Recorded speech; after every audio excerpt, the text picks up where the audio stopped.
One weird exception. All right, thanks, guys. Hell yeah. Just beating the bear, Andrew Wagner.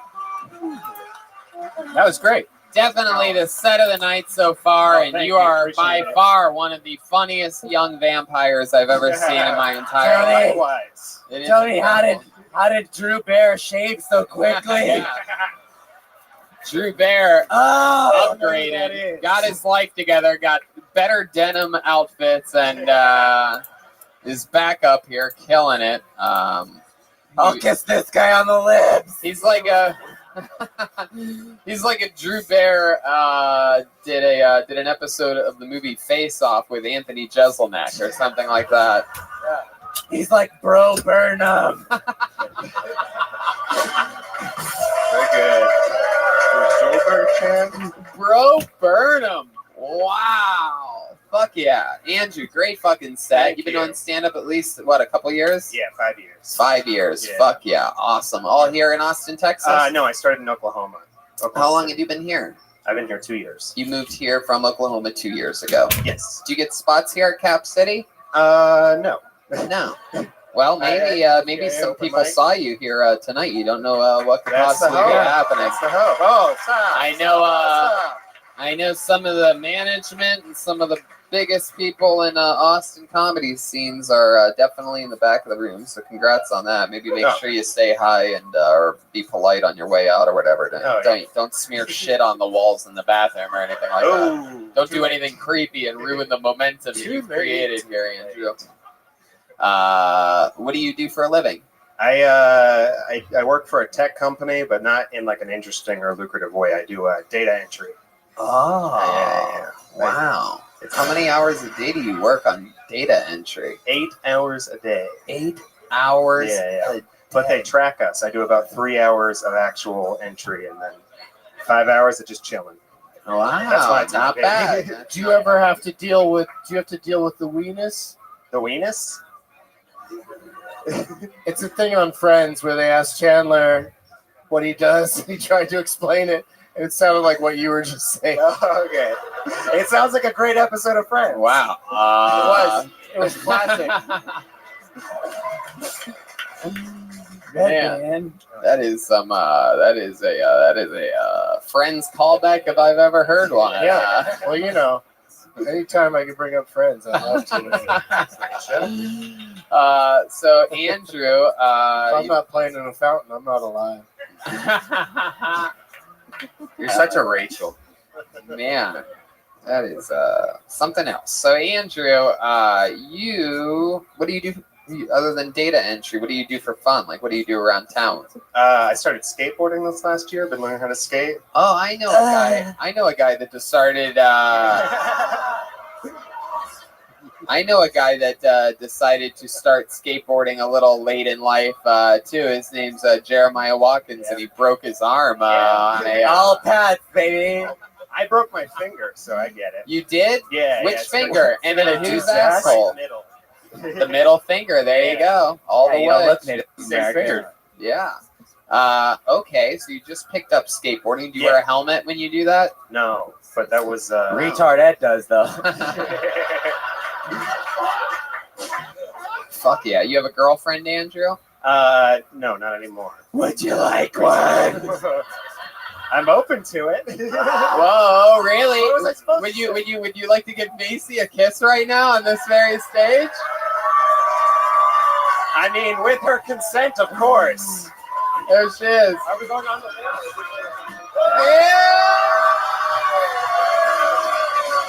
Yeah! It was nice. Stay home. Wow!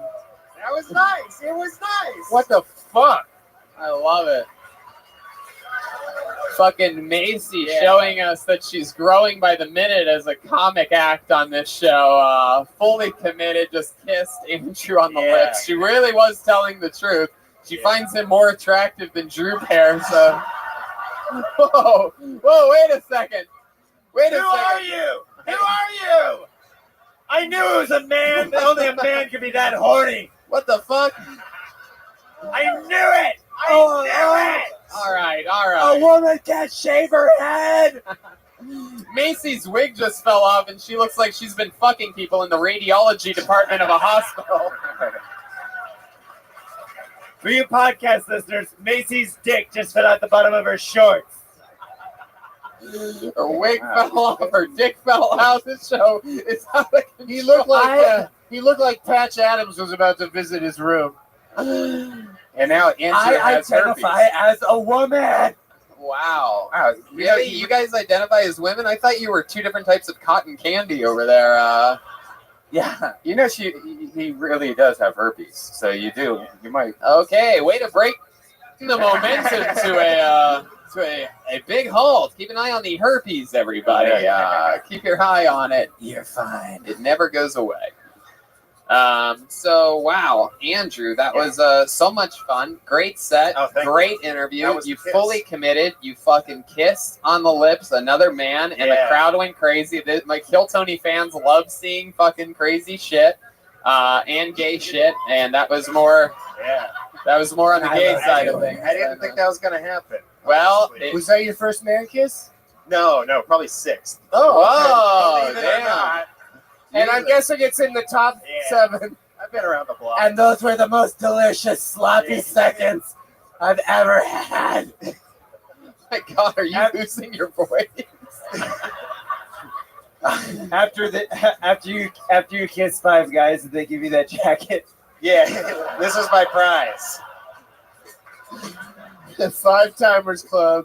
Hell yeah. Yeah, 4 more and you'll have one too. All right, perfect. Yeah. Wow, that is fucking incredible. Andrew Wagner, ladies and gentlemen, there he Okay, goes. see you later. He's on Twitter at FriendlyOlWags. Friendly OLEWAGZ, all one word. Amazing He set. blew me a kiss on his way out. Oh yeah. I'm about to squirt on the front row. Get your ponchos ready. You are one of the most Okay.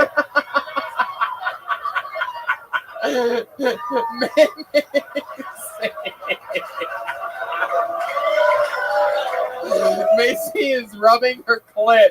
For those of you listening to the podcast wondering why it's silent and I'm just laughing, Macy was just she just fell asleep rubbing her clit. Oh my God. Okay. This imposter is not a feminist. It is a horny heroin user that is disguised as a woman. Oh my God. Oh, I'm fucking dying. I reached to the absolute bottom of the bucket for this one. Let's see what happens here. Make some noise for Ishmael Ayala.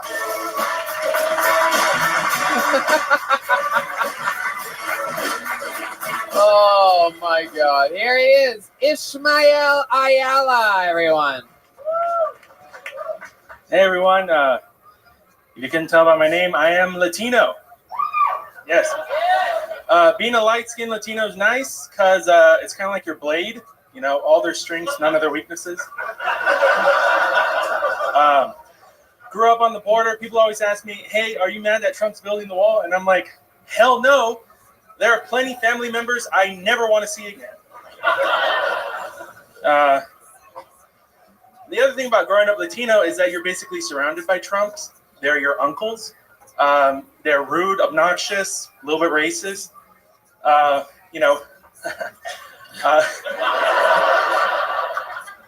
Just when you're about to kick them out of your family for doing something stupid like grabbing your cousin's pussy at her 18th birthday party, they say something really fucked up, but also kind of funny. So you're like, okay, you can stay. You're okay. But next year, we're going with someone else. All right. Ishmael Ayala, everyone. Fuck yeah. You had him from the get, and then it just sort of trickled off as it went along there. You're adorable, though. You're a nice, cute little chubby guy. Squozing into that fucking plaid shirt there. Yeah. Yes. It was the biggest size at Old Navy. In what world are you a light-skinned Latino? You're freaking brown, dude. Yeah. First time I've ever heard. And Also, what border did you grow up on? Obesity? Oh God. My goodness. It's a pre-diabetic and diabetic. I That's love what- that you said Ishmael Ayala. As you could tell by, what'd you say, my name? Yeah. As you could tell by my name, I'm Latino. Like, I didn't really get that. Like, Yeah. Ishmael Ayala sounds like what a terrorist says right before they pull the string. Ishmael Ayala. And then they run the plane into the building right Get to after that. America. Right? Also, it looks like you purchased in a catalog what white people wear to disguise yourself. Is that true? Did you purchase out of a catalog what white people wear? No, I don't know. I know, Ishmael. I know. You seem like a public defender. Am I close to right on that? Now I'm a graphic designer. Graphic designer. I Seems knew simple. it was a 2-word occupation. You look like you go camping in cul-de-sacs. Speaking of cul-de-sacs, Macy, can you close your legs for me? It's swollen! Yeah, it's called a testicle. No, stop rubbing it. I'm a woman. How dare you? The more, for some reason, the longer this episode goes, the more Joel looks like a smurfed up Joe Dirt for some reason. I don't know what's happening, but like the mullet is straightening out or something like that. Being a little Joe Flirt over there. All right, Joe Ishmael. Squirt over here. Joe Squirt. Yeah, her name's Joe Squirt. What about it? Holy shit, Ishmael. So you do graphic design. That's one of the most boring occupations Yes. that I ever find out somebody does on this show. So Yes. tell us more about you. If there was an Ishmael Ayala fun fact book, what would be some of the things in it? You know how to what do you know how to do? Like kayak or you're the only person that does a one-man canoe, perhaps, or Have you played Tevye and Fiddler on the Roof? have you? What do you do? What are some fun things about you? No. Fun fact: I was circumcised earlier this year, so that's You got circumcised this year? Wow. Wow, too soon, dude. Jesus Christ. That's great. You know, our friend Macy over there hasn't been circumcised yet, and is very, very weird about it. Like he It gets is. hurt about it. Yeah, female circumcision is a problem. Ishmael, how old are you? 34. 34. You decided no better time than now to It's a weird, freaky story, but yeah, go ahead. Let's hear it. oh god. Let's hear it. Does it start at an Ira bean? Because So okay, so y'all know y'all know how there's like that little band. If it goes too long, we'll cut you All off. right, thanks. yeah. Please do. Yeah. There's a little like banjo string on your dick, and it might just pop one day. So No. Hold on a second. okay. Hold on a second. We have somebody who works on guitars here. Did you see him? Bring him back! Ishmael, when you say there was the fuck do you mean banjo It's that string? little thing in the thing, you know. What, I don't understand what. I don't know what There's a banjo string on my dick. Oh yeah, there it is.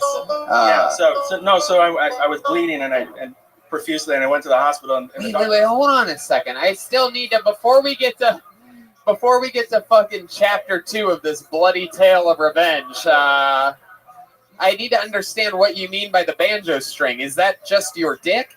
No. So like, Hold on, wait. Feminist Stacy. I just don't understand these people in Texas that are assuming we know certain things. You know your friends get rid of you. You know you have a string on your dick. What are these things, Austin?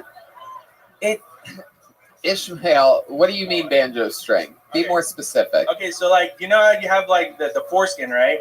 And then so it's connected to the dick by like this thin piece of tissue, right? It's like the thing underneath your tongue. Yeah. Oh. Not that I would know. Wow. All I get is it ripped. Oh my god. Wait, how did it? What were you doing when it How'd ripped? you do that? Practice? So it ripped. Yeah. And then how did it rip? You know. Wait a second. Ishmael. Were you jerking off and eating mac and cheese? Ishmael? One of those. Go ahead, answer the fucking He was question. eating mac No, and yeah. cheese? Okay, Wow. honest- So that the listeners are all caught up.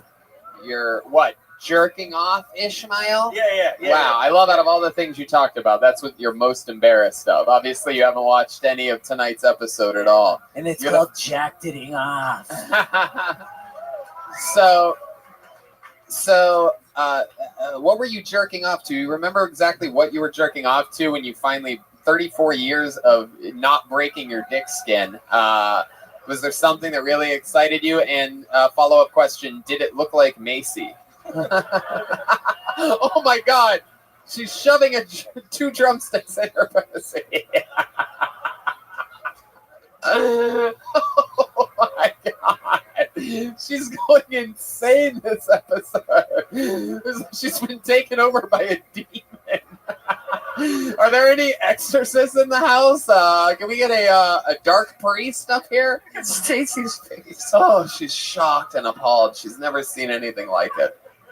Okay, That is not a woman. what were you masturbating to? No lies here, Ishmael. No We'll lies. know. No lie. We'll give you another circumcision if you try to lie to us.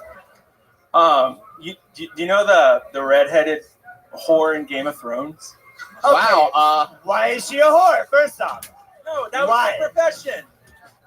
Wow. That was her profession. Oh, so if you look on IMDb and look up her credits, it's redheaded whore. That's what it is on Game of Thrones. No, shut up. It's a hard knock life for Ishmael. So I don't know why you called her a whore. I mean, she was. No, you she seem was mad. the Did you whore. pay her anything? Roz, what's her name? Roz. Oh, you're talking about the actual, the pretty, the redhead. not the one that hooks up with Jon Snow. No. No, you're talking about an actual whore. Yeah. Okay, as in a prostitute. Yeah, that one in Game of Thrones, yeah. Yeah. And there you are, fucking watching Game of Thrones, jerking off. I wasn't watching it. No, you just had like pictures of her up. And by the way, No, take I your was hand like- out of your pocket while we talk about this. What the hell's going on over there? That was good. So what? You just had pictures of her, or was it like a video of her, like doing an interview? Was or it a something like GIF? We want to know. that? Yeah. What was it exactly when you were? Just lovely, tasteful pictures of her on the internet. You can masturbate to pictures still? Like, what the fuck is that? That's crazy that you were jerking off to a Game of Thrones character while you were Tyrion, your Lannister. Why is it more creepy that he was looking at tasteful, lovely pictures? Yeah. Like I vomited as a woman. And so you ripped your dick while winter was coming? Boom. Another one. Wow. And Puxatonly Phil usually knows when there's 6 more weeks of it. He looks like that, right? Yeah. Well, Ishmael, fun set on a scale from 1 to 5. I give it a foreskin. So there he goes, Ishmael Ayala, ladies and gentlemen.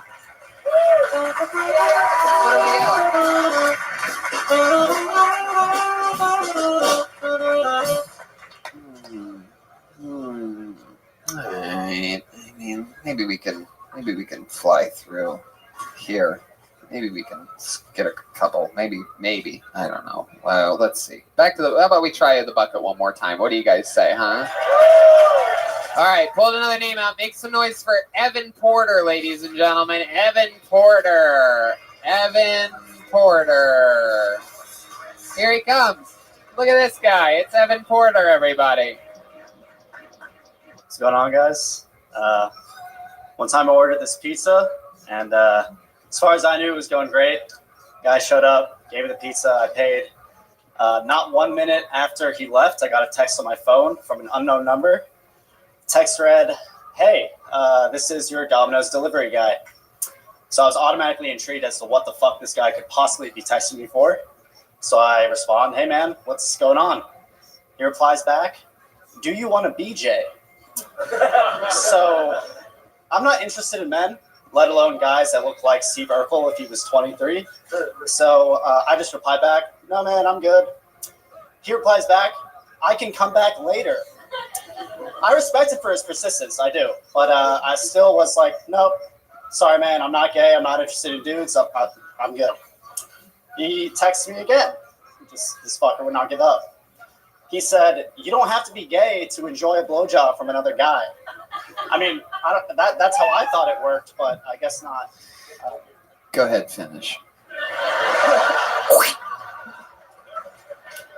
I gotta hear the end of he this. better get this damn blowjob. Yeah.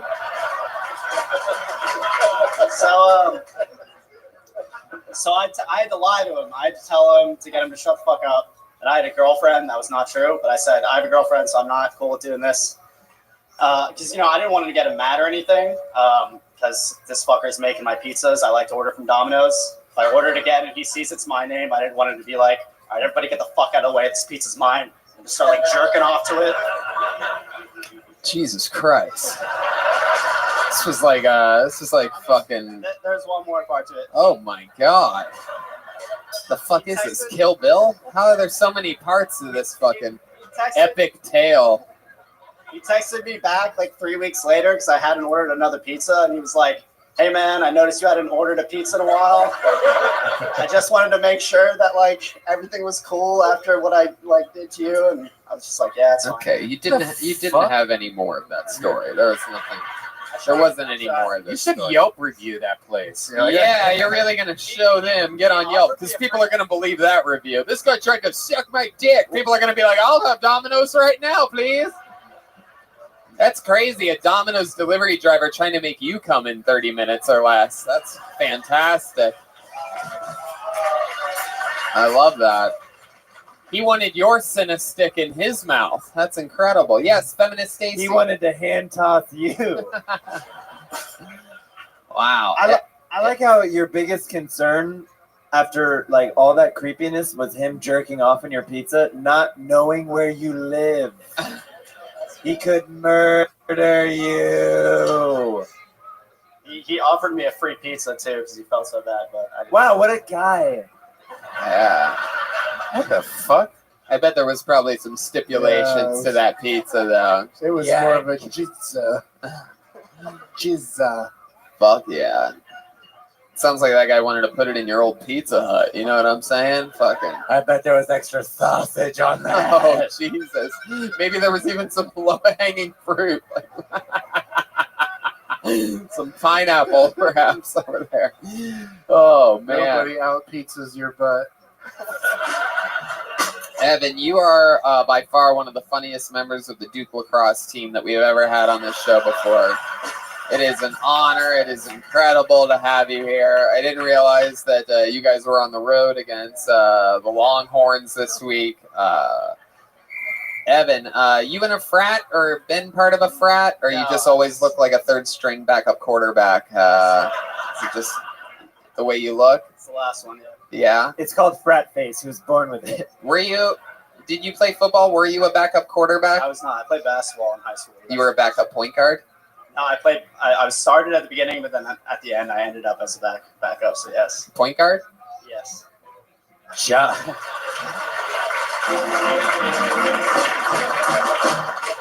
All right. I have a question about your haircut. Yeah, go for it. Why? It's a good question. I've been meaning to get a haircut because it is getting to this weird. Hell yeah. Well, you can get anything trimmed off all the way up to the age of 34.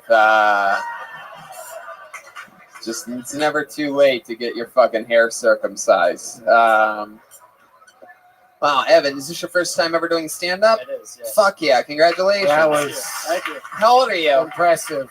I'm 22. 22, fuck yeah. You know who else was 22 when they started stand-up?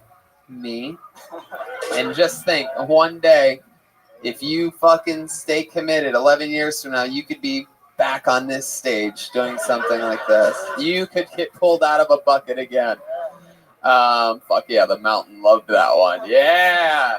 You like it when I roast these little fucking tiny fucking kibbles and bits. You know what I mean? This fucking little baby bambinos. Just fucking step on them like a goddamn little ant or something like that. Hell yeah. What would you do if that guy attacked you? What would be your first move, Evan? Other than to hump his leg? I'd probably just try to run as fast as possible. I feel like that's the only thing I have. What would you do if you found out that man works at Domino's?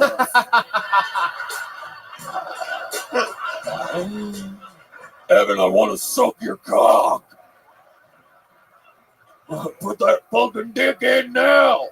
Get over here. Stop trying to run. He's like, ain't no mountain high enough.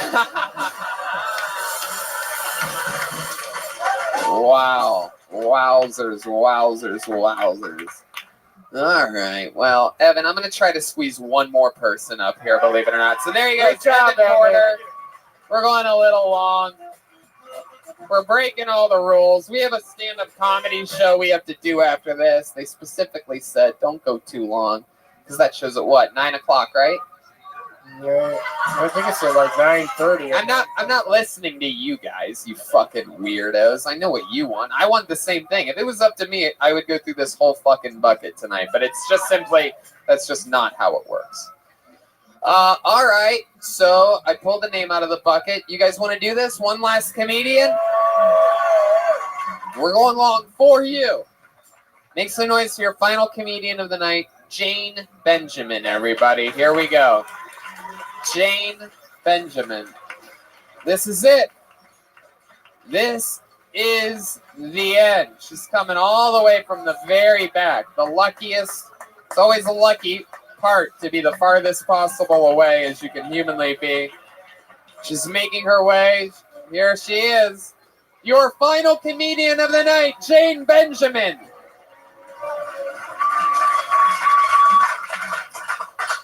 Thank you. I'm here pre-celebrating my birthday tomorrow, so it's nice to be pulled out. Okay. Anyways, I told myself I wouldn't forget about what I was going to say when I get up here, so I wrote a list, right? Okay.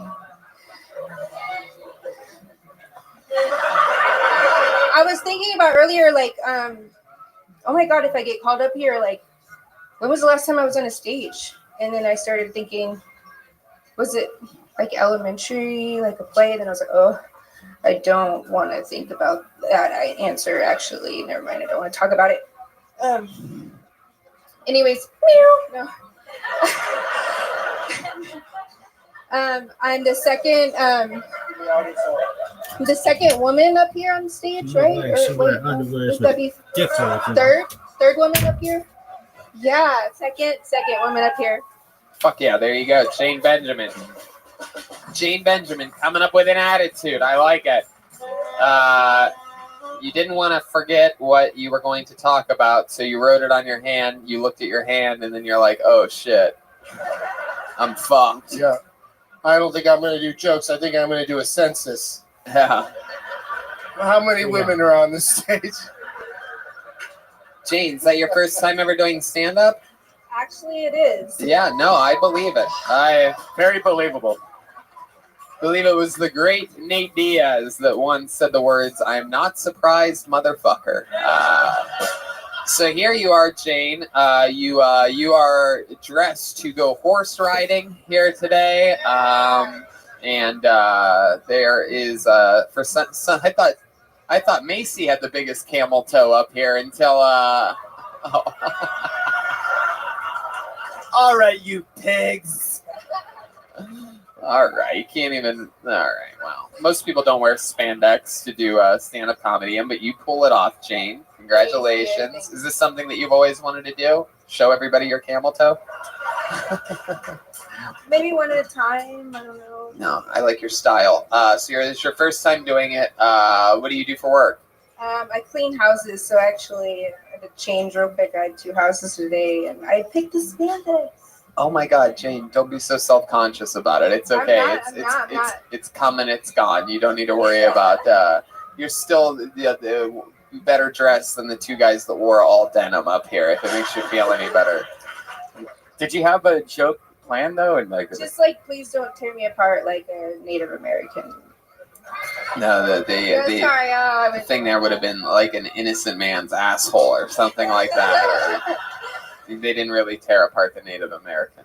So Jane, you are, you're right. You are the second female comedian that was pulled out of the bucket, but you're the one that acted the most like a female comedian up here. Really reminding us exactly what females doing comedy is That's a usually compliment, like. right? I just got the evil eye from All right. Doug on that one. That's a compliment. Okay. Okay, Shocking. wait, let me be Sarah Silverman for a second.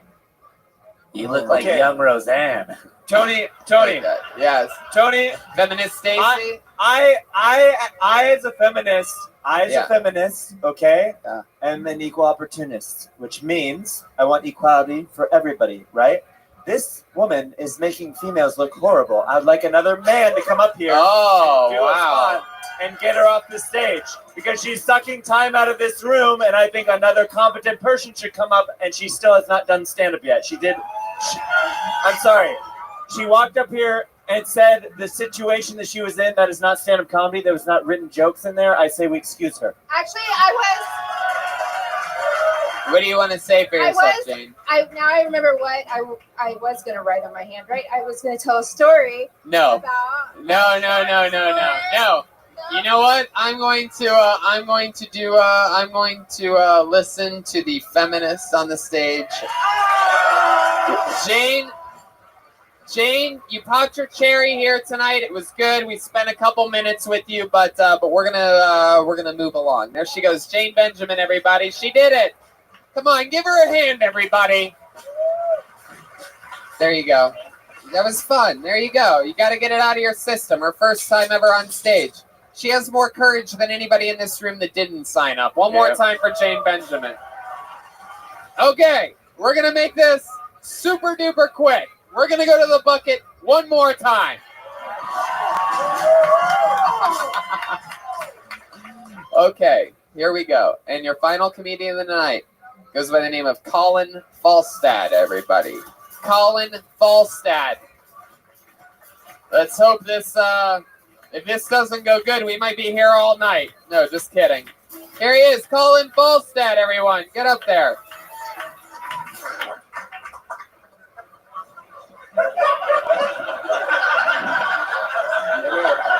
All right, I guess I don't even suck. I'm a hands-on learner, so I've gotten pretty good at hand jobs. My dad taught me well. I like to go to the strip club because it's the only time beautiful women approach me and I get to reject them.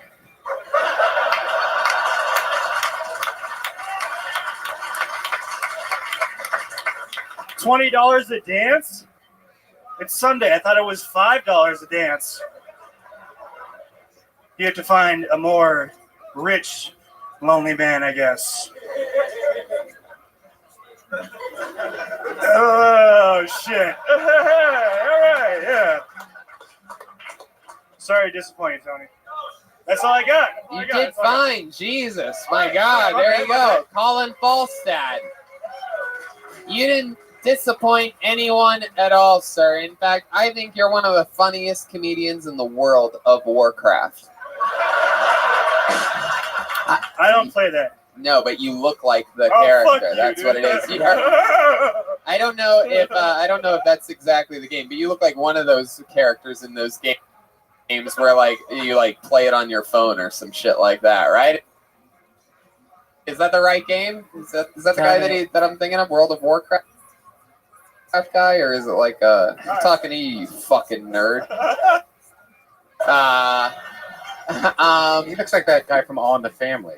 Yeah, it's Rob something. Reiner? Oh, Meathead. it sucks. I get told I look like multiple people. Like Right. I look like Gallagher. yeah, You I look get like that. Gallagher ate the I get watermelon. told I look Yeah.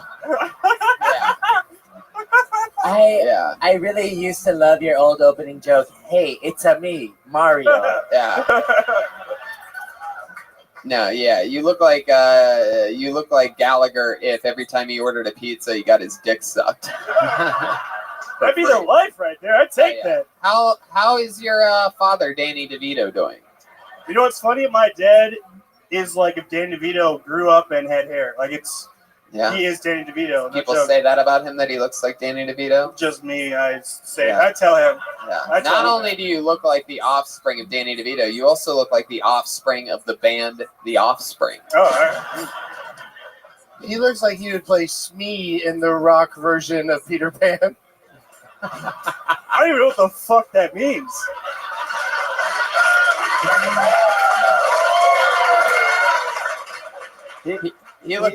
He looks like Ron Jeremy if he took up skateboarding instead of porn.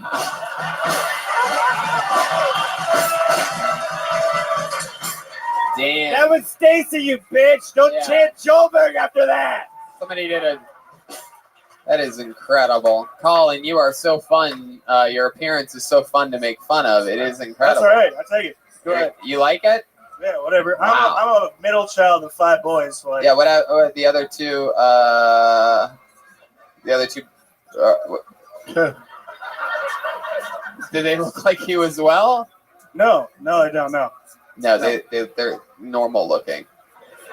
And then I there's wouldn't you say that looks that, like but if you look yeah, like maybe. if Leonard Skinner ate all the free birds. Oh shit! My goodness, you are adorable. You look like you should be on a box of oatmeal I wouldn't eat. Hey, it might get you high though. Maybe. I'll try it. Incredible. You look like Pop-Tarts is part of your food pyramid. It's the base. Man, Colin, how long have you been doing stand-up? Second time. Second time ever. That's incredible. You do. You have an unbelievable look for comedy. I mean, it really is super likable, super fun. You came up and, you looked out there and you owned it. You weren't looking at your hand and panicking and showing weakness. That's exactly what we needed. You know what I mean? And it was stop fucking groaning. See, that's the thing. How come a woman bombs and everybody gets fucking weird? All right, I made it weird again. This is what it was like. All right, forget it. So Colin, you fucking did it, dude. You came up here, you owned it, you did a couple jokes. You obviously are good at taking a joke, which is fucking very important. And congratulations. And welcome to stand-up comedy here in Austin, Thanks, Texas. There you go, Thank you, Colin Austin. Volstad. Have a good night. We did it. Hey, listen to me. Austin, Texas. Guess who's at this very club on New Year's Eve? The one and only Doug Benson, everybody, huh? Doug, thank you so much for being here. Yeah, come back on New Year's Eve, you guys, and go to douglovesmovies.com for all my dates. Oh, look at this. Absolutely. Look at this amazing drawing by Ryan J. Ebelt, everyone. Doug's in it, The Feminist. All of his prints are available at ryanjebelt.com. In the extremely limited time, completely not available online, not available any other time other than tonight. The Kill Tony Texas prints are going to be available on your way out. If you're too broke or whatever to get one, at least just look at it and soak it in on your way out, because it is really cool. And as fans of the show, we're all obsessed with these posters. So I think you guys will really like to take a peek at it. How about one more time for one of the most legendary members in the band's history, the one and only feminist Stacy, Jeremiah Watkins. Jeremiah Watkins has an amazing podcast called Jeremiah Wonders. He has new guests on all the time, always doing fun things over there. Great show, great times. What else, Jeremiah? Yeah, follow me on social media at Jeremiah Stand Up, and I have CDs and Kill Tony stickers out in the lobby that you can hit me up for right after this. He's going to be right next to Ryan J. Ebelt out there on your way out, and so you'll see Jeremiah out there. You know who else you could follow on social media? He goes by the name of Mostly Sorry, but it's the one and only Joelberg, Joel Jimenez, Macy.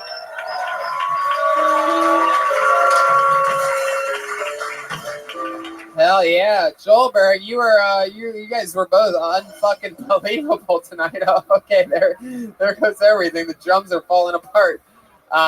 And Macy, stop fingering yourself for a second. Anything you want to say to these people here in Austin, Texas? I love you guys. Thank you for coming.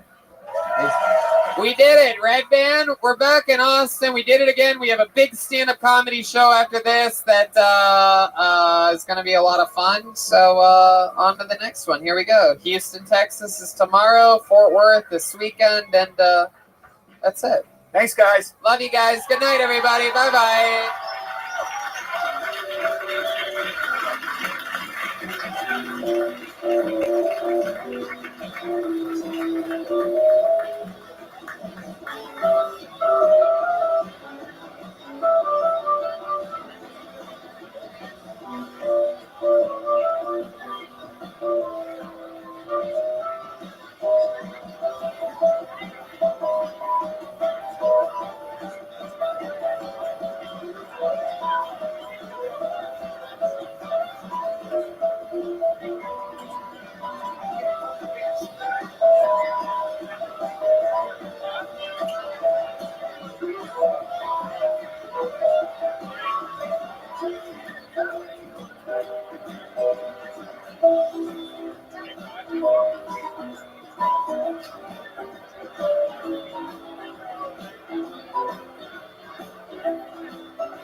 This is Red Band coming to you live from the Secret Group in Houston, Texas for a brand new episode of Kill Tony. Give it up for Tony Hitchcliff.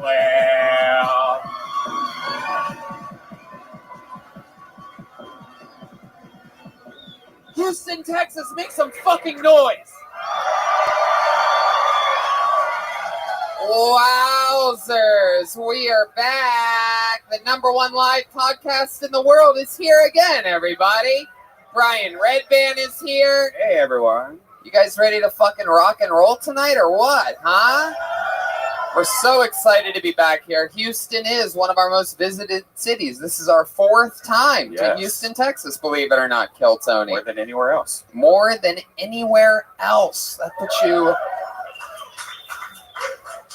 tied with San Francisco, which is just a few hours away from us. So you should be pretty excited about that because you're a whole different fucking city and we love you. And we come here more than Dallas, more than Austin, more than San Antonio. I fucking love it. And you can bet your ass that we will be back here again after that. Which reminds me, today's episode is brought to you by BetDSI.com. BetDSI has over 20 years in the business. It has a really easy interface to use. It's awesome. And I'm not even into sports that much, but I love betting. And you could bet on things like reality TV, politics. It's true. BetDSI has a reputation on fast payment of winnings also. Bet games as they go. You get live in-game wagering options throughout the tournament. Make plays throughout the entire game and event. It's legal. It's fun. I'm getting to go to UFC 231 December 8th in Toronto. I'm going to be going with our friend Joe Rogan. Any Joe Rogan fans out there? Joe Rogan is taking me to Toronto, even though we're not doing a comedy show, because he knows one of my very good friends, I've been lucky enough to make friends with her over the years, and one of my favorite fighters in the world, a young lady that goes by the name of Joanna Jędrzejczyk, will be fighting on that card. She's moving up a weight class for the bantamweight women's championship and flyweight women's championship versus Valentina Shevchenko. Tough fight, but I'm telling you to take a parlay all the way on UFC 231. Pick Joanna Jędrzejczyk, moving up a weight class, still fast, still a killer. Doesn't have to lose that extra 10 pounds that makes you exhausted before a fight. Take Max Holloway, Chad LaPriest, Claudia Gadelha for the Golden Pony parlay. And win yourself some fucking money, huh? Go to betdsi.com and have some fun betting on everything. And if you use the promo code KILL120, that's KILL120, they're going to match your initial deposit. Think about that for a second. You put money into BetDSI, they're going to match your initial deposit up to $1,000. It's a pretty fucking good deal, right, Houston? So one more time, that's betdsi.com, promo code KILL120, and they will match your fucking deposit. That is so cool. And, for those of you that aren't into betting, one thing is for sure, you like having fun, you like living anxiety-free, and Infinite CBD offers the cleanest, healthiest, and purest form of CBD available. I always have neck pains because I sleep weird when I my necks and the pillows and all that. And I always wake up with a sore neck. And I've tried everything to put on it. It never works. I actually got some of this and I put it on my neck. And within 5 minutes, it was gone. True story. I'm not lying about that. It's amazing, right? Yeah. And it's 100% legal. Yep. It's natural ingredient taken from hemp plants. It keeps your body's endocannabinoid system balanced. It gives you all the benefits of marijuana without getting high. It helps people who have chronic pain, inflammation, anxiety, and more. And right now, you can go to infinitecbd.com. And if you use the promo code TONY15, you get 15% off any purchase. Can you believe that? You think everything's illegal in Texas. Well, it's not. You can have CBD shipped to you legally. Just go to infinitecbd.com. Promo code TONY15. That's TONY15. And get 15% off any purchase. And like that, we are in a live podcast that begins now. Live from Houston, Texas. It's Kill Tony.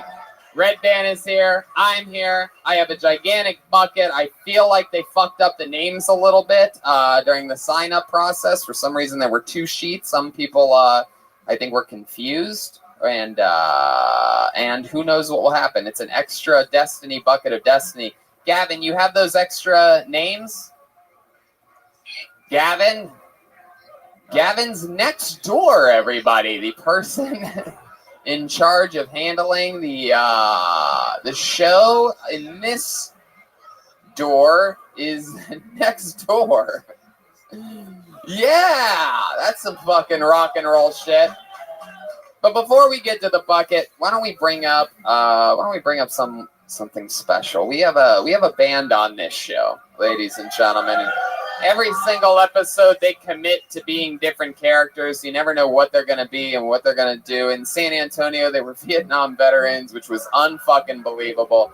Last night in Austin, Texas, we were blessed by the presence of feminist Stacy and feminist Macy. My God, if you thought feminist Tracy was crazy, wait till you see feminist Macy on last night's episode. And we don't know what they're going to be tonight, but they are truly the best damn band in the land. They are the Kill Tony Band. It's Jeremiah Watkins and Joel Jimenez. Oh, wait a second.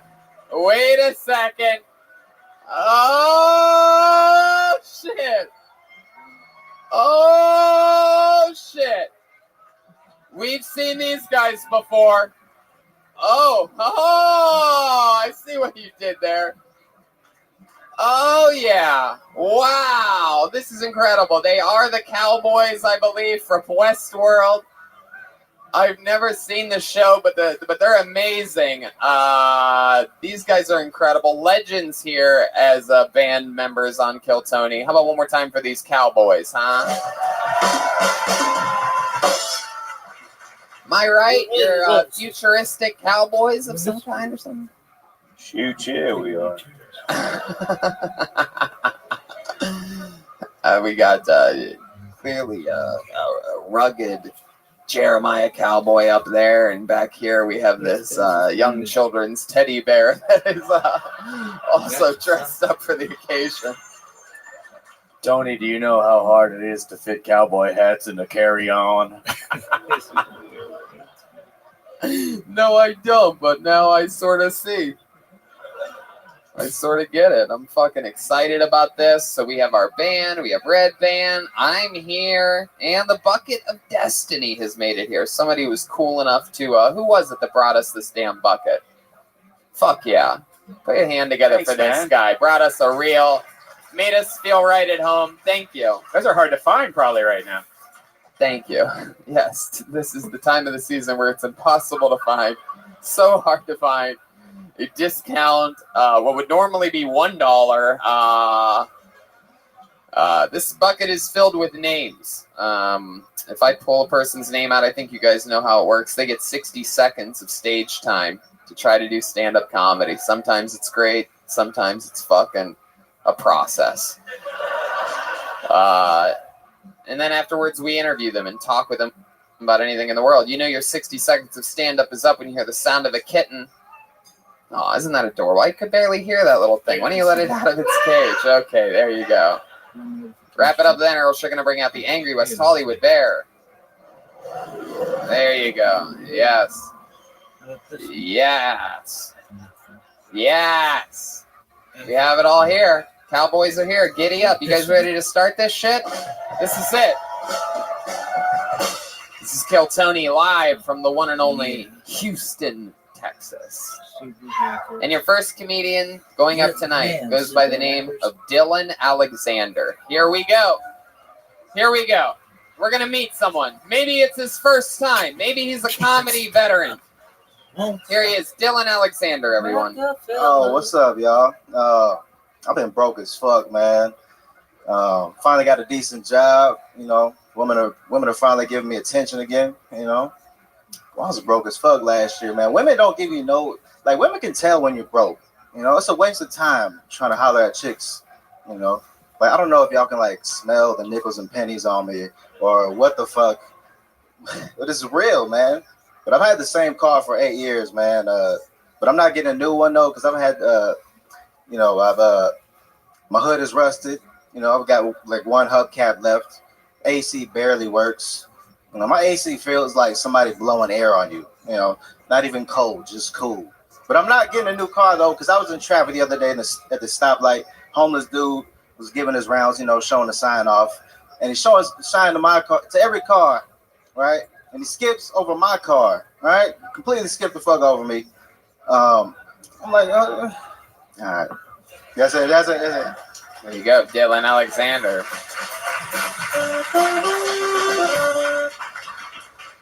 Dylan, why do you remind me of the bad guy from Ghost, the movie?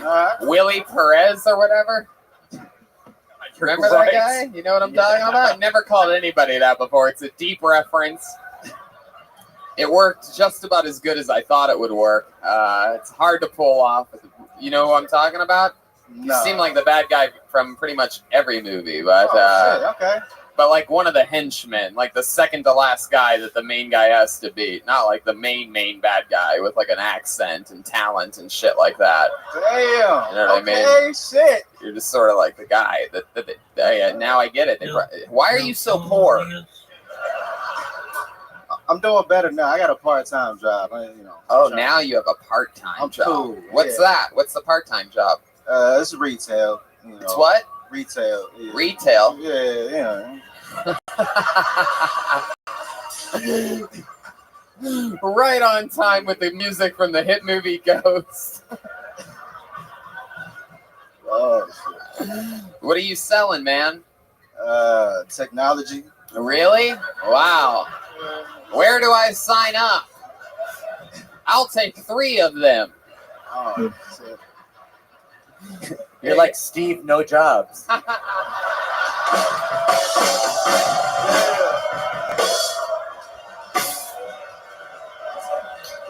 And he is starting hot, ladies and gentlemen. All right. Technology, huh? Yeah, what kind of technology are we talking about? What kind of stolen electronics are you know, yeah, I'm not gonna snitch on myself, but you know,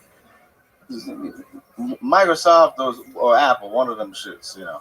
Yeah. Wow. All right, Yes, Apple, Jeremiah? Apple, fuck it. I think it is clear why he is poor. He is a terrible salesman. Shit. You can fire me up. Microsoft or some shits? What the fuck are you talking That's about, crazy. Dylan? I feel like he thinks we're pulling him over. Like that's Oh shit! I'm very high. I mean, we're all really high, but Right? I mean, we all know. Excuse me, sir. Do you have any idea how black you were going? Oh shit! What were you doing to survive before you started selling some shits? Because I'm guessing if it's Microsoft or some shits, I'm guessing some shits. Craigslist jobs a little bit and just sales, just you know, sales on Craigslist. You're a hooker? Oh shit! All right, now I'm playing myself right now. Let me chill. You're playing yourself. Yeah, sales. Let's do with sales. All right. Okay. What else do we have for you? Little soupy sales over here. Terrible sales. Man, like if you were gonna sell me some of your technology, how would you do it? What's that music supposed to mean? Technology. Oh. Go ahead, sell me something. You know, what you like to do with your phones and shit? What you I like to make phone calls. I like to send emails, take pictures. I want an iPhone. And that's all I want. Why? What do you got? I got iPhones, bro. I got hella iPhones. You got iPhones? I got so many iPhones, dog. Well, why should I get an iPhone from you and not the super legal, not shady Apple store?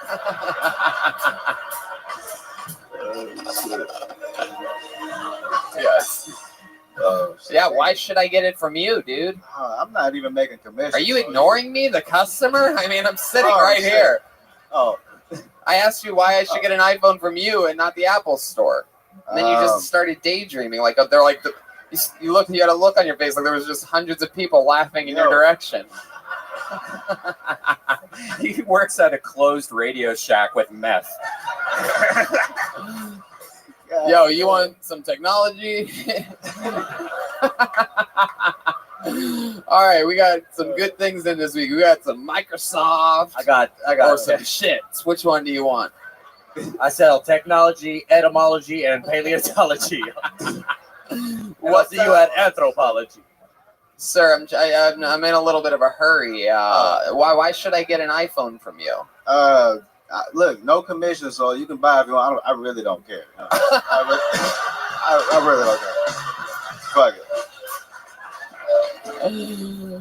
You're literally the worst salesman ever.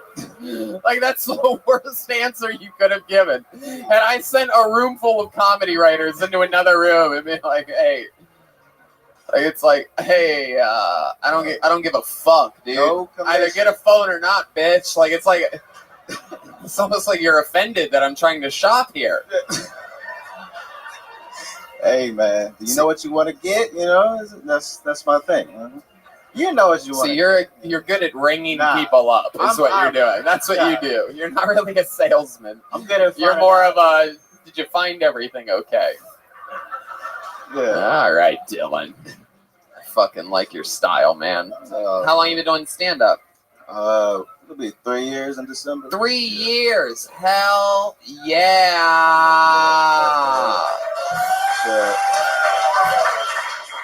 Yeah. These people were not buying what you were selling, though, here tonight. I'll tell you that. It was a little rough around the edges, but... Dylan, what ethnicity are you? Your name's Dylan Alexander, but you don't necessarily look like a Dylan Alexander. Yeah, what kind of Puerto Rican are you? I'll take it. No, I'm mixed, black and white. Mixed black and white. Yeah. The old duck of the swirl. The old black and white. Okay. Like Jeremiah's favorite milkshake, the old black and white. Yeah. I don't like anything black and white. All right, Dylan, we're going to keep this fun train moving along. There he goes, Dylan Alexander, your first comedian of the night. The world's worst salesman, everybody. It's not very often you get the world's worst salesman, but there he goes. My goodness. You guys having fun out there yet?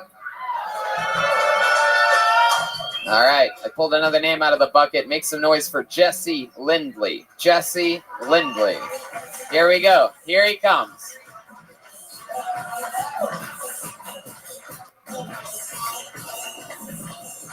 One more time for Jesse Lindley, everybody. Thank you. Thank you. Yes. Okay. So I think it's crazy that there are these loopholes and technicalities in religion. You know what I'm talking about? Like, imagine with me that there's this lady, she's like at the pearly gates, she's ready, and St. Peter's like, yeah, you did a good job. You lived a good life, but you know you're not supposed to take the Lord's name in vain, right? And she's like, oh my gosh, no, I would never do that. He's like, right there. Oh my gosh, you can't say that. She's like, wait, what do you mean? That's different. That's different. You're not seriously going to send me to hell for saying, oh my gosh, are you? He's like, no, I'm not going to do that. I'm going to dang you to heck. Yeah, it's different. It's different. Next.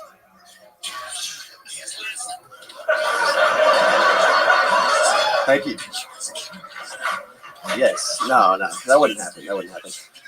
So do you think that like listeners of death metal do you think that Okay, here we go. Jesse Lindley, everybody. Thank you. Thank you. That was the first ever time we've had a sermon given on this show. It's pretty impressive. You are gathering a lot of cord up there, huh? Oh, there you go. My goodness, Jesse. Wow. I've always wondered what it would be like if Tom Hanks got hit in the head with an aluminum baseball bat and tried stand-up comedy. This is very impressive.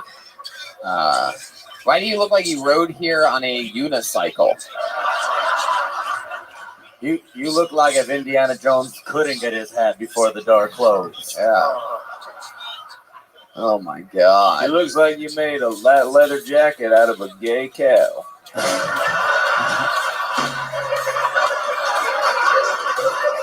No.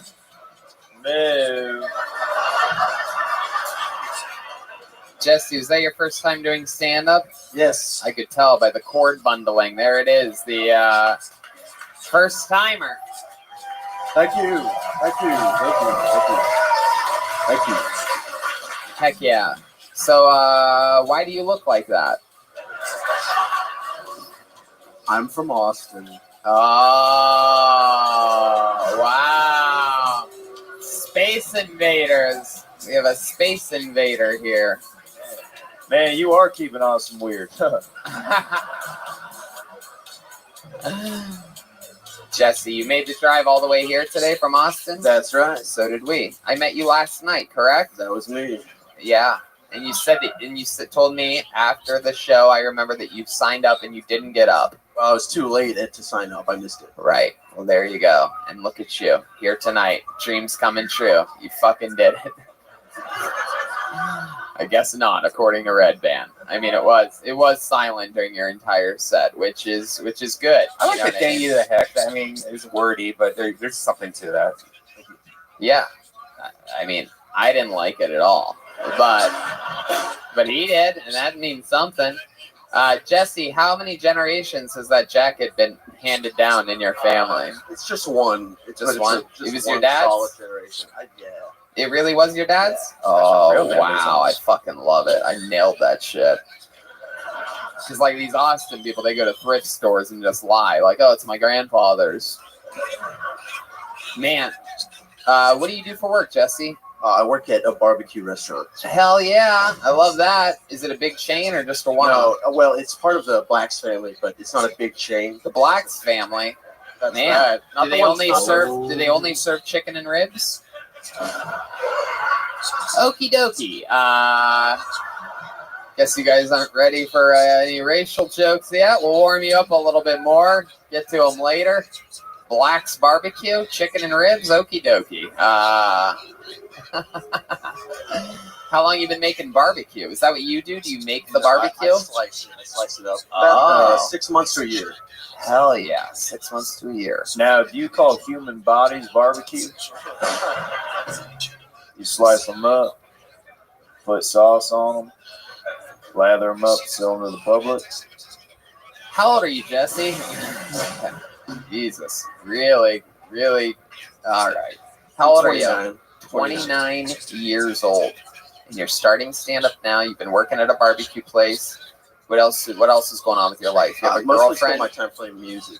Oh, yeah? What instrument do you play? Lately, piano. Yeah? What other instruments do you know how to play? I do know how to play drums. You know how to play drums? Well,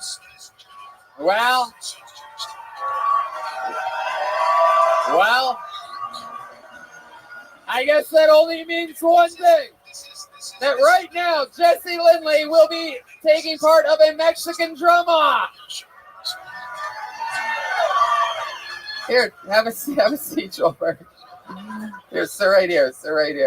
Now, I don't know if you guys know exactly how this works, but it's true. Jesse's going to do a drum solo, and then after that, Joel is going to do a drum solo. Joel is all-time undefeated in Mexican drum-offs. However, his belt is on the line. And I will say this, if Jesse happens to win this, he's coming back with us to Los Angeles to be the newest drummer on Kill Tony.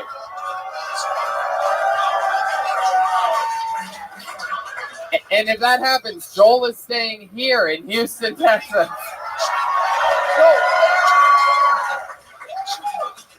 All right, now let's hear what you got. Now, hold on, wait, what are you doing? You son of a... All right, everybody, here we go. Jesus, Red Band. Hey, thanks a lot for making his double a triple before the show, you asshole bartenders. So, Jesse, are you ready for this challenge? Ladies and gentlemen, drumming first. Put your hands together for Jesse Lindley.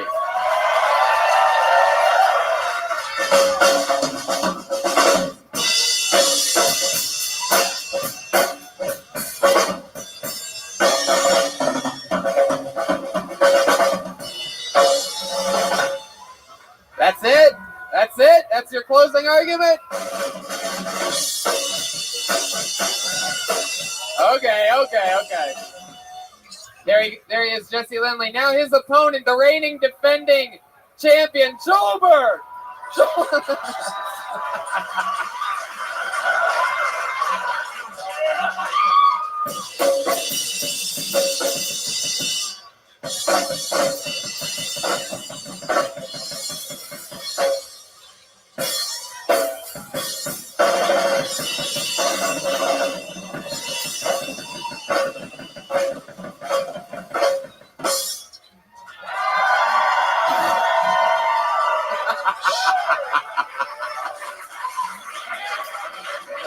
I'm pretty sure Joelberg won that one, guys.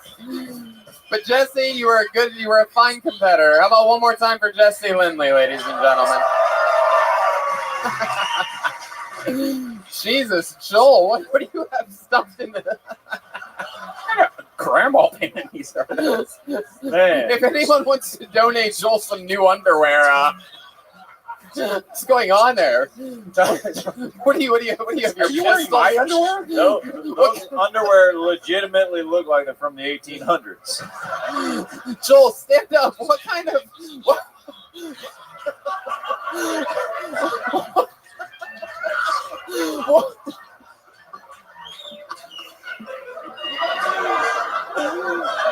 What kind of cowboy keeps his pistols in his underwear?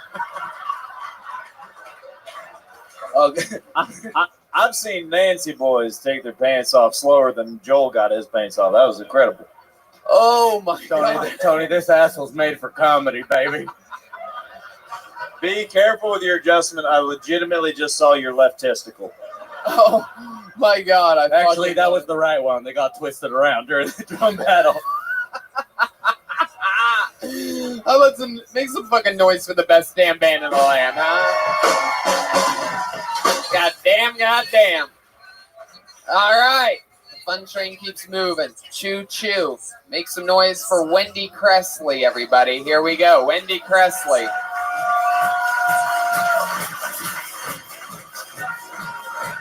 Wendy Cressley. Wendy Cressley. I'm sure it's going to happen here. That could be her. That could be her. Yeah, coming from. by the way, if you're trying to get up on stage, it's on that side right there. Yeah. Yep, there's only one way in, one way out. Here she comes. She's making it to the stage. Oh, your mic's back here. It's right back here. There you go. One more time, ladies and gentlemen, for Wendy Cressley. Hey. How's everybody doing? Good. Well, I got out of prison recently. It's not a joke, actually, it's true. And I went to prison for drugs, but not, well, I didn't go for drugs. I went because of drugs, I guess you could say, even though there were a lot of drugs in there. And the whole thing, throughout the whole thing, all I wanted was to learn some patience, because you got to wait in line for everything. You have to wait in line for commissary, wait in line for chow. And I thought it was pretty ironic, considering that lines were the reason why I was there to begin with. And I realized since I've gotten out, I kind of live life on the edge. And I realized that when I took a Tinder date home, and he had PTSD, and I decided to play Saving Private Ryan in the background while we were having sex. So good.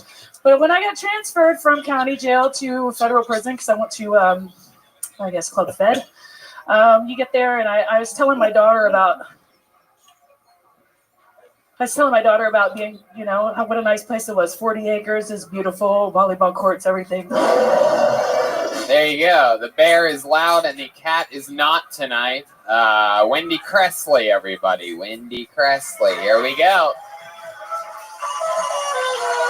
It was lines of cocaine. Cocaine, right? Yes. I would have guessed meth. Oh, not skinny enough. Oh, what'd you think? Because it was Thursday night, I was gonna go soft, you fuckos? No, I'm kidding, Wendy. So how long have you been out of prison? 3 years. 3 years. How long were you in? 3 years. 3 years. Fuck yeah. What did you do? Street cred. Yeah. Well, we have these little laws called conspiracy laws, so you really don't have to do anything. You just have to talk about it. Yeah. But what did you do? I introduced 2 people that did a drug deal. Oh. It's really, really lame. It really is. Right. It's but you did enough drugs to probably go to jail for 3 years, at right? least. Yeah, that makes sense. So let me ask you this. When you went to jail, did you have a boyfriend? I was married. Wow. Yeah. Did he get it? He didn't go to jail, right? So no. So he did he get a divorce? No. We're still not divorced. I wish we were. But you guys separated all the way? Mm-hmm. Did you tell him he could bang other people when you go to jail? Yeah, I told him she had to be really, really young and she couldn't live in my house. Really, really young? Because he wouldn't put up with her shit for very long. Really? Like, how young are we talking about here? Like 23, 24. Damn. Yeah. Did he do it? Oh, I don't know. You never asked him?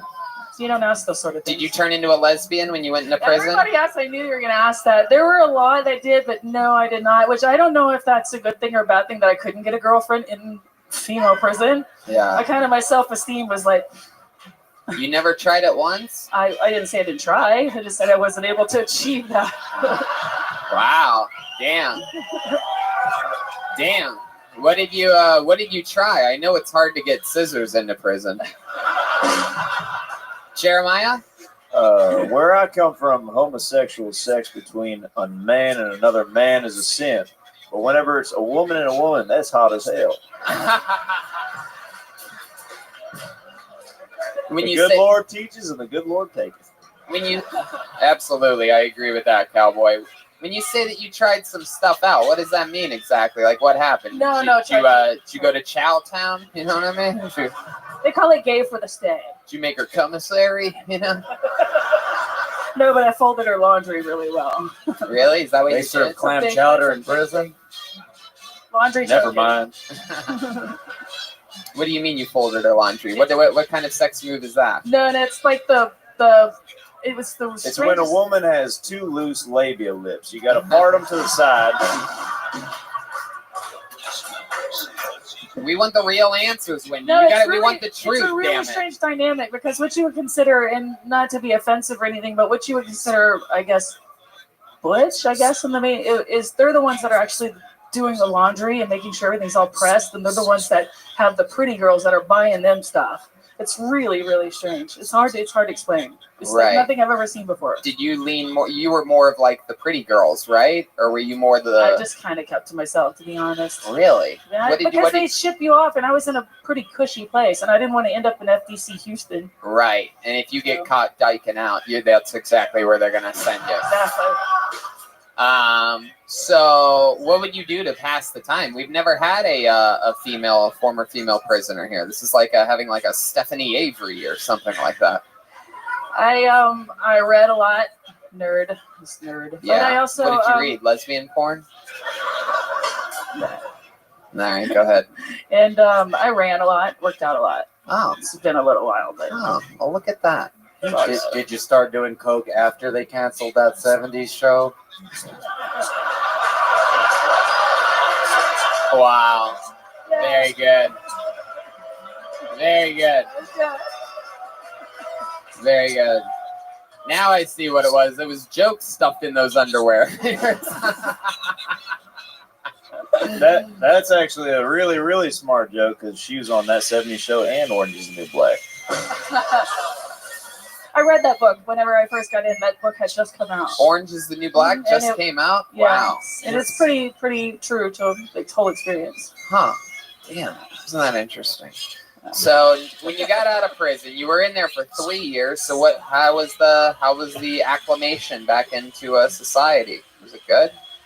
It's a halfway. Yeah, it was really good. Yeah. I mean, that was like about the time when all like apps started coming out on my phones because I had an iPhone 4 when I went in, and there weren't any apps on them barely. And then I get out and it's like this crazy new technology, and so I kind of went a little crazy. So what do you do for work now? I'm an electrician. Oh, cool. I'm still convinced you're a lesbian, by the way. More than ever. You're an electrician. How long have you been doing that for? 3 years. I went to school when I got out. Oh. Have you done cocaine since you've been out? Like twice. Oh, yeah. But I did. You know those electricians work with those power lines. You know what I'm saying? I actually did home repair, remodel, before I went. I had my own business before I went. Oh, you did home repair and remodel. Fuck yeah, where you would just go into someone's house, do a bunch of blow, and fucking redo the entire place. It's like in 3 days. Fucking did it, man. In 3 days. Hell yeah, that's so fun. Was this your first time doing stand up? You've been doing it a while. No, actually, the first time I did it, I was in prison. In prison? Yeah. Wow, that's interesting. How did that go for you? It went really, really well, but I'm not sure if it was easier to make them laugh because they had nothing to laugh about, or if it was more difficult to make them laugh. So it's a whole different dynamic here. Wow. But it went well. Yeah, it went really well. Do they call them in the female prisons open Michaelas or what? Open the what? Do a lot of people on those comedy shows in prison? No, we had a talent show. Oh. And I opened the talent show. Wow. What was your competition like? What was the other talent that you remember? A lot of singers and joy dancers. Yeah. And people doing push-ups and stuff. All right, Wendy. Well, thanks for coming on this show. This was so much fun. There she goes, a former prisoner, Wendy Cressley. Ooh. I think she just grabbed that cowboy's thigh on the way out. Did I see that correctly? Did you get a little little touchy poo over there? Yeah, I turned her back straight. All right, here we go with the smiley face on the piece of paper. Your next comedian goes by the name of Victor Mills, everyone. Here we go. Victor Mills. Yep, here he is. Victor Mills, everybody. Victor Mills. I gotta do this left arm. So I am a type 1 diabetic, and I am also a sex addict, and those two things do not go very well together. No. It's like if I want to actually get off, I have to like have a war with my own dick, you know? Because you don't get that. If I expel energy, my glucose drops like Owen Hart, and I can't have that when I'm trying to fuck. So, but I am an addict, you know. I get desperate. I hired a prostitute recently, and so we're doing it in the back of my car, right? This is great. And so I'm starting to feel it, you know, and I'm getting a little shaky, starting to drop low on the sugar side of things. And I'm in her ear, and I'm like, "Hey, girl, I need some sugar. Give me some of that sugar." And she didn't really know what I meant by that, but so she gave me a kiss. But you know, the only thing more embarrassing than actually hiring a prostitute to fuck you is asking her to give you a ride to McDonald's afterwards.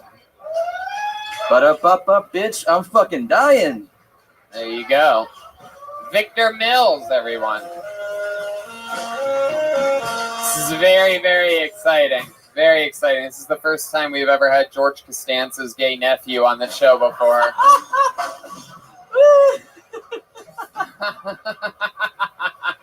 Yes. Wow. Look at you, you little fucking hipster man, you. Look at you. And I fit all the hipster criteria. Barista, I'm in a band, I love pro wrestling. I'm a fucking idiot, dude. I love it. Oh, can that please be your catchphrase? I'm a fucking idiot, dude. Yeah, all right. It was maybe it's too soon. So Victor, let's talk about it. Is that your first ever stand-up set? First ever stand-up thing ever. Hell yeah. Yeah. I mean, absolutely. It takes real balls to throw out an Owen Hart reference like that in front of such a mainstream audience. Yeah, that was really just for you, so. Thank you. I could sort of tell. Yeah. I left it all in the ring, you know. Thank you, Victor. Stop trying. Here, face the audience. I don't like you all squared up to me this. Okay. Yes, Jeremiah. Yes. Did you also just get out of female prison?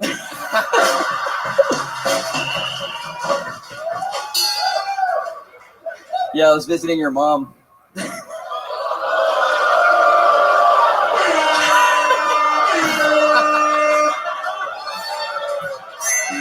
Hey, over there. I'm white, okay?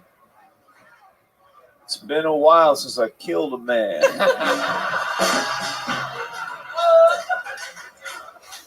Jeremiah is standing over Victor, for those of you listening to the podcast. Not since Austin last year, right? Oh my God. Victor. I'm kidding. Victor, you're not doing a good job at kidding. It's not going well. Just stop doing what you're doing. Yes, sir. Victor. Did you suck dick for those shoes, boy? Victor, I don't know if you've ever seen this show before, but don't wake the bear over there. Yeah, Jeremiah is all-time undefeated. You're a wrestling fan? That's fucking Stone Cold Steve Austin over there. So there you go. So Victor, this is your first time ever doing anything like this. You're a fucking barista for a living. You said you play in a band? Yeah, I've been in a band for 6 years. I played here before a couple of times. So I didn't ask you about any of that other shit. Try to really focus on answering the questions. Yeah, I'm Victor. very nervous. Yeah. It's just me and you. Just breathe. Ignore the bunch of people laughing at you. His brains are scrambled from being a whack-a-mole. Victor, how long have you been being a barista? For 8 years now. For 8 fucking years. Yeah. Wow. 8 years of being a barista. Well, I run my own shop, but yeah. You do? You have your own coffee shop. What's it called? I'm not going to give that name out there. I don't think you know how this show works. If you worked for a big giant corporation, you wouldn't want to put the name out. If you have your own place, you would definitely want to put your name out. Hold on. You know what? Let me check it with the coffee shop is called Shots Fired. Yeah.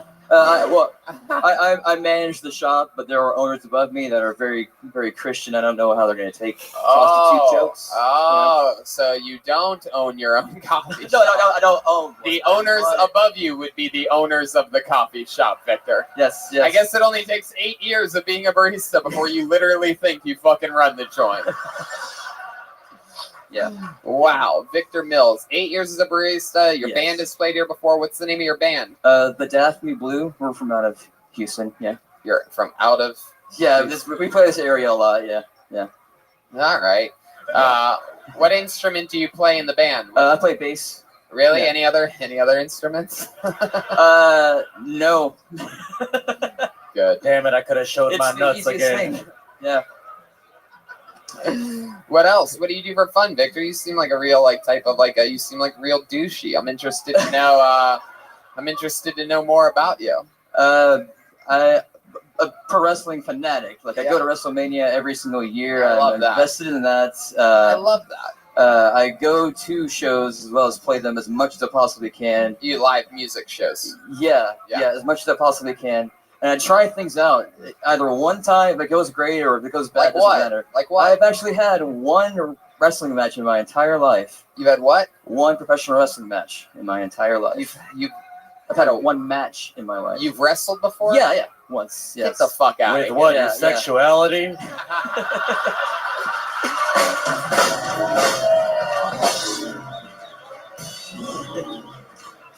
Who the hell did you wrestle? What, did David Arquette come to town or something like that? Yeah, you wrestle his pants off. This was a long time ago. I took it seriously. I trained for a whole year, and then I had this one match, and I got fucked up, man. I got beat the fuck up. Of course you did. What the fuck are you talking about? It's never a good sign. Who's the guy what was his name though? What was the wrestler that you went against? His name was Jordan Phillips, that motherfucker. Is that the name that he went by in the ring? That's the name that he went by. And Jesus Christ. Yeah. Man, you guys are real marketing machines out here, huh? Yeah. Come see her this Saturday. Big wrestling match. Jordan Phillips versus the barista. My name actually was Time Bomb Tyler Bishop. Completely unrelated. It was given to me by somebody else. Wow. But on the poster for the show, they didn't put Time Bomb. They just put TB Tyler Bishop. So I guess my gimmick was like tuberculosis. Yeah. No, the bottom. The bottom. Yes. Well, I'm glad you took the time to bomb up here tonight, Victor. It was a pleasure to meet you. Way to fucking go for it, dude. I love that you're doing things and trying different things out. That's what fucking life is all about. We have these talks when we're shit faced at the end of every night. Is trying new things, finding new things, and that's what it's all about. So fucking keep rocking and rolling. There you go, Victor Mills, everybody. Thank you. There he goes. You know what, Tony? Yeah, what? I was looking out in the audience, and I noticed there's a mountain in the middle of the audience. I recognize that as well. Last night, he was sitting in the front row of the show that we had in Austin, Texas. Why don't you stand up, take a bow? The Mountain, ladies and gentlemen, from Game of Thrones, Kill Tony. There he is. There he is. Is your girlfriend with you again? Hey, why don't you stand up? Stand up. Take a bow for everybody. Yes. Look at that little thing. Cutie. Imagine him fucking her for a second. Back to the bucket we go. You guys like it when comedians do good here? How many do you like it when they bomb? That's 70-30 if I've ever heard it before in my life. All right. Here we go. I think I'm going to read this correctly, hopefully. If your name sounds anything like this, just come up to the stage. Eddie Kaita, Eddie Kanta, Eddie Kanti, Canty. Eddie, here he comes. Right down the middle. Make some noise for Eddie, everybody. What's up? Oh, shit. Tony Hinchcliffe. I like you more than Joe Rogan. This is a big deal. I'm really fat. Been gaining a lot of weight. I tried to go on keto, but now I'm back on Cheeto. It's pretty embarrassing when your girlfriend walks in on you. You know, fuck, I forgot to lock the door.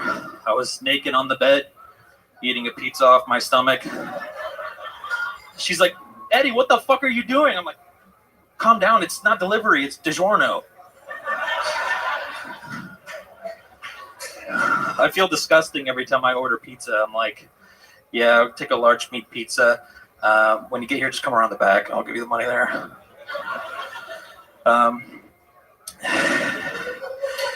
I gotta take a breather. I'm fucking winded. All right, there you go, Eddie. What's your last name, Eddie?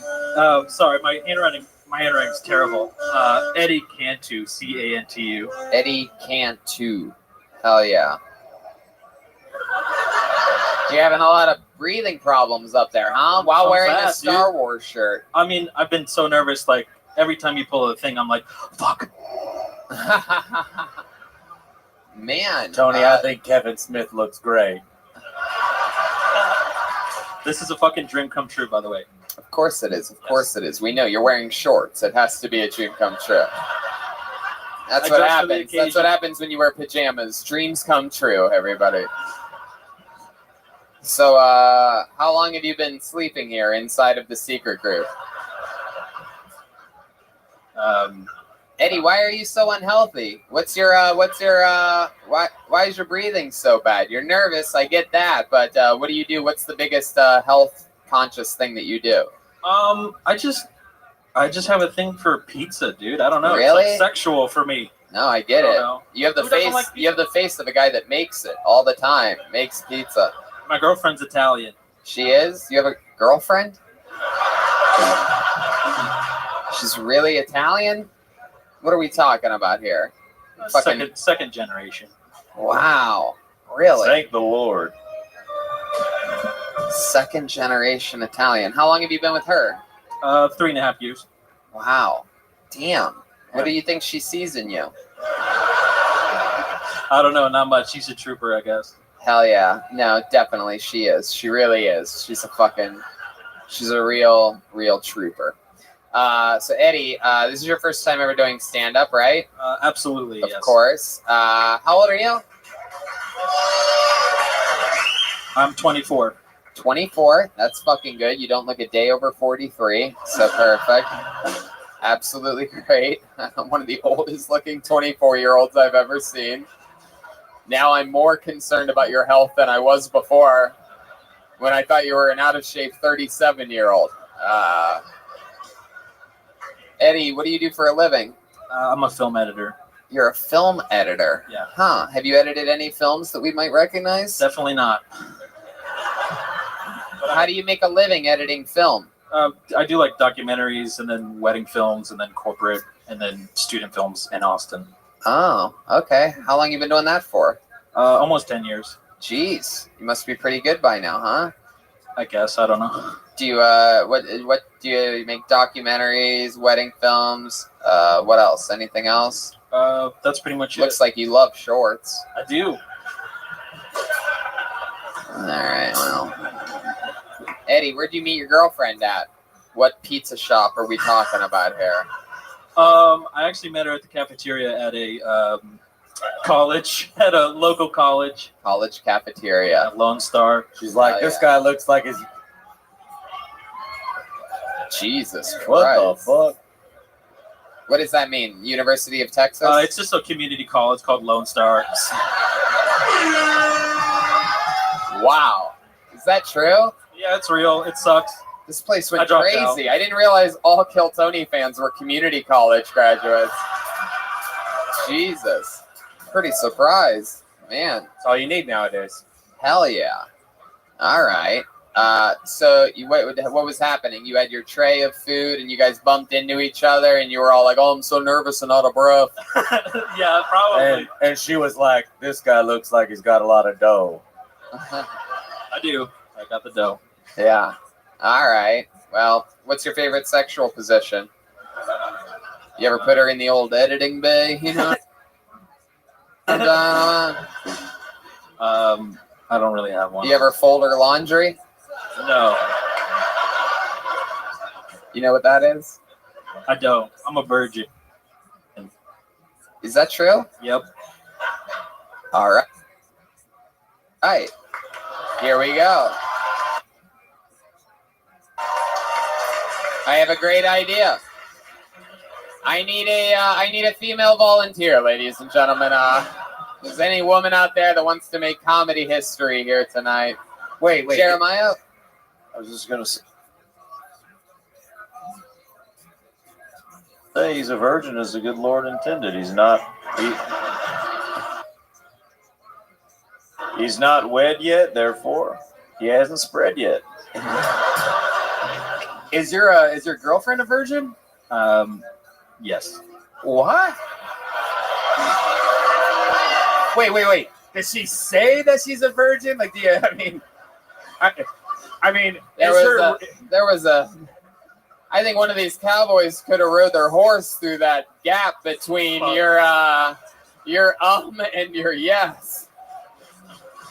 I think we all pictured her just getting fucked up against the wall at a bar.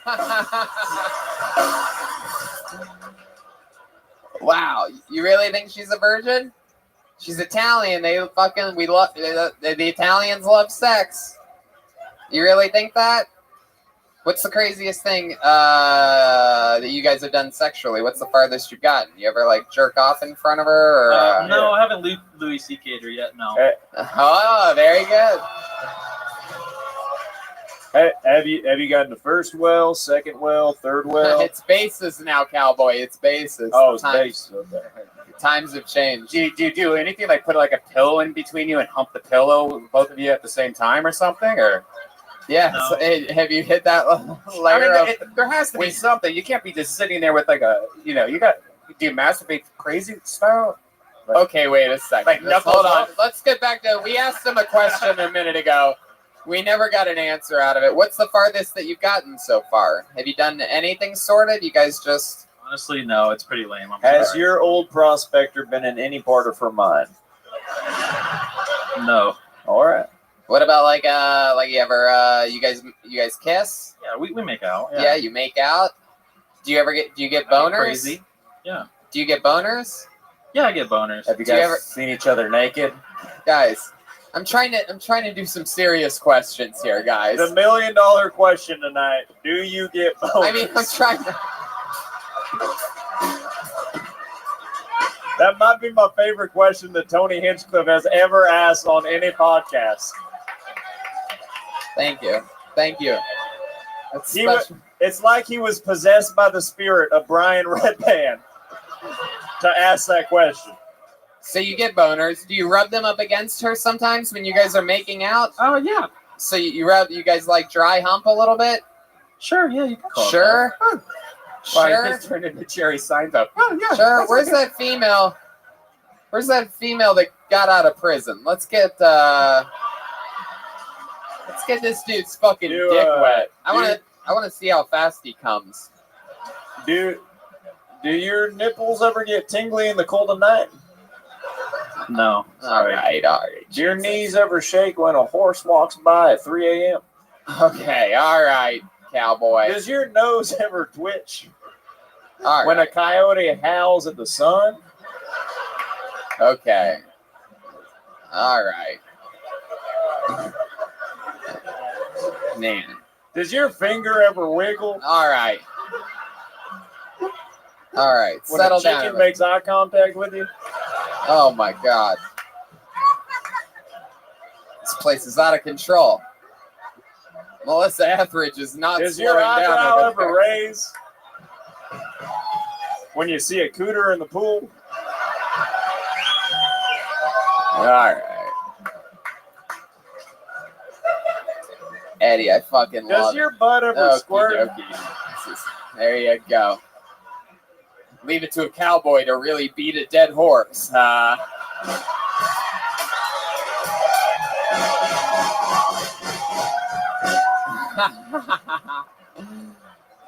All right. Well, Eddie, have you ever thought about working out? Have you ever thought about like running the? You ever think about like running the steps at in Philadelphia or anything like that, like fucking Rocky? I was gonna take your advice to one guy and start following Cam Haines, which I did. Yeah. So yeah.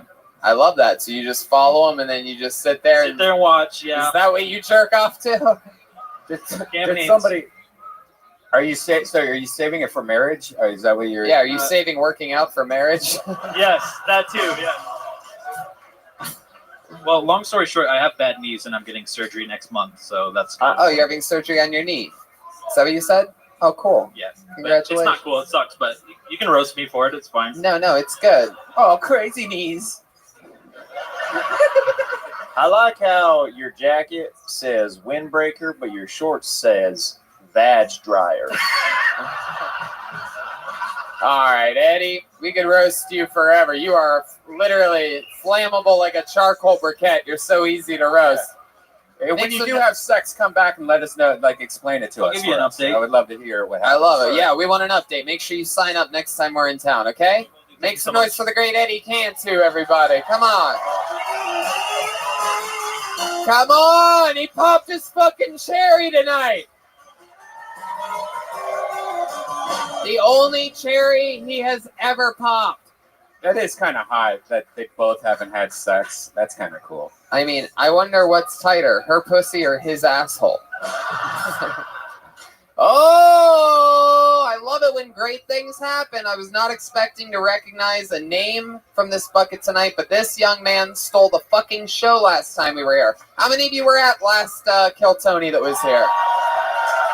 Well, then I think you're going to be very excited. I do believe this is your very own local hero, Enrique Chacon. Yo, how you doing? Yeah, so, man, me and my friend Junior were riding our bikes in some ghetto-ass apartments. And out of the distance, we see, like, 8 little black kids. And Junior looks at me, and he's like, no way!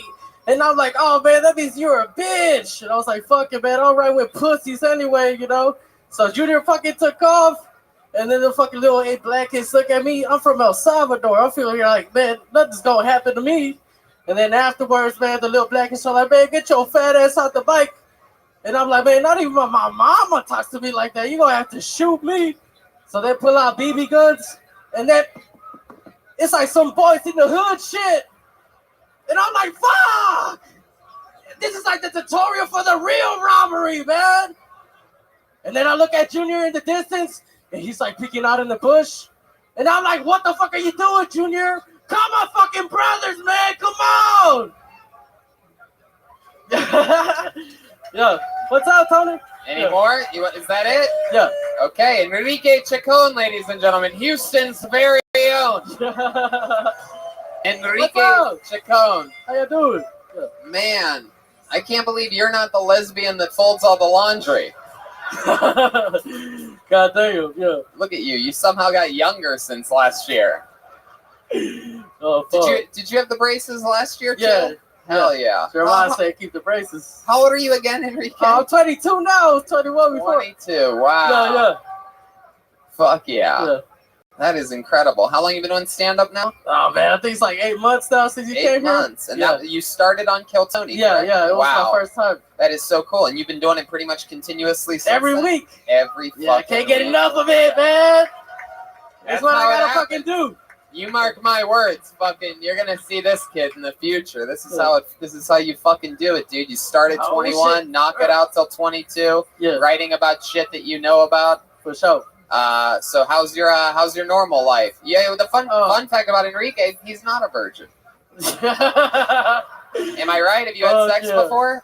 Yeah. Yeah, very good. Yeah. What was that? How long did that last? Fuck, man. It lasts like 2 weeks, man. Afterwards, that bitch broke up with me. You know how it goes. Motherfucker, why you laughing so hard, motherfucker? Dude, who'd you just turn into a black kid? Yeah, you're a black guy. Motherfucker. Yeah. I was gonna say, who taught you how to speak English? Aphrodite. Come on, all right. Got the same butt. Yeah, Enrique, you really do have quite a badonkadonk. Show the audience your ass, Enrique. Look at that thing. Enrique's built like a fucking brick house. Wow. Stocky. What do you do for work, Enrique? I actually teach at an all African American school. Is that true? It's a private school, yeah. Oh my God. That's called a jail where I come from. Yeah, man. Fuck. Wow. An all African American school. Is that how they do the schools out here in Texas? Hey, we got our children over here. You put your children over there. I'm the only Hispanic there, Tony. I have no idea what you're saying every time you talk. You're so excited. I don't think you know what you sound like. So, all African American school. What are you? What I mean? What am I teaching? What are you teaching? I'm teaching art classes, Tony. Art classes? Yeah. I'm teaching these motherfuckers how to paint. You know. Yeah, that's cool. That's cool. Wow. Graffiti. Are you a good artist? Yeah, actually, yeah. Yeah. I'll say so myself. Man, you ever have anybody tell you that you look like a bitch? Man, I had a few times actually. Fuck. Actually, Yeah. What do you do? What do you do? What do you do when one of your students acts up? When a student acts up, I'll tell them, get the fuck out of my classroom. That's what I tell them. Wow. And then they're like, man, Mr. Chacon, you look like a bitch, dog. Yo, fuck you and this class and your fucking braces. How often do your students call you the N-word? Man, a few times, man. A few times. What, every hour? Wow. Enrique, how long have you had that job? Man, it's been like 2 months. Months yeah. you've been working there. Yeah. Wow. How old are the kids? They're like in middle school, man. They're all hormone induced and shit. You answer every question. You just took a hit of a joint. Hey, how old are the kids? Man, they're like fucking, man. They're like fucking 14 and 15, man. They're 14, Tony. 14. Hell yeah. 14. Hell yeah. So Enrique, you're 22, you're in Houston, you're working a real job, fucking everything's going good. You've never been to an all-female prison before. Fuck no. What else? What else you been doing for fun? What else about you, Enrique? What would this audience be surprised to find out about you? Oh shit, man. I ain't got no papers. I'm a fucking dreamer. The dreamer. Wow. Yeah. You know about it. Joe knows about it. This man knows about it. Yeah. We call that a nightmare where I'm from. God damn. Man, you ever almost get in trouble or anything with that? What happens if you get caught? One time I had to eat 3 grams of weed, Tony, just so I wouldn't go back to El Salvador. It's fucked up. Is that true? Yeah, it's true, man. And I just had turned 18, so I had to eat that shit quick. Plastic bag and everything. What I would have given to see 3 grams of weed stuck in your braces. Jesus, they would get you for possession and trafficking with those fucking things. My God, when did the braces come off, Enrique? Man, I got like maybe 6 more months. Then I look pretty. Yeah. Oh. Wow. Have you ever eaten a girl out with your braces on? Good question. I have. One time I did real bad. You know, I go, and she was like, I think it's the braces. I'm like, oh, fuck. I'll blame it on them too, man. That's my scapegoat. Yeah. Enrique, everybody loves your bracial humor. Man, so about 6 more months. You have a girlfriend right now, or are you dating? Or I just broke up with a girl like yeah, you know, man. Hey, let me hit that shit again. Yeah. Oh man, I just broke up with her, dude. How the hell did you break up? How does a little boy with braces break up with anybody? How did that happen? Like, look, I feel like we're getting stuck in something that. I feel like how close you want to get? You know, that's pretty much it. First we were banded together, but now, you know. Why'd you break up? Shit. I guess like too many like mutual friends. You know how that shit goes. What are you on Facebook? The fuck are you talking about? All your friends fuck your girlfriend? Yeah, no, like she pretty much like knew too many people, and I pretty much knew too many people that knew her. So like, you know, that compromised that. Enrique, you're gonna have to start from the beginning again. All right. Why did you break up with this girl? It's clear that she called ice on him, and he's like, "You got to go." You got to be more specific. What do you mean? What did the people know, or what did the people tell you? Don't be shy, Enrique. This crowd wants to know the fucking truth. Man, like, all right, yeah, you're right. Like, Everybody she brace was yourself, all right? like, she was like way older than me. Like she was like vegan. I wasn't vegan, you know. It was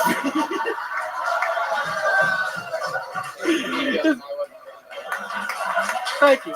There you go. The truth will set you free. That is grounds for execution. Yeah. Well, Enrique, I just think you're so fucking. I think your potential is out of fucking control. You have the most likable goddamn head. You started at 21 on this show in this room. He's now 22. He's been doing it every fucking week since then. He doesn't have fucking papers. He's a dreamer and he's living his fucking dream. Fuck yeah! A local hero on Kill Tony, Enrique Chacon. He's on Twitter at What Chacon Do. WhatChacondo. There he is, Houston's very own. I'm telling you, that kid's going to be a fucking star. You're going to say you knew him when he very first started. Enrique Chacon, everybody. Nothing can stop him. If he writes and he puts that fucking Mexican illegal immigrant work ethic to his writing, if he writes like he could be deported at any fucking moment, he's gonna fucking do it. Keep working. Someday you could be me. Okay, this looks interesting. We love one-word names on this show. Let's see what happens here. Make some noise for Chaffee. Chaffee, all right, from the front. Here he comes. Here he is. Ladies and gentlemen, Chaffee. One more time for Chaffee, everybody. What's up, Houston? All right, so a buddy of mine hit me with some bad news today, said that he relapsed on Popeyes this morning. And terrible. So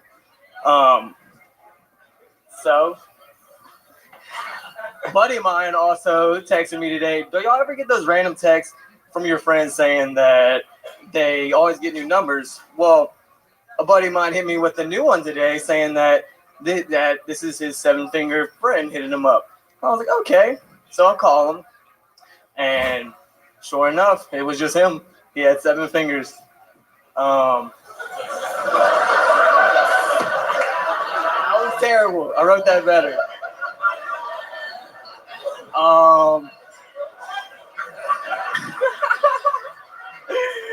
Wow. I said that way better in my head. I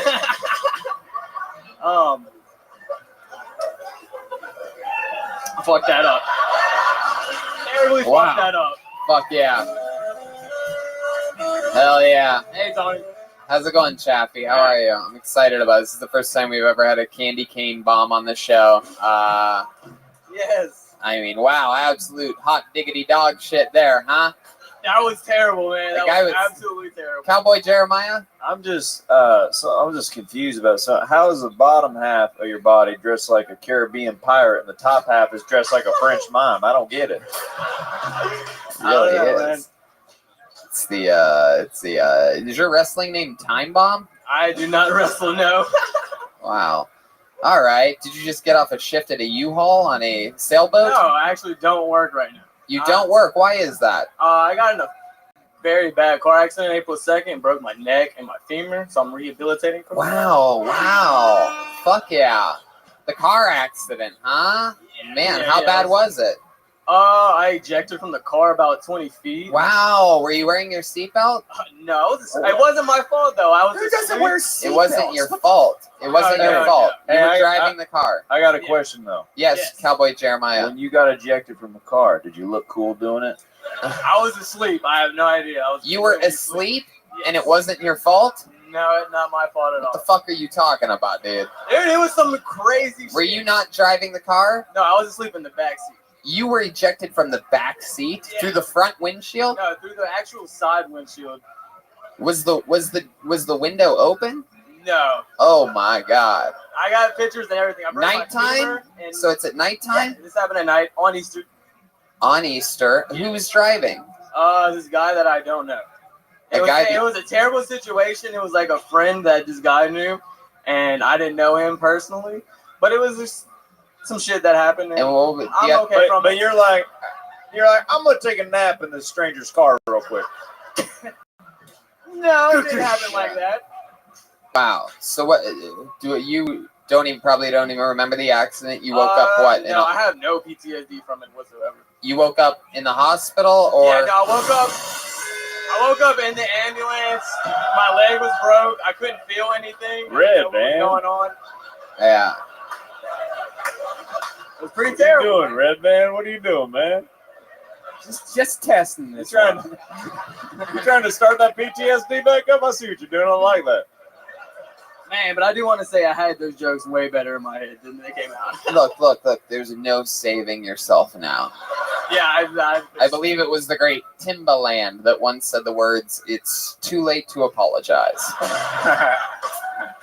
Did the driver die or did? No, dude, I was actually the only one hurt out of everything. Yeah, there was 4 people in the Oh car. my God! Were you the only one not wearing a seatbelt? No. I think this was a mafia hit. Dude, it was terrible. Oh my God! So what were you doing for work before the car accident? I was hanging gutter. I live in Louisiana. You were hanging what? Gutter. You were hanging gutter. Yeah, and working on houses and stuff like that. You know how rain hits a roof and then it will go into that thing that travels. Now I know what the fucking gutter is.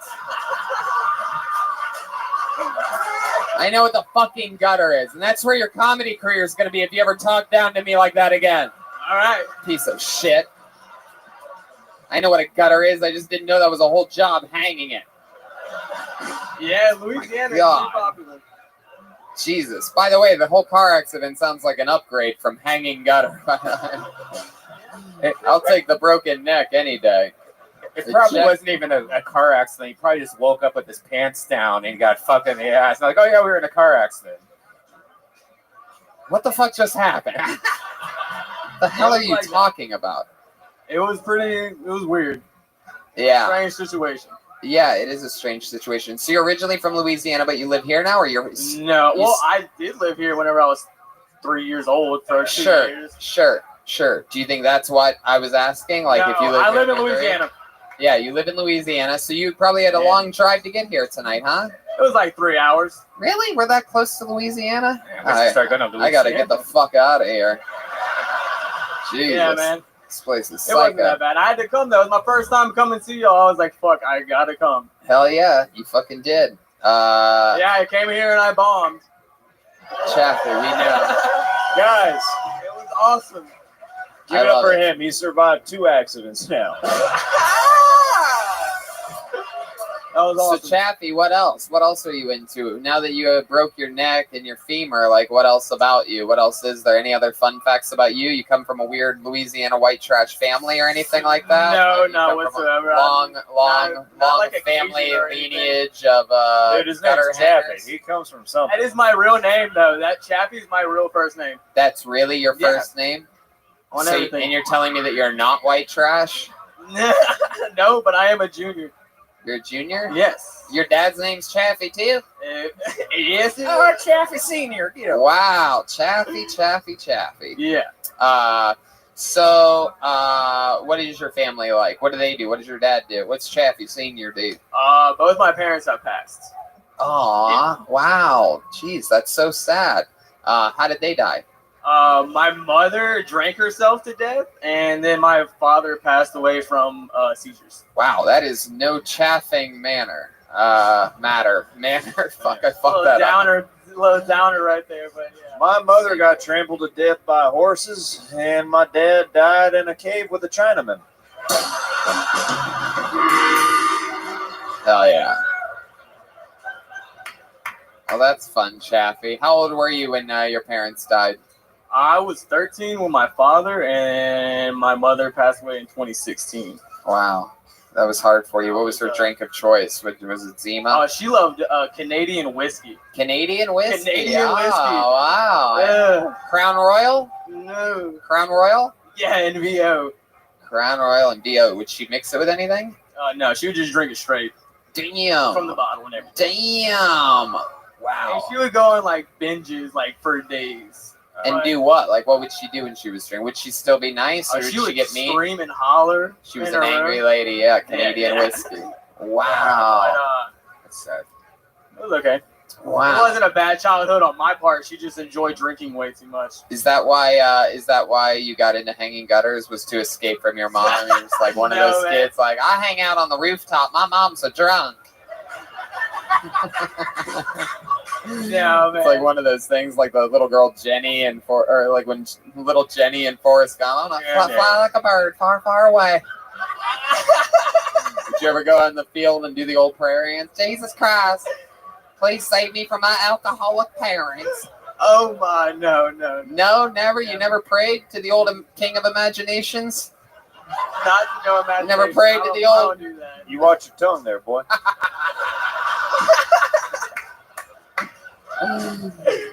You never prayed to old Harry Potter Senior up there, huh? The old. I mean, if that's your thing, I guess you can go ahead and do that. The old fucking wizard in the sky. All right. All right, Chaffee. Well, I'll tell you this, man. I fucking love your style. You drove a few hours to get here, and I'll tell you this. Everything in your life has led you to this point right now. Look, if you hadn't gotten into that car accident, how long have you been listening to this show?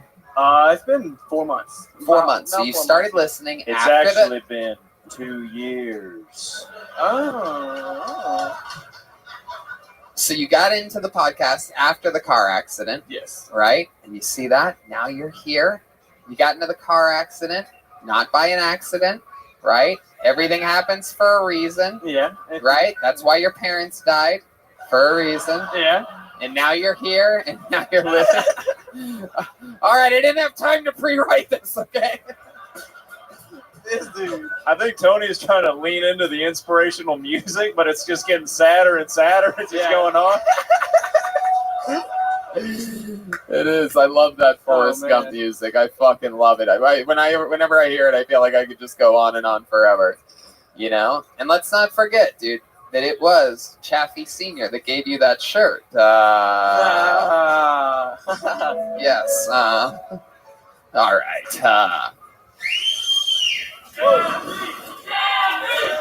These people love you. There he goes, Chaffee, ladies and gentlemen.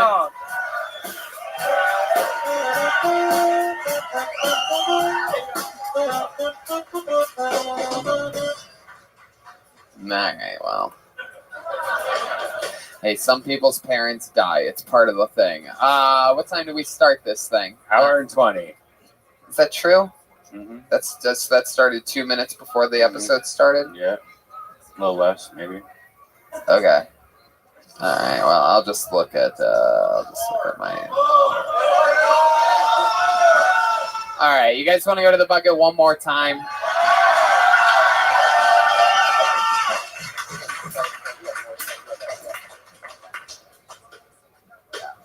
Okay. Make some noise for Ben Young, everybody. Ben Young. Your final comedian of the night. Ben Young.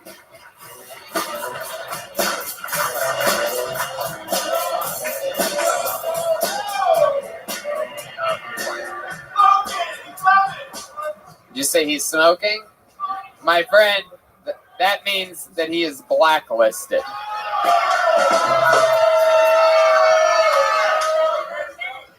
I gotcha. He's smoking, sweetheart. I got bad news for you. This is fucking show business. The train keeps rolling. All right, sweetheart. There she goes. Chelsea Peretti, Ben Young's spokesman. Back to her seat. She's like if Brooklyn Nine-Nine whores. I'm sorry, sweetheart. Don't let it haunt you when you go to sleep tonight. I know it's the last thing people think. Do I really look like if Chelsea Peretti was a 4? No, they laughed. They laughed because it wasn't true. I like this name. All right, your final comedian of the night. Make some noise for Billy Cox.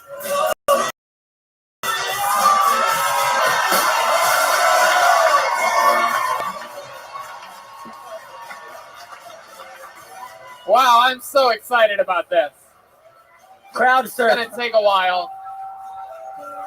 A very cool looking wise gentleman just stood up in the second row. I'm praying that it's Billy Cox. He had to go all the way around, I do believe, to another. Okay, here he comes. There we go. Jeremiah's giving him a hand. Ladies and gentlemen, Billy Cox. Hey, everybody. Tony and the crew, you've been here a few times. You know what an international city we have. Very many ethnic communities. I recently went to a new eye doctor. He was Asian. He came in after my exam and said, Mr. Cox, you have a cataract. I said, no, I'm driving the old Buick in the parking lot.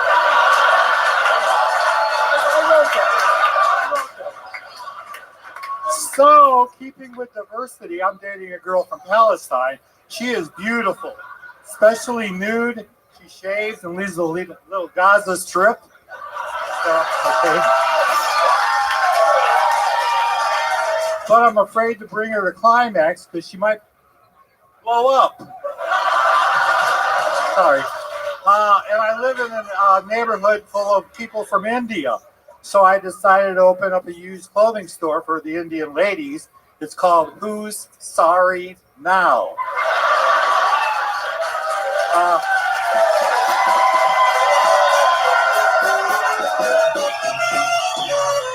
Wow. Is there anything else? It did so well, I opened a second discount version called So Wrong But So Right. Wow. That's it. Wow. All written in the last week. Billy, first of all, let me tell you, you are the funniest grandma we've ever had on the show. Grandma. All right. I fucking love this, man. Tony, yes. I'd like for you to meet my birth father. I love it. I could see the resemblance in the haircut and the haircut only. Exactly. Shout out to Jeremiah Wonders. Love that. Hell yeah, Billy. Wow, you are a badass motherfucker. You're here, you're at Kill Tony, showing the fucking range of the fans that we fucking have here. We have badass fucking... Thank you. How, can you mind me asking how old you are? 67. 67 years old. Thank you. I fucking love it. The underdog the whole way through. Jeremiah. Yeah, I've always wanted to ask this question. What was it like to work on the atom bomb? Wow. Explosive. I have no good answer. Wow, Billy. That's my father right there. Billy, I fucking love this. You had a great fucking set. A great set. I mean, you know, you remix the cataract thing, you know, it's an old thing. Oh, yeah. But, you know, I love your work on all, you're a star of one of my favorite TV shows ever. I don't know if you know that. And? Oh, that's not.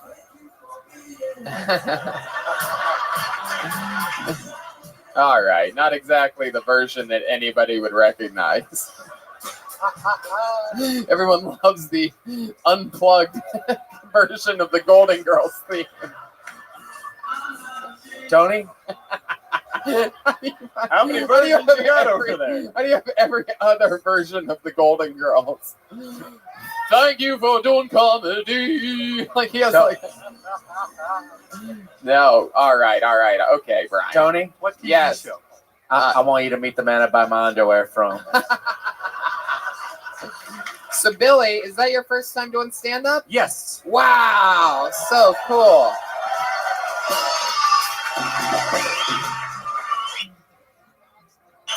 Wow, I fucking love it. We have good genes, Tony. What can we say? For those of you listening to the podcast, he keeps putting a chloroform tissue over his nose, and it's like waking salts or something like that. Bath salts. Passing away as we speak, and he's waking himself up. So Billy, your first time doing stand-up, so fucking cool. You're 67. What you been doing your whole life? Tell us more about you. I retired at 62. So yeah, what'd you retire from doing? Other than being the Jeremiah's barber. I was in the music business. I did radio promotion, working with different bands like David Bowie, Elton John, Slipknot. Wow. A lot of crazy different bands. So I would go to radio stations and get the music played, work with the bands when they came through. That is so fucking cool. I'm pretty sure everyone that worked in radio is retired now. I bet, yeah. Well, the MP3s really knocked us out when the MP3s. Well, when that happened, that was on a podcast. He comes on and says MP3s really took out the radio business. Did you buy the son of a MP3 at bitch? the technology place? Very good. Red band. So Billy, what else in your life? Were you ever married? Are you still a virgin? Yeah, I was married for 7 happy years. Yeah. 25 total. She drank herself to death, didn't she? In the divorce, she got the house and you got her haircut. That is so funny because I had a beach house in Galveston, so she took that, and I took. A beach house in Galveston. I know, I made the wrong trade. Fuck yeah! Wait, this is a very Robert Durst situation. Now that I think about it, I believe he also lived in a beach house in Galveston for a moment, right? He threw some trash bags out there. I dismember him. What's that? I dismember him. Oh, I see what you did there. Very good, Billy. If people always told you're a funny guy, you always do that sense of humor. I've always been the funny guy. You that guy? You're like that guy that sits at the end of the bar and gives young people good advice and shit. That's funny, but no, I don't do bars. I like smoking the weed. And I fucking love this guy, Billy. I feel like you could jump out the stage and crowd surf all the way to the back. Who wants to help us murder Billy Cox? Billy's a big boy. What are you, 6'1", 6'2"? 6'3". 6'3". Wow, just like your son, I know yeah. another guy that's exactly 6'3". Oh Why don't you go? Why don't we go nose to nose? You could do it from there, Jeremiah.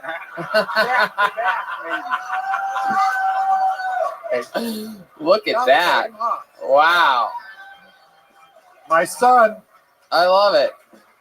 Man, that is so cool, Billy. Any other fun facts about your life? Anything else that you No, I play the drums and sax. Oh no! My God, yeah.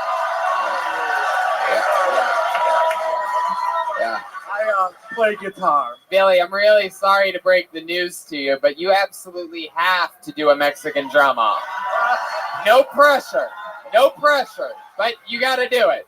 I was joking, just kind of a callback, but I play guitar, so sorry. Wait, what? You were what? Just joking. I was just doing joking. a callback. I just wanted to see him in his underwear. He's on. Oh, God damn it. Well, you know what happens when people lie. Do you actually play the saxophone? No, I don't. Thank God, because a grown man was about to start crying in front of you right now. Gonna bring joy to my eyes. Billy, so you just lied about playing a bunch of musical instruments. You got me really excited. Any other hobbies or anything from your life that were true, or did I miss anything? Because it all just got clumped up as lies. I love horror films and monster films. Did you say porn films? Horror films. Horror films. Yes, me too. Did you see the new Halloween? No. It's surprisingly really good. I really liked it. I'm surprised to hear that. Yeah, it was a genuinely good remake, a really good remake. Did you like Rob Zombie's version? I haven't gotten to see it, believe it or not. Even though Devil's Rejects is one of my favorite horror movies of all time. Yeah. All right. Well, this was we turned into a real podcast there for a second. I like this I feel guy. like I could talk to you forever, man. Oh, that's great. Well, he doesn't have that much time, Tony.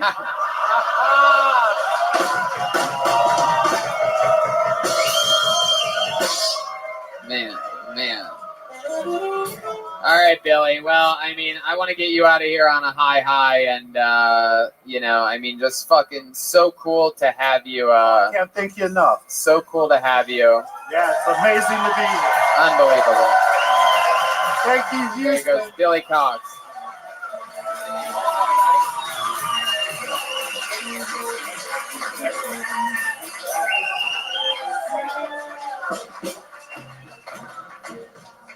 time did we start this show?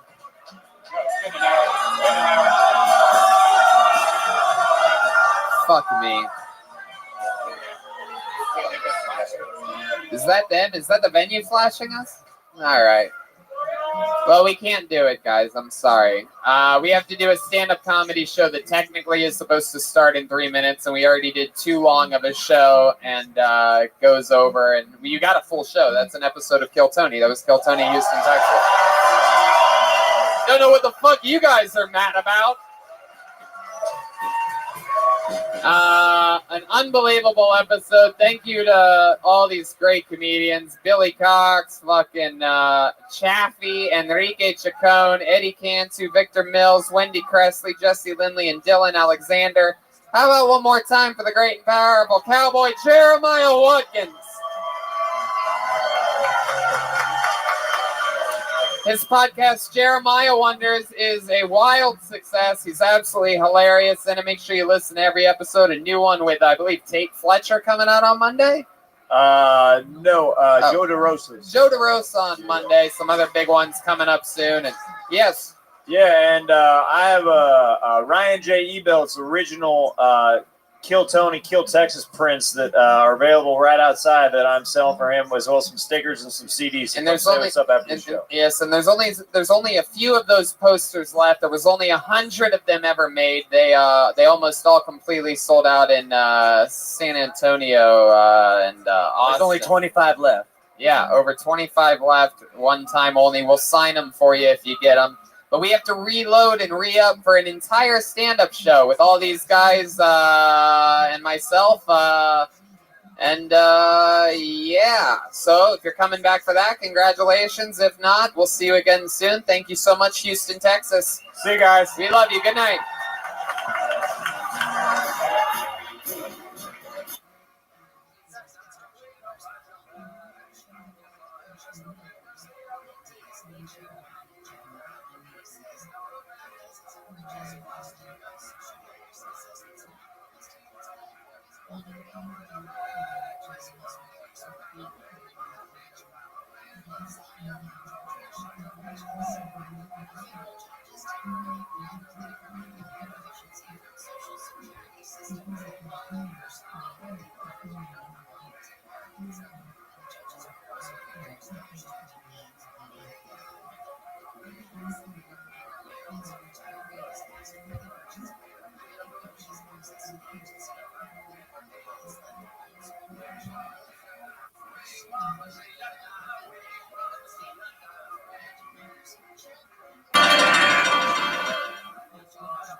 Texas at Hyenas Comedy Club for a brand new episode of Kill Tony. Give it up for Tony Hatchcock!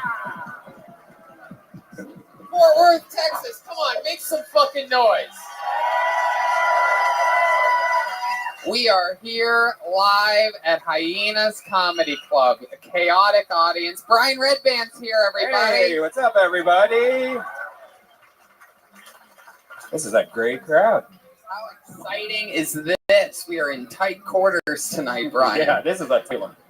My goodness. You guys excited about this? We're live at Hyenas, the #1 live podcast in the world. Shit's all happening. Life is crazy. California's on fire right now. So we decided to come here. When our home light's on fire, we say, let's go visit Texas, get it out of the way. Fuck yeah, life is good though. With all this anxiety going around because of fires and whatnot, it is important to keep a healthy mind. You guys know that? Do you know that Infinite CBD offers the cleanest, healthiest, and purest form of CBD available? It's 100% legal. I know what you're thinking. I'm sure there's a lot of fucking Texas marshals out there right now.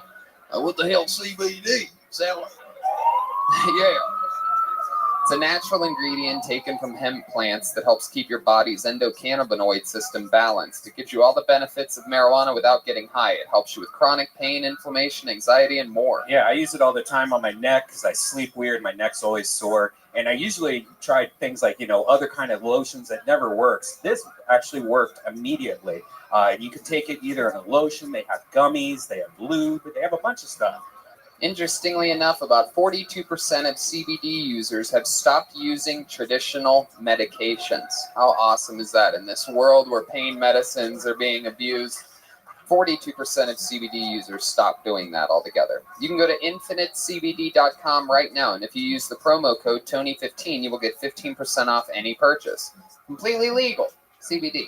Infinitecbd.com. Use the promo code Tony15 and get 15% off any purchase. Isn't that exciting? This is Fort Worth. This is the type of town that loves a good fight, right? I love fighting too. I love the UFC, and I'm going to UFC 231, where Max Holloway is fighting Brian Ortega, and one of my favorite human beings, Joanna Jędrzejczyk, is fighting for the new flyweight women's championship. And I'm going to bet DSI and placing some bets on that. I'm doing the pony parlay that night, picking Holloway, Jędrzejczyk, Laprice, and Gedalia, all four of them. I'm going to win some goddamn money. Bet DSI has over 20 years in the business. It has an easy-to-use interface, and you could bet on things. You don't even have to bet on sports. I'm not the biggest sports guy, but you could also bet on politics, reality TV shows. You could probably even bet on Kill Tony right now. Yeah, you could totally bet on Kill Tony. Go to betdsi.com and use the promo code KILL120, and they're going to match your initial deposit. It's good up to $1,000. Think about that. You put money into BetDSI, they match your deposit. That is so cool. So go to betdsi.com, use the promo code KILL120, and that's what you do there. And let's begin the show. Are you guys ready for this shit? As you can tell by the size of the stage and the size of this table, we are going guestless tonight here in beautiful Fort Worth. Some of our favorite shows. We just fucking let the machine run on its own. We've had so much fun here in Texas so far this week. An amazing sold-out show in San Antonio, Austin, and Houston. But somebody told me that they think that the Fort Worth audience is going to be more lit than all those other cities. I heard a little rumor. I think there might be some truth to that. So, we did not bring a guest. However, we did just so happen to bring, believe it or not, the best damn band in the land. Every single episode, they commit to being different characters. I never know what they're going to be. I left the green room 5 minutes ago, and they went into the bathroom and started getting ready, pulling stuff out of suitcases. So let's see what they are tonight. Ladies and gentlemen, I present to you the best damn band in the land and two of the funniest human beings on the planet. It's the great and powerful Jeremiah Watkins and Joel Jimenez. What is this gonna be?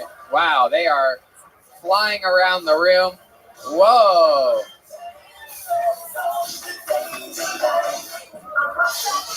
They have curly afros and old school timey suits. What are you guys? We're 80s stand-up comedians, Tony.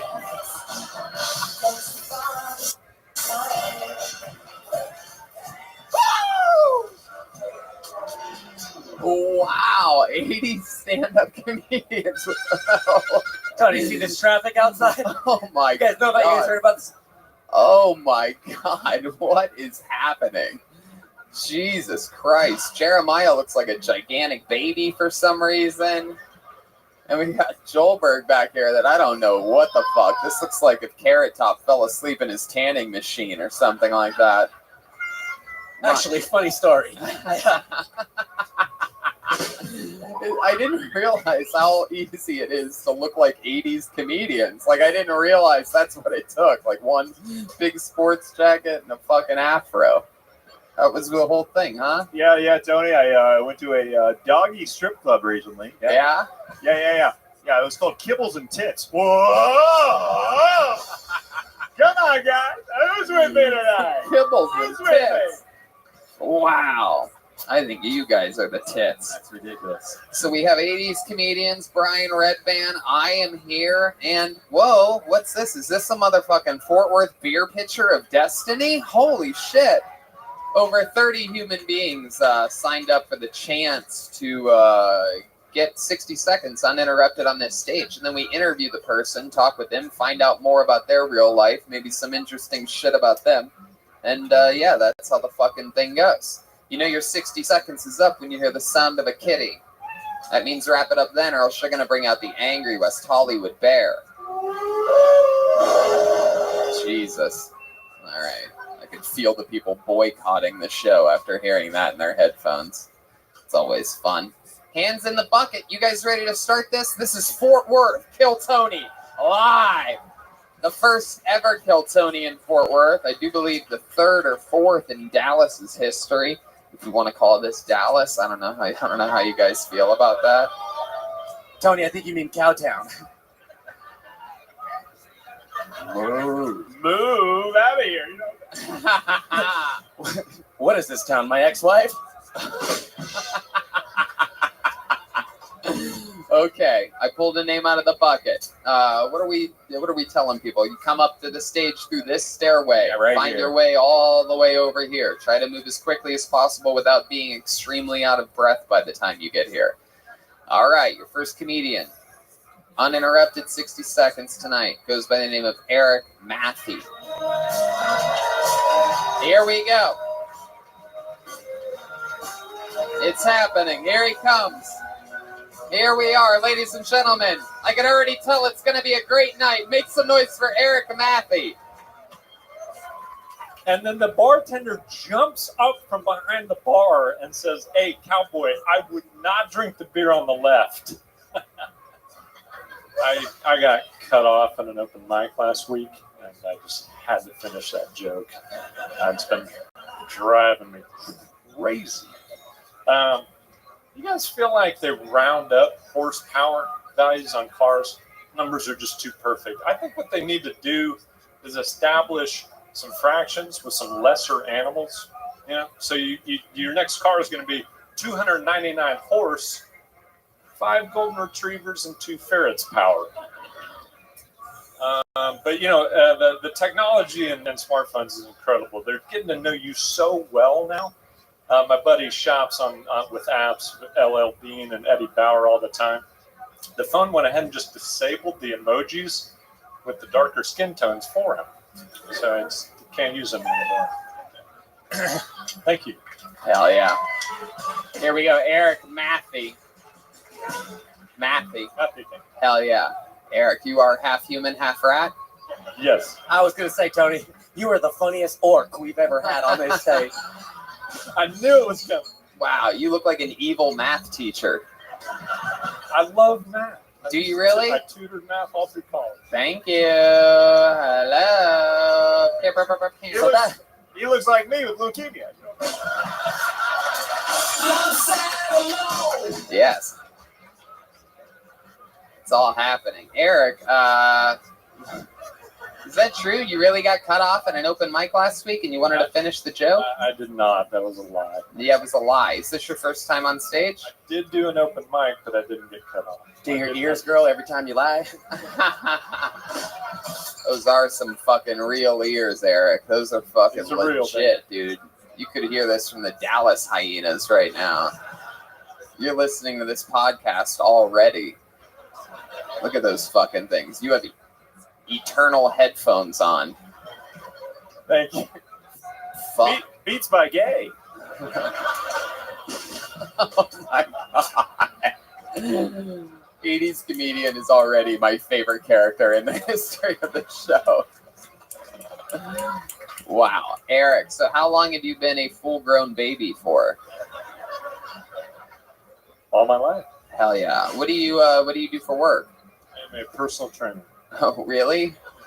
What do you it seems like you're very, very more like a very personal trainer? Like it's just one person, nobody else knows about it. Personal trainer, clearly you're not working on yourself. I mean, what are you personally training people to do? What do you teach them? How to work out their ears? 'Cause your ears are fucking ripped, bro. Thank you. Ear day.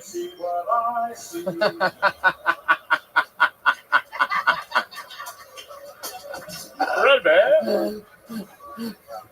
You were just guessing at which part would be the "Do you hear what I hear?" Yeah, but that's actually funnier. Do you see what I see? Keep looking. Maybe it's the next one. I don't know. Is it? Yeah. It seems like it's right around the corner. Oh, they repeat it. You just keep going. Do you see what I see? Wow, what are we? But they repeat it after that. No, they say. They're gonna, I think that's later in the song. I see. Oh, my eyes are in my head. All right. Anyway, here, let's not forget about Eric. It's really hard to do. So Eric, you are a personal trainer. That's what you make a living doing? Yes, sir. Where do you do that at? What cancer ward are you a personal trainer at? What children's hospital are you a where do you personally train? Like a gym? Yes. Yeah. And what's your specialty? Cardio? Cartilage.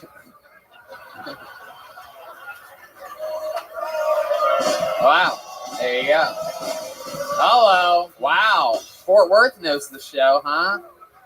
Man, Eric, do a lot of people is that a tough sell? How much do people pay for you to personally train them? What's it like? What is it?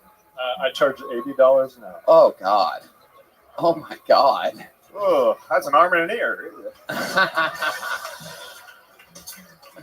Man, what kind of exercise would you have us do? Like, what's your first thing? What's one of your main methods? I mean, if I'm paying $80 an hour, I expect magic right from the fucking top. I got to learn a lot about you before I start prescribing exercise. Come on, give us a little example of some of the work you know how to do. You hear this music? Oh, okay, it just ended. As soon as I queued up, there you go. Show us a little something. Exercise? Come on, show us your exercise.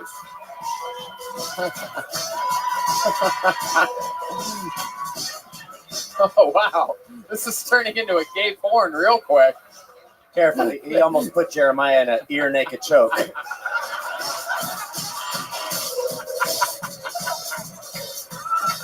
This episode brought to you by cocaine. Wow. Oh, shit.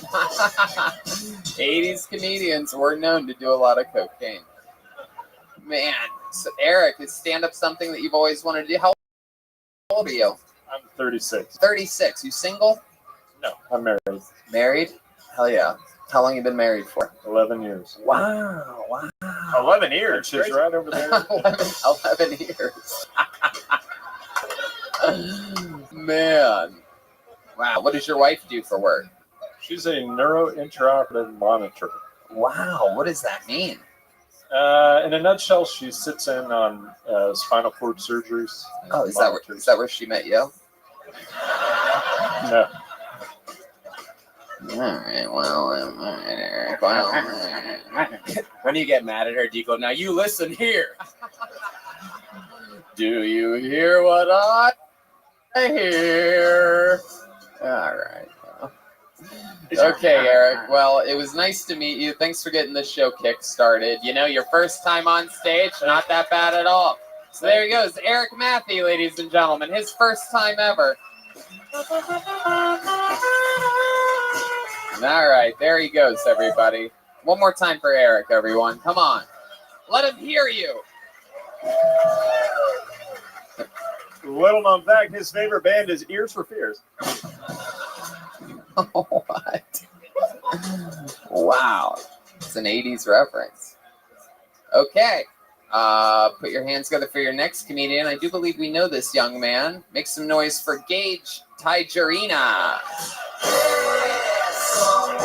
Here we go. Here he is. One more time for Gage, everybody. Hello. When I was growing up, my parents called me the miracle baby. They call me that because whenever I was coming out of the womb, the umbilical cord was wrapped around my neck. Basically, what I'm trying to say is I've been trying to end this shit since day one. I am afraid to hold babies now. I have this irrational fear that they're going to break in my arms when I hold them. My girlfriend would give me a hard time about it. She's like, what are you going to do whenever we have kids? You going to be afraid to hold them? I was like, no, because if they're my kids, it's kind of mine to break at that point. Can't break someone else's baby. I'd be like, what am I going to do? Like, just be like, oh, I'm sorry. Hey, I'll get you a new one. You know? My girlfriend would also say, like, you know, scientists have actually found that have found that babies are a lot more durable than they think they are. And I want to know, how the fuck do you find that out? There's scientists somewhere just stress testing babies. I don't know why I'm doing a basketball thing, but that's the way I imagine it. Because durable is a weird word to describe an infant, you know? Like, that's the type of word you'd use to, like, describe a kid you want to get adopted. Boom.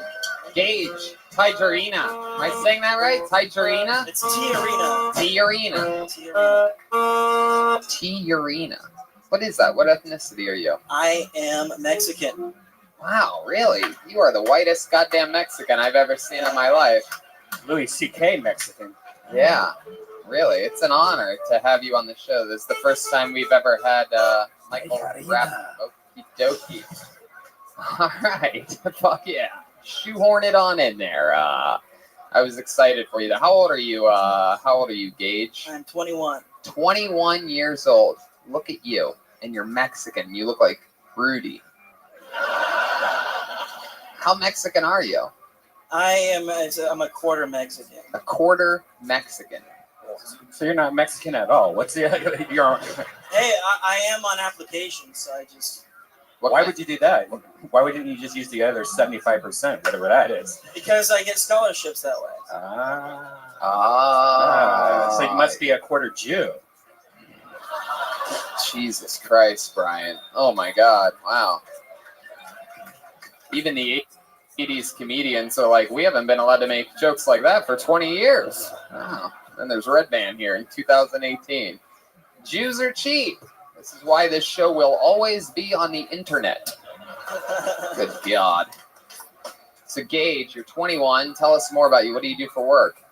I do a lot of things. I'm an editor. I'm a photographer. But like, come on, tell us how you make money, you fucking dork. I made my I don't want to know about your fucking dreams. I'm an editor. I'm a photographer. I'm a porn star. I'm a. My regular job is at a library.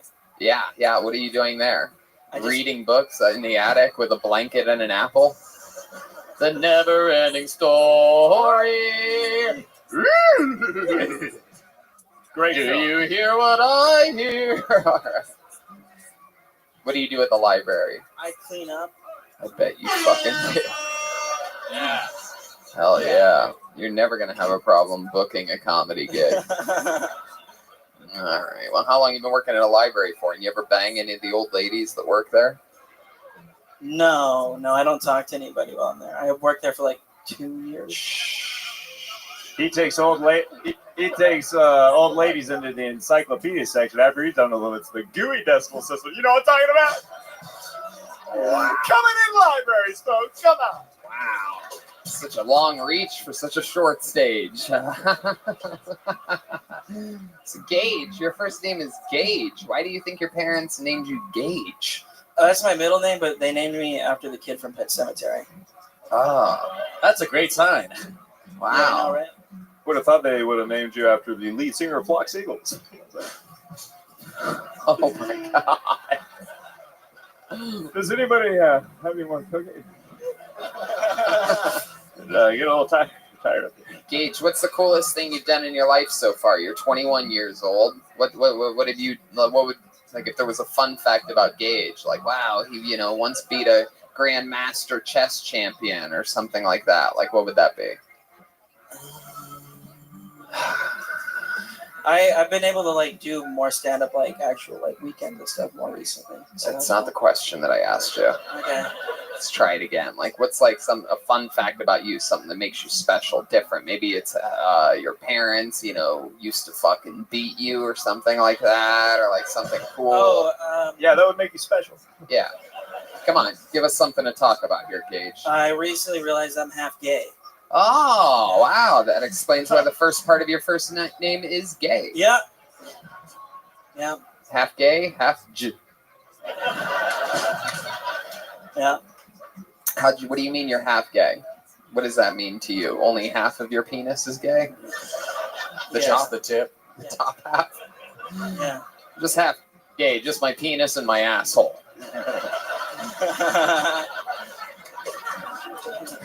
What does that mean, half gay to you? What does that mean? Does that mean you start cooking a meal and you don't finish?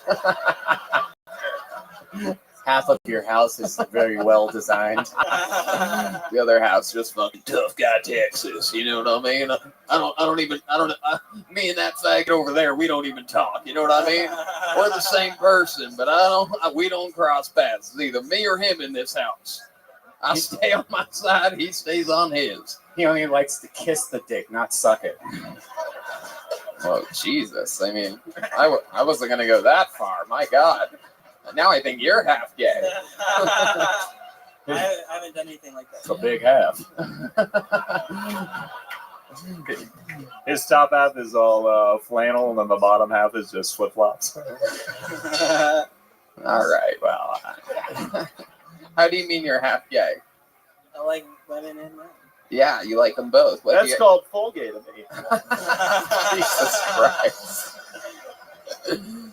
Have you always had an attraction towards men, or did you recently get into women, or did you recently get into men? Like, what happened? Take us through I've only been with women, but like recently I realized I like dudes too.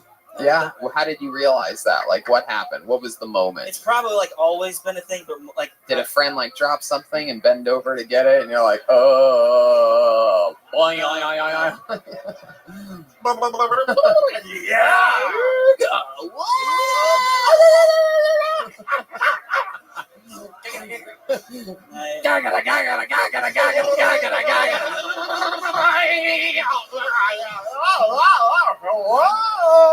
All right, what was the moment, Gage? I've always like kind of been interested in gay porn. I'm like, there's probably something behind that. Yeah, it's probably you. You're behind it. Yeah. Jerking off. Yeah. Man, that's so interesting. What's your favorite type of gay porn to watch? Here's a new question. 309 episodes in. What's your favorite type of gay porn? I don't know. Dudes fucking? I thought so. Yeah. Just I'm trying to find out what I like. I don't really know like yet. So you don't have an answer to that. You know how I like my gay men? In a conversion camp. You know what I'm saying? 80s comedian. That's how it was back then, huh? Wow. 80s, baby. What's the gayest thing you've done so far in your life?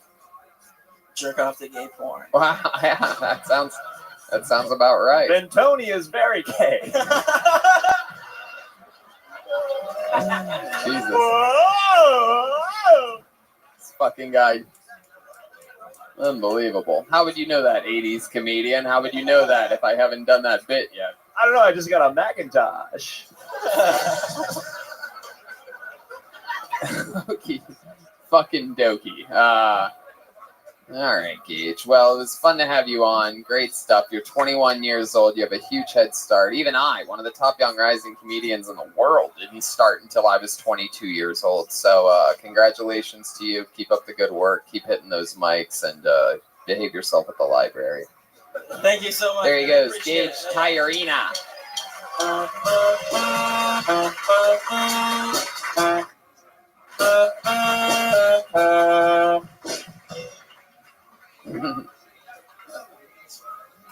All right. Pulled another name out of the bucket. Make some noise for Fidel Lopez. Fidel Lopez. Fidel! Here he comes. Hell yeah. One more time for Fidel Lopez, everybody. My friend signed me up for this. I don't know what to say. So this is my first Adidas outfit. I feel like when you put an Adidas outfit on, you're putting on a costume, and the costume should signify cool. So that's not what I am. I don't know what else to say, so hopefully Red Band can help me out on this. Say something else.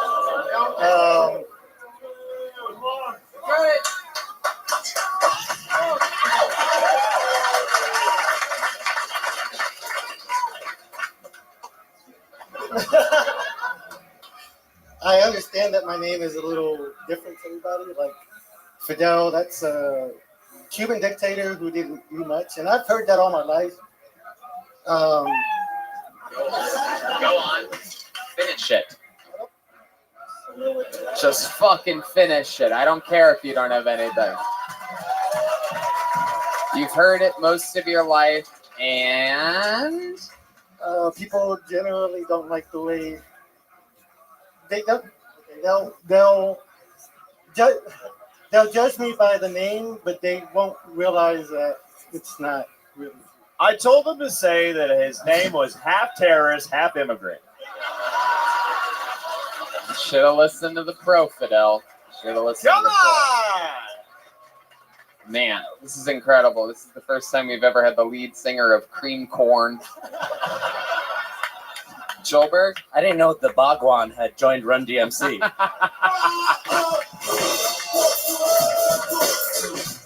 Wow.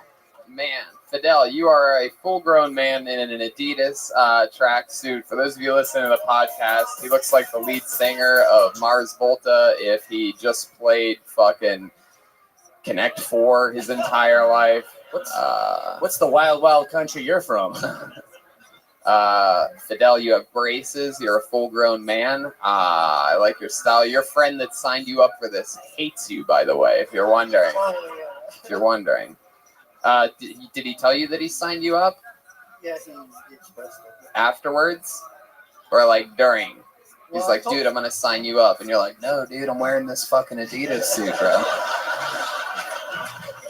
He looks like that girl that came out of the TV in the ring. Yeah. No, he said that he's gonna sign me up.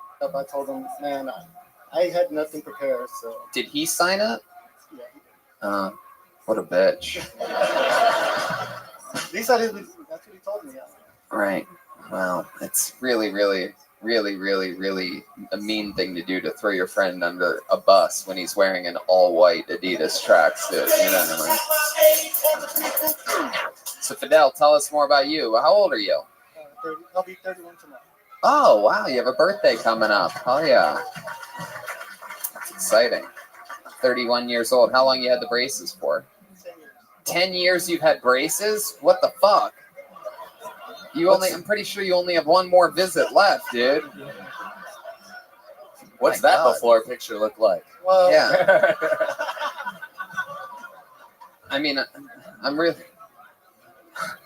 I'm not surprised that a guy that looks like you is in two different bands, but those type of bands are not the. I lost my job, so They said that I can either take them off or keep them on, and I was like, it'd probably be cheaper if I kept them on. Just get a screwdriver in there and. Oh my god. This is the funniest shit I think I've ever seen in my life. There's only one thing to do. Fort Worth, who wants to take off this guy's braces live on Kill Tony right now? I think it's only right. You ready for this? Anybody have any Vicodin? Or you know what? We have some Infinite CBD. We're going to rub it on your mouth. Man, what does it take to take off braces? Can we do that? Yeah. We have anybody have any pliers? All right. Well, what's the job that you lost? Encore. Encore. What's that? Election company. They read your meters. Say it again. Man. What? An encore is when you do it again. Oh, yes. All right. You lost your job at the electric company. That's strange, since it looks like you can conduct energy with your smile. All right. Well, I mean, what else? What else about you, Fidel? It seems like you're a guy that would have some interesting hobbies. Most guys in an all-white jumpsuit have that going for them. What are we talking about here? What are you into? You're a DJ, right? No, I do produce music. You do produce music. Yes, of course you do. You're damn right. You're not allowed to own that outfit if you don't. What else? What other hobbies do you have? You on Spotify? Any of your music on Spotify? No, you haven't made it to Spotify yet. How about SoundCloud? Really? What's your SoundCloud? FYDE. All right. Well, I mean, what type of music do you play? Experimental jazz, like rap, or just like just jazz? Okay, well, I showed it to my friend, and they said that it sounds a lot like Castles in the Sky. Anybody? You used to live in Toronto? Did you? That's where FYDE, it says that's where that's from. But that looks like it's an album title. Because it's Fred from Toronto. So. Man, well, yeah, that's interesting. So you're never going to do comedy again. You just, like, yeah. All right, well, Fidel, I tried to figure out maybe what's interesting about you or anything at all, but it's hard to keep this on track, Sue. If it was up to me, we would. Yeah, redneck. Yeah, this crowd is easily impressed. When did you buy the tracksuit? How long did you get the tracksuit for? Yeah, just a day. I would put that money towards the Get the Braces Off the Face Foundation. You know what I'm saying? Buy a brush. Do you get laid a lot? It's been a while. It's been. Do you play the track and field? You know what I'm saying? Okie dokie. Fidel, we're going to get another person up here. There he goes. Fidel Lopez, everybody. Fidel Lopez. How many of you like it when a comedian gets pulled out of the bucket and has a good set? How many of you like watching people bomb up here? Whoa. That's the strongest one in Texas. Easily 90% to 10% on that. We have this room's filled with hateful people. All right, pulled another name. Let's meet Jamie Jakes. Here we go. Jamie Jakes. The dream is coming true. This is your moment of destiny. Out of the picture, you have been pulled here in Fort Worth, Texas. One more time for Jamie Jakes. What's up? So Mega Millions hit $1 billion a couple weeks ago. So of course I had to throw my name in the bucket. I had to buy a ticket. You wouldn't believe it. I didn't win, but it's worth it for me to buy that ticket just to think about what I would get if I did win the lottery. And if I did win the lottery, the first thing I would do, I would go out, buy a Lamborghini. Oh, Lamborghinis, they're so expensive, they're so impractical, they're hard to get parts for. Yeah, Rolexes don't tell time well, but they're cool looking and rappers sing about it. That's the point. And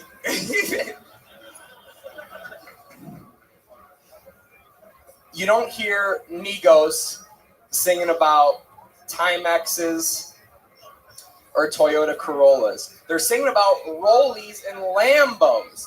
The second thing I'm doing when I win the lottery, it's going to go way too long. Do you want me to go, Tony? No, I don't. Okay.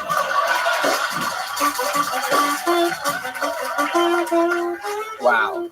Why do you look more like an 80s comedian than the guys next to you? You are the funniest Val Venus action figure we have ever had. That is so funny. I literally wrote down the words Val Venus. Did you get your biceps from doing this? No, that's my personal trainer over there. Wow, look at you, just ripping with the big boys. Let me guess. You're about half gay? Yeah. No, I'm married to a woman, but that's my half gay boyfriend right there. Wow. All right. Don't try to be funny anymore. So Jamie Jakes, let's talk about it. What was that? Oh, yeah. This is my first time on stage. Hey, look at that. Fuck yeah. Jamie Jakes. There's the goat of the first time performance. Jamie, this is exciting. How old are you? I'm 24. You're 24 years old. You don't look a goddamn day over 35. Perfect. You just started stand-up. What do you do for a living? Well, I'm a student. I'm a chiropractic student. Wow. Really? Jeez, man. It's a shame you didn't crack anybody up here tonight. Whoa, I like that one. All right. Well, let's bring it back to the chiropractor here. Why is that? Why do you want to do that? Oh, it's just something that I've really been interested in doing for a while. Ever since I was a kid. You know, you talk about the CBD stuff and getting away from prescription medicine, and that's just something that really aligns with my train of thought. I think chiropractors do a good job of doing that. Wow, look at you, man. I wouldn't adjust a single thing to what you just said. So how much longer you got until you're your own chiropractor? Yeah, so I go to the clinic, so you do like 2 years of classes, and then you adjust people in the clinic for a year. And I'll graduate. So the answer to your question is I'll graduate December next year. Explain it to me. And when you grad, does the wizard give you your courage?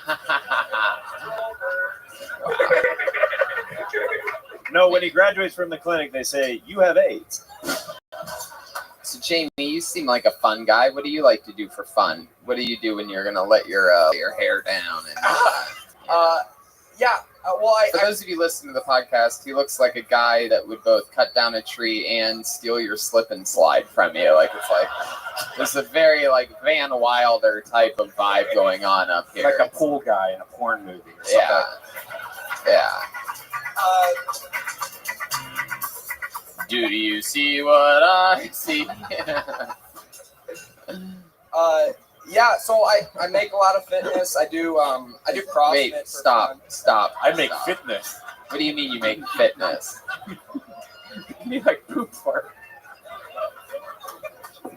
What do you mean you make fitness? I do CrossFit. I do that for fun. I do that after school. So if I got on stage, I promised myself that I would tell myself the people who listen to the podcast should really listen or to watch it on YouTube. Yeah. Because it's so much better. It's so much better on YouTube. So my wife and I like to. Thank you for plugging the show. Everybody's already listening to. I mean, you are right. I sometimes think that goes without saying. Like, I mean, look at you. Yeah. I mean, look at you. Like, I wish that the people. He has a curly mustache. Fucking one of the least fit people that I've ever seen make fitness. We've had some really unhealthy. You have some of the unhealthiest trainers and fitness people here in Fort Worth. Normally, I'm not shocked and appalled when I find out somebody works in fitness, but this fucking clown. So when you're not making fitness and whatever other stupid shit you said, what was interesting about you? So something interesting. I was an All-American wrestler in college. Oh, wow. See, there you go. That's fucking interesting. What weight class was that? I was an All-American at 197. Wow, that's very fucking impressive. Good Lord, that's scary. When's the last time you wrestled? I actually wrestled today in the gym, but What? With what? Your sexuality? I knew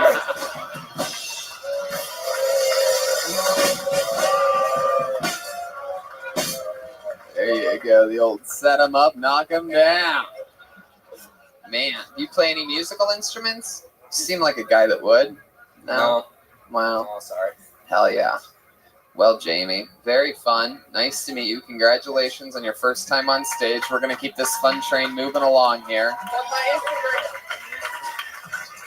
You want me to? Okay. Plug your Instagram. He's on Instagram at Jam JKS. So all one word, JAMJKS. Fidel Lopez, surprisingly, is not on social media.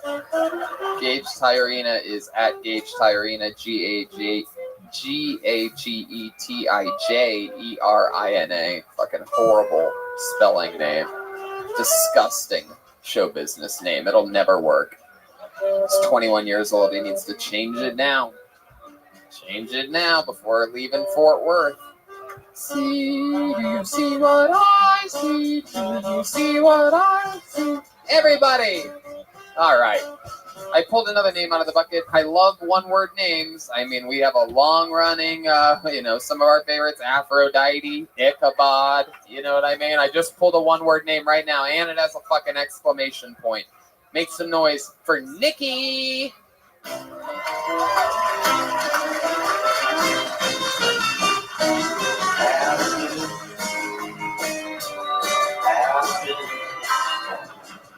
What's up, Fort Worth?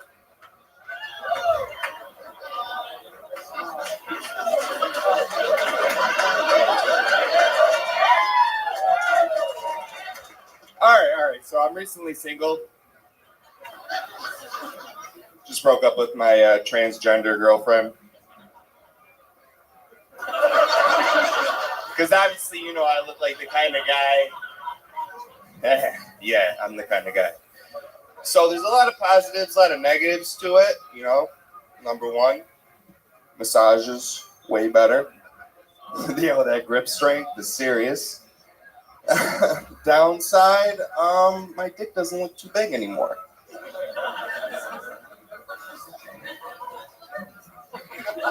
I don't know. I'm so excited.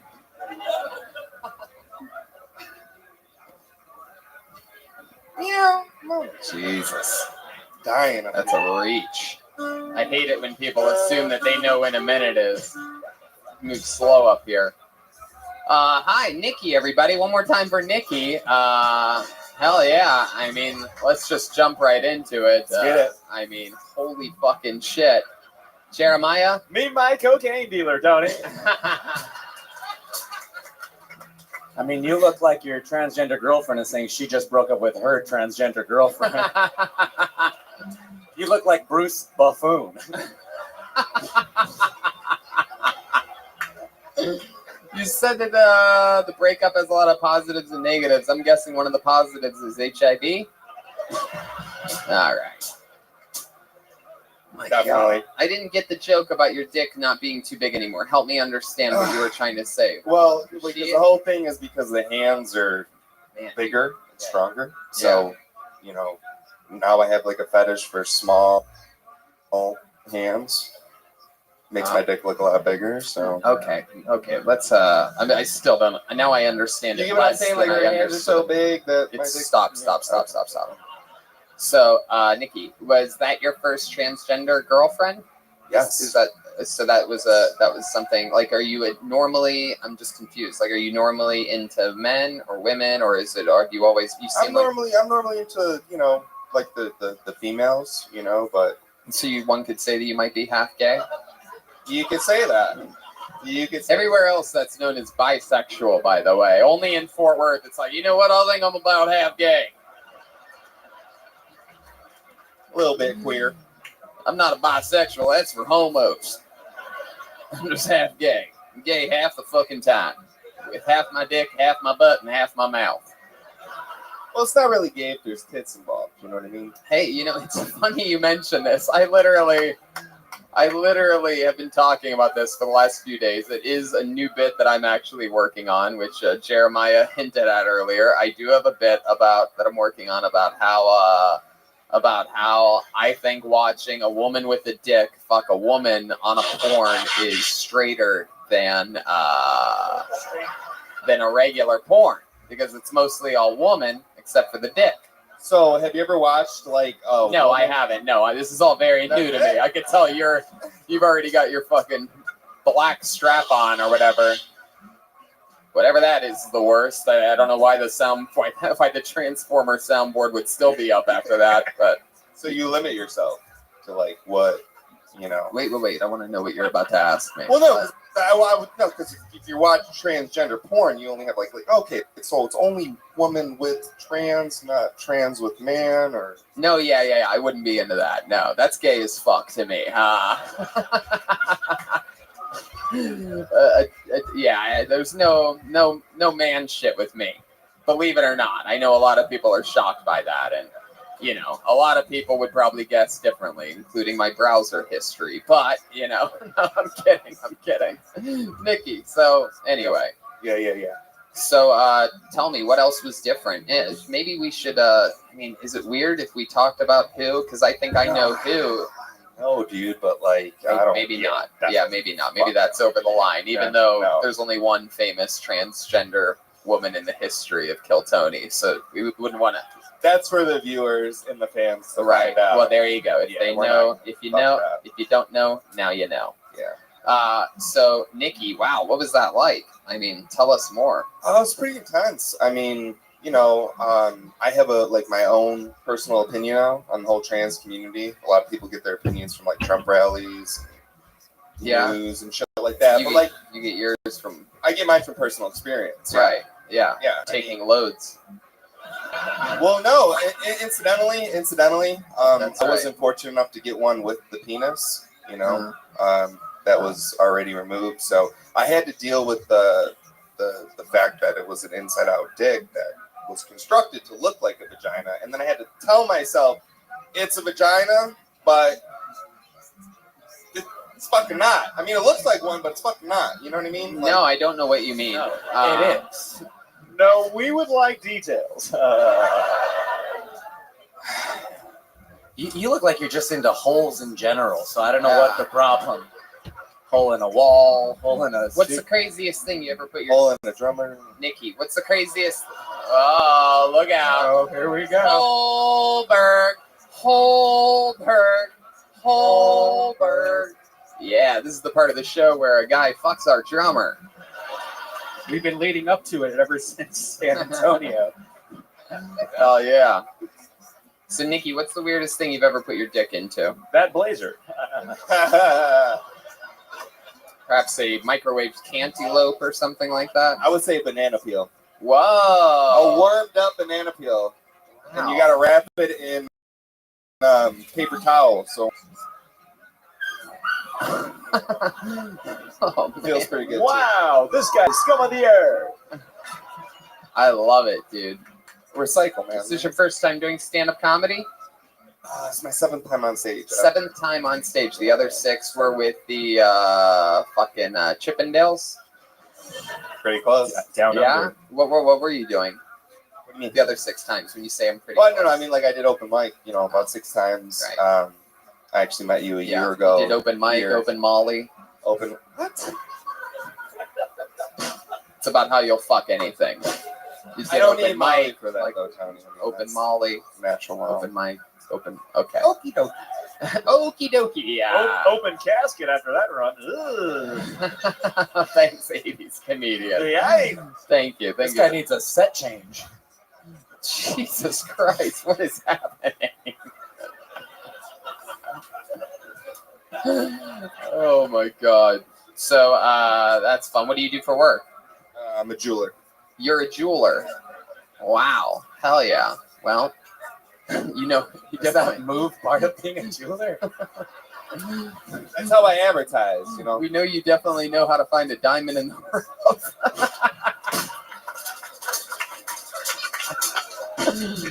Wow. Fuck yeah. My goodness. What does a jeweler do? Like, I mean, make slang jewels, bro.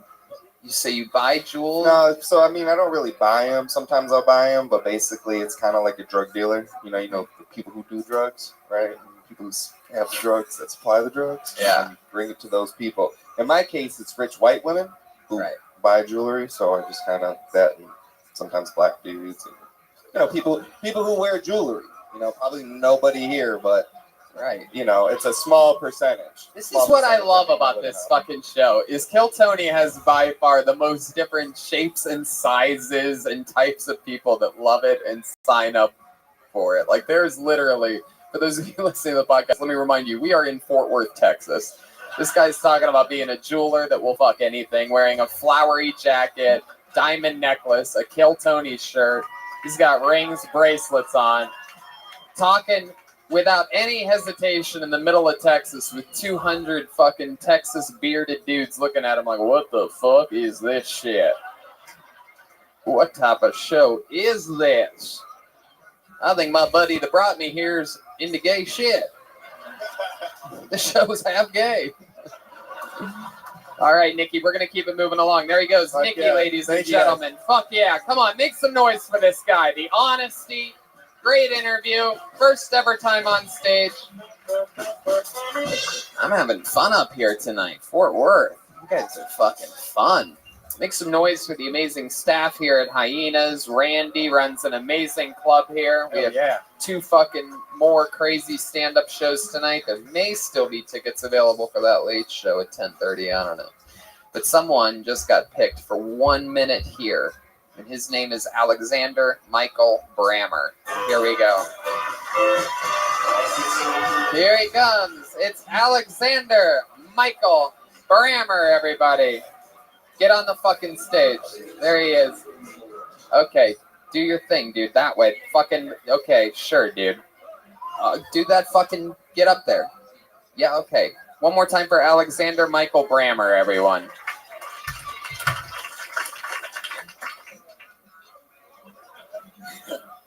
Best jokey of all time. Homosexuality and the Turing test. Round of APPLERSE for the Penguin and Professor X. More than 5 years of what are referred to as Kill Tony events. Wah wah wee wah. Oh, thanks. Well, Miniature Pony Seinfeld stole this idea from me while we were at the concentratee camps. We can talk about that later, but thanks. Roughly speaking, what's referred to as free speech and improving. If I am of no ABLE to vocalize CE, to talk, to speak EAK, I am of no ABLE to think. And if I'm of no able to think, I'm of no able to properly or D or R. Wow. It has taken us a long time, many episodes to truly find the worst. And yet here you are, right here in the middle of Fort Worth, Texas. I mean, I absolutely hate you. Everything about you. How did it feel to DIE on STAGE tonight? I mean, just mind-boggling. Just as bad as it's ever been. As bad as it gets. Wow. I mean, good Lord. I guess this is what happens if Daniel Bryan gets another concussion, huh? It's for half the room. Yeah. Are you AUTISTI? Whatever, you know what I'm talking about. What's your story, Alexander? I mean, that was just piss poor horrible. It doesn't seem like you connected with the audience or anyone at all. You made it. You turned us off right from the beginning by emptying some fucking bag of junk on the table. Frisbees in some fucking bag for some reason. And then you started spelling shit and talking nonsense. Pretty impressive. Have you ever done this before? Never. What made you come here tonight? There's the goat, the first time goat. I think that what's happening here with what's referred to as Kill Tony podcasts are beyond words. Yeah, it was amazing right up until you got up here. It's fucking unbelievable. You're right. We give people an opportunity to express themselves and have a chance at. Dude, we might need to look at that contract and start changing the rules of this. You know. Oh, anyway, so Alexander, what? Where do you see the Z?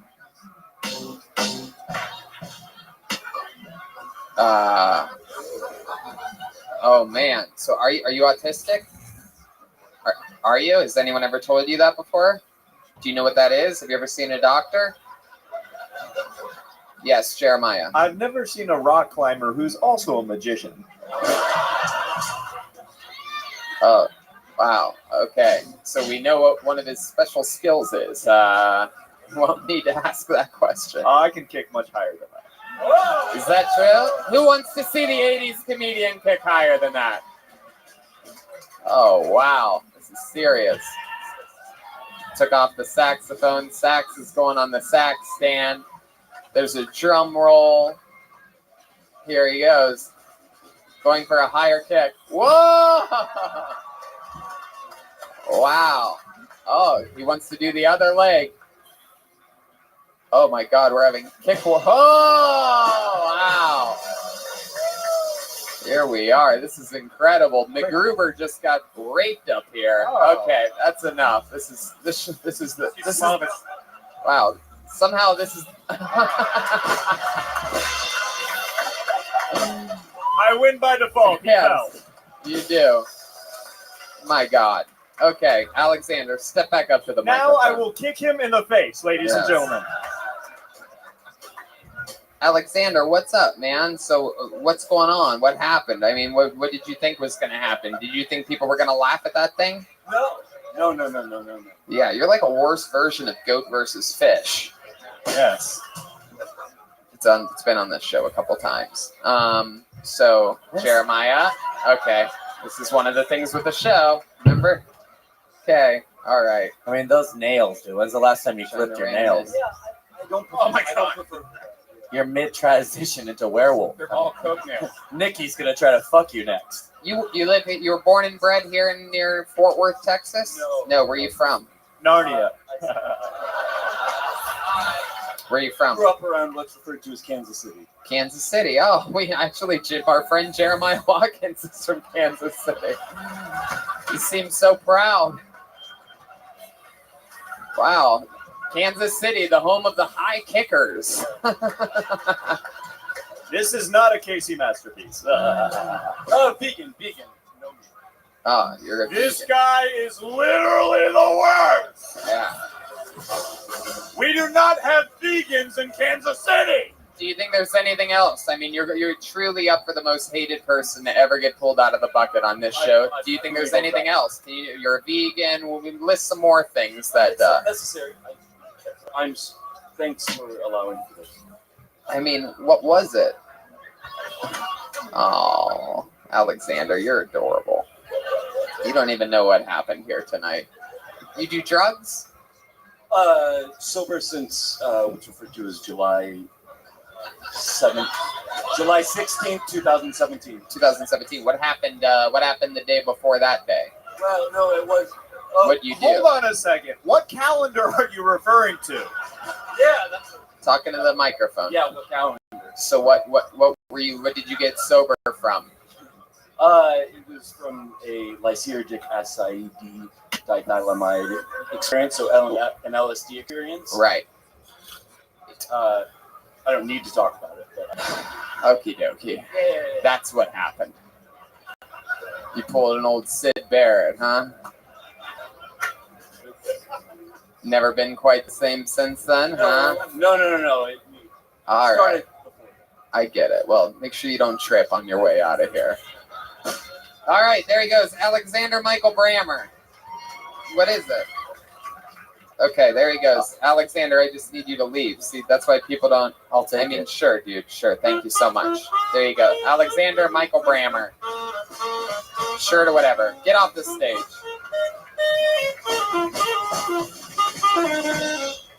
If you needed any proof that nothing is predetermined here or pre-screened, this is the livest show in all of comedy. There is no possible preparing for what just happened here. I'm starting to wonder if that guy was half gay as well. Yes. By the looks of how he was dressed, it was from the waist down. All right. This looks like an interesting name. How about George Cortez? Here we go. Or Jorge? Perhaps Jorge. Here he is. George Cortez, everybody. I figured out the problem with Christian rap. Yeah. I identify 3 important components to rap music. 1, talk about how much money you have and how irresponsibly you spend it. 2, talk about your sexual escapades by way of degrading women. and 3, insult your peers via diss track. Christian rap doesn't do any of these things. They talk about the love of God, and that's relevant to the genre. But I feel like they could draw more people if they diss the devil. Okay? They don't need anything too complicated, just something like fuck the devil. He a bitch. Running his mouth, he ain't really about to do shit. I fucked his hoe. I jacked his whip. He ain't really out there on the streets. Ain't never seen this motherfucker move a brick. Praise God, amen. Yeah! There you go. Nailed it. George Cortez. You did it. Beautiful minute. I almost completely forgot that Alexander Michael Brammer exists after seeing that. Incredible. Great minute of comedy. How long you been doing stand-up? 5 years, Mr. Hinchcliffe. My name is Jorge. Jorge. Sorry to interrupt. It's all good. I mean, all you fucking Latinos, whatever. God damn it. Jorge. All right, Jorge. Oh, Jesus. What's going on over here? All right. Okay. So, Jorge, 5 years, all here in Fort Worth, Texas? No, sir. I haven't been here for the past year, but I'm from El Paso. El Paso. You keep saying, sir. Are you a military guy? No, my dad's just like, that's how you speak to people. Wow. Damn. Hell yeah. Well, the place goes crazy for manners. Everybody's excited after all this half-gay shit. It's like back to being a goddamn man. Yeah. My father taught me that. I'll speak like my father, red, white, and blue. Fort Worth. Bad. Dick goes in a fucking pussy. All right? I don't care what anybody. A hot dog goes on a bun, and a dick goes in a pussy. Sick of all this shit. Goddamn gayest episode of Kill Tony I've ever been to in my fucking life. Here to straighten us out, Jorge Cortez. So, Jorge, you're awesome. How old are you? 29? 26. 26. Fucking perfect. You're a real tough guy. For those of you listening to the podcast, this looks like the nephew of Tito Ortiz. So, what do you do for a living? I cook in a bar, in the kitchen in a barn, and occasionally I sell shots at a gay club in my underwear. This is unbelievable. Tony, we can't get away from the gay in Fort Worth. We can't get away from the gay. I never saw that coming. What do you do for work? Well, sir.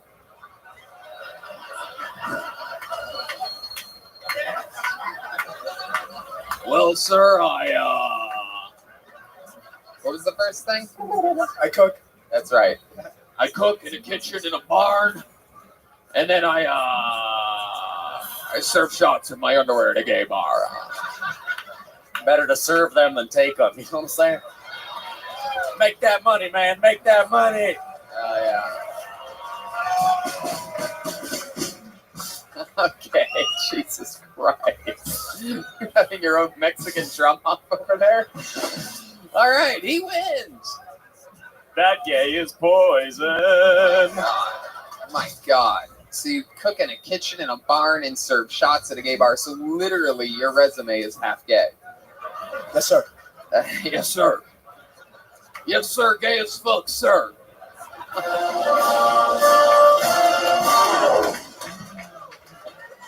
And when I hear the national anthem, I get down on 2 knees. Sir, yes, sir. I will suck that dick, sir. Would you like another Jaeger bomb, sir? Wow. You serve people in your underwear. You have to wear like special underwear for that? You have fancy underwear? You have like cheap Joel underwear? Anytime Joel's gotten down to his underwear, we've learned that he has poor people's underwear. Keeps me humble. Okay. Wow. Jorge, how long you been serving shots at the gay bar? Maybe like 6 months or something like that. Yeah, you ever get hit on? You get hit on a lot there? Like, hey, Jorge. I'm a Jorge. Like that. What do you call a prostitute that's also a horse? Jorge. What? A prostitute that's also a horse. It would be that would be a what does no, a horse is not. Hey, it would be what's a gay horse's favorite, or what's a horny horse's favorite food? Be Jorge. What's a horse? A horse who's a prostitute. What's their favorite food? That they Jorge. Yes, I love working out bits with an '80s comedian. That might be my favorite thing. It's actually not the first time I've done it. It's how a good part of my writing career started. I like this guy. You like this guy? Yeah, because I also serve people in my underwear for this show. Wow. So, Jorge, when you say you cook food in a barn, what the fuck are you talking about, man? I'm white, so I just can never fathom any of that. I misspoke. I meant bar. Like, oh, not a barn. Not a barn. Oh, okay. But I heard barn. Serving sausage at the gay bar. I'm from the 80s. When you hit that chicken sound effect, he went like that at the same time. It was really amazing. It's fucking...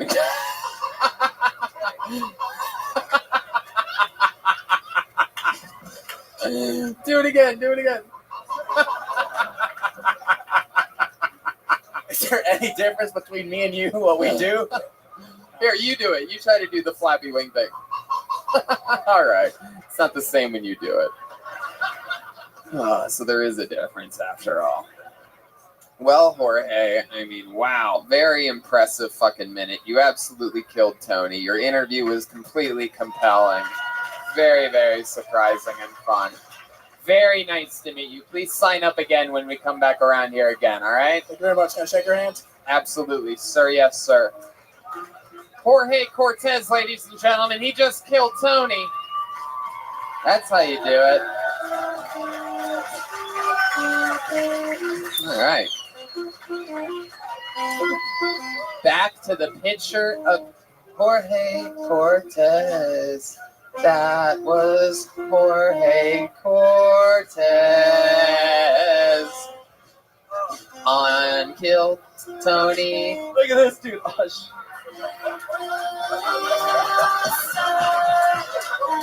Fuck yeah, dude. welcome back, dude. Hell yeah. Wow. I think I saw that guy playing Frisbee with Alexander Michael Brammer earlier. Good morning. All right. Pulled another name out of the bucket. Make some noise for Sam Haynes, everybody. Here we go. The pitcher of destiny has spoken.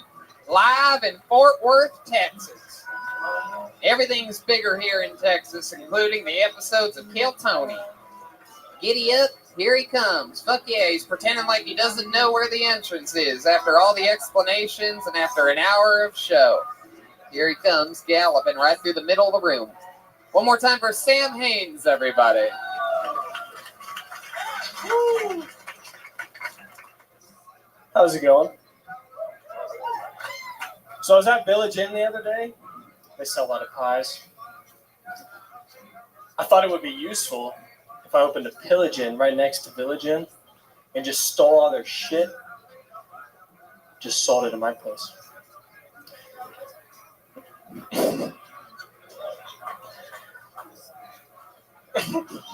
So you know, here you have a whoa, come on, man. Thank you. So you know how high school yearbooks, a lot of times they have superlatives, you know. So I thought it'd be funny if, you know, they had realistic superlatives. Like my mom got most likely to be an airhead. I thought it'd be funny if it was like most likely to die in combat. We all know that guy, right? Maybe like yeah.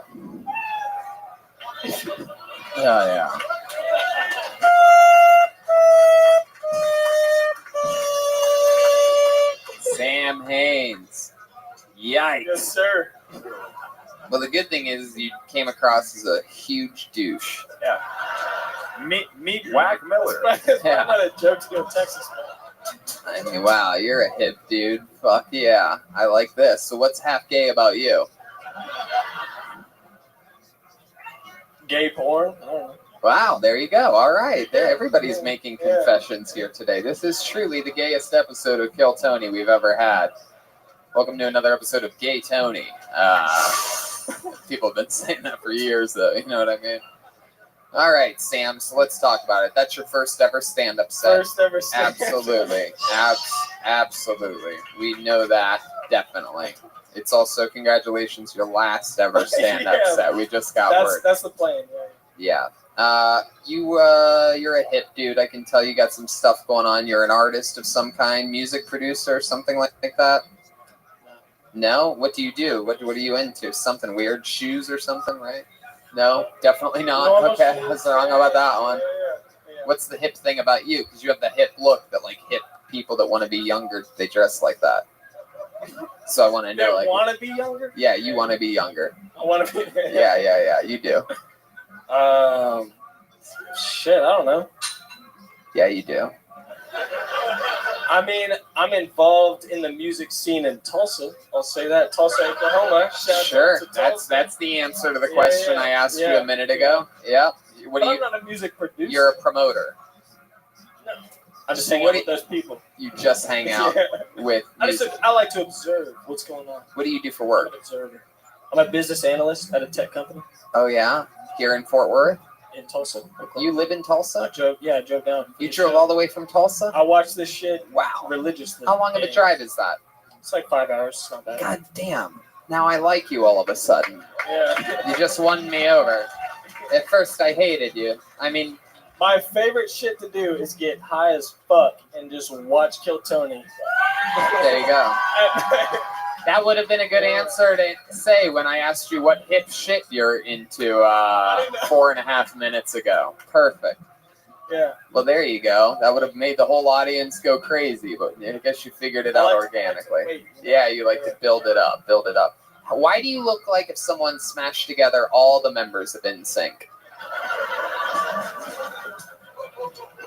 And it's not a compliment, by the way. I'm not taking it as such. So Tulsa, Oklahoma, you're a tech analyst. Yeah. Is that a boring job? Is that rough? Cubicle? No, I enjoy it. Yeah? I enjoy it. All right. You get a lot of tech pussy. I mean, my girlfriend's over there. I'm really hoping she gets pulled up. So yeah. We'll have to see. Yeah, for sure. We will have to see. We definitely will have to see. You guys drove from Tulsa together? Yeah. So when did you? Same car. Did you do that this morning? You left this morning from Tulsa? Yeah, we left this morning. Yeah. Yeah. Do you get roadhead or anything like that? Nah. Jesus. No? Little handy? Anything like that? No, nothing. When's the last time you and your girlfriend had sex? 2 hours ago. 2 hours ago. Where? In a hotel? Yeah. You guys got a hotel? Yeah. Oh, that's cool. What hotel are you guys staying at? The Renaissance downtown. Cool. What's your room number? Hey, can I get a please allow on that show? Oh my God. It's not just rough for me. All right. Sam, where'd you meet your girlfriend at?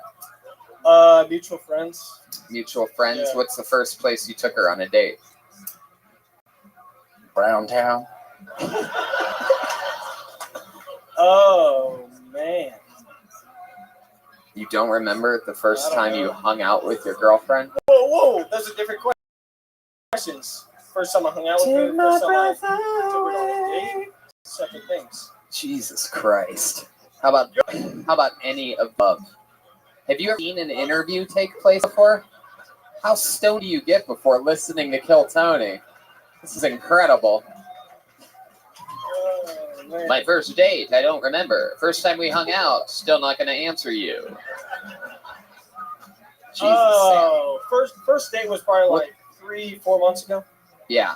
Yeah. Okay. Where'd you guys go? By the way, his girlfriend's fetish is guys with amnesia. Yeah, I mean, this is fucking incredible. Is that your girlfriend's name, Amnesia? Oh my God. Did you write all your jokes down in the notebook? Like the movie? Alright. Okie dokie. Well, Sam, I mean, you gave it a fucking shot. That's a long drive. I love your passion. I too, back when I was 29? Is that what you said, 29? Say that again, sorry. You said you're 29? 23. Oh, you're 23. Yeah. Wow. Fuck yeah.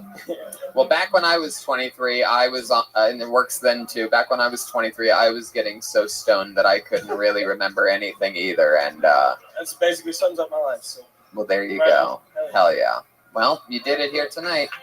It's gonna be an easy drive home for Sam Haynes, making his dream come true. There you go. Hell yeah. There he goes, everybody.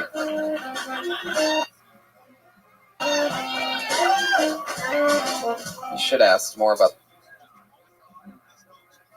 that hotel sex. All right, here we go. The pitcher of destiny has spoken, and it calls to the stage Jordan Mack.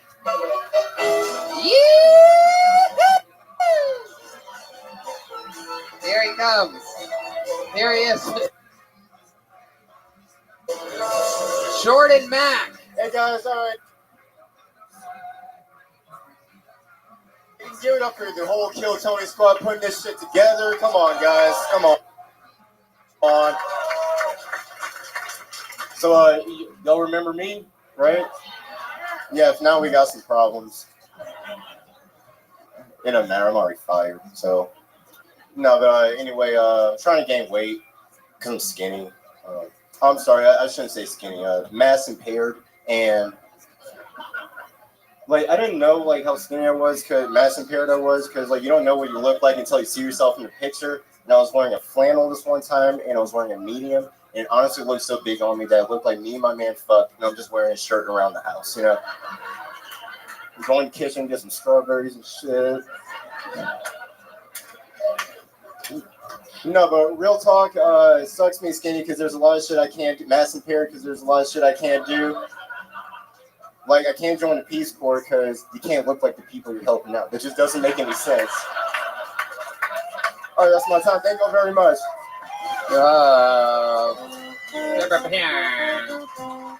That was Jordan Mack. Jordan Mack. Fuck yeah. You been on this show before? No. No? First time? First time. Hell He yeah. works here, Tony. Oh, really? Past tense. He worked here, Tony. Really? You got fired? No, they just need volunteers, so. Oh, hell yeah. Well, you are the captain now. That's right. Come on. Hey. So, Jordan, it's your first time on the show. That was a fun set, talking about being mass impaired. Yeah. Hell yeah. How much do you weigh? 120 pounds. 120. Aww. Wow. Don't say aw. Man. Even I look at you and think, wow, what a tiny bitch you are. It's incredible. I'm 135 pounds of aluminum foil, if you're wondering. Shit. So, Jordan, that's exciting. Have you always been a smaller guy? Yep, always. Yeah. Always. Hell yeah. No, it used to be 7 feet tall. It wasn't the height I was asking about, Jeremiah. Thank you. Dudley Zipper, pleasure to meet you. Not everybody get tall like you, Jeremiah. Oh, Dudley. shit. Hell yeah. So, Jordan, you are the Muggsy Bogues of the comedy scene.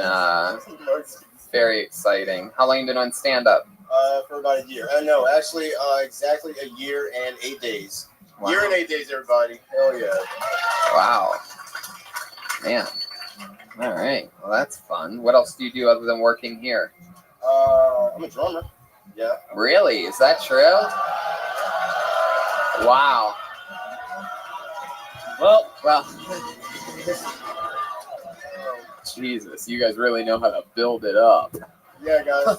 I was just Joel gonna say. stands up right and hits the music. Okay. We have another winner.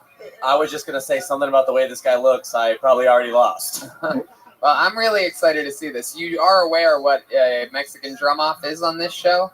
No. Yeah, well, let me explain it to you. You do a drum solo, and then Joel does a drum solo, and the best drum solo wins. Now, Joel is, according to the show's storyline, all time in the history of the show, undefeated.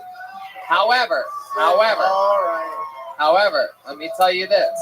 If, for some reason, you happen to beat him here today, you are flying back with us to Los Angeles, California. You're going to have your own apartment, and you're going to be the new drummer on Kill Tony every Monday at the Comedy Store at 8 p.m. if you can beat him in a drum solo-off. But I must warn you, it's almost impossible to beat him. He's adored by the crowd, and if you beat him, by the way, we're leaving Joel here. Jordan, do you prefer aisle or window seat? Okay. Anyway, why don't you get behind the curtain? Yeah, that way where the curtain starts. 80s comedian. Jesus, guy really knows his way around this stage. Jesus, why are you so far out? Lean against the wall, Joel. Okay, you guys ready for a Mexican drama? Hold on. All right, drumming first, ladies and gentlemen, with his own drum solo. You can do it any way you want, sort of like 20, 30-ish seconds, you know what I mean? Build it up and let it rip. Ladies and gentlemen, give it up. You from Fort Worth, Texas? Where are you from? From New Orleans, Louisiana. Make some noise for the Mexican drum-off competition with Jordan Mack, everybody. Here we go.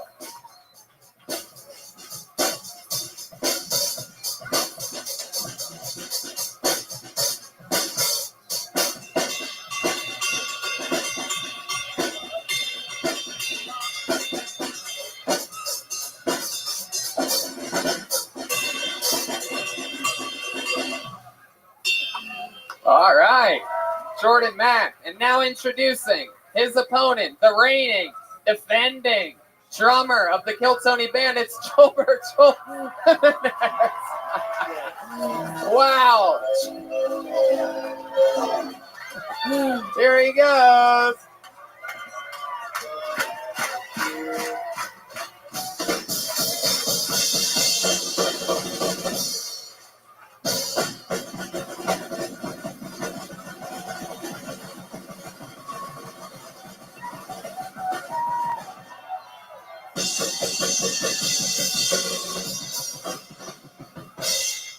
Wow, Joel, stand up there and take a bow. Come on. How'd you do that? I didn't realize he was going to do it. I didn't realize he was going to do it right there. Definitely the gayest ever. Jesus Christ. Oh my God, I've never been that close to a man's actual asshole before. Sure. I think that's the half gayest thing that's ever happened on this show. Wow, Jordan, man. Jeez, oh man. Wow. Well, not the first time a black guy's gotten owned in Fort Worth, Texas. You know what I'm saying? In all due respect, it was a close tie. It was a close. Oh, what is it? Too soon for a slavery joke? You fucking pussies! All the shit we've been through tonight about dicks going into inside-out dicks and everything. You're gonna turn on me there?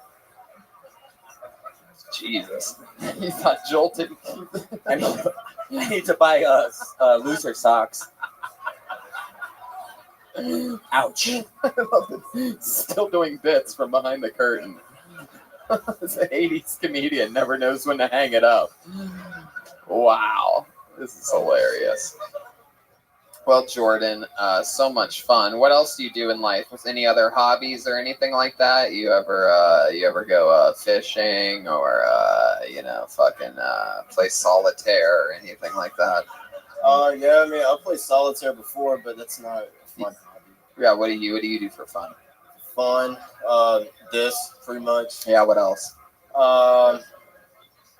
Well, I used to do drums, but not anymore. You still do, but you used to too. Oh, I see. All right, Jordan. Well, so much fun. Nice to meet you. Great fucking set. Great times. There he goes, Jordan Mack, everybody. He's on Twitter at Jordan Mack LOL. Yeah. He was a good drummer. He was like a jazz drummer. Just not good enough. It's true. Joelberg retains. All right. You guys think we should go to the bucket one more time? Okay. Let's do it. We've run out we've run out of time. So let's see what happens. Okay, we're going back-to-back Jordans. Make some noise for Jordan Black, everybody. Here we go. Ah, here he comes from right in the middle of the room. Here he is, the one and only Jordan Black, everybody. So growing up, my parents were separated. Surprise. This wasn't raised in a healthy environment. So whenever somebody would die in my family, they would try to like meet together at a neutral place to tell me together as a unit. That neutral place happened to be a Brahms ice cream parlor. We're familiar. They'd sit me down. They'd wait until I was like halfway through a cone. They'd be like, Jordan, Papa passed away last night. Well, thanks, Mom and Dad. Now I can't eat cookies and cream without fucking crying. So, appreciate it. No wonder I'm so fat. I have an incredibly unhealthy relationship with banana splits. My mom, this happens so frequently. My mom, she was like, I'll come up with a cute new jingle for Brahms. It was Brahms, where bad news tastes better. Thank you very much, everybody. That's going to be that time. I'm assuming we're pretty close. One more time for Jordan Black, everybody. How long have you been doing stand-up? 6 years. 6 years. All here in Texas? Yep. Born and bred in Texas? Yep, in Texas. Hell yeah. I love it. How's everything going for you? Pretty good. I, recently started opening here on weekends. Yeah, that's great. I was here like a month ago with Steve Hurst in this club. So. Oh, very cool. Yeah. Steve Hurst, is that one of the 80s comedians? I don't know. Might as well be. I don't know who Steve is. You said you had an unhealthy relationship with banana splits? Yep. Still healthier than Nick the Jewelers. Very good, Schulberg. Wow. That is fucking amazing. A tip of the backwards hat to you, sir. Okay. Jesus Christ. A lot of nuts on that Sunday. Schulberg's fucking. Jesus. All right, Jordan. I'm gonna be honest with you. Your set was fucking great. Stellar performance. We've had a few guys up here already tonight that look like you, and I want to do something special. So we're just gonna let you go. You had a great set. Congrats on your time and fucking unbelievable. Anything you want to plug or promote or anything like that? Where can people find you? At J Black Comedy, everywhere that it counts. I'm on Facebook, Jordan Black Comedy. There you go. There he goes. Jordan Black, everybody. All right. I realized when I pulled him out of the bucket that we have not yet had a woman on stage tonight, everybody. So why don't we end the show with some with a young lady? So I'm just gonna pull names until I come across a woman. Fabian is not a woman's name. Sorry to Fabian. All right. How about Ginny? Is Ginny a woman? Ginny? Ginny scribble, scratch. Is that Ginny? Here she comes. There she is, everybody. Come on, your last comedian of the night. Make some noise for Ginny. Whoa, I am not drunk enough for this. Okay, so I have alopecia, so I don't grow hair, and I wear wigs. And it's really great here in Texas, especially when it's really hot. Girl, you come home, June, it's 100 degrees outside, come inside, take that shit off, you're good. You get to try on any do that you want to try out, instead of paying $400 for the, hairdo that, this looks awful. I could try it on first. Hey, yeah, no, I should not go that dark. Oh, I should not go that light. It's also a built-in self-defense mechanism. Girls, if they come and try to fight you, first thing they're going to do, try and pull your hair. It's like, surprise! Boom!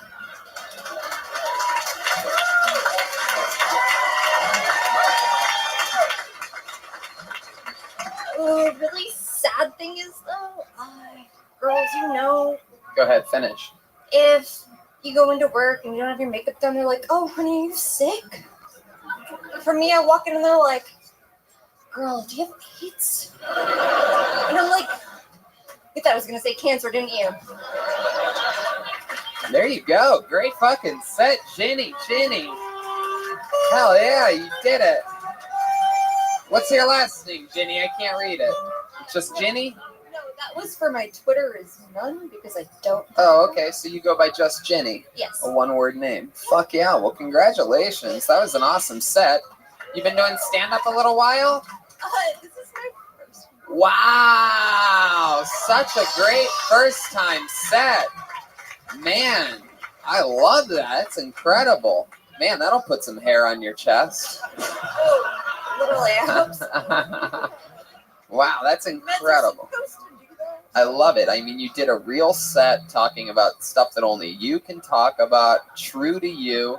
That has to be so therapeutic and cool to come out first set ever and do that. And the way you did it was great. And you made a joke about it, how we thought you were going to say cancer. And yeah, and you saying AIDS, literally, Jeremiah and I both laughed and made eye contact on that part because that's actually funny, and it worked because it is so silly that if you would think that people that have AIDS lose their hair like that.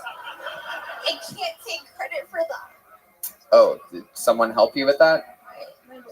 Oh, that's very cool. From now on, just take credit for the shit that your boyfriend helps you with. Every female comedian has a strong male writer behind her.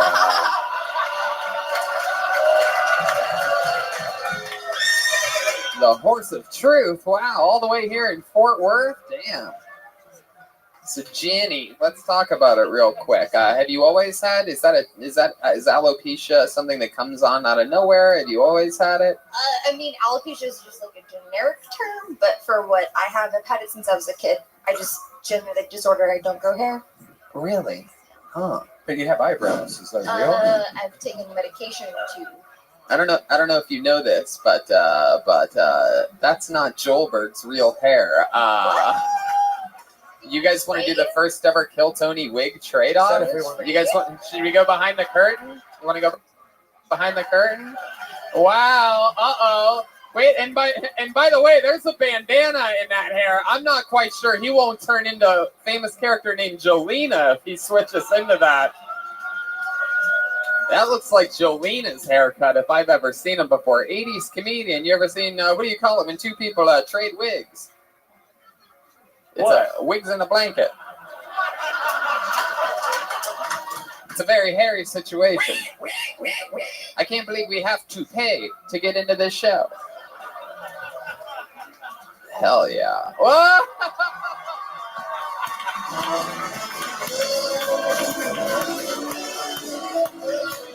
God damn.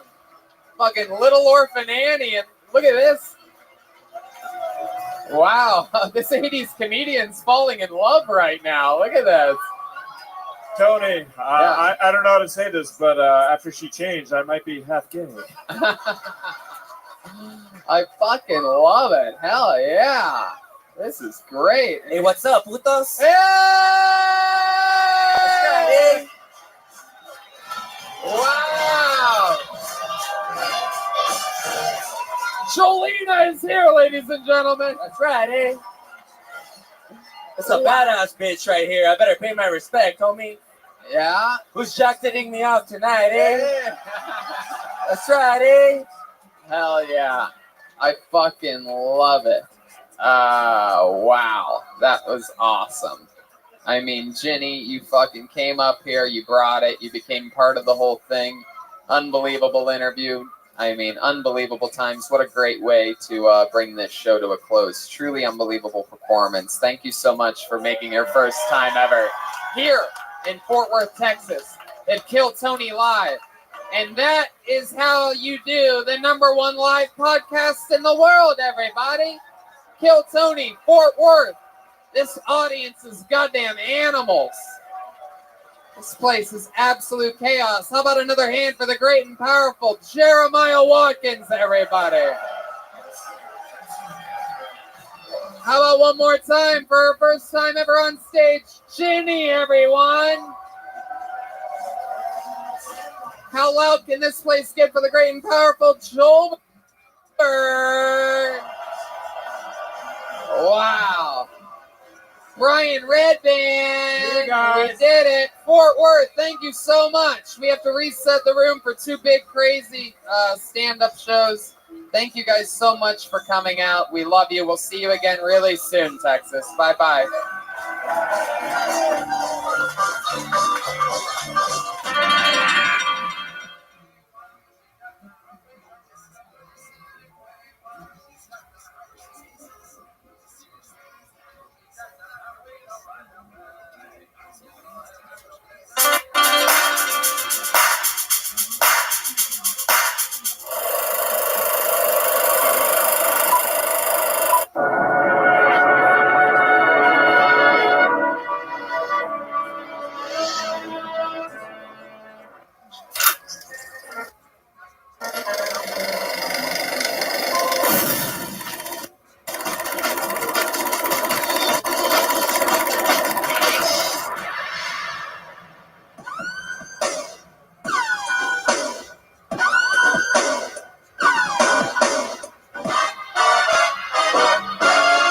Hey, this is Rabbi coming to you live from the Road Famous Comedy Store main room for a brand new episode of Kill Tony. Give it up for Tony. Guys, we're here at the Comedy Store on a Monday. Make some fucking noise.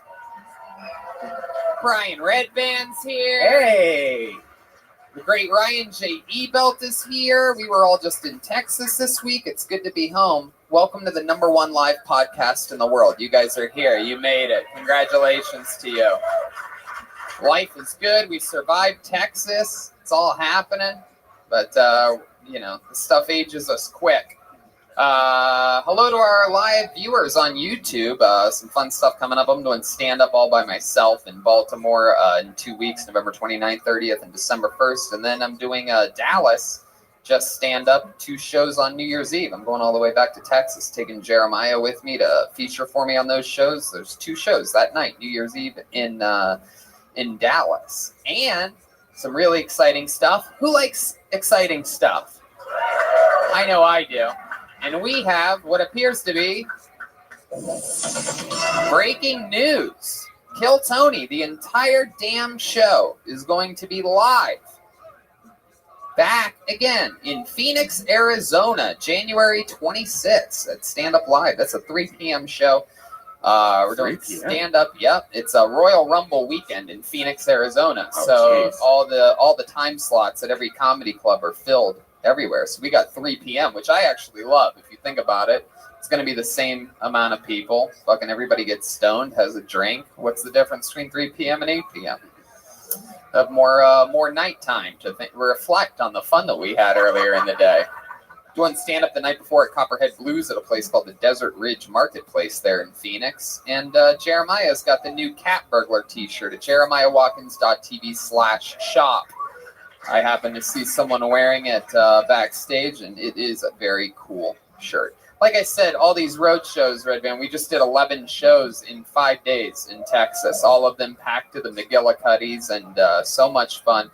But it ages us fast, and over 25% of new erectile dysfunction cases are guys under 40. And forhims.com is a one-stop shop for hair loss, skincare, and sexual wellness for men. You know all about this. Oh, yeah. I mean, I found out the hard way. Yeah, you're for those of you that don't know, believe it or not, I know this is hard to believe, but Red Band, you're like, what, 10 years older than me? I'm 44, yeah. And, I used to go to a gas station and buy those pills that you don't even know what's in those pills. I mean, it made me sick before. It messes with your blood pressure and stuff. Yeah. And I almost passed out a few times. I was seeing trails at once. And you don't have to do that. That's dangerous. Now you could just go to forhims.com. You talk to a doctor on the computer. Like, you don't have to go to a doctor's office. You just answer a couple questions. And then next thing you know, you have a prescription for ED. They connect you with real doctors and medical grade solutions. You could try Hims for a month today for just $5. We'll get you started for just $5 while supplies last. See the website for full details. This would cost hundreds if you went to a doctor or pharmacy. Go to forhims.com/kill. That's forhims.com/kill. Forhims.com/kill. Everybody loves money, right? Money's a good thing. Robinhood is an investing app that lets you buy and sell stocks, ETFs, options, and cryptos, all commission-free. They strive to make financial services work for everyone, not just the wealthy. Other brokerages charge up to $10 for every trade, but Robinhood doesn't charge commission fees. You can trade stocks and keep all your profits, which is crazy. Like, how do they even stay in business? That's nuts. It's amazing. They have easy to understand charts and market data. Place a trade in just 4 taps on your smartphone. Learn how to invest in. Wait, man. This is cracking my neck. This is a great service. I agree. Learn how to invest as you build your portfolio. Discover new stocks and trade favorite companies with personalized news feeds. Custom notifications for price movement so you never miss the right moment to invest. Good Lord Almighty. And if it doesn't get any better than that, Robinhood is giving listeners a free stock like Apple, Ford, or Sprint to help build your portfolio. Sign up at ktshow.robinhood.com. That's ktshow.robinhood.com. Yeah. Wow. Oh boy.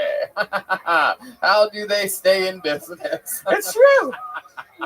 Gotta look into that. One more time because I think they deserve it. It's ktshow.robinhood.com. Seriously, guys. Like for those of you, maybe you worked your way up and now, you're the, general manager or whatever. Like you're getting promotions, you have some extra money, why not invest? Why not learn?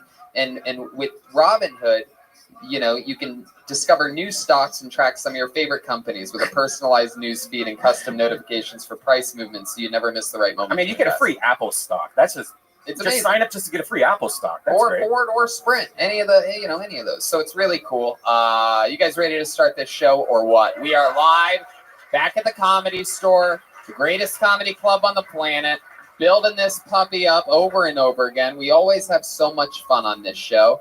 And we always have some of my favorite human beings as guests. Sometimes we have special treats for you, and this is one of those special treats. Ladies and gentlemen, make some noise for tonight's guests. It's Adam22 and Brian motherfucking Moses from the No Jumper podcast. Hell yeah. Have a seat. Come on over here. You down there. Brian Moses. Adam22. We're all here. We're live.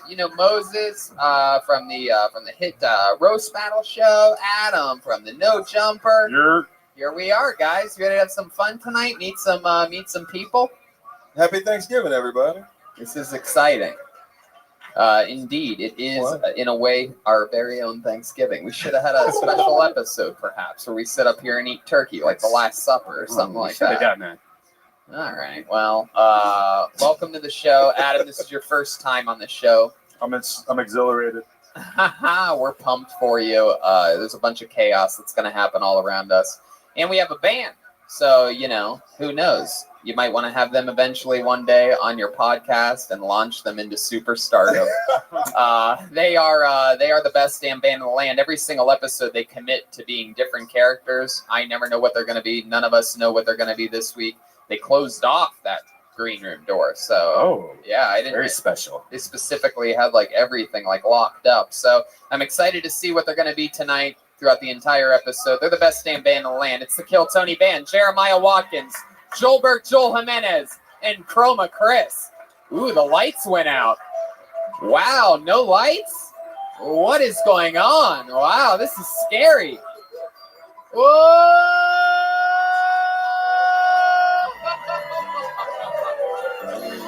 Wow. Wow, this is amazing. It appears as though they are going to perform an exorcism here tonight. They have candles and crosses, and this is amazing. Wow, make some noise for the best damn band in the land. They are here. Wow, am I right? Are you a priest? Oh my goodness, this is frightening. Am I right? Are you an exorcism specialist? Father McElroy, nice to meet you. Hello, Father McElroy. Wow, Jeremiah's Father McElroy, and wow, clearly back here we have what appears to be, that's Father Guadalupe back there. Guadalupe Hidalgo. Wow. Of Our Lady of Torturous Pain Archdiocese. Good Lord. Our Lady of Torturous Pain. All right.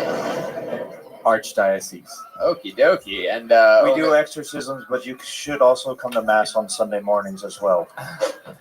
And then we have what appears to be your guys' altar boy over there. Chroma Chris is here. I'm Priest Pete. Thank you. He hasn't earned his title yet. It's so funny. For those of you that don't know, Chroma Chris was on perhaps like 70 episodes of this show without ever saying anything. And in the last couple months, he's become a breakout star. Basically, he can do no wrong. He bats like 1,000%.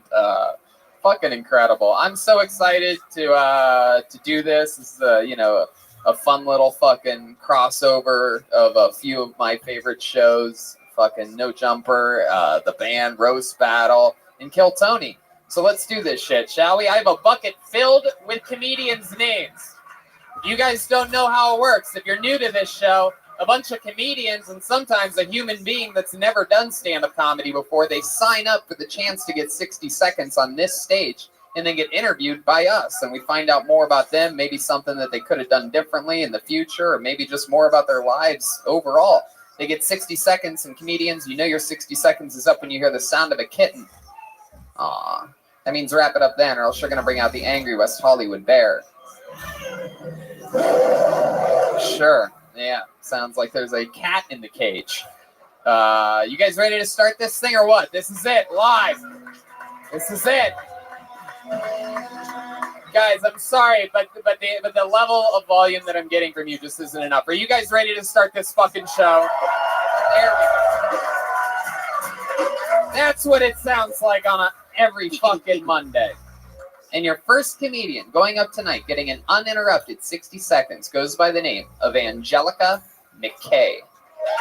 Angelica McKay, where is the movement? I'm not seeing. Oh. Could it be? Here. Nope. Could that be Angela? Nope. All right.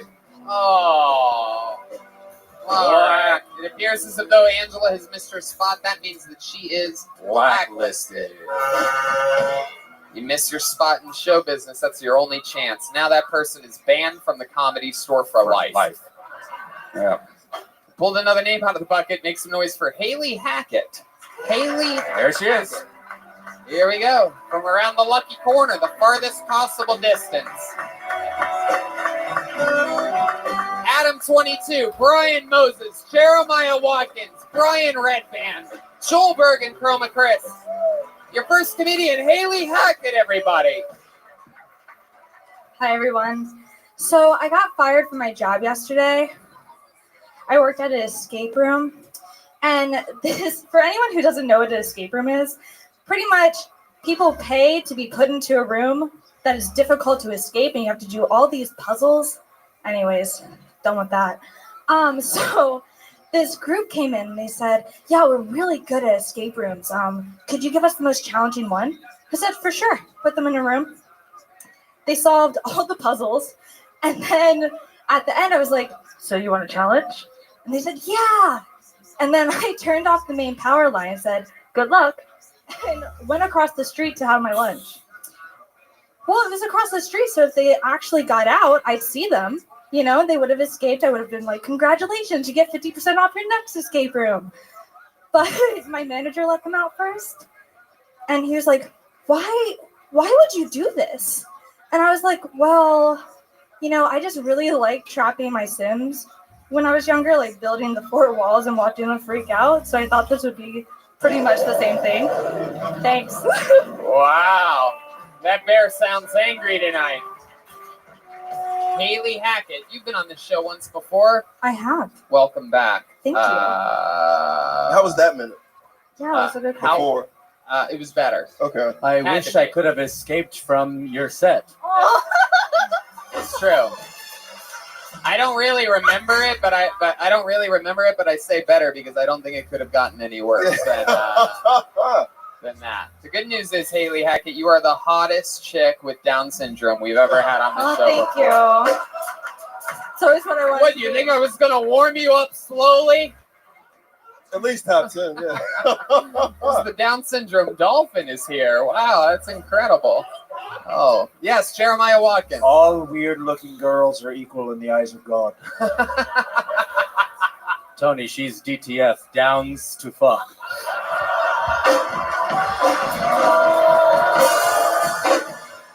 Yeah, Solberg has arrived already on the She's first. like, what just happened to me? I'm just like, this is a new insult. That was intense.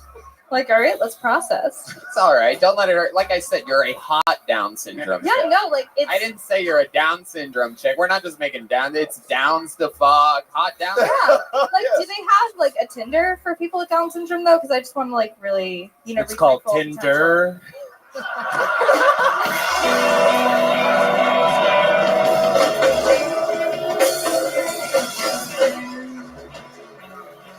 Holy shit! Joelberg is at full blast. For those of you that don't know,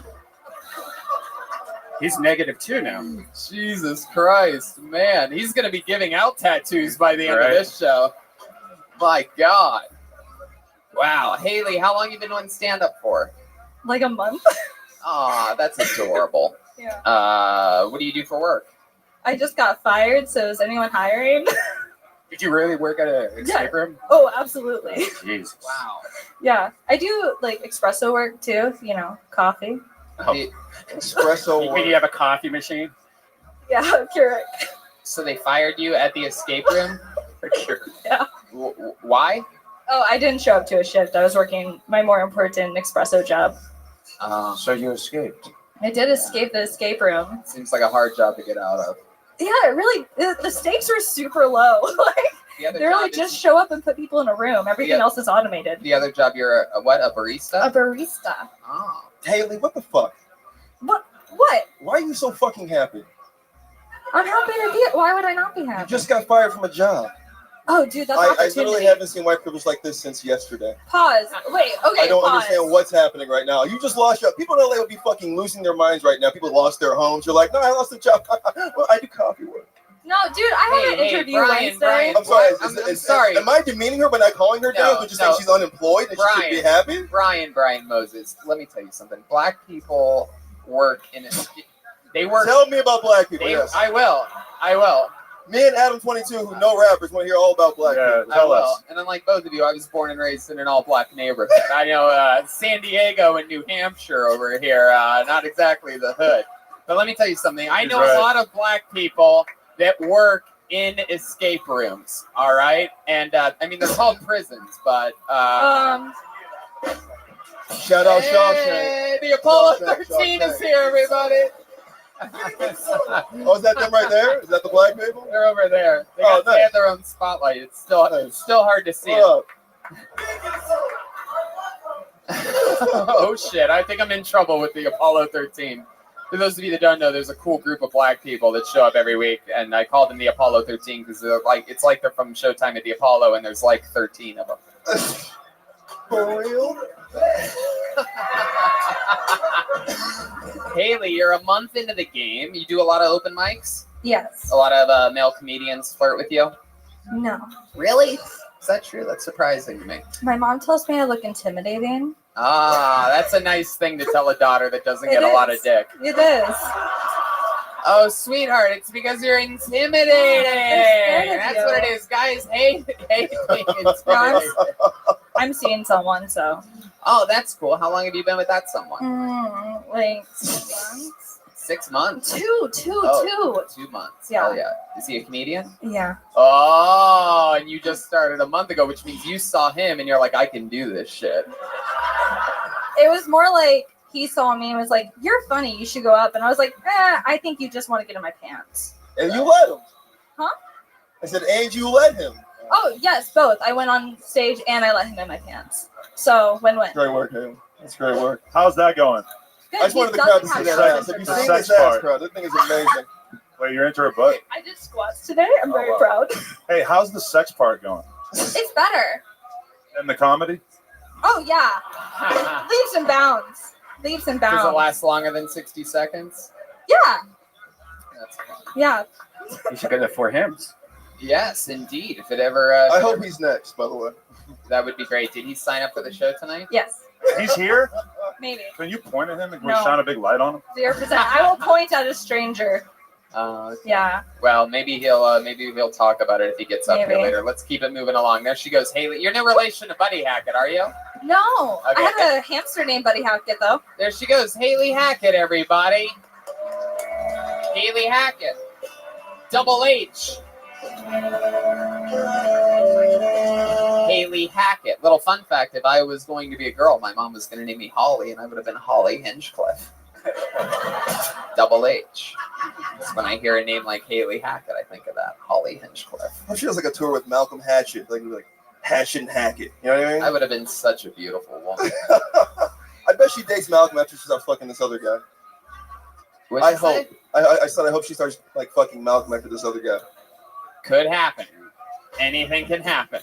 We're gonna need a follow-up interview at some point. In about a month. I pulled another name out of the bucket. Your next comedian. You guys get it? You having fun yet? All right, good. Your next comedian goes by the name of Elise Golgowski. Elise Golgowski. Here we go. Here she is. One more time for Elise Golgowski, everyone. Hi, I'm vegan. Thank you. Oh, no. The silence was the response I normally get. No, I became vegan because I felt like people liked me just a little too much, you know? So I stopped eating animal products. I still wear them, though, because I'm not above looking cool. Like, I have this old leather belt. I don't wear it, but I like to suck on it in between meals for the protein. No, but I also became vegan after I watched the documentary What the Hell. And they teach you that eating animal products is just as bad for you as smoking. So that's why I cut all that shit out so I could still smoke and not feel bad about myself. I just wish that documentary taught you just how bad your farts become. Seriously, my farts are soylent but deadly. No, I was actually, I was... Elise Thank you. Golgowski, everyone. Welcome, welcome. This is your first time on the show, right? Yes, Hell yes, my first time. How long have you been on stand-up? 2 years now. 2 years? Yes. 2 years. Do you really feel like your farts are worse than the average person's? Well, when I was eating meat, they were like doable, but now it's like, oh shit. It's much worse. It's a lot worse. Also I don't know what it is. so- It's like I guess How long have you been vegan for now? I've been vegan for about almost a year and a half now. No, don't. Red band. That's so stupid. So bad. Get off, the get shame off. light. We're not, Yeah, I told you they were soylent, man. there you go. There's your one. You get one of those. Brother Rothschild really got me with that one. Oh, gee, and there we go. There's the bad influence. Of He course. really got me. Oh my God. Oh. I congratulate you, Red Band. Okay, yeah, there you go. Father, whatever the fuck. McElroy, Holly.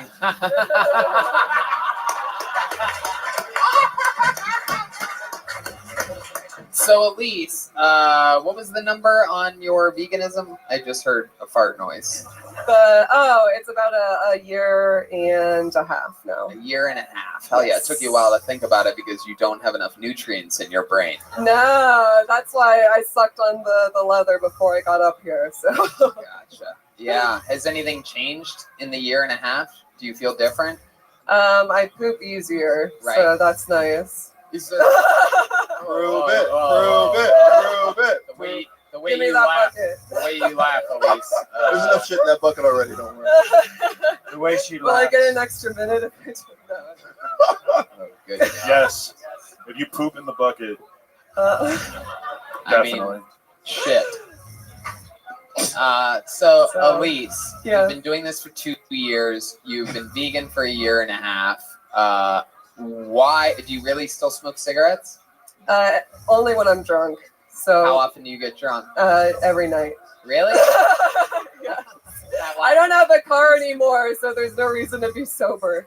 Hell yeah! If I had that laugh, I would want to drink every night Yeah. as well. I mean, it's Yeah. pretty unbelievable. You Yes. don't eat meat, but you still laugh like a slaughtered goat. Man. So Elise, tell us more about you. You from LA? No, I'm from Florida originally. Yeah. Gross. Yeah. Yeah, I know. It just goes downhill from here. How long have you been in LA? I've been out here since 2010. I came out here to go to school at USC, and then I just stayed out here after school. Right. What'd you study? Theater. What do you do for work? I'm a video editor. I actually edit some stand-up specials. Oh, really? Yeah, I did Michelle Wolf's Nice Lady for HBO. Oh, wow. Yeah. Yeah, I mean, that must have been a lot of hard work. Yeah. Laugh track, ad. No, she's really funny. No, I mean, maybe her special, I could, anyway, I gave that Netflix show of hers a try. I don't know, I mean, literally, because I had to see. I'm like, oh, they have a weekly, like a talk show. I'm like, okay. Let's just move on. Let's just move on before I burn all the bridges. Gonna get me in trouble, Elise. Sorry. Wow. You sort of have a deep voice. Sort of. Yeah. Is that a thing that you noticed? Do you have any jokes about that? Not yet. Oh, okay. I mean, I think it's sexy in a masculine way. Yeah, for sure. You could be the dude on a phone sex line. Dude, I feel like I'd make more money, right? Like more, because it's 75 cents to the dollar. No, okay. No, indeed. Elise, tell us something interesting about you. Any fun facts about you that we'd be surprised to know? You specialize in whitewater rafting or anything like that? Hey, you're from Florida. You know, Yeah. any like cool Florida shit? I mean, I like to shoot guns and stuff. Hell yeah. I can rap the real Slim Shady. That's pretty white. You gotta do that. Is that true? Yeah. Wait, you know how to do that? Yeah, that's actually when I had a car, I used to do that to see if I could drive home. Wow. And if I got through it without studying, I'd be like, okay, it's cool. The cops will, that's the sobriety test in Orlando, Florida, actually. Is that true? Yeah, they make you stand on one leg when you do it too. So. My goodness, how many times has that happened to you? It's happened enough times to memorize the lyrics. Well, I have good news for you. Oh. Wow. May I have your attention, please? Here we go, live from the Comedy Store. We're going to find out if Elise is better at rapping than she is at comedy. Real Slim Shady, please stand up. I repeat, will the real Slim Shady please stand up? We're going to have a problem here. Y'all act like you never seen a white person before. Jaws on the floor like, damn, like Tommy just burst through the door and started whooping her ass worse than before. They first went forward, throwing over furniture. It's the truth. Oh, wait, no way, you're kidding. He didn't just say what I think he did he? And Dr. Dre said, nothing, you idiots. Dr. Dre is dead. He's locked in my basement. Famous women love Eminem. Chicka, Slim Shady. I'm sick of him. Look at him walking around, grabbing this you-know-what. Living the you-know-who. Yeah, but he's so cute, though. Yeah, I probably got a couple of screws up in my head loose, but no worse than what's going on in your parents' bedroom. Sometimes I want to get on TV, lose my kid, put silver tongue green to help a dead moose. My thumb is on your lips. My thumb is on your lips. And if I'm lucky, you might just give it a little kiss. And that's the message that we delivered to little kids, and expect them not to know what a woman's clitoris is. Of course, they're going to know what intercourse. By the same report grade, they got the Discovery Channel, don't they? We ain't nothing but mammals. Well, some of us cannibals who cut other people open like antelopes. But if we come to antelopes and antelopes, then there's a reason that a man and another man can't elope. Like, women, How long for the chorus? Look at that. Look what you can get doing that and not with comedy. I just had visions of Iggy Azalea. Who needs a ride home? I have to drive your car, though. I mean, I'm a fan of mumble rap. That was dope. Sorry, it's a little nerve-wracking. That was awesome. Wow. Need that breath support. That was awesome, though. Thank you for letting me do that. Yeah. Karaoke Tony, yeah. It was amazing. No, I fucking love it. That was an amazing performance. I feel like if I knew the words to that song, like by heart, that there's no level of drunkenness I could be at that I wouldn't remember the words to that song. I mean, you were great. You were like Tekashi 6ix9ine if he was an actual 6. Come on, a 6 is pretty good in LA. Hey, you know what? Honestly, yeah. That's really good. All right, well. Elise, fun times. You know, we're plowing through it. Thank you for signing up. It takes a lot of you for having courage. me. And Thank good you. luck with everything. Elise Golgowski, everybody. One of the, perhaps one of the plainest M&Ms we've ever had on this stage. All right. Let's keep this fun train moving along. Make some noise for your next comedian, Evan Leslie, everybody. Evan Leslie. Evan Leslie. From the lucky corner. Here we go, all the way from the deepest corner. It's an exciting audience. We have special people out there. Cassandra Cass is here. We have the Life Aquatic. Steve Zissou is here in the front row. One more time for Evan Leslie, everyone. I moved here from New York. I think the only thing I miss about that city is there's no stigma for riding public transportation. I can just take a girl home on the bus and we'll still fuck. It's amazing. It's not like that here, you know? Like, people here just fear the bus. I told this girl I was going to take a bus home from a show. She's like, oh my God, I would never ride the bus. I'm afraid I'll get kidnapped. It's like, how the fuck do you kidnap somebody on a bus? Throw a bag over their head and ring the bell? Get off at the next stop like, all right. Now we're going to walk 1.5 miles to my house. Stay quiet. Boom. All right. There you go. Evan Leslie. Look at that, Evan. Look out there. Look at them. They love you. You didn't have to sing Slim Shady to get that type of reaction from the crowd. Yeah, are there any rap songs you know by heart that you might want to perform? Oh, man, I wish. Man, Evan, that was fun. You've been doing thank you. stand-up a while, right? Yeah, 9 years. Have you been on this show before? Yeah, well, like almost exactly a year ago on Christmas. Yeah. When Jeremiah like ran the rascal scooter into the table and knocked the yes. water over. So Classic. a little One of my better moments. Evan just actually recorded his own special. Yeah. A couple weeks ago. My car caught on fire driving to Vegas, so I used the insurance money to try and fund an indie special. Wow, that's Still. fucking amazing. Oh, thank you. Jesus. I was there. You would have thought with that extra money, you could have upgraded to a medium t-shirt. Fucking Ross dress for less. You know what I'm saying? Oh, Shit yeah. shrinks quick. Absolutely. My God. It should have been. All right.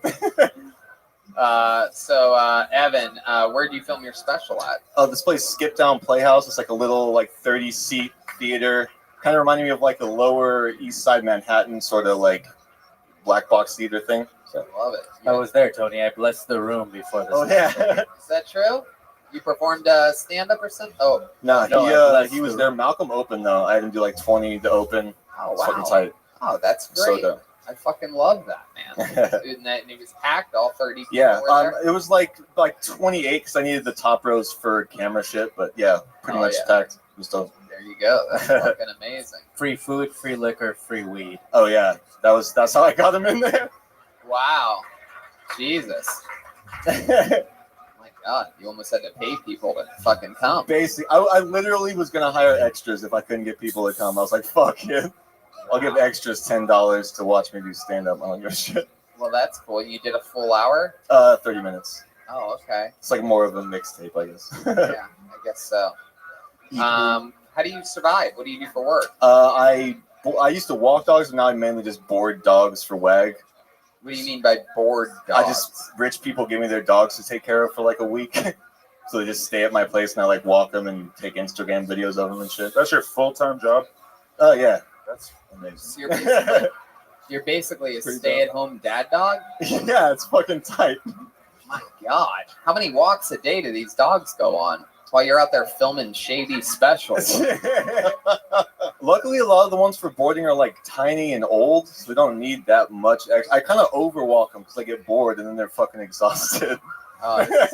We have a live feed from your apartment right now. Is that what it sounds like a lot? Yeah, if we don't give them bacon and shit. You give them regular bacon? No, they beg for it like that, and we're like, no, fuck you, I don't own They you. beg for the bacon? Is this are you doing a fucking bacon strips commercial right now? They beg for the bacon. Bacon! Bacon! Those stupid, they still have those? Bacon's? Is that what they call those? Bacon strips. Bacon strips. Oh, they were just called. I know a few altar boys that beg for the bacon. There's too many carbs in this. Oh my god. Oh wow. What's the craziest thing that's ever happened while you were dog sitting for rich people? You ever do the peanut butter thing? What's up? Yeah, you ever get some? Oh, the peanut butter thing. Nah. Nothing super crazy. They've all been fucking chill. I wish there. I mean, crazy shit happened when I was walking dogs, but that's what I talked about last time on the show. Just I've been bit a lot. Yeah. How about in your normal life? What else do you? What do you do for fun to get away from stand up? And I have a black bisexual girlfriend. Wow. That's man. Hold on a second. Everybody Now we got some questions. All right. Here we go. First of all, the labeling, by the way, no name. You started with black. I got black bisexual. Now, if anybody missed it, pull out your Kill Tony bingo cards. That's a black bisexual. There you go. In the church, we call that. In the church, we call that 3 sins in a row. Wow. Are you ever out in public and you feel like black dudes are looking at you like, what the fuck? We get like we get the opposite. Since we've been in LA, it's been like positive cat calls. Like we've had like groups of like black women in cars, like, we love what you're doing. Wait a minute, hold on. Black women, not feeling it, right? They even did the emoji. They did the emoji. They're like, I don't even know. Yeah, it's very confusing to people out here. So you have a black bisexual girlfriend. Is she? So you guys, you guys stay. What is it? What's the fucking word when you just stay with one person? Oh, monogamous. So you guys are monogamous. We like. She just kind of realized she was bi a few months ago, so it's been like slowly easing into like bringing girls. Wait a minute, were you together when this happened? Yeah. She just got new boobs, also. Oh yeah, she also just got brand new tits, so that's also. How do you know that? I'm good. Love you guys. You should see her outfit today, by the way. Is she still wearing that outfit? Yeah. Oh my god. Wait, your black bisexual girlfriend is here? You know her. I do. We gotta see. Right here, back in the back. Oh shit! Damn. Hey! Whoa, she looks way too hot for you. She looks way too cultured for you. No offense, but like. Damn, is that Aphrodite's granddaughter? Holy shit. That is unbelievable. Damn. My goodness. Aphrodite the third. This is. If you had started out with, I have a black bisexual girlfriend with fake tits. Oh yeah, that would have been that part too. Yeah. And by the way, fake tits mean I have bingo. That's Kill Tony bingo. Wait, so how does she know? How did when did she find out? You guys were like, how long are you guys dating? That she found out she was bisexual? I pretty much knew right away when I met her because I've got bidar, sort of like I can. You just have you have a bidar? Yeah, I can just tell when girls How do you are. think? Why do you think It's, the universe?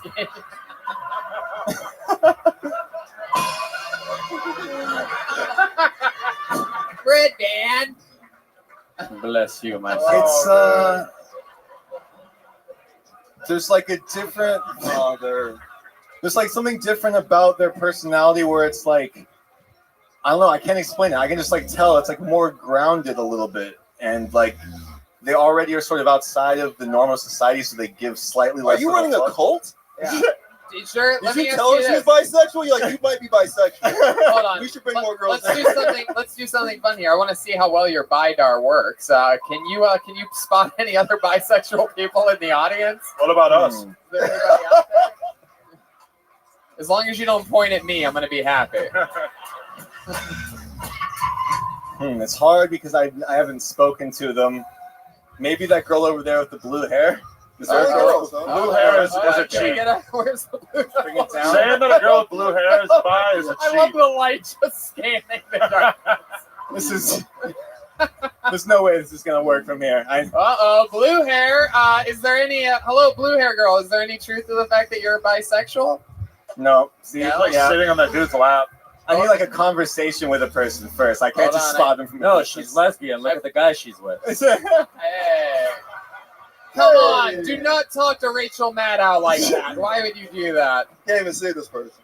Anderson Pooper, dude. All right. Well, Evan, I mean, so much fun. How long have thank you you. been with the black bisexual girl? Yes.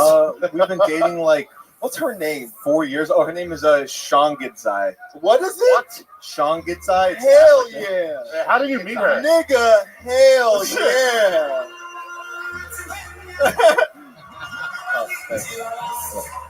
I mean, she's black. Oh, not that light skin bullshit. You don't got to Beyonce. I don't know. I mean, that's. How did you meet her? I was doing. I made a wrong turn one day. He was catfishing on Black People Meet. When I was living in New York, she was dating a comic. You took his girl? Oh yeah. Yeah, she was Kind of. dating. She was dating She a was dating a comic. comic, and he was kind of like not good at it, and like not really her type anyway. Comedy or comedy or just being a man. Wow. Is he here too? No, that'd be dope though. He storms the stage. I mean, maybe it's not. She's into women too, so maybe she liked that. No, he was like a bitch. Wow. Oh, I she mean, like I it. mean, still, if she's a real bisexual, Would you beat him in a there's fight? bitches. Yeah. What? Would you beat him in a fight? Oh fuck yeah! I fucking killed his ass. Anyway, I like the confidence. How would you kill him? I could just literally punch him to death. He's like, Really? Yeah. Are we watching an episode of Crashing right now? Wow. Oh yeah. So she saw me just stand up a couple times, and then after they broke up, she was like working in an improv theater, and I would do mics there. And one night she got really drunk and was like, "I think pale guys with curly hair are hot. All right, see ya." And like went back into the bar, and then I started talking to her over the course of like the next couple weeks and stuff. Man, Jeremiah. Father McElroy, I think. Yes. Sex with a woman. What's it like? It's pretty dope. It's pretty dope. Wow. All right. Well, I mean, Okay. Evan, very fun to meet Oh, thank you. Hell yeah, great interview, great Thank you. set, getting the show really kicked off. Evan Leslie Jones. He's Fuck on yeah. Twitter at Evan Leslie Jones, all one word. There he goes. Damn. Father McElroy, you're fucking getting amped up over there. Were you about to do a fucking solo? Sorry, sometimes I let a little stank out of this thing. Oh, wow. I like Evan. He's out there gentrifying pussies. I'm really into that kind of shit. Language. Sorry about that. Sorry. She looked like the kind of girl that he couldn't get. So Right? that was impressive. You got game. Really is. He must have something going that we don't know about yet. Yeah. A bank account. Maybe she has a He's a dog walker. I pulled another name out of the bucket. Make some noise for your next comedian, Ashton Tate, everyone. Here we go. Keeping it moving along. From the back lucky corner again. From the lucky corner.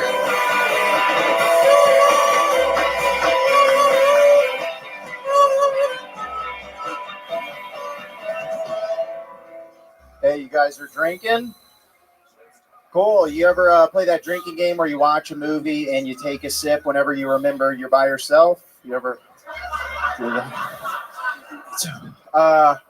I've never done bondage, but once I accidentally masturbated with my shoes tied together. That's a good time. Got this book on Kama Sutra recently, except it was an audiobook, so it was just a guy repeating, "I can't do this." That's this is my impression of a frat guy right before he shoots himself by putting a gun in his mouth. It's no homo.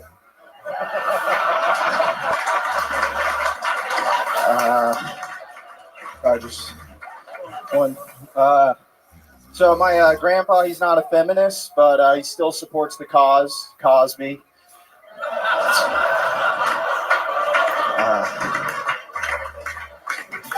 All right, thanks. Wow. Wow. Wow. Wow. Wow. Very good. I can't believe I just heard a Cosby joke that I haven't heard or thought of. Right. That's incredible.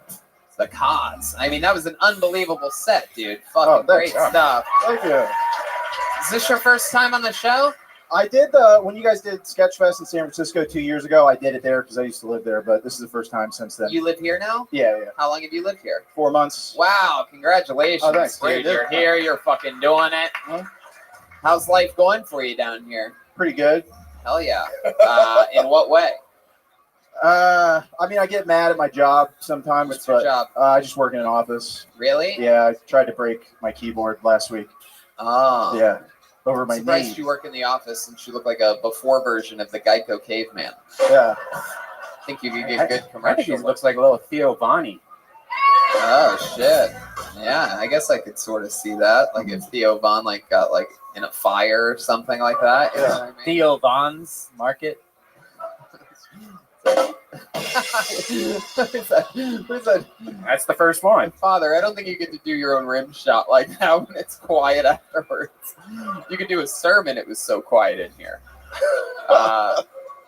So Ashton, how long you been doing stand up? 6 years. 6 years. Mm-hmm. 6 years.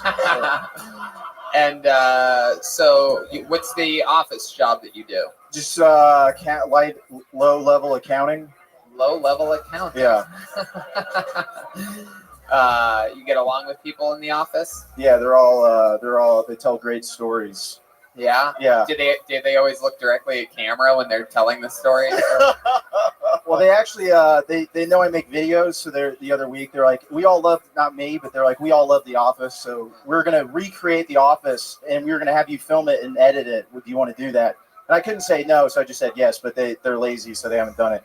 Ah, wow. Yeah. There you go. That's a fucking little procrastination inside the cubicle world of Ashton Tate. Mm-hmm.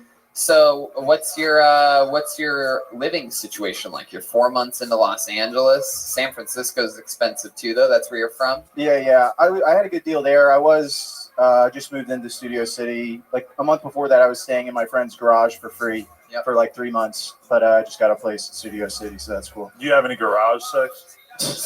No. Yeah. Do you think it was the garage's fault? Yeah.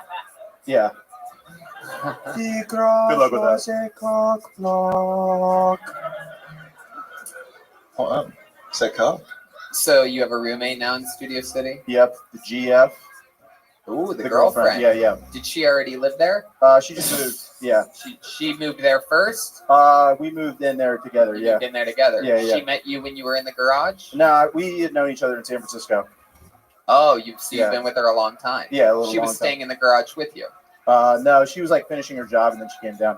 Oh. So yeah, she stayed in the garage briefly, but then we found a place. And you guys never really had garage sex when you were? Nah, she hated it. She hated it. Nothing worse than rolling over on the clicker and the whole fucking wall opens up. You know what I mean? Yeah.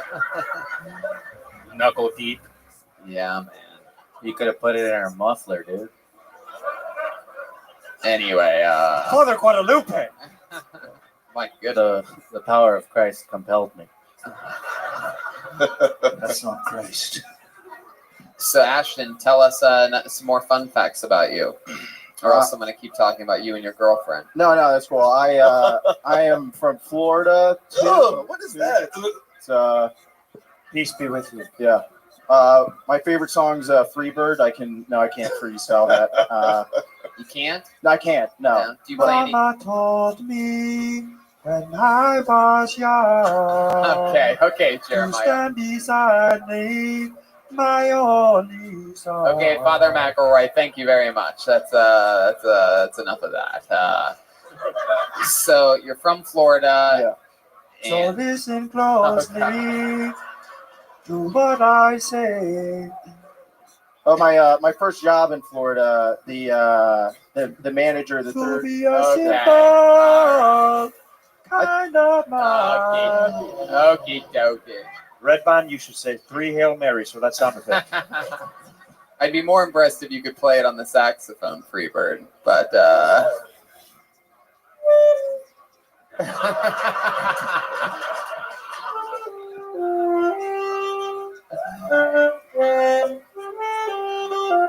wow.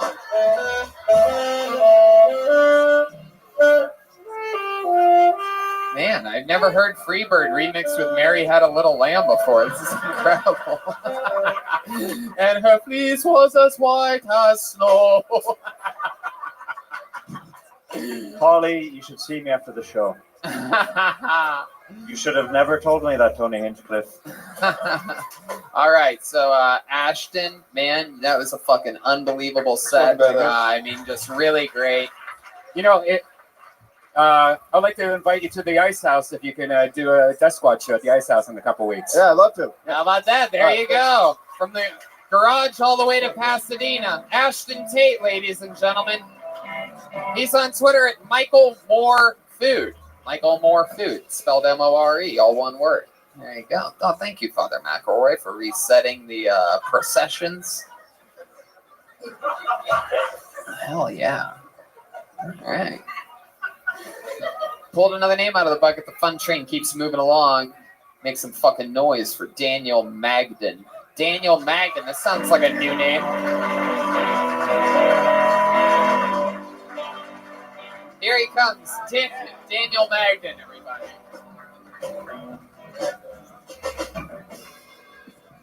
What's up, guys? So, whenever I lived in Dallas, I was a waiter for a little bit. I was not a fan of the job, man. Like, I have a lot of friends who are waiters, and they're really like, I wasn't about it, man, you know, because to me, waiting tables, the whole job was just ruining people's conversations and then demanding money from them. It's like the rudest hostage negotiation ever. Like, I was always just ruining people's conversations, man. Like, I had this one table, there's this dude and like a super pregnant wife or girlfriend or whatever, and I went up to say hi to them, and the conversation I walked into was, look, honey, I just need some proof that this baby's mine. And I was like, who wants chips and salsa? It's a horrible conversation to walk into, man. Like, at least get appetizers first, right? Like, honey, I think you're a cheating whore. How about some queso? Will that make this better? That's all I got. Wow. You're adorable. Daniel Magden. Thanks, guys. My goodness, look at you. You're like Louis C.K. through 12.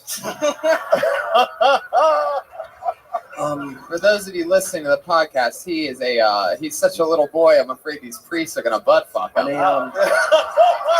Hold on. It already Hold happened. on. Wait a second, ladies and gentlemen. Chroma Chris. On a scale of 1 to 10, how old are you?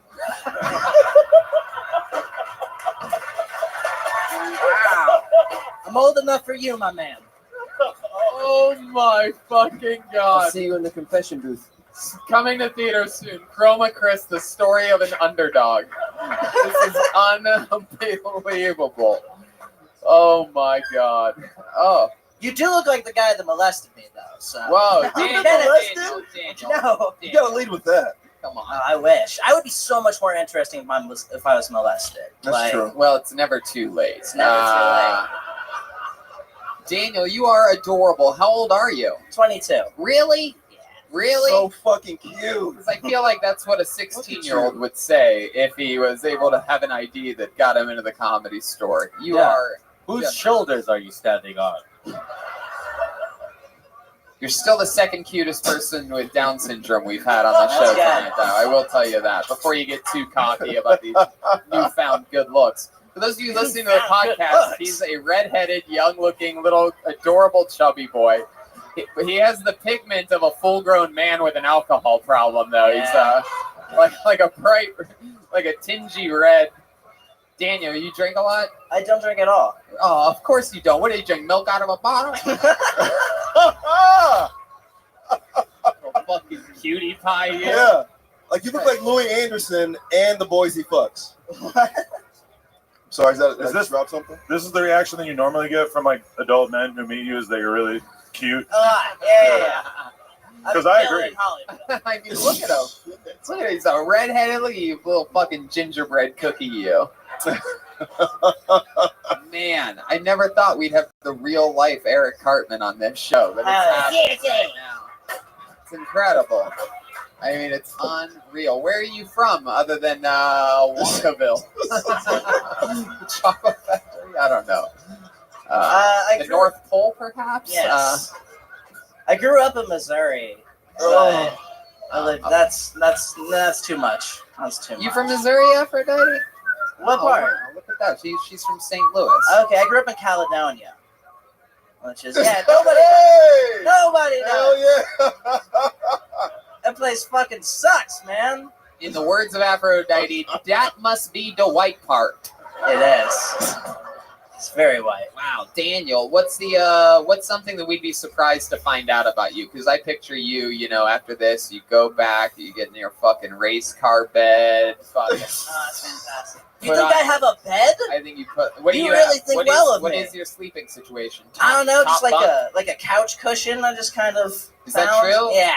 Really? Yeah. You found a couch cushion? Kind of, yeah. Come on, tell the truth, Daniel. The truth will set you free. What do you mean? What do you really sleep on? A couch? No, like I don't even know what it's called. Like it looks like it's like made of bed like, of type flame. of shit. Go ahead, Daniel. Stick with the answer. Just ignore that. Yeah, but where does this couch cushion reside? It's in a bedroom in a house that I live in. Yeah. Do you pay rent in this house? I do. How many people are in the house? Like 8 or 9 or some shit. You live in an orphanage. I do. I've been dancing around it. This Sorry to whole break time. the news to you. You need to stop paying them rent immediately. Fuck yeah. Little orphan Danny over here. Hell yeah. What's stopping you from getting to bed?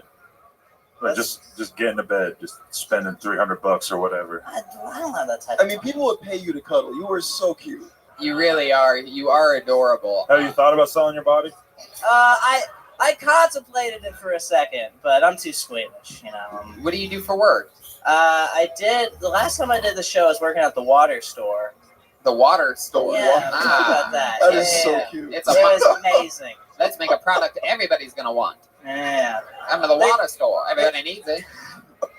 They sold like alkaline water, and like they claimed like they could cure cancer and shit. Oh, Like, really? Yeah. They sold like health crystals, but what they claimed were health crystals, but they were just like aquarium rocks you get at like Walmart, and they're selling them for fucking $15 Wow. a piece. Yep. It's incredible. It sounds like such a Marilyn Monroe story from my boy from Missouri. I'm out here selling water crystals. It was lit. Somewhere It was between- lit. somewhere Come between- home with me. When he tells it though, You were so fucking adorable. Daniel, you said you used to work at the water store. Now where do you work? Now I'm in the sandwich biz. Oh. Motherfucking Jersey Mike's. Really? Wow. Damn. Looks like you're getting high on your own supply, huh? Fucking self-serve, huh? Goddamn right. They let you eat for free there? Yes. Yeah, what do you like to get? I just throw turkey and cheese on some bread and I just eat it in a corner somewhere. Oh. Jeez, why in the corner? I don't know. I feel like For comedic effect. So do you feel like you're in the middle of this sort of like romantic struggle, or do you just feel poor? I'm just poor.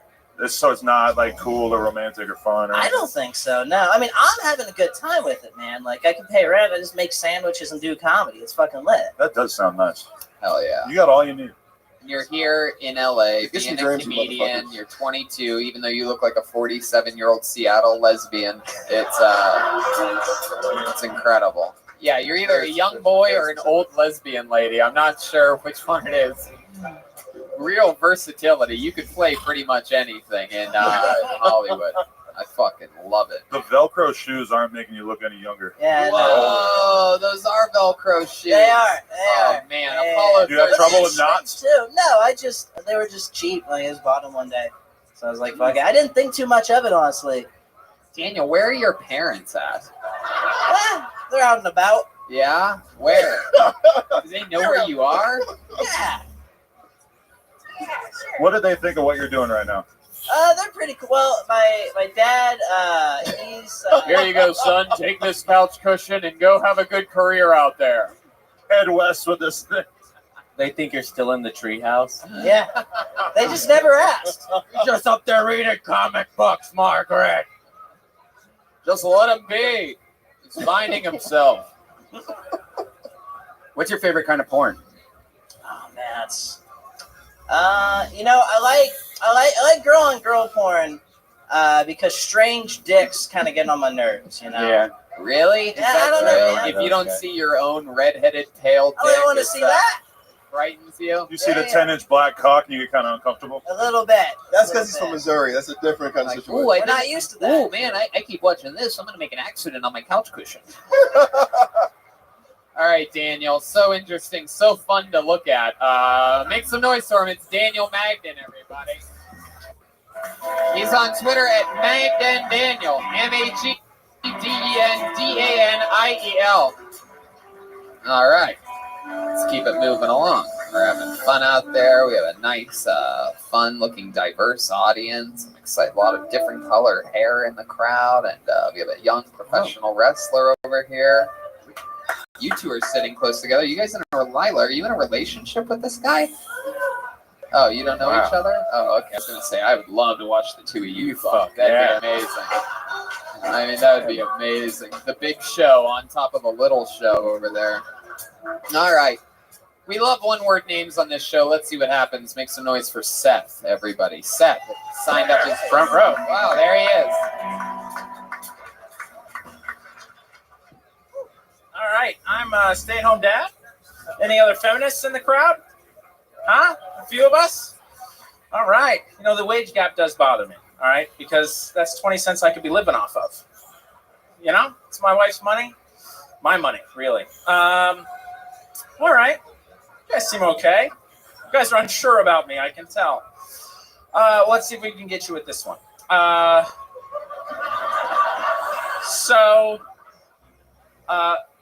For us feminists, right? Women are just as good as men. Yeah? Yeah.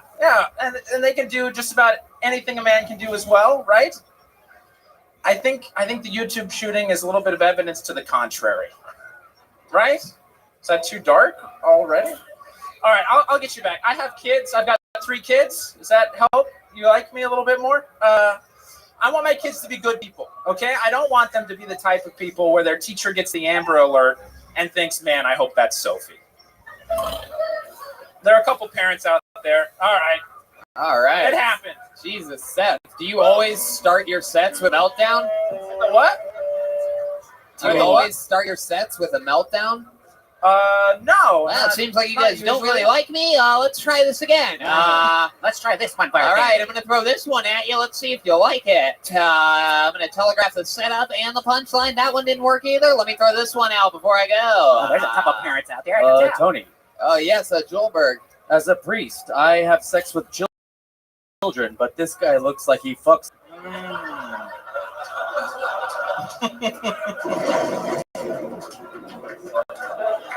It's funny because you do look like you fuck kids. I have that air about me. Are you registered? No. To vote. Yes, to vote, I am. I thought it was weird that you assumed that everybody would know the details of the YouTube shooter thing. Why is that? Because I just don't think anyone knows. Oh, they might not. That it was a really unsuccessful shooting attempt. That I know, but I don't think they know. Sure. So that out there. Yeah, I actually have a joke, and I have to explain it. I have to sell the whole thing out for them. It's much really kill bit, and I do it well. I don't have I didn't really hear yours because I was already taking notes. I was writing the word walking meltdown. But in mine, I know it doesn't end in let me try this one out. Is that sort of your style? Well, I feel like if I can call the temperature of a room after a joke doesn't land, it helps. I think you're overcalling the temperature in the room. All right. I think you're like a walking meteorologist comedy fucking mixture. Oh, you didn't like that one? Well, bad news. Coming at midnight. Scattered showers.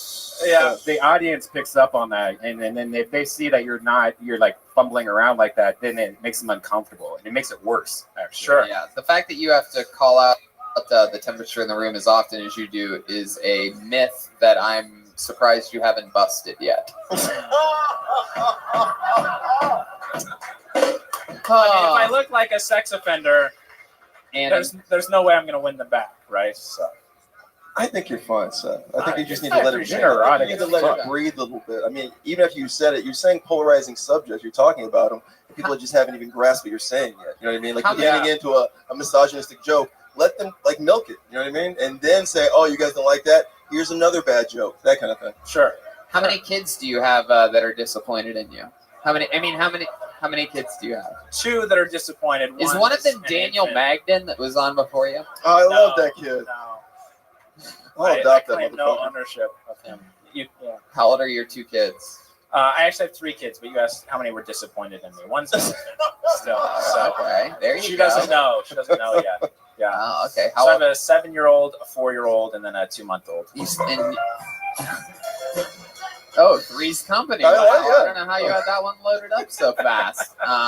What does your wife do for a living? She teaches at USC. Oh. And why do you stay at home? Do you work? No, I do this. So you're during really a evenings. stay-at-home dad. That's how long you been doing stand-up comedy? Just under a year. Okay. How old are you? I'm 32. 32, and your oldest kid is, you say 7 or 9? 7. Right. Huh. Man. Are you Canadian? trying to do the math? Are you or- Canadian? No. I feel like Canadians are funnier than I was typically. Man, you hate yourself, and it's sort of fun to watch. Yeah. I mean, if that's really your thing, if that's where your gut always takes, you're like, I'm not funny. Then I say fucking own it all the way. Sure. Instead of trying to dilly dabble and do jokes and shit, just talk about how much you fucking suck, dude. Yeah. Nobody else is doing that. Just like, I suck, I'm not funny, I don't have fucking jokes. Like, that shit would kill. Yeah. What's something that you think you're good at? Great question. Sucking. Jesus, dude. No, I. Good at? I mean, by the way, I think I'm a very friendly person. Friendly. Genuinely, I think I'm very friendly. That's kind of like the that's- easiest thing to do, Yeah, right? exactly. That's what you're good at, being friendly. I know. That's one thing. I mean, That's one like what they teach kids at like special schools and stuff. Like, Yeah. be friendly, say thank you. Fit right in. Are you into bondage by chance? Like, do you dress up as like a gimp or anything like that? You have to No. be into something. She stomps on your nuts. There has to be a twist makes to all sense. this. There's a very this is like the school teacher version of Walter White. Like, what's your double life? Like, there's something going on. You're shocked that I'm asking you in front of people and cameras, but just No, I'm honestly trying to think about what twist. drugs, sex robots, racist. anything cool? No. Where you from? I'm from Utah. I want to stick on this question. So more wives. You got more wives. No, just one. Just one. That makes sense. It's boring, bro. I'm gonna stick on craziest thing about you, like wildest All right. thing about you, something that we'd be surprised to know about you. Sports, music, anything? You do anything? You ever do anything? Yeah, I play softball, but that's not going to be surprising. Yeah. Oh my god. I play a little bass guitar. Okay. I played the alto saxophone in high school. Wow. You can make babies. Yeah, I can do that. That's what's up. I'm working on some lightsabers in the garage. So All right. Wait Oh, a some second. weapons. All right. Yeah. There we go. You're working on weapons. Yeah. Father Hell yeah. McElroy. Just curious, you said you're from Utah. Are you of the Mormon faith? Yes. That technically, Latter just, day, baby. LDS. just so you know, it's no longer the Mormon faith. We're supposed to refer to ourselves as members of the Church of Jesus Christ of Latter-day Saints, which is too long. It's Wow. super long. Oh, we have a live Lightsaber feed sound of the effect. sound of your garage right now. Beautiful. My goodness. Yeah. Man, so for those of you with your Kill Tony Bingo boards. bingo cards, make sure you cross out boring Mormon. If you end up wanting to actually go to heaven, join the Catholic faith. Oh, there you go. Wow. Oh yeah. Wow. Or as we call them, the Church of Saturday Saints. That's right, Jeremiah. No, we do not. All right, Seth. You're a fucking baby daddy, and thank you for helping to raise your kids. There's a lot of parents that don't take care of their kids, like the comedians that we saw before you. Sure. And Hopefully they're not too damaged. yeah, just don't ever let them see you do stand-up comedy, and everything's gonna be good. Fair enough. There you go, Seth. All right. Everybody, he's on Twitter at STLawrence7.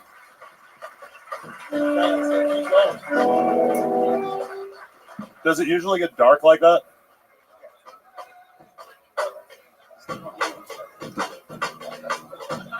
A little fun fact for you, we have a regular on this show that performs a brand new minute every single week. However, unfortunately, Malcolm Hatchett could not be here tonight. So in his place, doing a spot not out of the bucket, but predetermined by the show and, of course, by popular demand. We met this guy a few months ago, was an instant success on this show. We love him. He's controlled chaos, very wild, brilliant improviser, and just an all-around really funny guy. He's originally from Memphis, Tennessee. He's been doing it like 11 years. This is a brand new minute from one of our favorite new people on the show. Make some noise for the one and only William Montgomery, ladies and gentlemen. Here he comes. Here he is, a real funny guy. One more time for William Montgomery, everybody.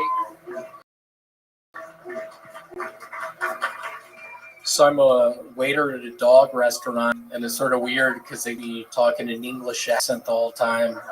So it's a bunch of, Oh, I'm upset. You need another bowl of water. I got high the other day and thought blood was coming out of my ears. It was. Let me hear y'all make some noise if you've ever been so stuck underneath your parents' bed that you can't breathe. So I'm almost finished writing a troll movie. I just can't nail down a title. It's down to Troll Police 2 or Trolls 2 Troll Police. I found a key ingredient to margaritas the other day, cocaine.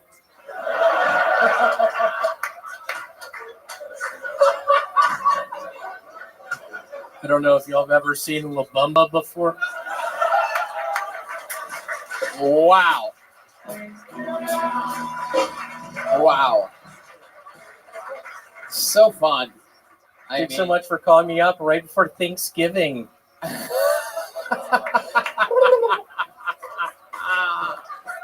Oh my God, you're so silly. Not a lot of people know this about me, but I like to go to airports, not necessarily to fly, just to steal people's luggage. And Thanksgiving is a good time to do that. Hell yeah. The first time we met William Montgomery, he told us about how when he was younger, he used to find Hyundai Elantras and flip them over. Down in Scottsdale, Arizona, it's a very arid climate down there. I don't know if a lot of y'all are close to your aunts, but I am, and I'll be quite frank, it'll be sad around this Thanksgiving season not being around Mary, Aunt Mary. Did you just give a shout out to your fucking Aunt Mary? Give it up for Aunt Mary, y'all. Wow, what are you going to be doing for Thanksgiving this year? I have a good friend, Ben Jordan, who is... Ben Jurgen? Ben Jordan, spelled Jordan. He was a good buddy in high school. He was in the grade below me. I remember council. You got to repeat that. I don't like to brag. But student council, and we would go get Little Caesars pizzas to sell during lunch and bill back to Memphis University School. Fuck yeah. Man. So, William, everything's been going good for you on the comedy scene. I know for a fact it seems like you are one of the most well-respected by the comedians, it seems. Like these guys must see you going up a lot. The fans of the show love you. I love you. I've on YouTube, I read the comments, and people are nice. Then I got on a subreddit. I'll be quite frank. There's a subreddit that's not around anymore. It's called Pretty Dead Girls. They're pretty and they're dead. Yeah. And what would you do on this subreddit? I was a photographer.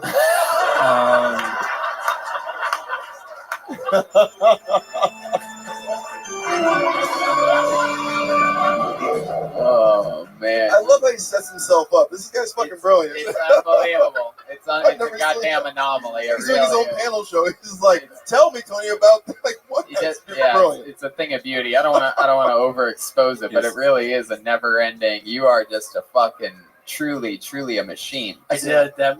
What I did earlier, my best joke is the dog restaurant joke, and I like to. My two good British accents I have are. Or I gotta be honest. Those British guys didn't like it. Those were the two. Yeah, who the fuck was talking shit over there? I heard that. Yeah, I heard that. my British blokes. Jesus Christ, the Revolutionary War never ended. That's Still that have a grime couple of the redcoats over there. All right, William. Well, I mean, you're an absolute killer, dude. You know, one thing that I told William in sort of a breakthrough that I had on a one-on-one with him, I can't remember whether we were here or up in San Francisco, is like, you know, he's been doing this 11 years. And we've had a lot of people that have been doing this a long time. We've had people that have been doing it 20 years, 15 years, 5 years, 3 years, and, you know, all different lengths of time. But this is one guy that came out here recently to LA and, you know, packed his confidence and comedy that he built in Memphis with him. I feel like a lot of people are like, well, I got good enough now. I'm going to go to LA and, you know, start from scratch and hope I make it. But not you, man. You're just staying in that pocket. And it's really exciting to watch. And I'm really rooting for you, William. I think you're like the real Zach Galifianakis of the future or something like thank that. you for letting me on. Here he goes, William Montgomery, everybody. What do you guys think? Should we go back to the bucket one more time? I don't know. It doesn't sound like you guys really want it. Should I go to the bucket? All right. Here we go. Back to the bucket we go. Oh, wow. This seems interesting. I'm excited to see if this is a real human being. Make some noise for pterodactyl. One word, pterodactyl. Pterodactyl. Oh, he's flying. Is that a real human?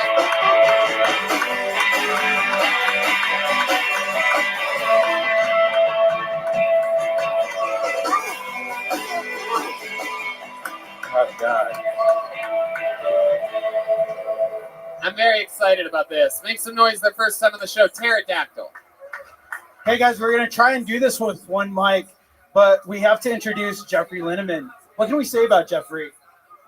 Let's see. So Jeffrey has gotten dumped by his girlfriend 3 times in the Do past. you want to talk about that, or do you want to talk about butt play, or what do you want to talk about, Jeff? Yeah, we can talk. I mean, my girlfriend. Jeffrey does look like a guy that likes cuckold porn. Do you want to talk about cuckold porn? Sure, yeah. I mean, Jeffrey, do the pterodactyl dance while we talk about you. All right.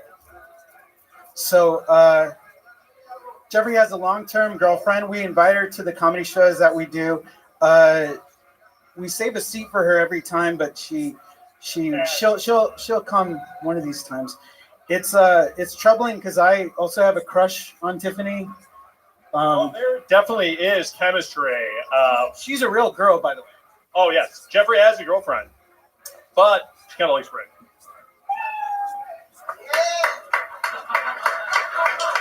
Thank you.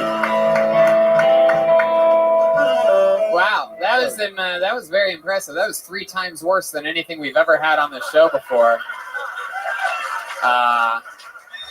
That was amazing. I love it. I love this. That was the closest thing to a. It's an introduction, really. I guess so. Maybe we'll have you guys back on again for so we could bomb 6 times at once. This was incredible. This is like if the guys that shot up Columbine hadn't killed themselves at the end of it all. Because I believe there were 3 bombings in Columbine as well, and they did that. This is very impressive. Maybe change your group name from Pterodactyl to Columbine. Man, I mean, it's incredible. You guys play on Seth's softball team with him? I probably would.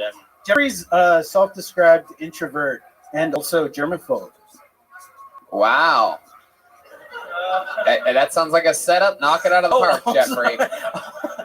Yeah, I mean, I have a few exceptions. You know, with the punchline. God, yeah. Did you guys all just meet each other right before this? You're like, let's just fucking wing it, guys. We can do this. It's gonna go so well. It's so easy. This crowd will just fucking laugh at anything. We could literally do nothing. Jeffrey did just take a stand-up comedy class for $700. So is that true? You wanna tell him when you're Joe? That's right. Well, I did take a class. Yeah, I did. Yeah. Maybe all three of you should have taken it. Father from downtown. Do you want to tell him when you're Joe?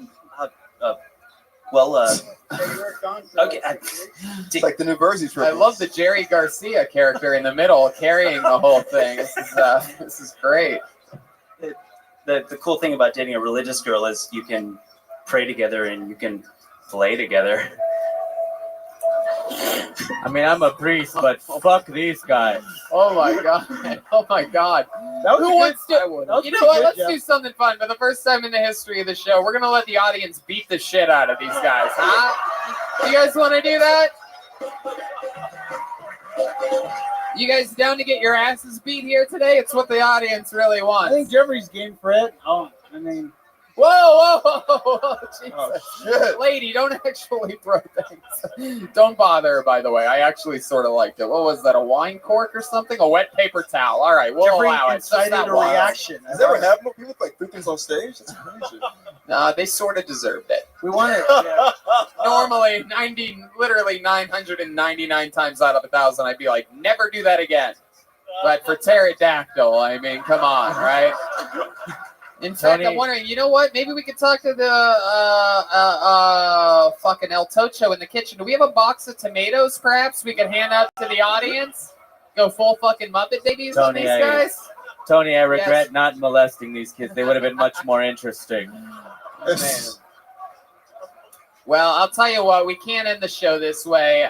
Pterodactyl, I love that you went for it. You guys have literally 3 times as many balls as anybody else that came up here tonight. However, you know, I put something maybe put it together like anything at all. This was like Jeffrey was so nervous about this. Oh god, pterodactyl, I want you to be extinct. Like, oh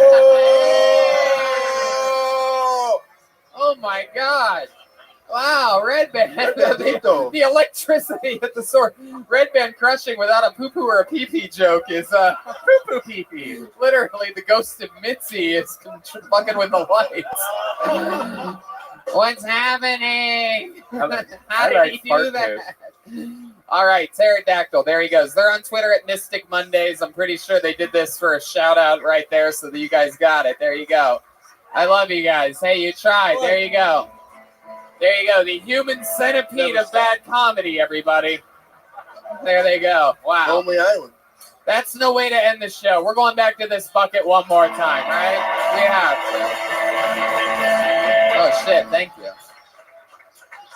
Okay, let's give this a try. Make some noise for Chris Heist, everyone. Chris Heist. Chris Heist. Oh, we know this guy. Oh, we know this guy. Here he comes. He's been lucky lately. Here he goes. Your final comedian of the night, Chris Heist. Thanks, everybody.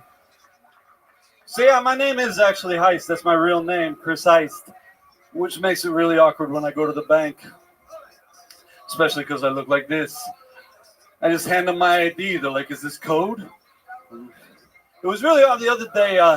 After doing business, the teller handed me back my information and was like, "Thank you very much, Mr. Hest." I was like, "You work at a bank. You don't know the word heist? I'll show you a fucking heist." And I bust out all the financial documents that prove how corrupt their fucking organization is. It's like, that's a fucking heist. Thanks, everybody. I'm Chris Heist. There you go. You were literally 3 times better than the last Grazie. line stage. Just because he's part of the Trinity, Tony. He does look like he flies Spirit.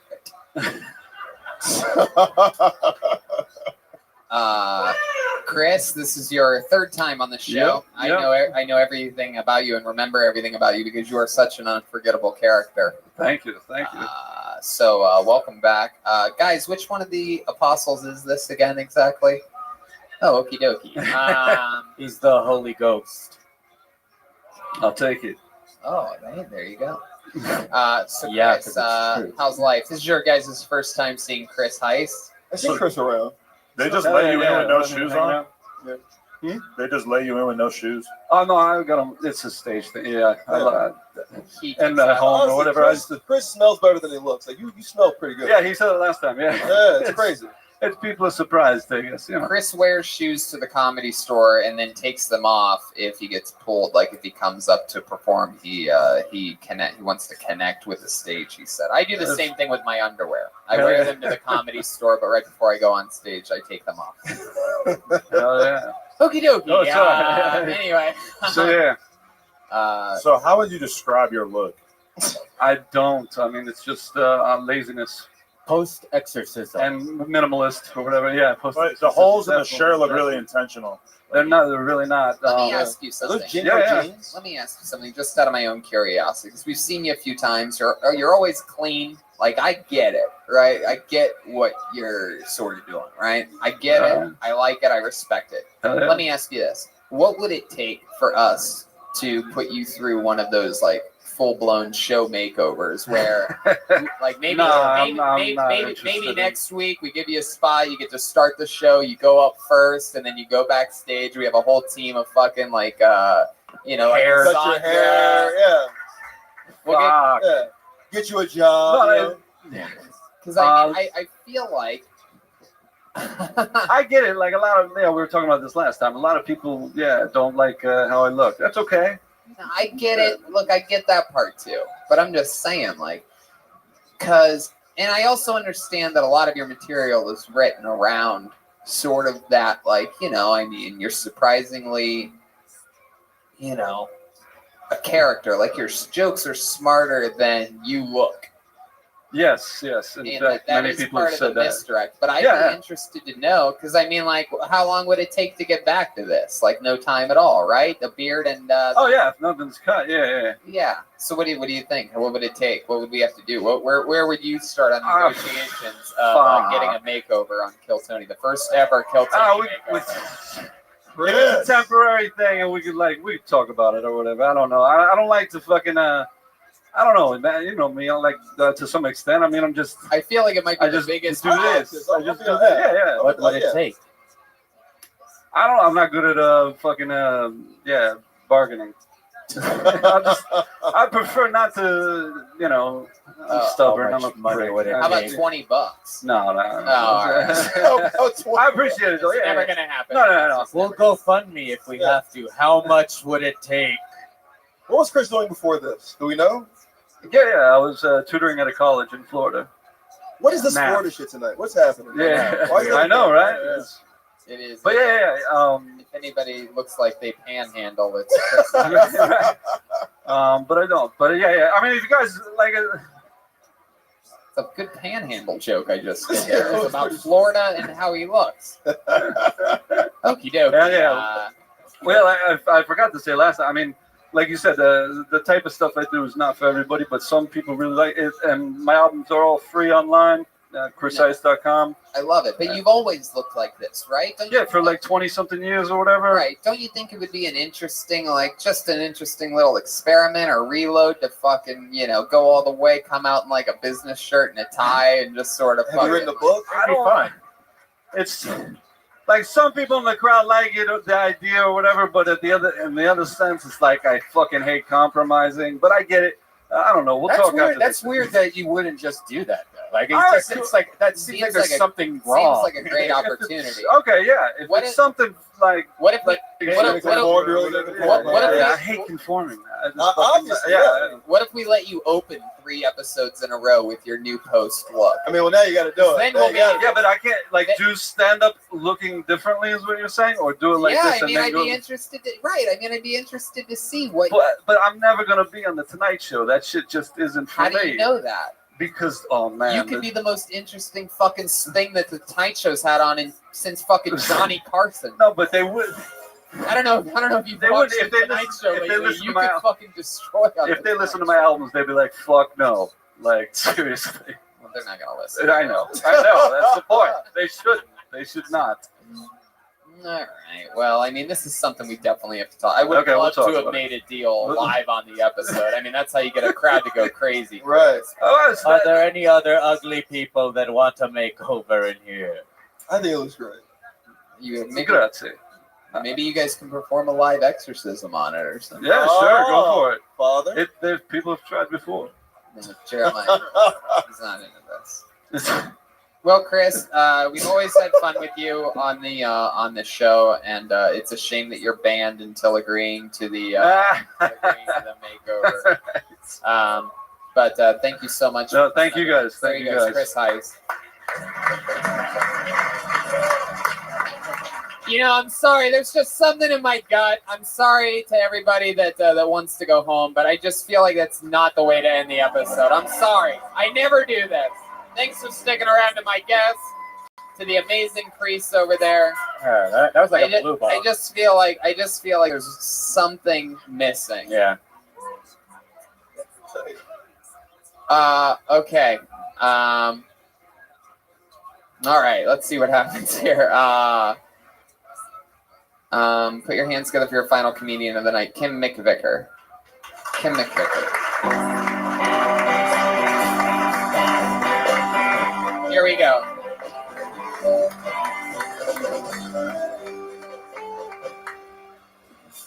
Hey, my husband, he says that I'm on my phone too much. And in fairness, I was on my phone when he said it. But I don't feel like I'm on my phone any more than anybody else. But my husband was like, babe, I feel like you're on your phone too much. And I was like, feel like he never uses that word. He didn't even use it on our wedding day. And now is the time that he's choosing to use it. But I didn't say any of that. That was what was going on in the inside. Because on the outside, I'd make a really good wife. Well, no wife. So I was like, babe. He was like, I'm in competition with the phone. I'm like, you're not in competition with my phone. You lost that a long time ago. Do you know how many things my phone can do? When I use Google Maps to try to figure out how to get here, my phone wasn't like, oh, you're just now trying to figure out where you're going? No, my phone just told me how to get here. My phone has never once asked me for a blowjob. Fuck yeah. Who wants to go to the bucket 6 more times? All right. Kim, that was a fun set.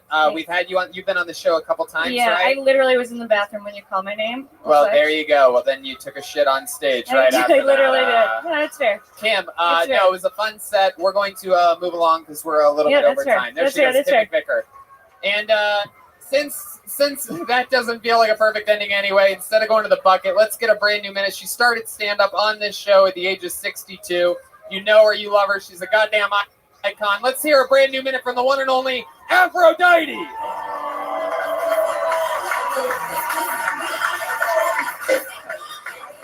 Here she is. I can feel the ground shaking behind me. Come on, guys. It's Aphrodite. How y'all doing? How y'all doing? You know, we got a lot of holidays coming up, right? Damn Santa Claus. I hate these motherfucking holidays, all these old goofy ass songs on the radio. Every motherfucking store you go in. What the fuck is wrong with these people? I got a new holiday I started myself. New national holidays. This holiday is called Let a Hoe Rest. National Dog Holiday. Let the hoes rest. Tell your nasty ass husbands and your nasty ass boyfriends to keep their ass at home today. The hoes are tired. The hoes' feet be hurting. Some of them been sucking so much dick they can't even close their mouth no more.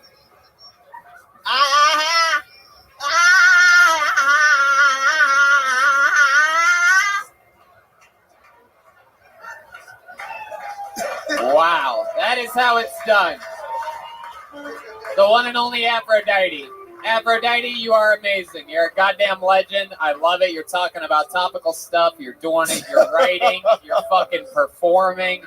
You started fucking late in the game, like so many greats, and we absolutely love you here. You're stylistically amazing. Your stage presence is incredible. You stay in the pocket. You're writing and you're delivering jokes, and I love that you come here every Monday and that you're a part of this shit. You are so fucking cool. It's all because of you.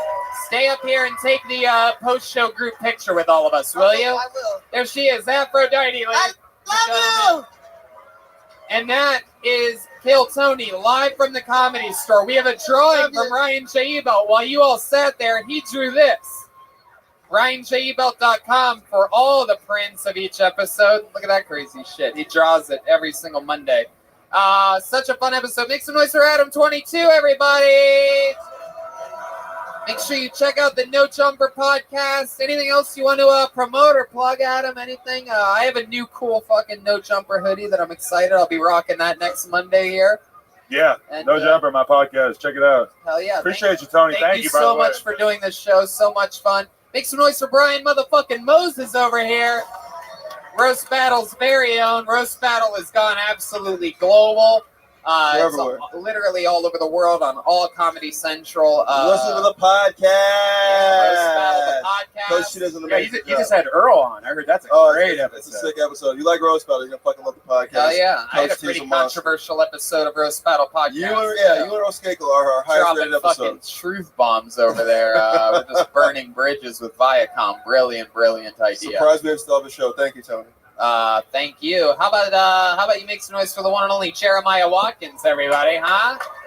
His new podcast, Jeremiah Wonders, is absolutely killing it. He's got a new episode out with Joe DeRosa, right? And the new Cat Burglar t-shirt, again, is available at jeremiahwatkins.com/shop. There it is. There's the Cat Burglar t-shirt. It's really cool. Jeremiah, anything else? Follow me on social media at Jeremiah Stand Up. Love you guys. Thank you. How about you give a hand to still batting 1,000 after today? How about one more time for Chroma Chris, huh? Chris, what do you think about tonight's episode? Tony. Sensational. Wow. Boom, did you see that? Hey, but also, Tony, can I give a shout out to Ben Landon of Landon Guitars again? Yeah. Check it out if you're looking for a new guitar. Yeah, he made Chroma Chris a guitar. It's awesome. Yeah, what's the website again? LandonGuitars.com. Hey, how loud can this place get one more time for the one and only Joelberg, huh?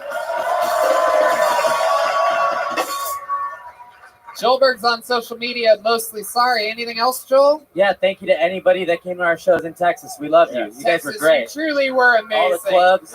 It's so special. I'm going to be back there in Dallas with Father McElroy, Jeremiah Watkins. We're doing stand-up comedy, 2 shows at Hyenas. Baltimore, I'm doing stand-up at the absolute end of November, the 29th to December 1st. And Kill Tony's coming to Phoenix, January 26th, 3 p.m. Stand-up live. And January 25th, the Copperhead Blues at Desert Ridge Marketplace, January 25th, the night before that. And I'm gonna sneak this in. If you are a fan from London, England, that happens to be listening to this episode, make sure you listen next week for what might be a very exciting announcement. And me, Tony, and Malcolm are on a show tomorrow at the Improv if you live here in Los Angeles. And the Kill Tony shirt is available in the lobby. Yes, I'm working on new material tomorrow night at the Hollywood Improv. If any of you are interested in what my new transgender porn bit is all about, I'm very excited about it. So watch me probably bomb harder than pterodactyl tomorrow night at the Hollywood Improv. Hey, Ty, can you plug my new podcast? Oh, sure, Aphrodite. Go ahead. I have a new podcast show, everybody. It's called Stupid Central. Oh, shit. You can catch it on YouTube. It's about the stupidest shit you ever want to know about. Well, there you go. Loosen up. Be stupid. There you go. Aphrodite, everybody. We love her. And yeah, that's it. Thank you to the live audience that come here every Monday. You guys are unbelievable. And hopefully we'll see you guys again soon. Thank you. Good night.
to you live from the Road Famous Comedy Store main room for a brand new episode of Kill Tony. Give it up for Tony Hinchcliffe. Wow, look at this. It's a real live audience on a Monday night. Hi, everybody. You're here at the #1 live podcast in the world. Make some fucking noise.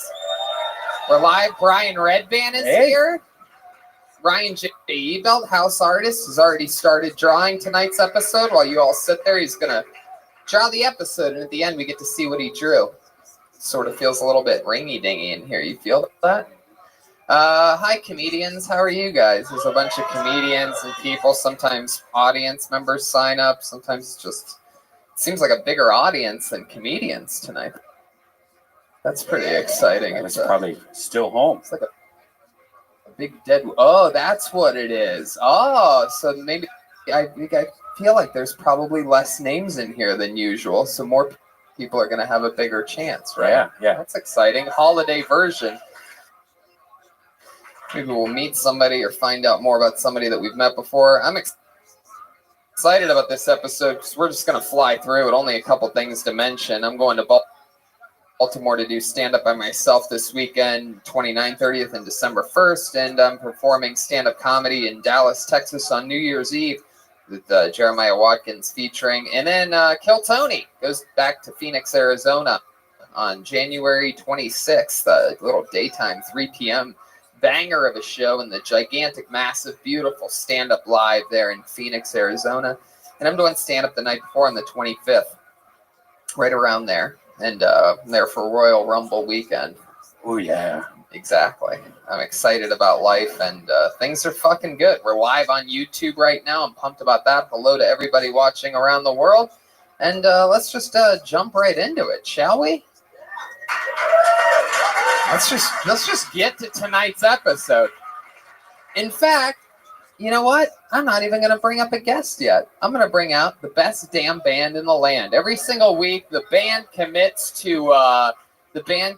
to characters throughout the entire episode. They stay in character, and every episode there's something different. Every once in a while, we'll see the return of some of our favorite characters. We never know what they're going to do or what they're going to be. It's their own separate division, but they are the best damn band in the land. It's the Kill Tony Band, ladies and gentlemen. Jeremiah Watkins, Joelberg, Joel Jimenez, and Chroma Chris. Uh-oh. What does that mean? Whoa, what is this? Wow. I don't even know. Whoa.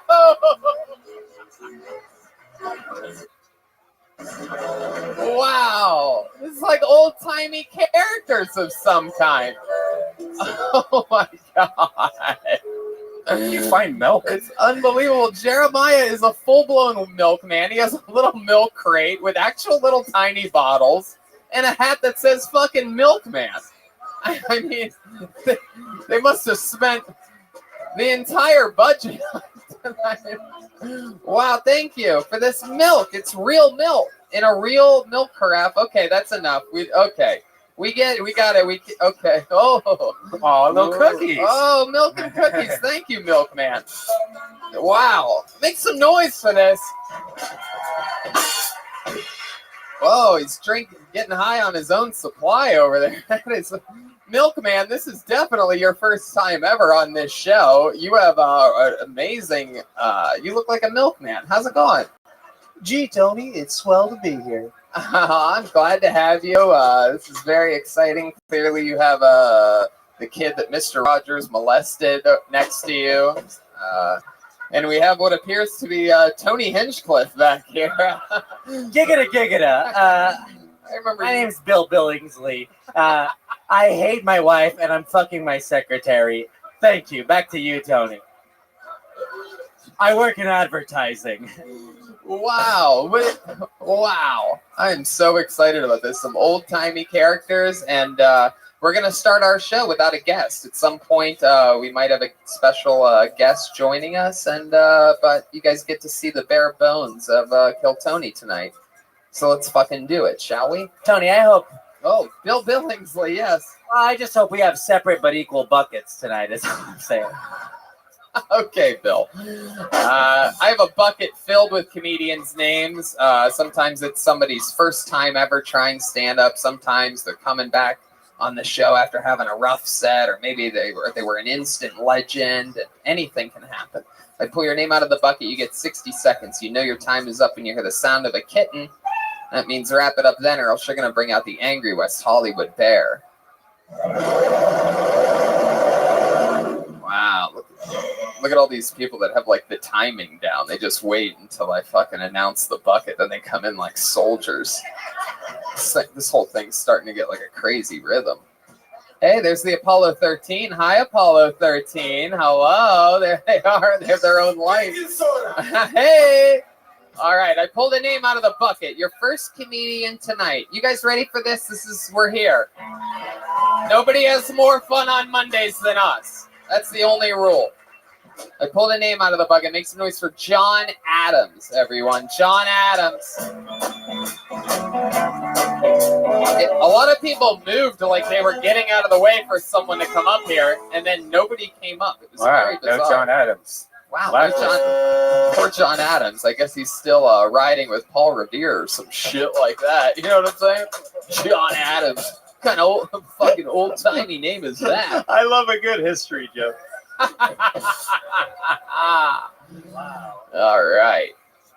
Okay. Your next comedian goes by the name of Anthony Lavelle Thomas, everyone. Wow. Wow.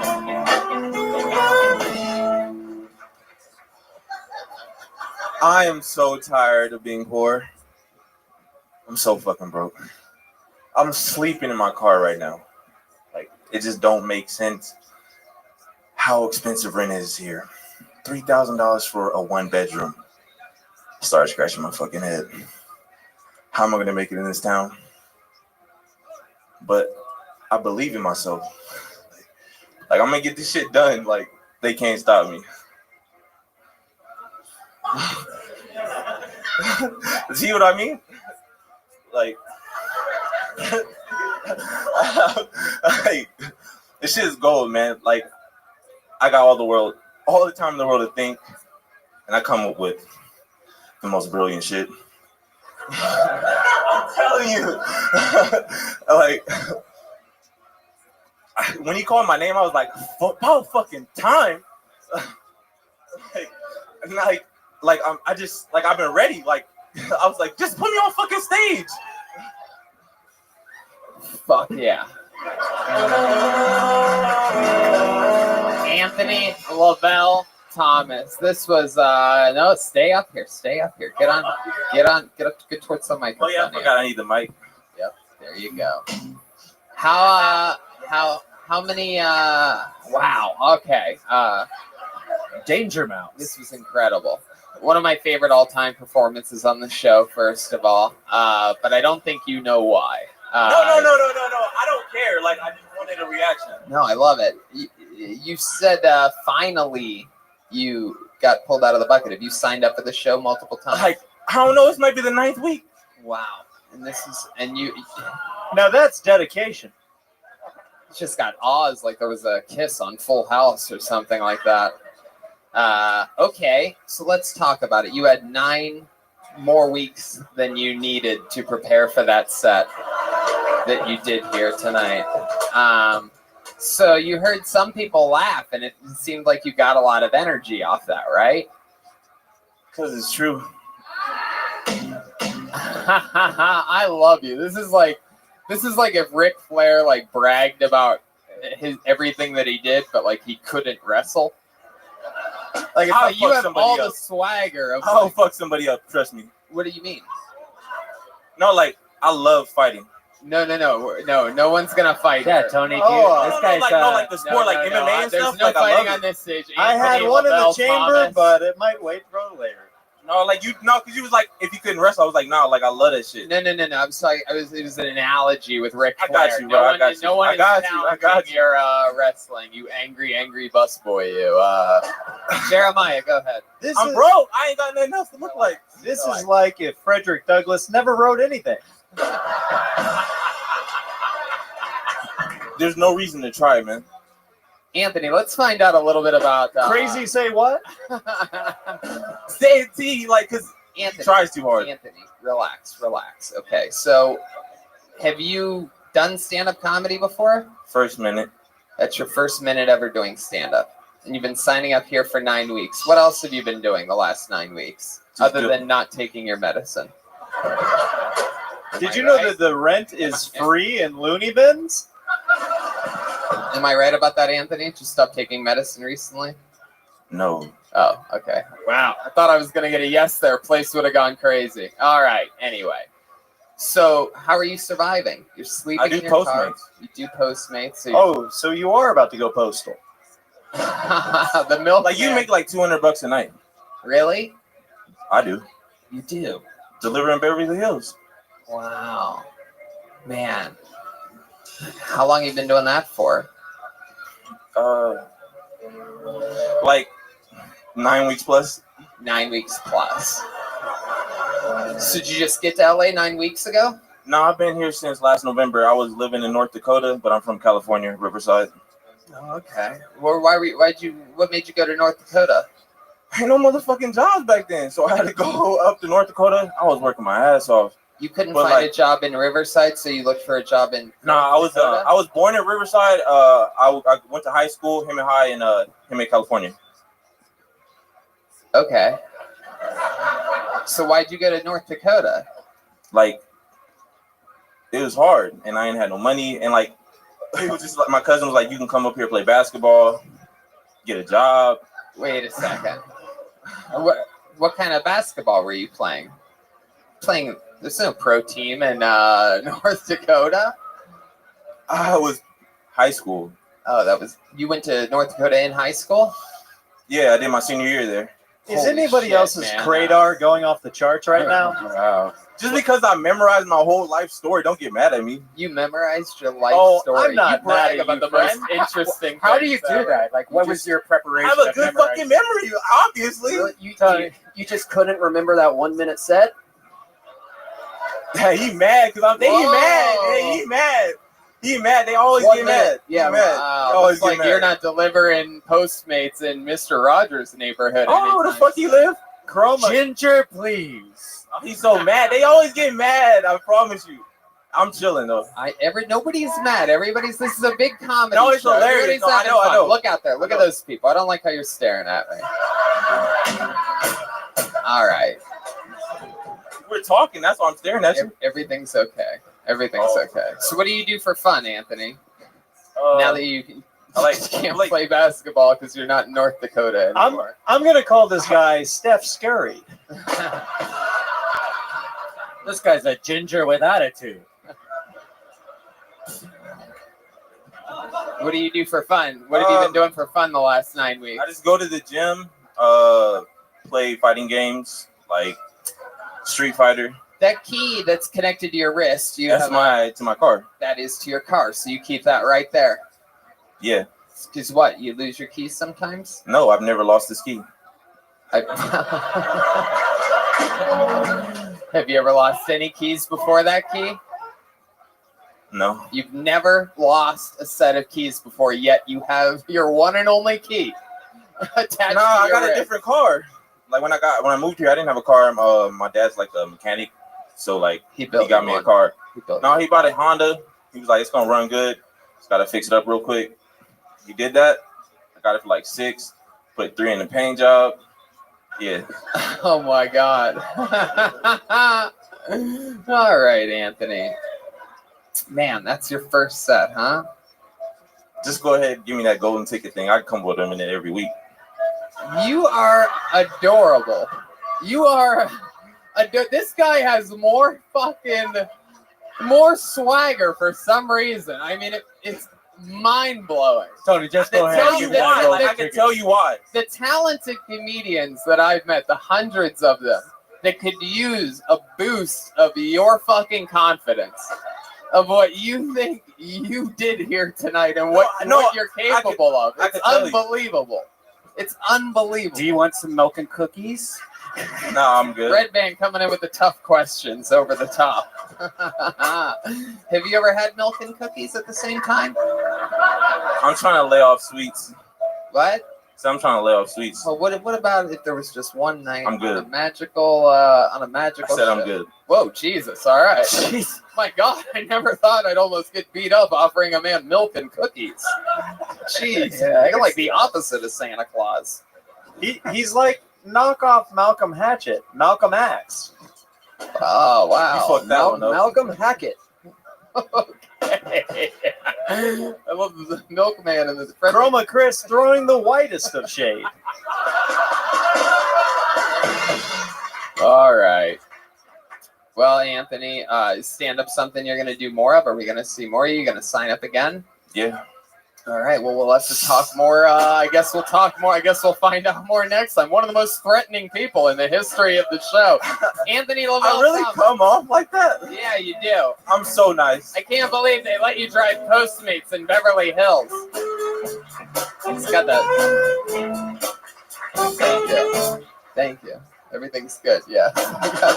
Make some noise for Comedy Store security over here. Oh wait. Yes. That's the Neil Armstrong of the Apollo 13 right there. If you're wondering, the first in command.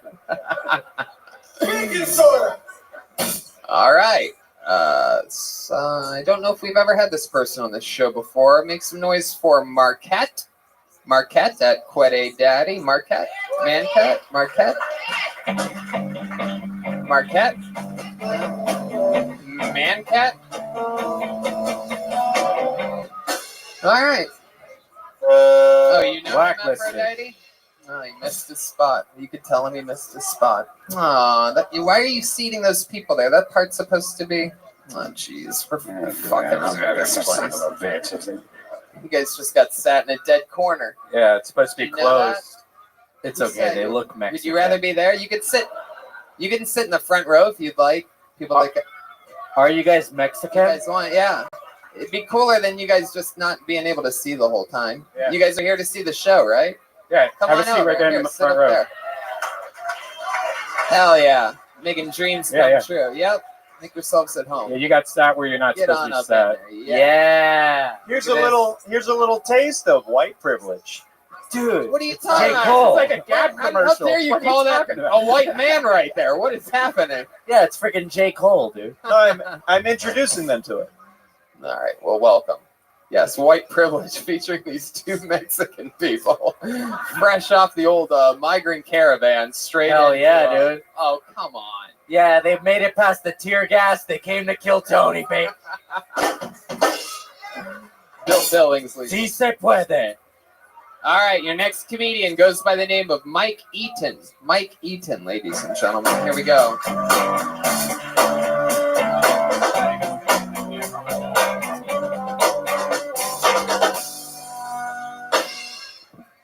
I'm sick of veterinarians acting like they don't make a lot more money than me. Like I've seen like 8 homeless vets this week. There's one on my corner and he's standing there. He had a dog with him, like a resume. Fuck that guy. I just moved out here from Texas, and a bunch of people told me not to move here because people are sensitive, which is cool. It's a problem for me. I'm an ableist. I just think I'm better than handicapped people. Better at walking most of the time. Like I'm not in great shape, but I can outrun anyone with one leg, right? I'm also an ageist. I don't think babies should work. Can definitely outrun them. That's my cardio level, just faster than a baby. I'll say faster than a toddler.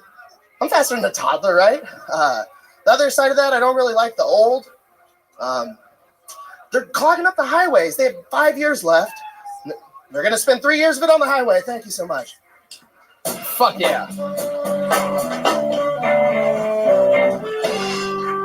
Mike Eaton? Yeah. That's your last name? That's me. Well, you were eating it up there tonight. I'm sorry. Yeah. I'm sorry, of course. I mean, Brian's starstruck. He loves Bob's Big Boy. It's really... This is him, Brian. This is a Christmas gift for you. He's You know, here, Another dude. sticker for my laptop. Yeah. Okay. Oh, there you go. Oh, Sure. give it up for Jack Hack. All right. Jack Black? Nobody? Bill, relax, Bill. Wow. Milkman, it's getting colder than the Cold War up here. Wow, I think I'm gonna go fuck my secretary. Jesus Christ.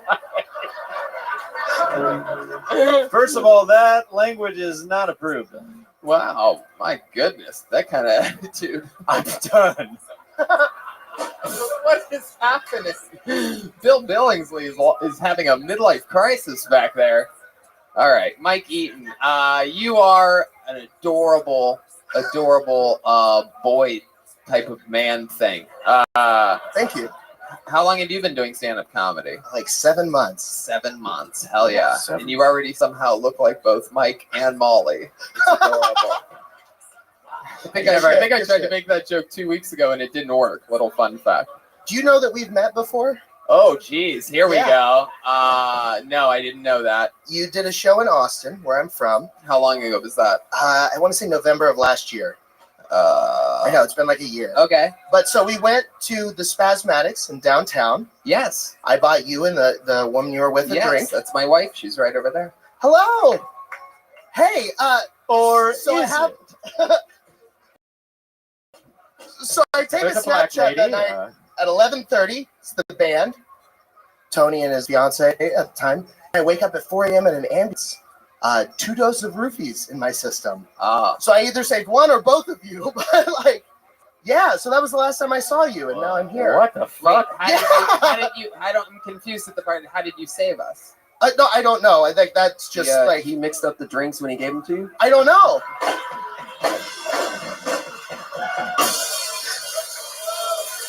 But yeah. Wow. Yeah, I got roofied. Yeah. So you got roofied. Yeah. The night that you were. How were we at the Spasmatics together? I met you there. Cedar Creek Courtyard. No, after the show, I was like, "Hey, can I buy you a drink somewhere?" And, oh, we're gonna go see this concert. Oh, that's you probably right. thought I wouldn't drive. Oh, that that's far. right. Like, I I'll do get rid of remember them. meeting you now. Yeah. Yes, indeed. Now it makes sense. The Spasmatics were fun. They're awesome. They're great. You know about them? Oh yeah. Oh wow. They're huge. So is Mike Eaton. Yeah. So Mike, what's going on? You've been doing it what, 7 months? Yeah. November, and here we are. And how's it been going for you? You back in LA? Yeah, I just moved here, so I thought I would try it out here where people are good at it. Right. Yes. I'm not yet. Mike, how's your mother doing? Very well. Why? Oh, she's a beautiful woman. Yeah, that makes sense. Thank you. Mike, what's your living situation? You just moved to Los Angeles, fresh off the boat from Austin, right? Yeah. I'm living in Azusa. Azusa. Yeah, I know. God bless you.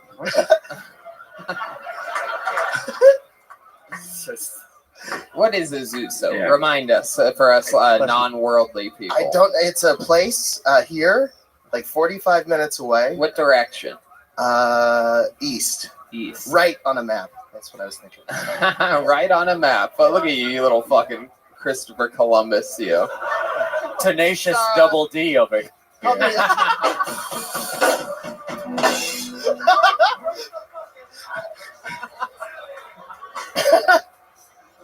Milkman, what is happening up here tonight? I'm a little concerned about our friend back there. Bill Billingsley. All right. Well, so Mike, what have you been doing to pass the time? What is a guy? You seem like a happy guy. Yeah. You're one of the most jolly young men. How old are you? 27. 27. Yeah. Uh-oh. Looks like someone's about to get a cookie. Heck yeah. Hey, would you like a little milk to wash that down? A little milk for you? When did you take that out of the refrigerator, Jeremiah? Oh, No you can roofies? just keep that now. Now you can say, after that milk sip, you could say you've been roofied twice. Hell yeah. Thanks, Speedweed. Thank you, roofiemilk.com. Want to roofie someone in the weirdest way? Roofie their milk. Have some delicious. All right. Yeah. So, Mike, Ruby, that milk goes down like silk. RubyMilk.com. all right. Mike, what do you do for fun? I go and do and watch comedy. Other than that, it's got to be eat. something else. I Yeah. eat, What do you love to eat? What do you really love? Like, what's the what's the grossest type of binge eating that you do? I ate a 72-ounce steak. 72 on stage. Yeah. Wow. Yeah. By choice. Yeah, that's a what do we consider that? Like a porterhouse for two type of thing? Where is this at a restaurant? It is. It's a place called the Big Texan. I got my name on a wall. You got your name on the wall. Yeah. Hell yeah. Something you'll never be able to say about the building that you're at right now. Is, Wow. that. So I'm glad you did it there. Hell yeah. Just kidding, Mike. You're so jolly. This is like Chris Farley had to do a bunch of cocaine to get in the character that you're in right now naturally. Do you do drugs? Yeah. Oh, you do? Yeah. Perfect. There you go. Fucking nailed it. What are we talking here? Sody pop? Yeah.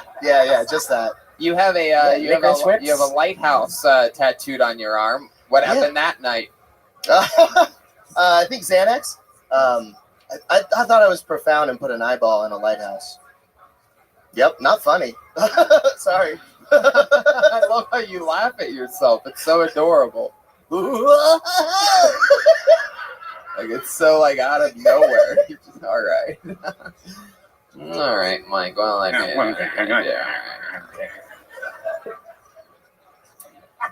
get an answer out of you. Your biggest binge eating thing. Did you answer it? It's a big ass steak. Oh yeah, Child size. Yeah, but like steak. that's like a one-time thing. Like what do you what's like your go-to? What's the most fucking? Well, 21 choices here is amazing. 21 choices. It's like ice cream, and you go through a big line, and then you can just get back in the line. Oh, you're like a second such flavor. a badass. I love it. They have 21 choices. I want to try all. God, hell yeah. Do you just crash through the wall and say, "Oh yeah"? Chroma Chris. For those of you with your Kill Tony bingo cards, you can mark Chroma Chris killing off your fucking. There it is. Okay, Mike, it was a pleasure. I could talk with you all day about what you love shoving in that fucking little jolly gullet of yours, but there he goes, Mike Eaton, everybody. Does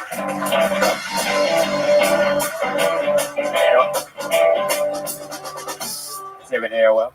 Mike Eaton is at Twitter at Mike Eaton Comedy. That's EATON, all one word, Mike Eaton Comedy. His last name is Eaton. His last name is literally Eaton. How did we miss that? I know. I mean, didn't. what It was the first joke that I made, by the way. We didn't. What a man, what a man, what a man, what a mighty good man. Eat it again now. What is happening? I'm in advertising. I hate my wife. And I'm fucking my secretary. Bill Billingsley is here, ladies and gentlemen. Fred Fredleyson does not approve. Okay. I pulled another name out of the bucket. Make some noise for Blake Layer. Blake Layer, huh?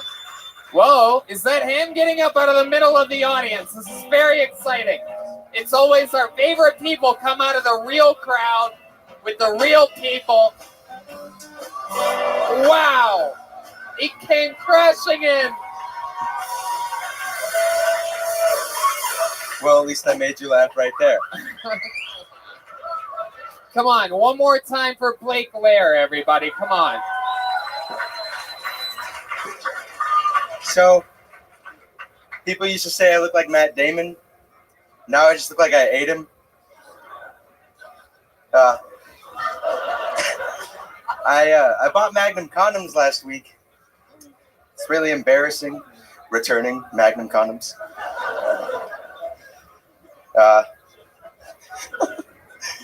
I'm a huge fan of work equality. I'm the only white male in my whole department. They all work under me though, so it evens out.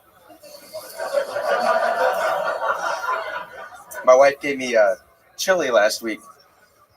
Delicious chili. But it burned so much, my asshole turned into a wrapper. It was spitting fire. That's it. That's all I got. Wow. I mean, what can I say? What can I say? You are instantly my favorite comedian we've ever had on this show. Came in, for those of you that are listening to the podcast, came in with a good head first slide right onto the stage. Tony, I just got a text from the Apollo 13. They said, "Why you tripping?" Baking soda. I can't believe Bill Billingsley is getting texts from the Apollo 13. That's Yeah, it's actually spelled tripping. Why you tripping? okay. What is that device that you're holding? Yeah, so By the way, you better watch your mouth. You look a lot like my son. And whoa. some kind of television remote that you're holding? Or? The milkman just saw an iPhone for the first time. Okie dokie, All Blake. right. Let's talk about it. This is your first time ever doing stand-up. Absolutely. I love your style. Well, how about you give Blake another hand, everybody? He came up here, he fell, Check it out. and then he did some jokes for the first time ever. How old are you? I'm 23. Hell yeah, you are. Where are you from? Well, Colorado, but we're visiting from Japan. Colorado, but you're visiting from Japan. My wife is stationed there. I don't trust this communist 1 second. Your wife is stationed there? She's in the military? Yeah. Wow, what does she do in the military? She's I mean, it's not important. Are It's you just in the boring. military? No, I'm a bitch ass spouse. Yeah, he's in the Salvation Army, Tony. By the way, now since you said that it's not really important, now I want to know what she does in the military. I didn't really want to know before. She's in maintenance, so she just calibrates like torque wrenches and stuff like that. That's not important. Like, it's boring. Like Jeez lab coat Louise. shit. She's serving the country, but that's fine. Wow. So your wife is boring. How long have you been married? 5 years. 5 years, and you're 23. Yeah, I got engaged when I was 17. Wow. Whoa, even in my Don't time, that's recommend insane. doing that. I don't recommend that, but I mean, it worked out. So. Well, I mean, when I you hope say you she's not don't here recommend that, how many 16-year-olds do you think are listening to the show right now? This club's 21 and over. I mean, if you're talking to these people, they've already made it. So you don't recommend your wife? You don't think that was a good idea, getting married? You were in Colorado at the time, Yeah. right? And how does that happen? How do you get engaged at 17? Explain that to me. I was high school sweetheart. Really super in love. Yeah. Can you explain the feeling of regret in one sentence?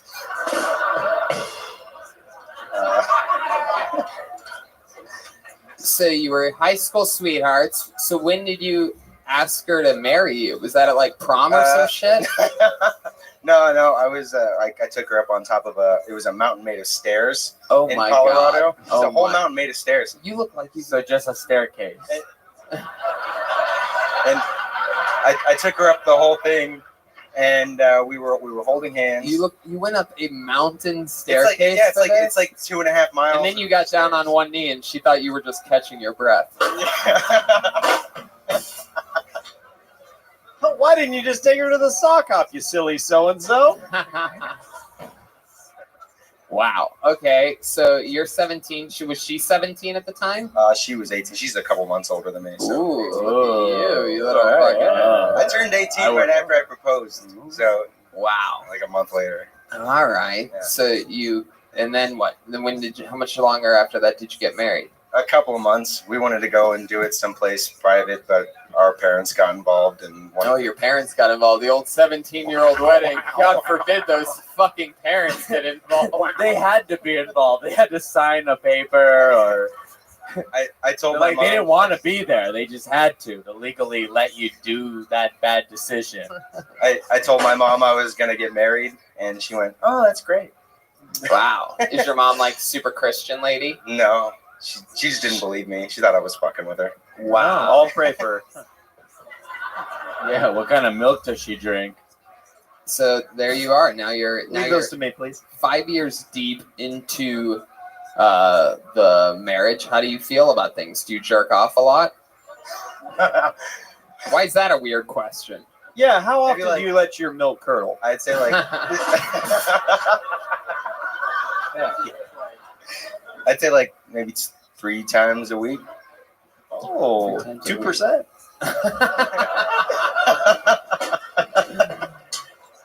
Wow. Huh. Have you ever? I mean, all right. Have you ever been tempted to try chocolate milk? Because I'll tell you what, I've dimped. Man.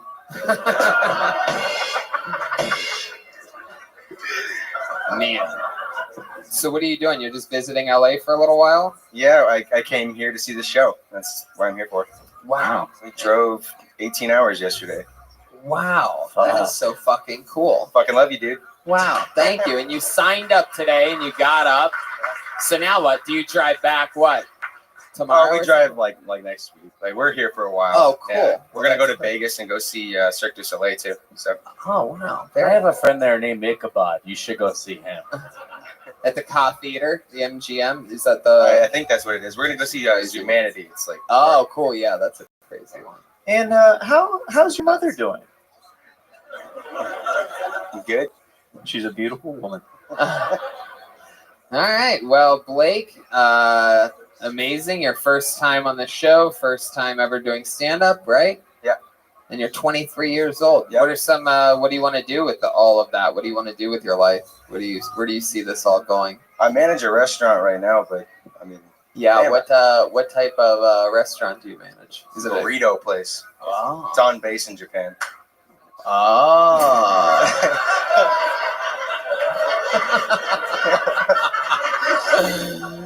Wait, a burrito place in Japan? That's called sushi. All right. Well, Blake, when Kill Tony goes to Tokyo, you'll have to come out and show us the way around. All right. Yeah, absolutely. Well, there he goes, everybody. Blake Layer, all the Appreciate way from Japan. Lives in Japan. Originally from Colorado. He's going to Vegas. Anyway, back to the bucket we go. You guys having fun out there? Make some noise for Spencer Waldner, everyone. Spencer Waldner. He's definitely a new name. Nope. Blacklisted. Something doesn't feel right about that one in my gut. Hey. There's a crazy person out there. Oh my god, I cannot fucking believe this. This guy gets up more than anybody somehow. We're just gonna fly through it. He's literally like the bad guy of the show. An adorable looking little kid, but he just fucking, everybody hates him. He gets pulled out of the bucket continuously. He said some of the most racist shit we've ever heard before on this show. Make some noise for the one and only Julian Aguilar, everyone. Here he comes.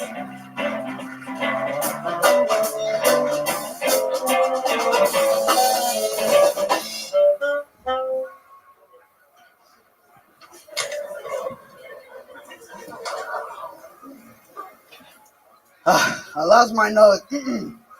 Whoa. I lost my nug the other day while I was smoking it, and that's like when you're shopping at the mall and you lose your kid, man. It's not cool. I got the cough attack, and I got up, and the nug rolled off my lap, and I was like, damn, it's got to be here somewhere on the carpet, unless my friend the Roach came and scooped it up. So I was there like Velma from Scooby-Doo looking for it when she loses her glasses, you know? And I was like, fuck, there's nothing. And if you're a stoner, you don't give a fuck. You go grab the vacuum, and you vacuum your room. You open that dust thing, you look for it through all that fucking shit and all those toenails and all that cat hair and all that fucking pubic hair. And you get that shit and you pick it up and you smoke it. And I was like, nice and high. I was like, man, that's nice and worth it, man. I don't care if my mom and dad bitched at me for fucking turning on the vacuum at 3 a.m. Hell yeah. Wow. Ooh, Julian is one of the first people ever to get actual booze from the comedians. Normally a culture that tends to stick up for each other and sort of defend each other on the show. But I feel like the comedians really, really genuinely hate you. And I feel like it's not your fault, by the way. You know, let me tell you something, dude. When I started here, I was 22. How old are you? 22. 22. And the first time I came here, I signed up for the open mic, which only selects at the time 15 out of 40, and I was lucky enough to get on that lineup. And I got up again the next week. I didn't get up the next night because there's a rotation. So, and also it wasn't randomly selection, which is even crazier about your thing. That luck and pure fucking crazy odds are putting you into this position to make everybody hate you so much because they want that opportunity so badly. And you've had it, what I feel like, I mean, maybe I'm 7 crazy, times? 6-7 times in the last Do you know how 10 many? weeks. I think it's The odds of that are crazy. Man, you keep type looking into it- worse every time you get up. Yeah. You look like a fucking refugee tonight. I really do. It's really It's like- unbelievable. Somehow you look younger every time you come on the show too. I don't know what kind of fucking. You just look weathered. You look like the desert did something to you. I don't know. Back to you in the studio, Tony. So Julian, what do you have to say to those haters out there and out of those groups of comedians that just booed you? What do you want to say to them? Now's your chance to stand up for just yourself. go in one ear and come out the other. Hell yeah. That's what happens when you have big ears. Some lady just yelled at Julian, "Get better." Oh shit! Wow, man.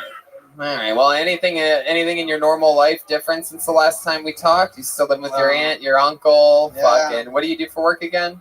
I'm not working. Oh no. Yeah. Oh no. But I did get pulled over by the police the other. Oh yeah. For riding Oh the bike. good. Okay. Yeah. So you got pulled over by the police? Yeah. For riding my bike, it had no lights on it. Oh my god! Yeah, what a fucking they little cuffed me. dork you are. That's incredible. They cuffed Also, you. the little girl you stole it from was still attached to it. Is that true? Why'd they cuff you? It was a little He boy. was trying to smuggle relatives in the little ET basket. So why did he cuff? There's no way he cuffed you for just not having a light on your. No, for real. Yep, he cuffed It's cuffing season. Where you?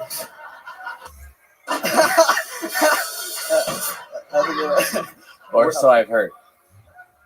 All right. Well, It's called being a policeman and doing an upstanding job, Tony. Yeah. I know. He just doing his thing. Did you smoke any pot that day? Yeah, I smoke weed every day. You smoked weed every- No. Did he find weed on you or anything crazy like that? No, he didn't go through my bag. So he just cuffed you. Yeah, he just cuffed me and then he wrote me a ticket and then he let me go. He's like, "Oh, I just gotta detain you, dude. Just be For a bike light. I don't know, dude. What neighborhood? What neighborhood is this in? No, it was on Sesame Street. Here.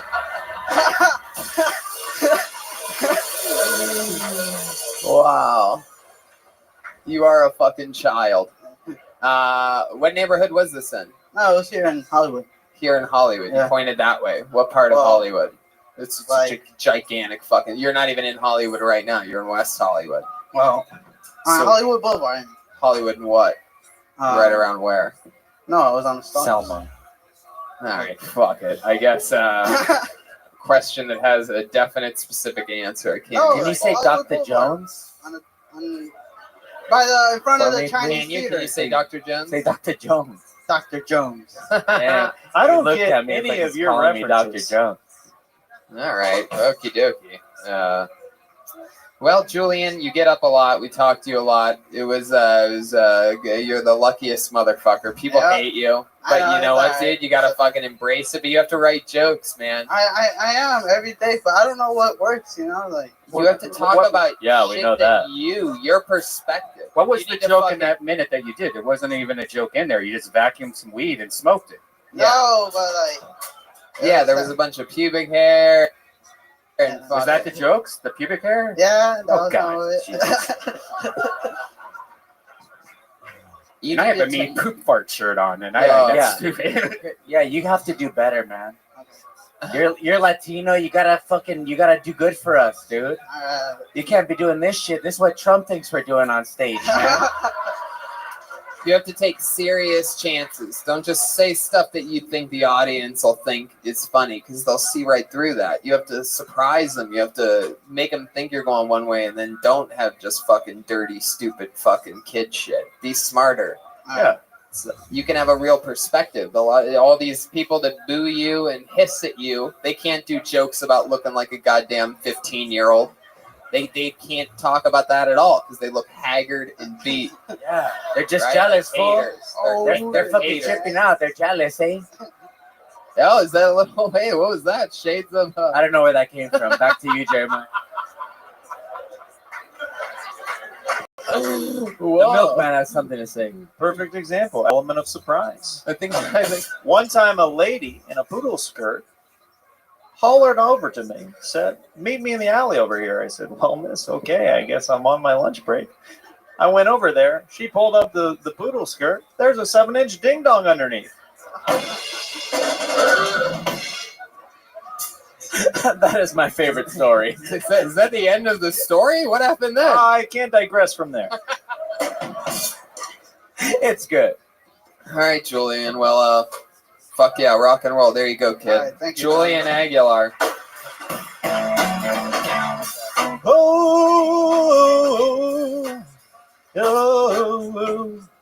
Anything can happen on this show, and Julian Aguilar is complete proof of that. Okay, this looks like a familiar name. Make some noise for Eric Staniford. Eric Staniford. Lucky back corner. The lucky at the farthest possible corner, all the way around. And let's pray for the tripod. Wow.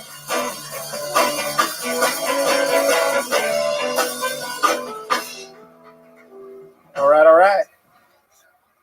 So, have you ever tried to surprise your significant other, but they're trying to surprise you at the same time, so it completely ruins your surprise? Last Valentine's Day, I'm trying to surprise my wife with a romantic candlelit dinner, and she surprised me with a divorce. Really didn't feel like eating after that. You can't microwave salmon. You know it's time to move on when members of her family are suggesting you download Tinder? You end up saying things like, "All right, Grandma, you make it sound pretty good. I'll give it a shot." As you can imagine, I've been pretty depressed. I was actually on a suicide prevention hotline the same night that Anthony Bourdain killed himself. I woke up to the news horrified. Did I keep the line busy?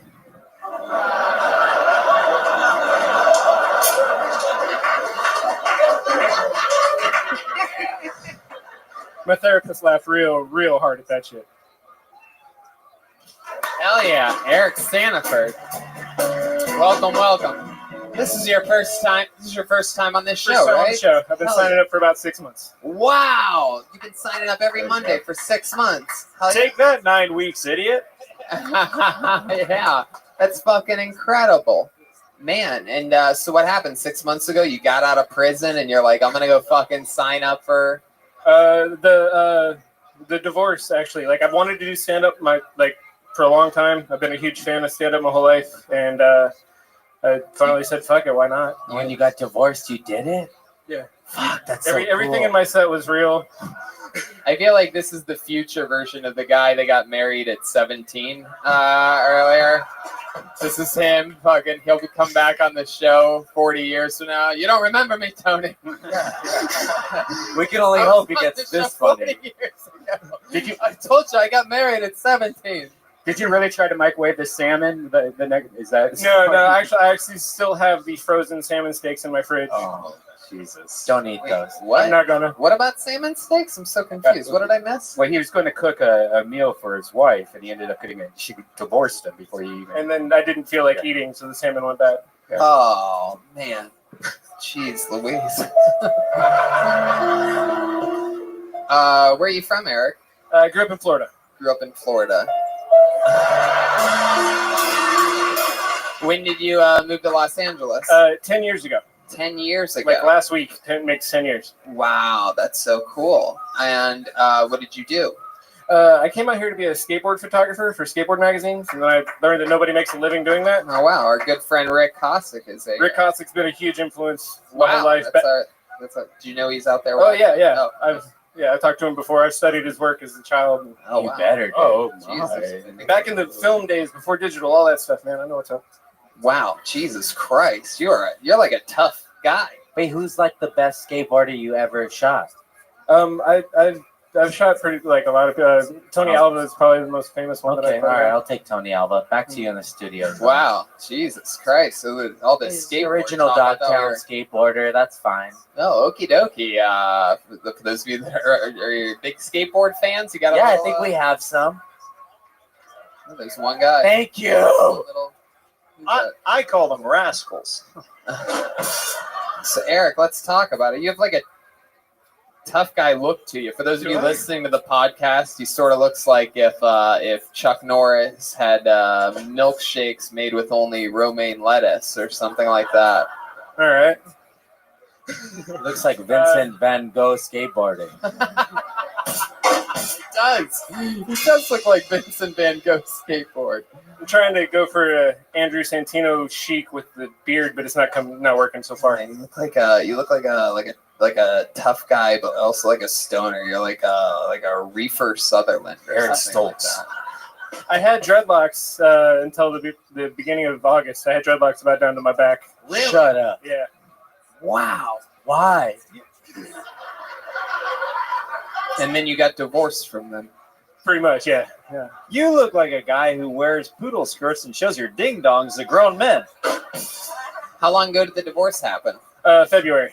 February. Wow, so that's recent. So Yeah. she was out here with you? Did you marry her in Florida? No, I met her out here. I was working at Star. And how long were you married for?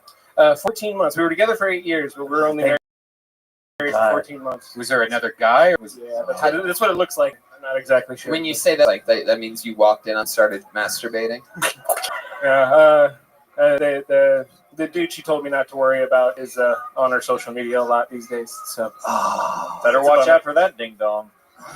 Okay, Milkman, you guys are old timey tonight. Did it look anything like the Milkman? No. This guy looks like Louis A.D. All right, that's a Louis C.K. Kids are put on milk cartons all the time. What happens if Louis B.C. Well, if he tells 10 more jokes, I do have a guy who can do a perfect Tony Hinchcliffe tattoo. Like, is he here tonight? Oh, do you really? Wow, look at that. Could you imagine if I did that? Got Tony's face on my leg like that? For people listening, it's an Bill amazing. Hicks, Richard Pryor, and Wow, those are nice. the great George Carlin on his leg. that's George great. Carlin looks a lot like George Carlin. the tattoo artist is Marvin Gutierrez 346 Inc. on Instagram. What's his Tony Hinchcliffe look like? You got to get it. We'll find out. Find soon. out. All right, Tonight, cool. probably. Oh my god. I'm just gonna weird you out by getting you tattooed on my face. You keep those antics up, you certainly will. Eric, tell us something crazy about you that we would be surprised to know. Any little fun facts about you? You have any special skills or talents? You ever do anything crazy? I'm a photographer and a painter. I have a grip tape company for the skateboarding where I stencil portraits of people onto grip tape for skateboards. Been doing that for about 5 years. Trying to keep me in the skateboarding because I've injured my back and I can't skate anymore, really. When did you... What was that? What was that noise? Were people just do the slapping band? their thighs at this man? Yeah, that was a thigh clap. What was that soft? Is there someone wearing fucking leather gloves out there clapping for this man? Some villain in the back? What was that sound of soft slapping? That was incredible. Did you hear that? It was a I've spatter. never heard that noise before in the history of being in this room. It sounded like 4 people with gloves clapped at the same time. So strange. Would you be able to do the Kill Tony band on skateboard grip tape? Probably, yeah. Okay, we're gonna talk after this. All right. Wow, there you go. Get a grip. 6 months waiting to sign up, and you fucking you talked about some shit. And Milkman, Have you ever been in a hopscotch tournament before? Because I'll challenge you, buddy. I'm good around these parts. I don't think so. all right, Eric Staniford. There he goes, ladies and gentlemen. Eric Staniford. Good luck. He's on Instagram at SESPERIC. There he goes, Eric Staniford. Cheer Come up, on. man. Everything's going to be better. He was great. He's been signing up for 6 months straight. One more time for that guy. Come on. Yeah.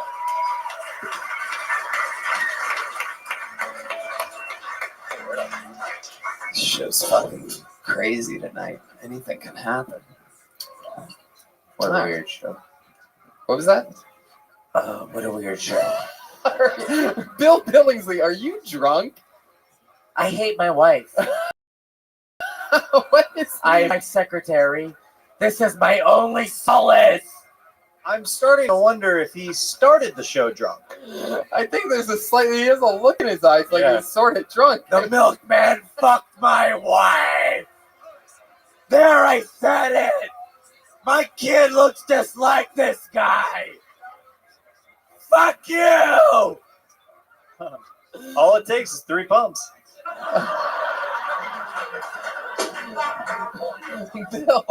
Bill, is it? Bill. Dad, please calm down.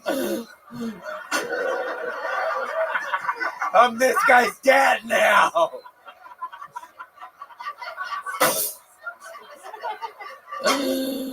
Oh my God! But Bill Billingsley has stood up. Bill, is there any? It's just out of my own curiosity as a fan. I gotta know. Is there any truth to the rumors that you started drinking before tonight's show?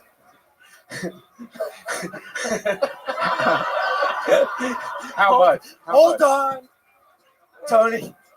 I've been drinking a long time. My wife's fucking the milkman. Oh my God! This is. I feel like there's a lot of like. His eyes are bloodshot red too. Oh wow! Oh my God! Okay, let's just. That's why I've never drank Sprite in my life. All right. I pulled another name out of the bucket. Make some noise for Chip Nicholson. This name sounds familiar. Chip Nicholson. We know Chip. Hell yeah, it's Chip. There he is.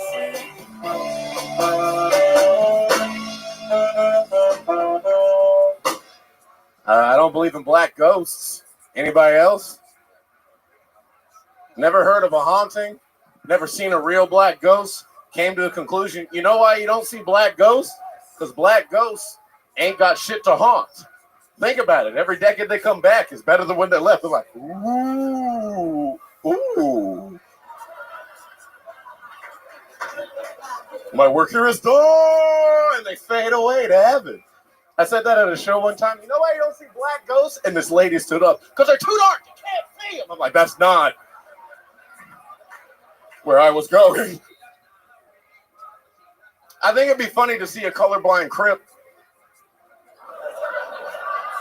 You know, like a Crip that don't see color right. You know, like he's coming to the meetings. Hey, why the fuck, nigga, Jerome? Oh, he's coming in green. Nigga, no, you don't see color correct. Give him a chance. Nigga, just give him a chance. Meanwhile, he's doing drive-bys on niggas in yellow and shit. Oh, cool. All right. There you go. Chip Nicholson. Hey, what's up, Tony? Coming in like a goddamn surgeon laying down the law. Wow. You've been on this show numerous times, originally from San Diego, right? Yeah. You worked at the La Jolla Comedy Store. I did, yeah. You've been coming to this show for at least, what now, 3 or 4 years? Yeah. Yeah. At least, yeah. And you've lived in LA for that long? No, I've lived in LA for about a year now. Okay, how's that going for you? Horrible. Why? Why is that? Shit, LA's rough, man. I got a boot on my car at one point. I freaking crashed my car at another point. It's been a rough trip, but I mean, comedy's fun. I mean, this is great, you know? Yeah. How long did you have a boot on your car? I had it on for about 2 days. Here's the thing. So was it a Timberland?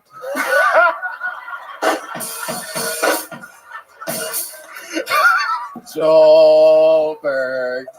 You fucking deserve it on that one. Jesus Christ. Timberland. All right. So, yeah. How'd you get the boot on your car? Street parking? Yeah, it was a lot of fucking street parking things. So the lady called me, or I called the lady and everything to get the boot off the car. And I don't know why this is, but every time when you call those ladies, the first person you call is a piece of shit. Like every single time. So the first lady I called was this like black lady who hated her job, and you could hear it in her voice and stuff. And so she said that I need to get the boot off in 3 days. And if I didn't pay today, then I would get it towed, right? I call back again, I get a white lady, and she was like real nice about it. And I was like, hey, who's the other lady? She was like, that's Deborah. No one likes her. And and that lady was like, "Yeah, no, you can get it off in a couple of days, no big deal, and the cops will come and pick up the boot for you." It was like a completely different phone call. So yeah. you are saying here live on this show the white ladies are nicer than black ladies? No. We get the Apollo 13. No, I am Apollo not, 13. Tony. No, I am not. I'm glad he said it. What I'm saying.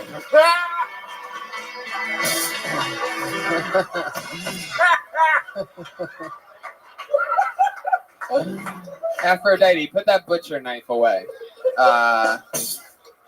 So that's interesting. Do you think that it was just so you're saying that it was just a one-off situation, that it just so turns out that the white lady there at the boot place was nicer than the black lady? Oh yeah, no, definitely. Not in my experience. Oh, that's some milk, man. Chip, do you think that there's any chance that the reason why the white lady was so nice to you is because over the phone you seem like a white guy? Oh yes, Yo. Mr. Chip Nicholson. Oh my God. Well, hello. Yes, this is Chip. There's a boot on my car, and I don't think I know how to get it off. There must be some huge mistake, because if you can hear by the sound of my voice, I should not have a boot on my car at all. My name's... Who would give a boot to a guy named Chip Nicholson? That's literally... I do turn on the white voice when I'm trying to get out the trouble. Can you give us a little example of what that sounds like? Oh, yeah, I have a couple of them. Okay. The one that... let's say that you're calling the the phone place. I'll be the lady. Okay. At the at the boot place. Okay. Hello, Los Angeles transportation and boot shit. Hi, how you doing? My name is Chip Nicholson, and I just really wanted to get my boot off. I was wondering if there was any type of fee or something that I need to pay. Well, by the sound of your voice, Chip, I can tell you right now, you won't have to pay any fee at all. We're going to come get that boot off of you as fast as we can, Chip. We're on the way. In fact, we have the GPS here on your phone. We know exactly where you're at. Chip, Mr. Nicholson, and... Oh, you know, that just sounds fantastic. Thank you very much. Well, if you'll turn around, you'll see the boot's already off. We got it off for you, Chip. Well, that was quick. All right, well, have a great day, just like the rest of us white folks. Bye, Chip. All right, well, zippity-doo-dah, goodbye. That's what it's like on the, yes, Milkman. Yeah, I would like to hear what Chip sounds like when he talks to his black friends now. Oh, okay. Let's get that a... chocolate Chip Nicholson.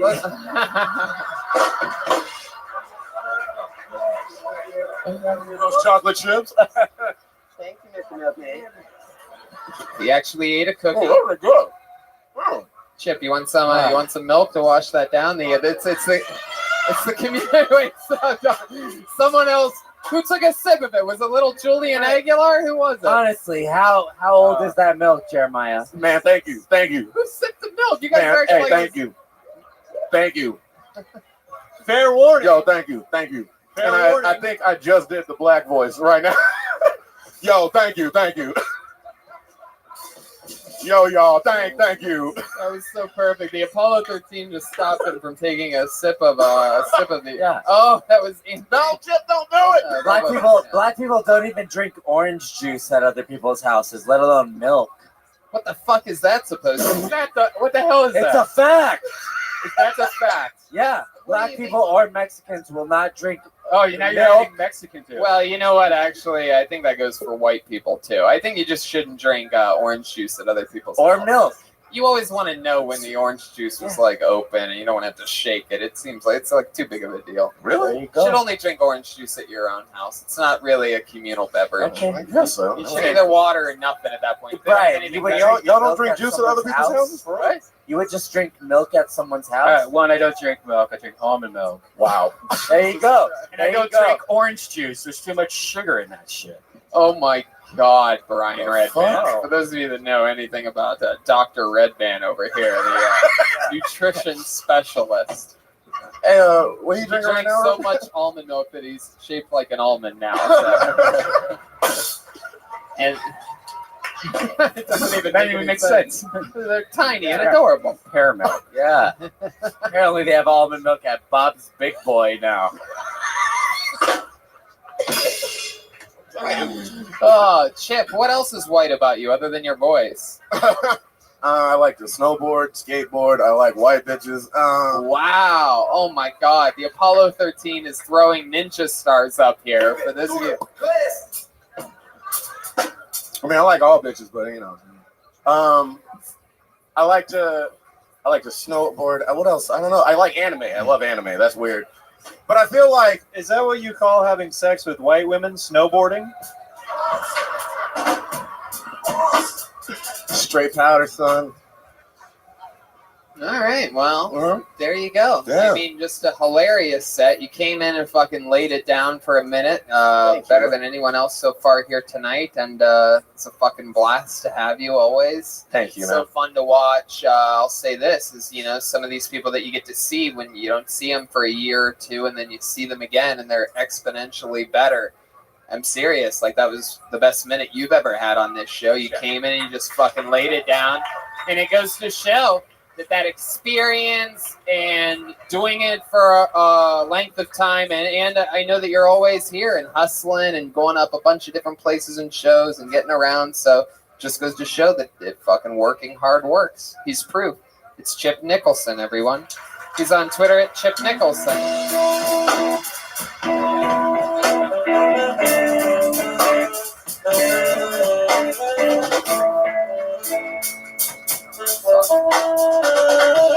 Alright, back to the bucket we will go. Make some noise for the milkman, everybody. Jeremiah Watkins. The new Cat Burglar shirt is out at jeremiahwatkins.tv/shop. You just say .tv, I'm sure. Yeah, go to jeremiahwatkins.tv. Hell yeah. Or .com. Whoa, I didn't realize it was .com. Either one. JeremiahWatkins.com or .tv. Get the Cat Burglar t-shirt. They're, I believe, 5% off Black Friday, Cyber Monday, something like that. I just want to know how this guy knows about the internet. You're from back in the day. How did you know about that? What do you know? Okie dokie. There's some, I believe there's some inner tensions between the band tonight. It's called alcohol. I'm really surprised, Bill. I don't think I've ever seen you this tipsy before a show. And I will say that if you were ever going to pick a character out of one to be completely drunk, I think you picked the best possible one. I hate my wife, and I'm fucking my secretary. During our intro, when he walked out with the Coors Light cup filled with alcohol, I was like, oh boy, we're in trouble. That Coors Light cup is now empty, and I drew a name out of the bucket that I feel like Joel will enjoy. His name is Julio Huerta. Julio Huerta. Coming from the back. Yeah, movement from the back middle. Watch that camera stand. Hell yeah. Fuck yeah.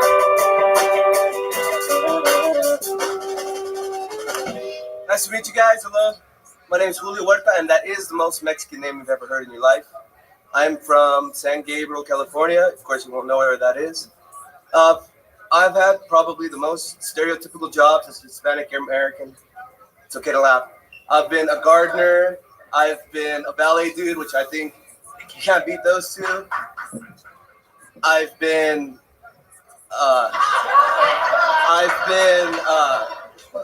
to work at El Pollo Loco. So afterwards, after the set, you can catch me selling hot dogs outside with ice cream.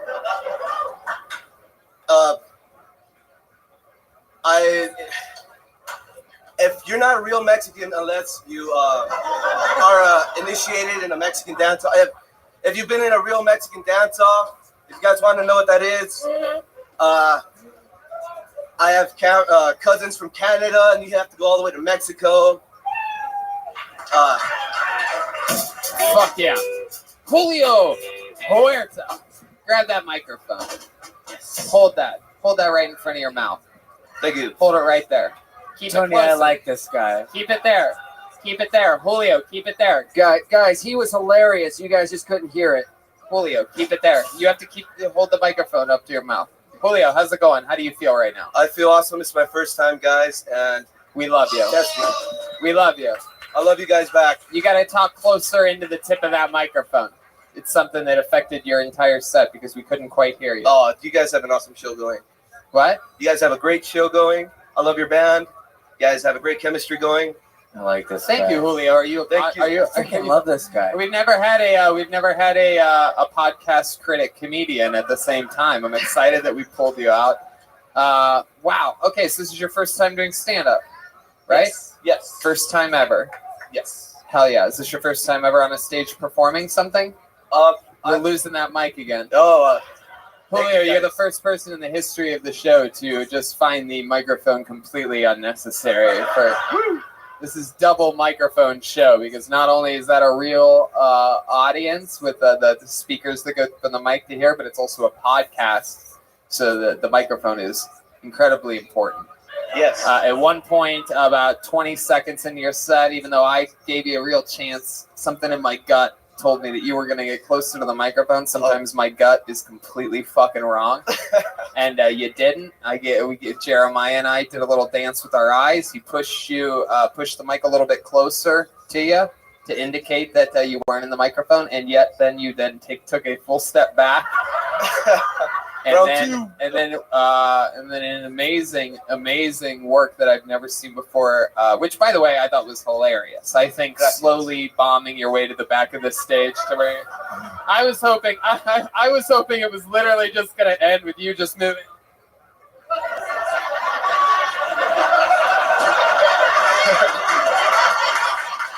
And then steal our weed. You just got the old Michael Jackson slow moonwalk. You know what I mean? The old just fucking like the saddest moonwalk ever. So, what's the Mexican dance-off? Can you do one for us? Of course, Wait, what? Did you say Mexican dance-off at some point? I'm pretty sure you guys are challenge. Did I just miss that? Wait, what the fuck is a Mexican dance-off? He's trying to challenge me. Hit it, homie. It involves tequila. Orale. Wait. He already won. He won. Look at that guy. He beat me. Wow, they are dancing. They are definitely having the Mexican. Wait a second. Whoa!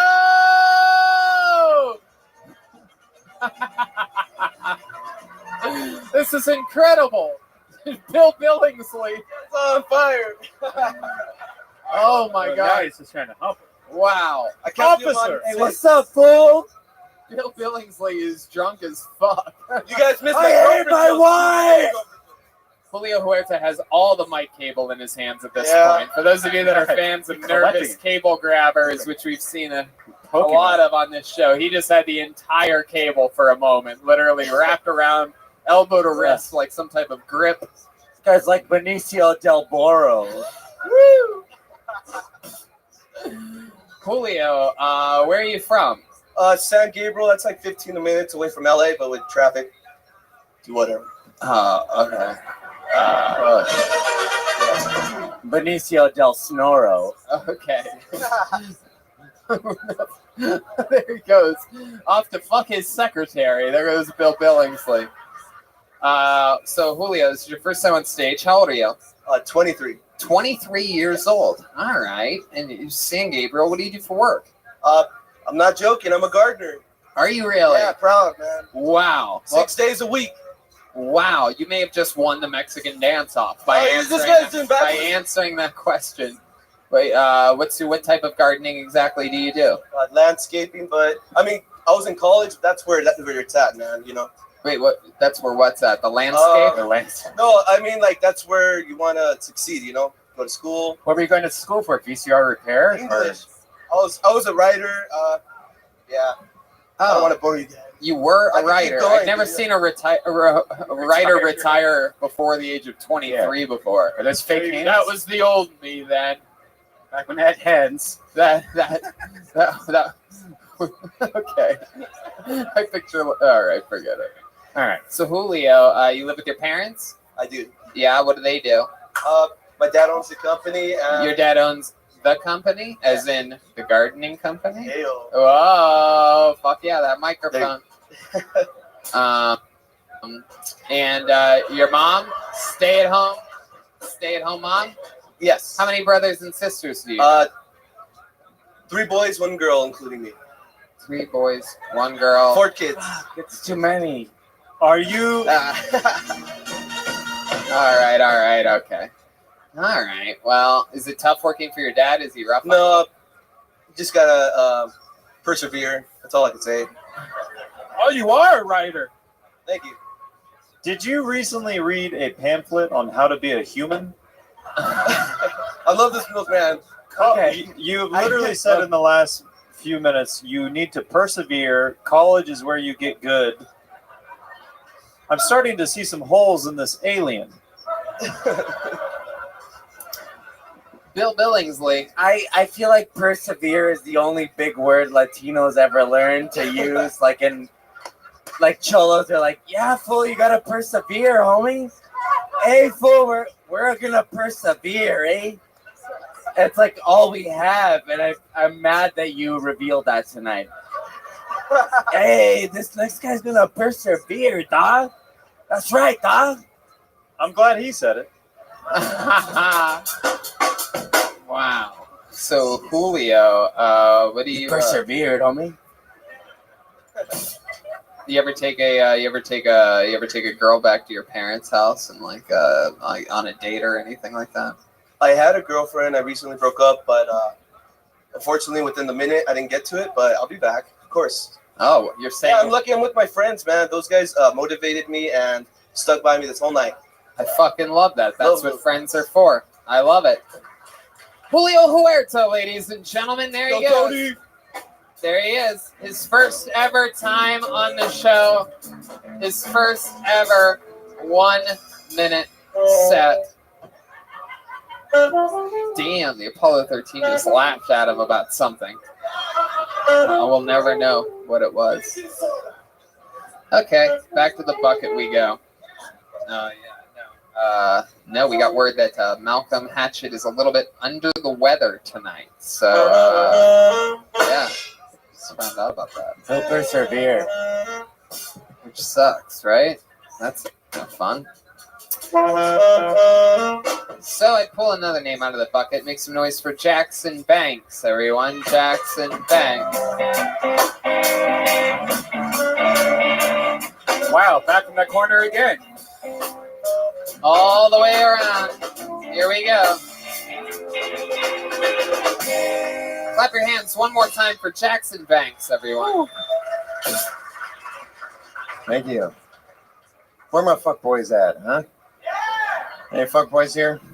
Not this guy. No more. Okay. I care about the female orgasm. All right. It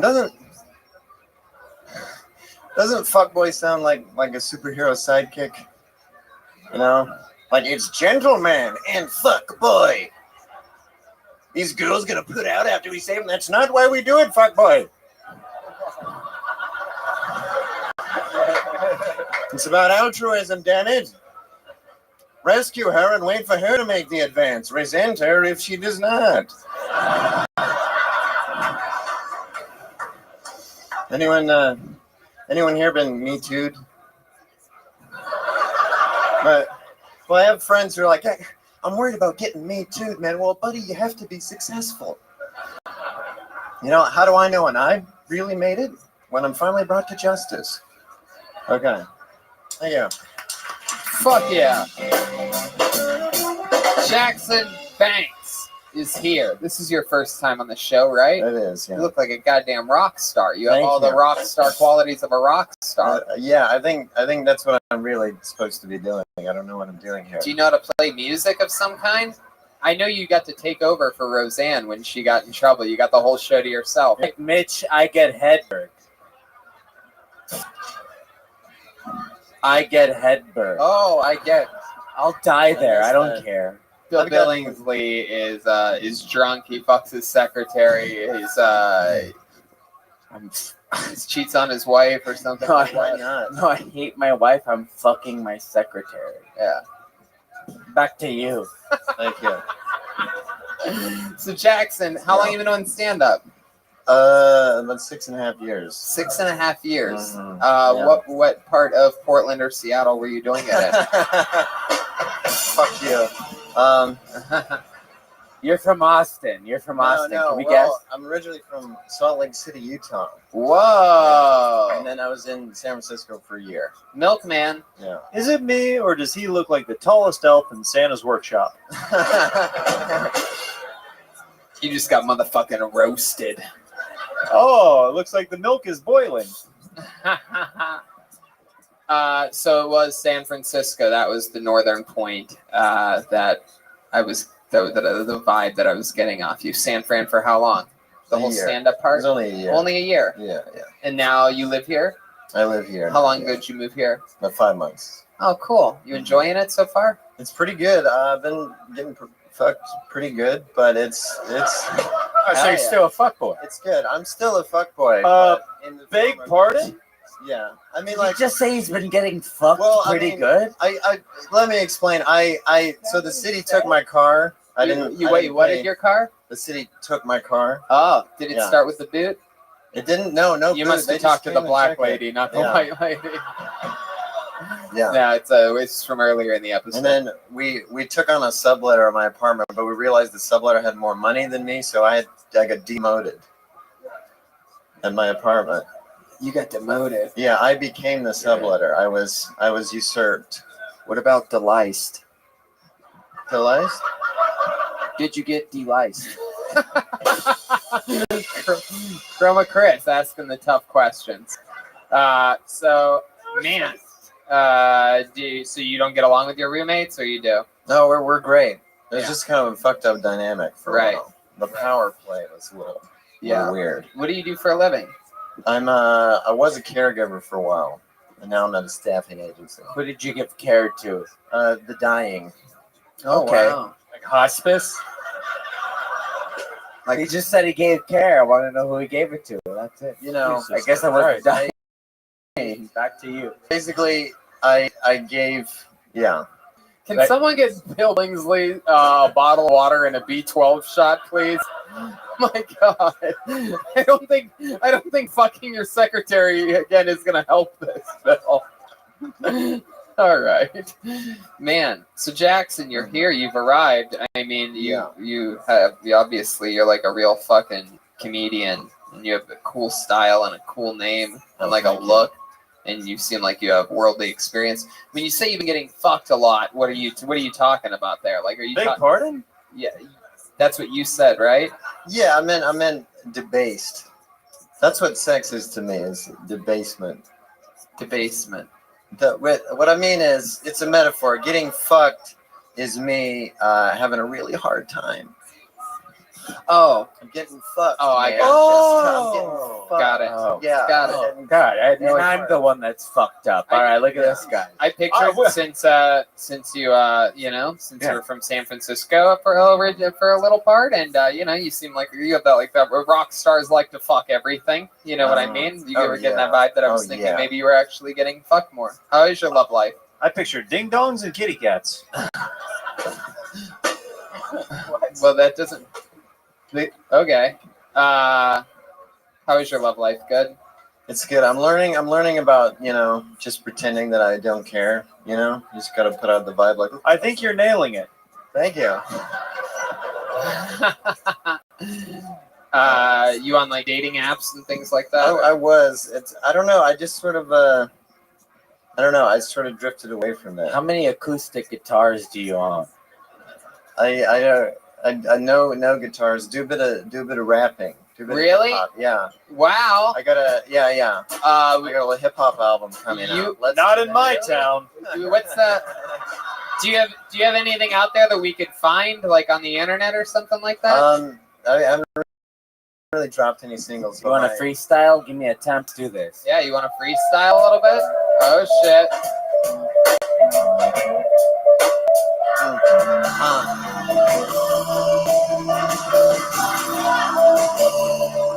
Here he goes.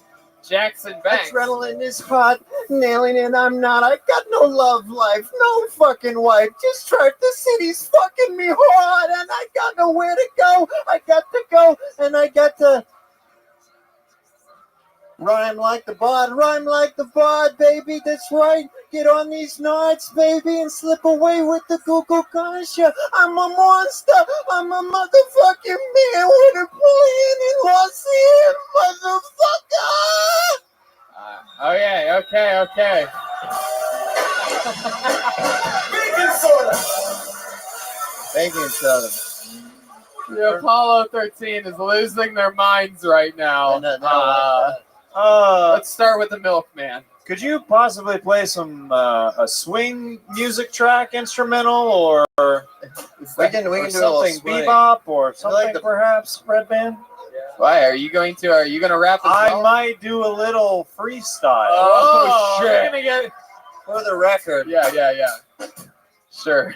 Yeah, I was doing a.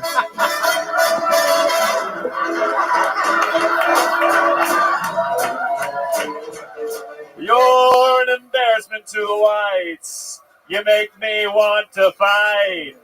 You make me oh so mad. You make me oh so sad. I look at you and I'm like, wow, did I just get that milk from a cow? I'm the milkman, baby.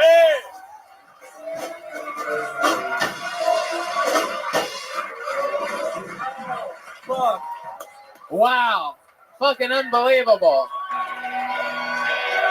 It's the milkman. He's the milkman.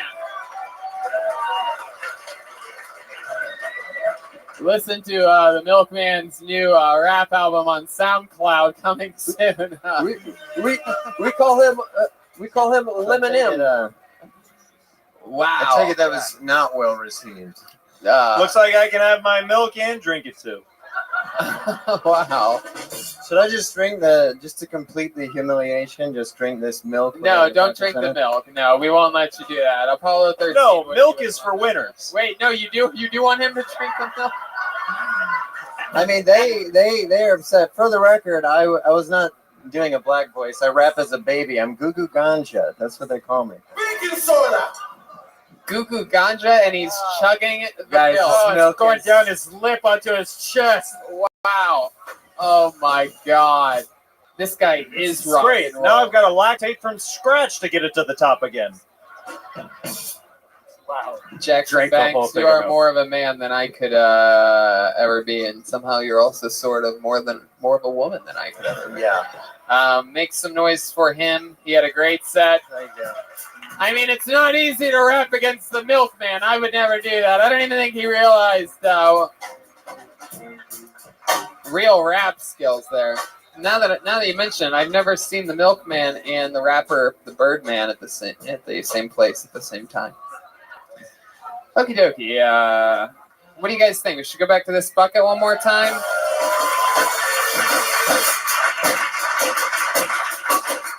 Wow.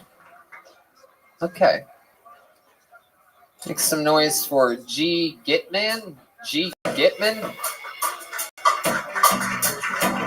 Billy Bunger Gitman. Gitman.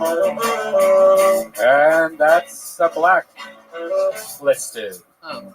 Blacklisted. Wow, that's interesting.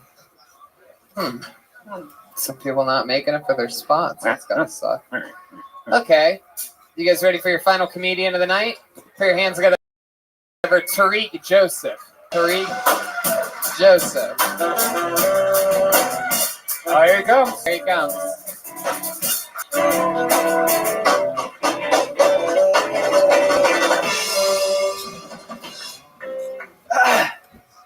Hello. Yeah, hell yeah. Alright. We'll get real for a second. I'm sick of white dudes trying to connect with me on what they think blackness is. You guys understand what I'm saying? Like,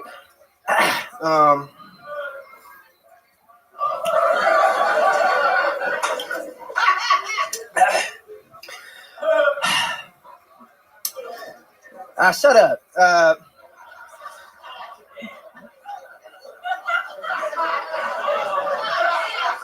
Hey, can you... It's over. I guess so. Yeah. It's not over. You have time, man. All right. Now I'm sick of white dudes who try to connect with me on what they think blackness is. For instance, this dude named Chris. I work with this dude named Chris. Every time he sees me, he has to dance.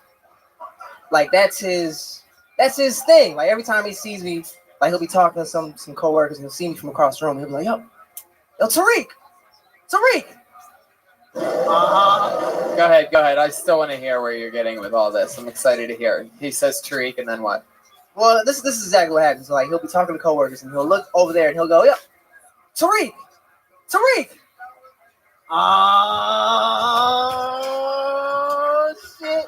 It's almost like he's saying my nigga, but with his knees. And that was great. There you go. Fuck yeah. You got it out of there. Hell yeah. Yeah, I got nervous. My bad. Tariq. Fuck yeah. Tony, can I just say something? Sure, go ahead. Bill. I see you at mics all the time. I feel like your premises are so good and you bail on them before you even let people get on board with you. Yeah, you probably got the best for pound one joke laugh of the night right there. And you stayed in the pocket and delivered. I think everybody was surprised. A lot of that misdirect that we were talking about earlier, because I don't think any of us were expecting you to actually have punchlines that made sense. Yeah, but I even heard the the Apollo 13 people that were booing at you and making fake cat noises at one point. I believe I heard Aphrodite fake a cat noise. Damn, can I finish at least? I think man, there's a lot of black on black crime. I was gonna say black on Somalian or whatever you are exactly.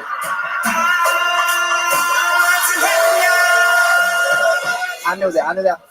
Yeah, I saw that. I think that's the first thing that a lot of people thought. You're like, I hate it when white people try to act black or whatever, and then we're like, what is this Indian talking about up here? That's exactly what I thought. I'm like, what the hell is this goddamn fucking pirate? This sweet Nigerian prince. Are you the one that's been emailing me, by the way? All right. So this is your first time on the show, right? Yeah. You get nervous as fuck, huh? Yep. How old are you? 28. 28. Where are you from? San Diego, California. Shout outs to Chip and shout outs to whoever else who's from San Diego. Oh, yeah. The nervous Mexican dude with the hell yeah. Yeah. Hell yeah. Julio Huerta. Absolutely. Yeah. Okay, so you're 28. What do you do for work? I'm unemployed right now. How do you survive? I don't know.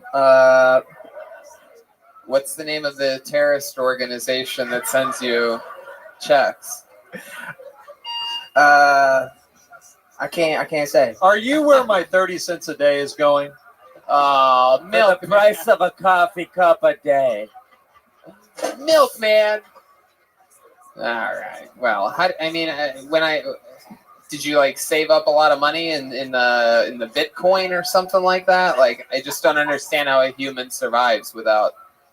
I've been just been couch surfing. I got evicted on Halloween actually. So yeah. Wow, that was scary. Yeah, Halloween of all the nights. God, that is not a treat at all. It's not. No, it's not. Yeah, man, I'm just out here, man. So when they kicked you out on Halloween, did a lot of people just think I'm wearing a mask? Is that what you're about to say? Well, I mean, it was actually going to be funnier than that. Okay. It wasn't just going to be, did a lot of people think you were wearing a mask? Anyway, so but that's stepped on that now. So I'm sorry. It's all good. Were you offended at the character on The Simpsons, the Apu character? No, I wasn't. Jesus. Wait, were you wearing a mask? No, I was not. What did you do for Halloween? I went to some whack ass party. Whack ass party. So it was a white party. No, actually, it was a comedian party. Actually, so yeah. What was so whack about it? Did you just fart? Yeah, I did. Oh my god. Nah, it just wasn't. I don't know. Just wasn't a lot of girls around. It was just kind of just lame. Oh shucks, the worst. You go to a lot of parties where there are girls around? I don't know what's cool. I don't know what people do. No, that's the thing. No, I don't. I don't really go out that often, but when I do, yeah. Huh. Last what? But when you do what? You don't go out very much, but when you do, you Good question. get down. Yeah, what? What do you do? Coolest party you've ever been to? What was that like? It was fun. Yeah. Can you tell us more about it? What else? I don't know. It was You had just won your third HBO welterweight championship under the surname Prince Hassim Named. That's for 7 boxing fans in the room. Sorry, all the rest of the globe. Funnest party you've ever been at? What was that? You're drinking a lot of water. You that nervous, or what's going on there? I barely drank that much water. Yeah, but you stopped your set to chug water. I don't think you realize that is that much more water than Red Band's probably had in 3 weeks. He thinks that the water just comes out of Yeah, but there was a part of your set that you actually stopped and undid your water, chugged I it. did. You've probably chugged it about 4 times since you've been up here. Why do you think you get so nervous? Do your parents make you nervous? Do you have a tough dad? It's a little I don't personal. know. I don't know why that guy laughed that way over there. By the way, I was asking a genuine question. I feel like he fucked up the whole vibe. I feel like your dad looks just like you, but he carries a weapon, like at all times. I guess I put a lot of pressure on myself. I was just, I wasn't even expecting to get up. You have a tough dad, don't you? No. No? What does he do? Last I remember, I think he does Uber now. Yeah, he used to drive a taxi, so he adjusted. Right. How about mom? Does she have a job? Yeah, she's a caretaker. Beautiful one. Yeah, caretaker. And you were born and raised in San Diego, California, right? You said what? You were born and raised in San Diego? Yes, sir. Yeah. Wow. How about your parents? Where were they from? They're both from this country called Eritrea. Yeah. God bless you. Eritrea. Apollo 13. Can we confirm that is an African country? We got all. I just saw 10 black thumbs go up. So yeah, five Apollo 13 members over there. All systems go. All right, Tariq. Well, Tiffany Haddish is half Eritrean. Oh, that's right. Oh, yeah, really? her dad. That's where I know that from. Oh yeah, I remember that. Yeah. Well, there you go. Yeah, you are following in the footsteps of Tiffany Haddish. Do you know that Red Band and I are really good friends with Tiffany, and that we've actually toured? We used to do triple headlining shows, Red Band, me, and Tiffany for a while in the country. We all broke our liver together. I watched the show. Yeah. Yeah.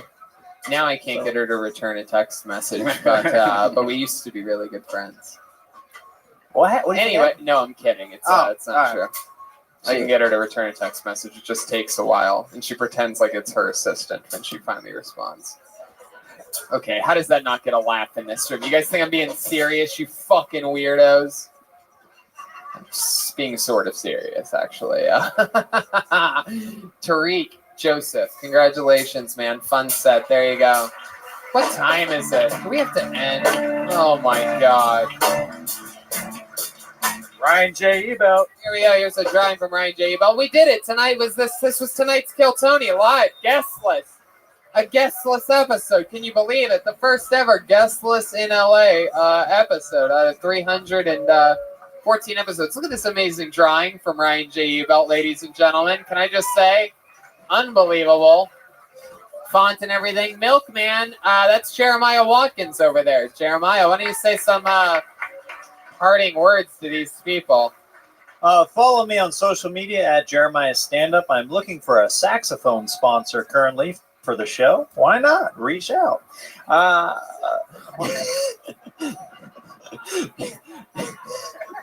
What? Saxophones? Are you? I don't know if it's a real thing, but if I will it might happen.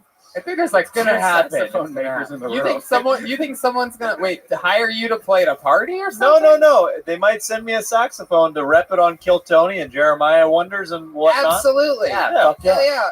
Absolutely. If anyone out there makes saxophones, I guarantee you we get hit up and that you'll get a saxophone. Is that what you're asking for? A new saxophone? Well, yeah, I've had this one since 3rd grade, so. Yeah. Really? Is that true? It's true. Little baby needs a new toy. Since I started drinking.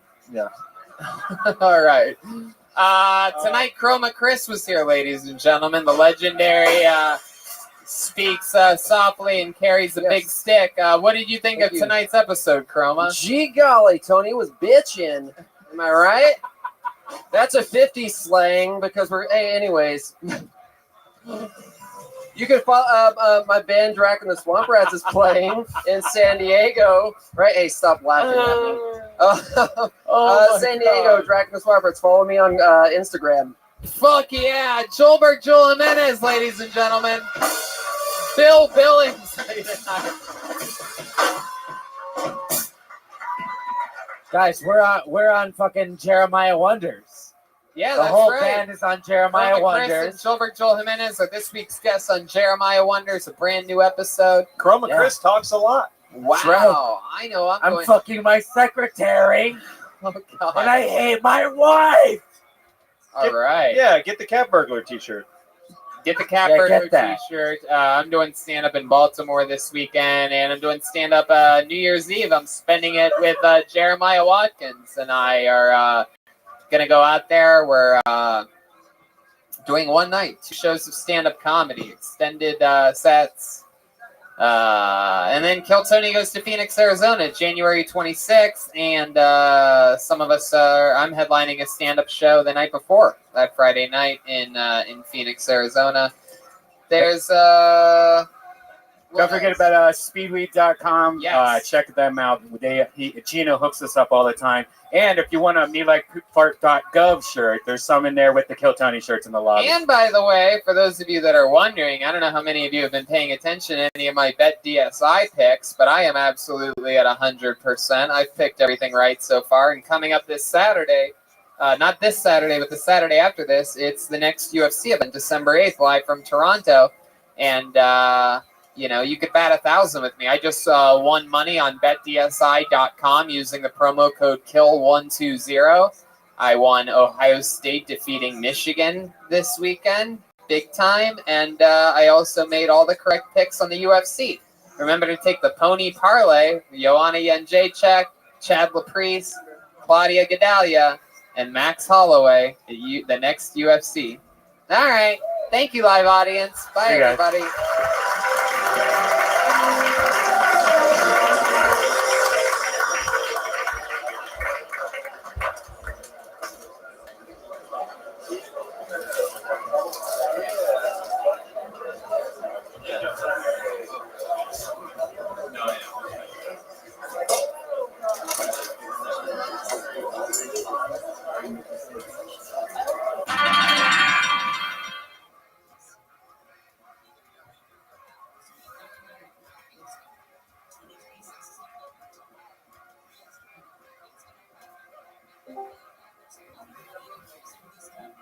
Hey, Miss Aquarius.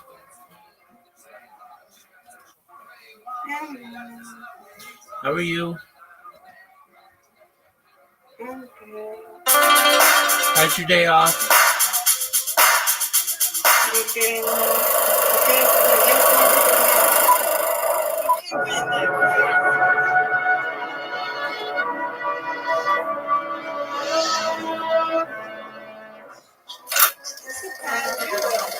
Yeah, I'm probably gonna go back to bed. I was up late. I was up pretty late.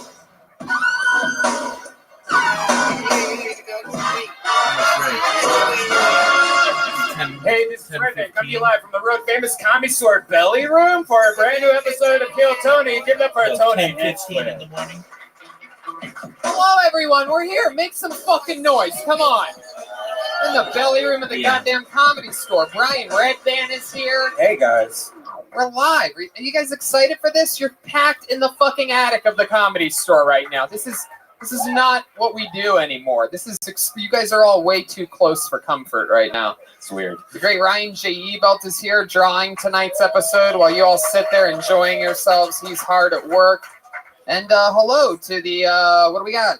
Thousands of people, I'm guessing, watching us via YouTube right now. Hi, everyone. Guys, make some noise for the people watching around the world right now that wish for one moment they could be sitting where you are. Hey, it's the Apollo 13, some of our favorite humans up there.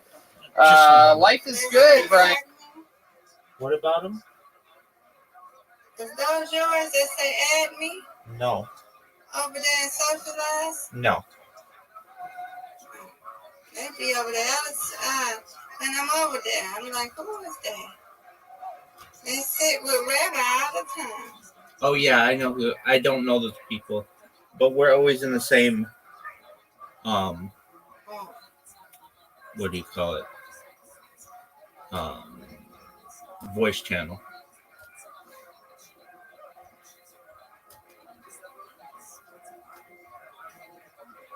What's on your agenda for today, Miss Aquarius? I gotta clean up and stuff.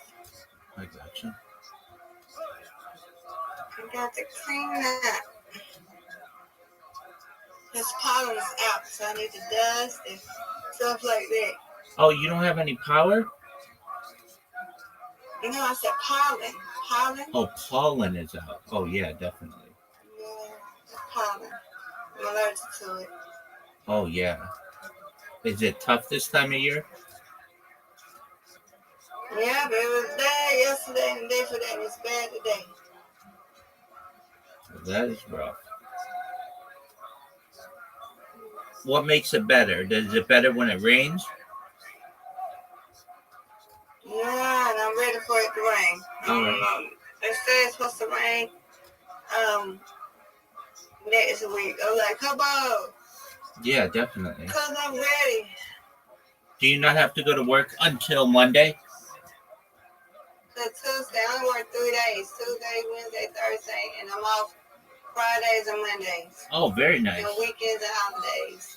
Beautiful. That's an amazing schedule. Yeah. Do you like your job?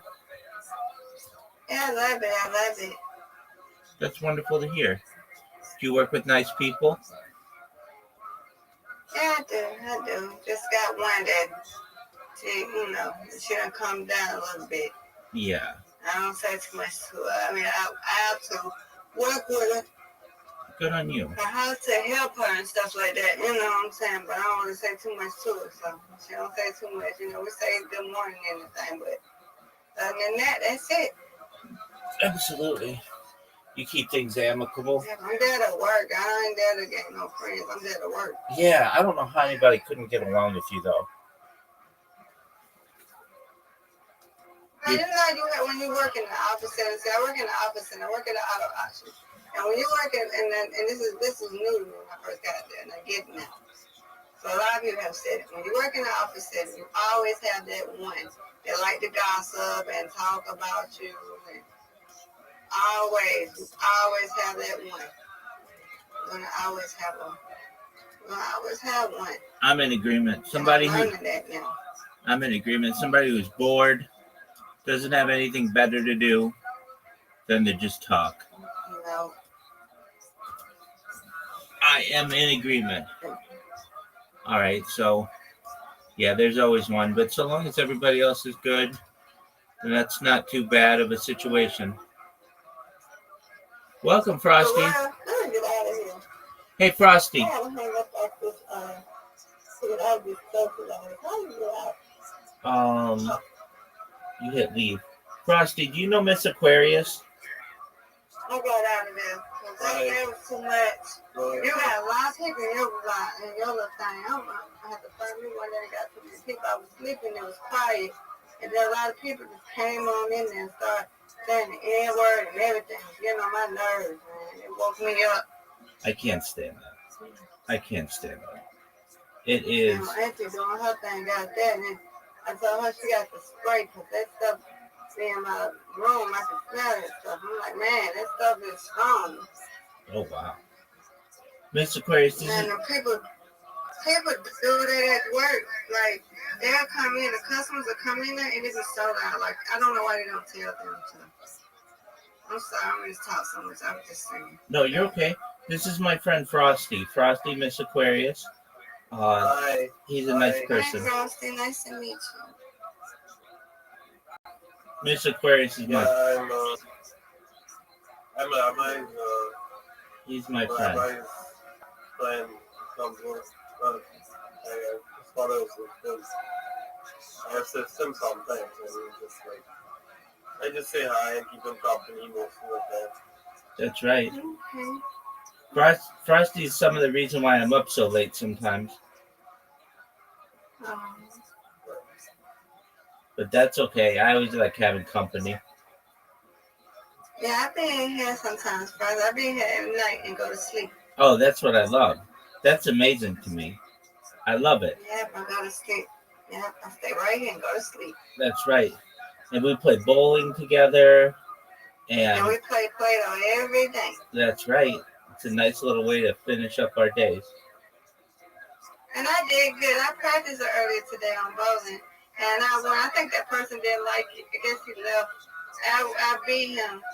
He was pretty good too, but he left at the end of the game.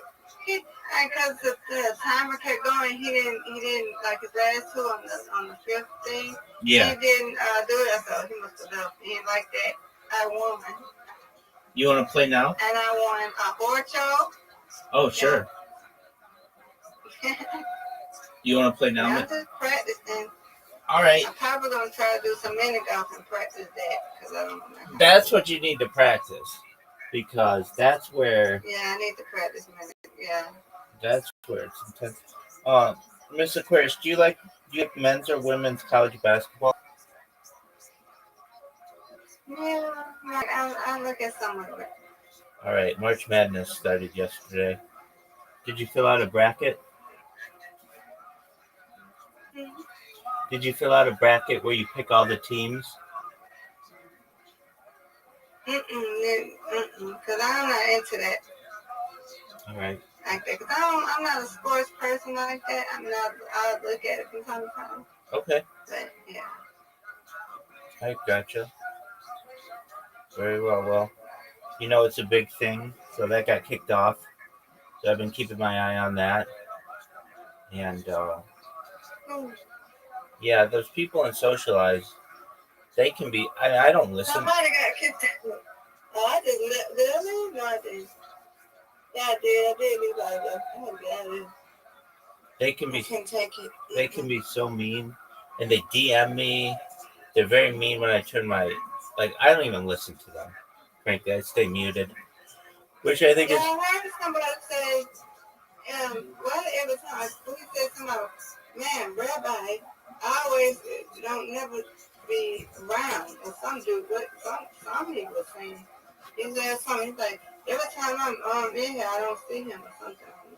I don't know if he want to talk to you or something. I don't know. I don't know either. But sometimes people are just mean for no reason. And I really feel like they... They're very mean. They be saying the N-word and all of that. I knew they would.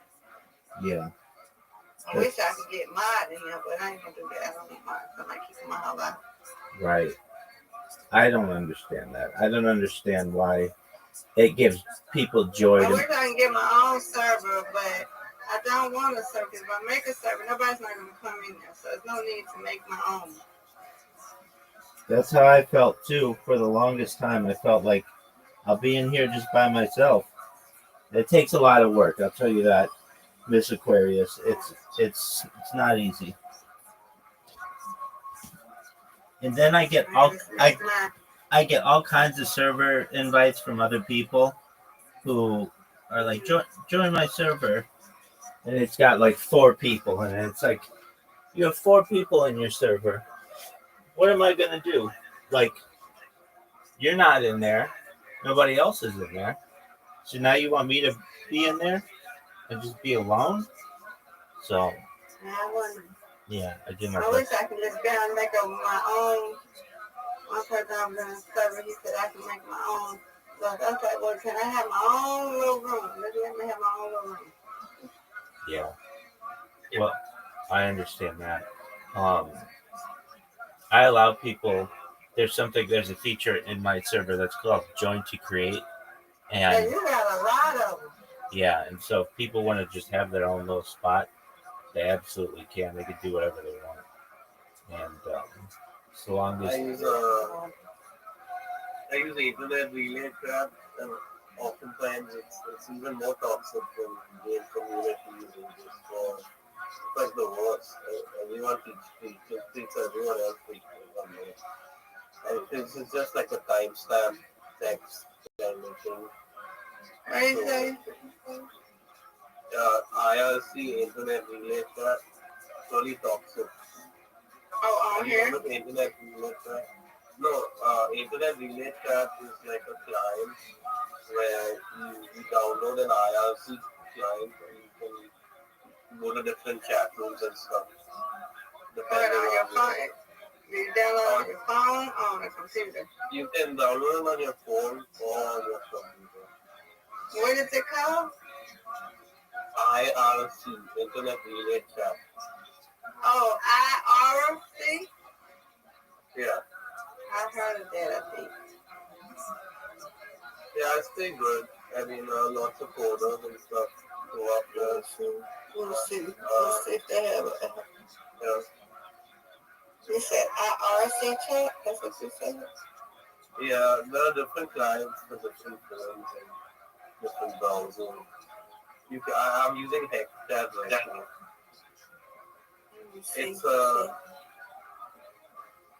It's not very fun, but if you know some people, it can be fun for a while. No, it's an IRC cloud. I don't think we had it on Apple. Yeah, IRC cloud on Apple client. There's like a couple And of that's them. it, IRC cloud, that's me. Yeah, that's the one, yeah. That's the one client you can use on iPhone. I think there are like one or two clients for iPhone. Since Android has like loads of clients, but iPhone has just like one or two. I think there's one paid one and there's one free one. I think IRC Cloud is. Well, if you type, you don't talk, do you? You just type on it. Yeah, you just type it. There's no talking about it. But you need to like find like a server and a channel to chat on. So you can find one online, just do an online search. What your interests are, and then you can like find something related to your interest. It helps. It's fun. Like there are all these people online. It gets really toxic sometimes, so you have to watch out for certain things. Yeah, especially on here. Now I'm in another search called Chill Bar. It's very laid back. They got a lot, but they don't have as much as they do on some side. They can be a little bit, but sometimes it's a little bit more. Ooh. Yeah. Rabbi and me are like kings of the internet, so I don't get into much trouble. I'm like, I have lots of gaming communities where I kind of know people on the electronics or something. Same with Rabbi. But yeah, I don't know. There's not much to do outside. I don't have any social engagements anymore, so this is kind of my life right now. I went to a doctor, Rabbi, when I came back, gave me the same prescription, and I talked to him for a while. Was he nice? I don't know. I try to tell him everything honestly, and very often he's kind of like trying to like fix my life in a way. He's pretty good at it. He's a good doctor, and his meds like work pretty good. But yeah, I don't know. I'm not gonna suddenly. I don't know if I'll ever kind of be happy again. Probably not until I'm like after I'm dead or something. But you know, You know, I have to like wait and see about that because I don't think like even 10 years from now I'm gonna be any happier than I am now. You don't know that. But Stay positive. Right. yeah, Yes. I know. Like, yeah, I will try. I don't know. I'm on meds now, so it's like it's kind of impossible just to like kind of feel stuff anyway. It becomes so numb to everything after you're on meds. Like the point of no return kind of thing. They help in a way, but I don't know. So, what I want to tell you, Rabbi and Ms. Aquarius, is that I will be streaming RuneScape like that. Okay. I'm been playing it for a while. All right. Go do it, and we'll watch you. He's streaming. What you say you was doing? He's gonna stream a game RuneScape. Stream where? in here.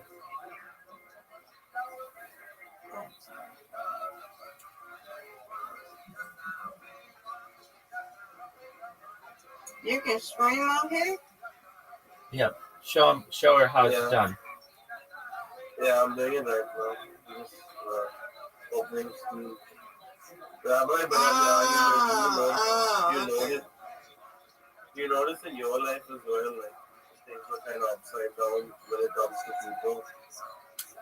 Oh, I don't know if they're any different than how people normally are. Yeah, I'm starting to realize it's a lot more different. I think it's because everyone's sort of like coming together and stuff. It's a good thing and it's a bad thing, I guess. So, Frosty, you're gonna play old school RuneScape again? I thought you were done playing that game for a while. Yeah. So I don't know, Modern Online 2 is like lag and I can't play it because it's too laggy and RuneScape, that's an old game. Oh, you know that game, yeah, Miss so it was Aquarius? on the other side of the world on Modern Online 2. Miss Aquarius, you know old school RuneScape? I heard about RuneScape a long time ago. But I never played it. I just knew about it. Same here. I used to I heard Tiny Tabs like a chat thing. It still is, but I don't be on there. I used to be on that long time ago. I was in my 20s. And somebody was playing it in a room. And I ain't know what it was. But they named it RuneScape. And I'm like, huh? So I used to YouTube it. And it was RuneScape. I was like, oh. So, yeah, so I know about it. That's on computers. Right.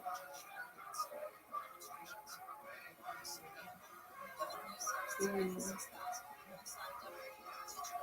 got me a MacBook. I can't put stuff on my MacBook. Well, you have a nice computer. Yeah, I only got 8 gigabytes. I actually got it from the Christmas before last. So I don't be really downloading nothing on there. I just browse it. That's it. I gotta get a mouse for it. I just trying to figure out which mouse can I get. I need to get one on the adapter to go USB-C one because the one they gave me was complicated, so I need a mouse. I gotta find one.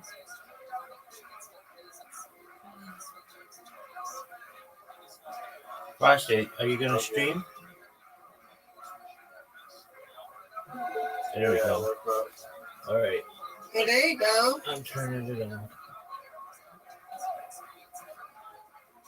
So this is my gang of people. They kind of chat me all the time. They're the free-to players. And they just they would cut and they chat. It's about it.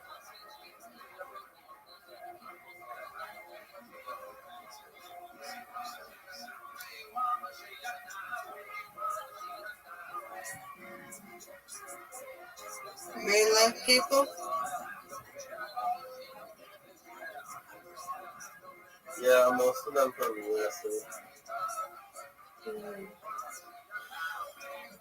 I live in India and Mumbai. Yeah, I hear you got some kind of ancestry from India, Mumbai. Okay. Yeah.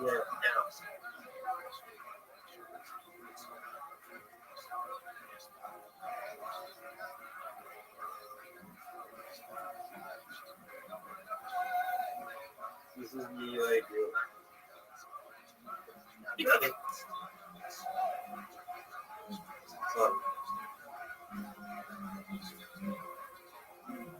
So this is 301 Willows. It was 301 Willows. It's my safe space, Rabbi. Oh, It's okay. my chill out place. Very cool. We have long, extensive conversations. Better than IRC, but once I get members, when I leave this place, when I go to whatever the heck. This is only community based. Which is like 20 to 30 years.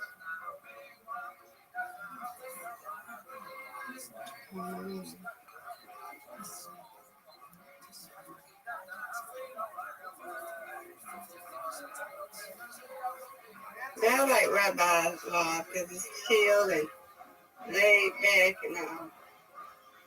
Thank you. Yeah. This too much. I had to get out of there. I'll go back in later. I had to get out of there. Too much on there. Discord is kind of evil, to be honest. Because of games, like, because of all these hardcore games, but I think the community is kind of suffer.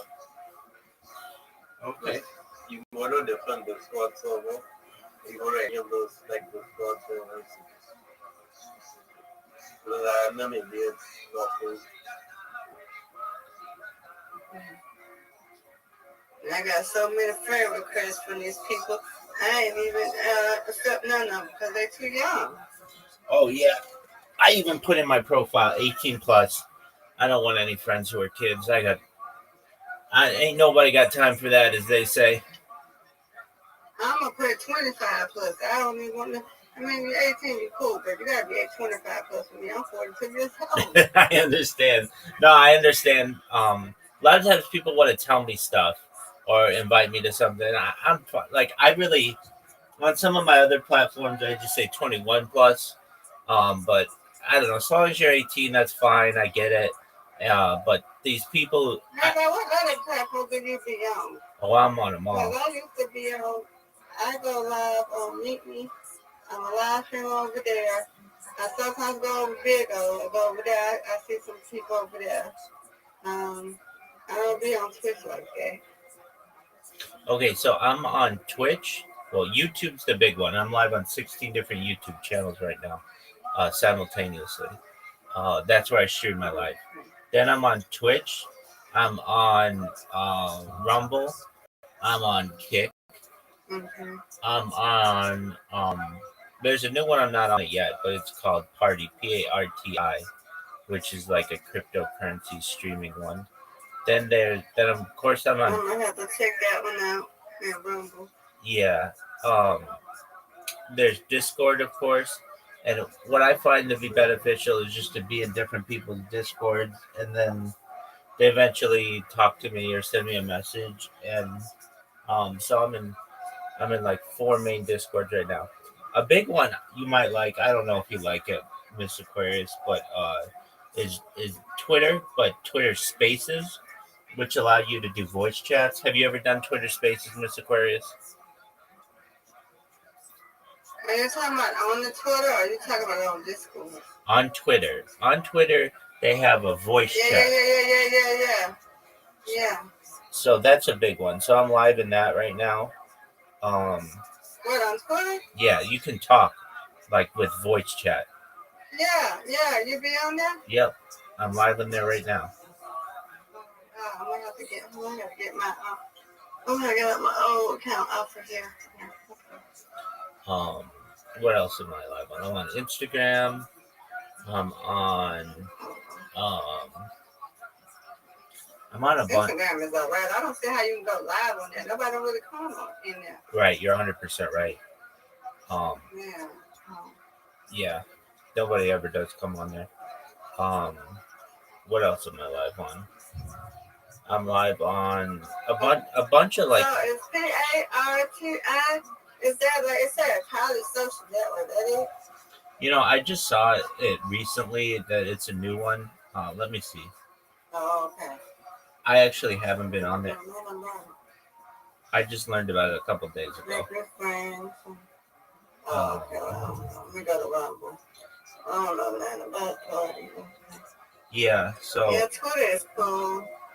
Because I have a follower, a game account. Well, I have two accounts. I have my personal one and my other one I have a game account. My personal one I post like stuff like, religious stuff like God and stuff like that. I do that, Yeah. But yeah, I have that. I have that personal account. So and I have one that I just have a game account. Sometimes I get So yeah. Rumble. It say why subscribe and shit. Is that it, Rumble? It's just rumble.com. Oh, it's not an app? It is an app, but it's also a website. Oh. Okay. Yeah, but you wanna come on and skip them advertise your store? No, but I appreciate the opportunity. Alright. But no, that's just another thing that I'm good right now advertising on. So there's another one that I advertise. I didn't even say this. It's Blue Sky, which is the alternative of Twitter. It doesn't have a voice chat, but it does have text. No. And I just okay. there are like 25 million people on it, so it's pretty big. Yeah, I just gotta make an account on that, but I don't know if I get followed. I just need to know how to get followers on that. That's how my cousin was saying. She said, I just need to know how to make my stuff, interact. I said, yeah, you gotta figure that out. Are you a well-known streamer of music radio? That's something by Bob. That's cool. Yeah. I kind of, I put on this like Facebook kind of thing and I plugged it in. Someone else plugged it in, but I went in by that station. Oh, that's cool. I like that Rumble. Yeah. Rumble, okay. It's like YouTube. You can't even pick on nobody else's name. Miss Aquarius, okay. do you ever do Monkey app? No, Lord, the monkey app. You live on that too? No, I stay away from it, but Yeah, it's too much going on with that. yeah. I wish I could go live on something and stay on that 20% of that work and stuff. So. Right. I do Monkey app, but like I only have I don't pay for the premium version, and so you only get so many skips, and I don't know. I don't like. I wanted to have my own space on Twitter, but I just don't know how to gain people on it. Right. The best way to do it is to just go to people who already have a Twitter space and make friends with them. And then when they do that, they'll shout you out, and then they'll get you a bunch of followers. Okay. Or you go to their Twitter space. And then... Right. Okay. Well, you know what else you can do? You can go on Twitch and and then say you're competing with some streamers or something. Or just play anywhere with you. I don't play games, though. I don't play games. I can chat on there. Yeah. Okay. That's cool. Yeah. You can do it in real life, IRL streaming is quite popular on Twitch. And you get a lot of viewers, it's still good enough. I could probably do something like that, Rabbi, I told you. But, it would be extremely hard. Oh, okay.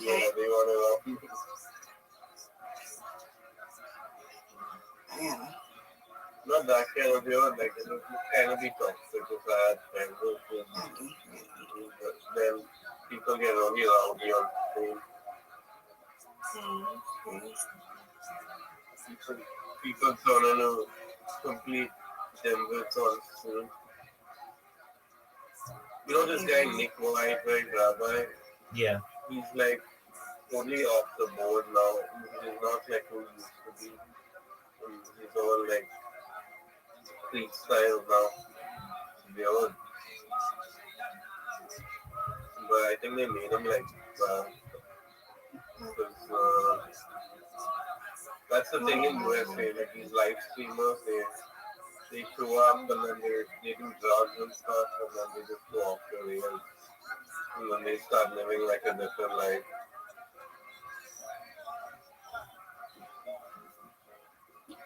It's true, right, Rabbi?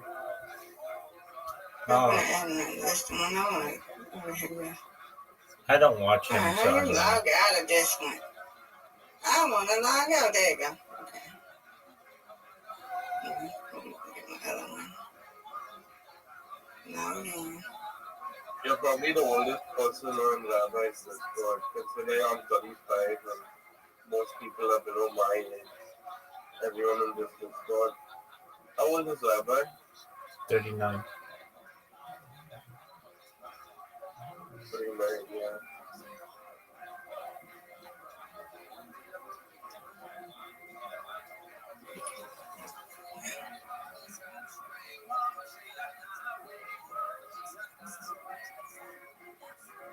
No, look, I don't want to do none of this. Okay. Oh, who is this? I found who? Okay.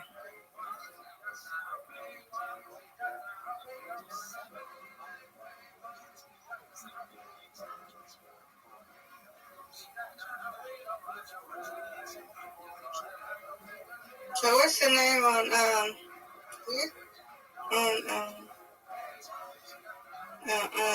Twitter? I always get my accounts banned, but I'm live right now. Oh, never mind. Okay, never mind. But no, I'm live on there. I'm Karaoke King 0000.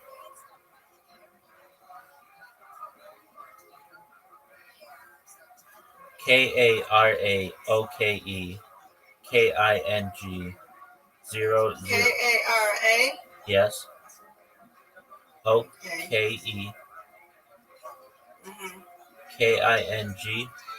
Okay. 0000. I'm live right now. And you can. Why is this thing that didn't lock that one? So, oh my God, this thing here is making me mad now. Thank you. Okay. So it's K. Yeah, what is it doing? KA. There you go. All right, I see you. Okay. I see you. I'm live right now. Yeah. Okay. If you click okay. If you click on my profile picture, you can see my camera, or you should be able to. Oh yeah. Okay. Oh, okay. That's cool. Oh, okay. Okay. I'm just gonna follow you. There you go. Thank you. You're welcome. Now you're gonna get one follower. Look. No, I have 31 followers. No, I'm saying you got one follower. Oh, one extra. Oh, thank you. That's me. I appreciate that. Thank you, Miss Aquarius. You're welcome.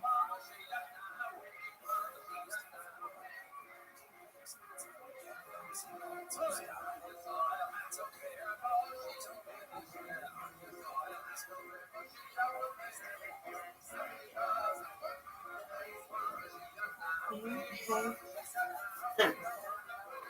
So you say you be live on Kick too? That's a game thing, right? Yeah. K-I-C-K? Yeah, I'm banned on there. But I made a conscious effort to get banned on there. I got really famous on there because I would spam people, and Hang on, it's coming back. yeah. So actually, the owner of it knows who I am. I've got a list of them. What I'm live on. Frosty? That's his name, yeah. Oh, she's.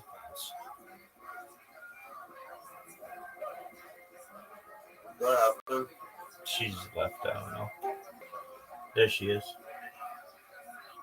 I don't know what happened. If you want, if you want the list of the things on which I stream a lot of times, they're below. So there's things like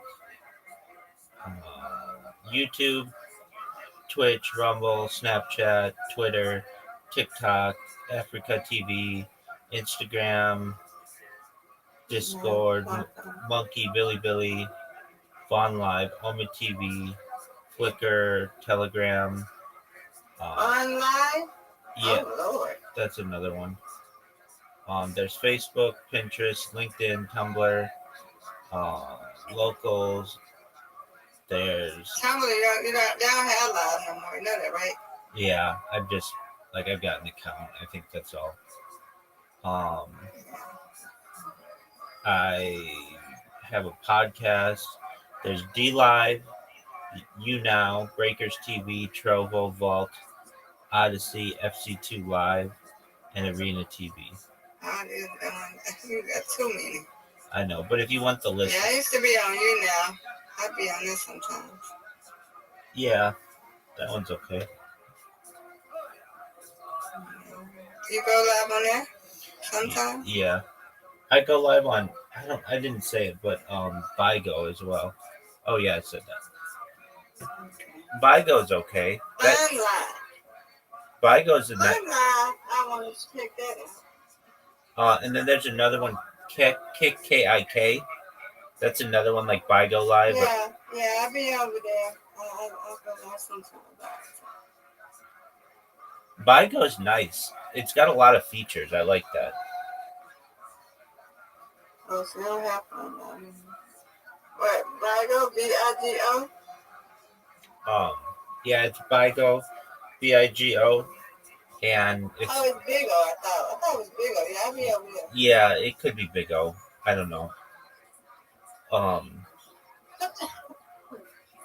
But yeah, that one's okay.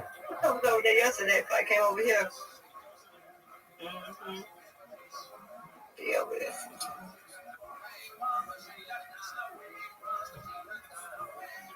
You don't go live over there, do you? Yeah, sometimes. Just have to be very careful, then, because they very strict over there. You have to be very careful. Yeah, you can't ask most of the streamers. Some of them seem very alright on the outside.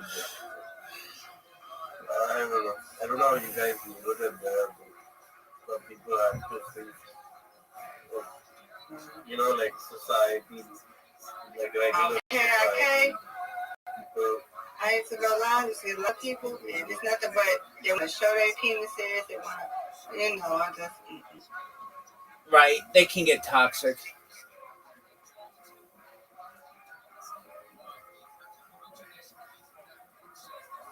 I mean, some of them aren't like that, but inside they're like that, So what you got on right now, Rabbi? Even the people, Yeah, my YouTube's live.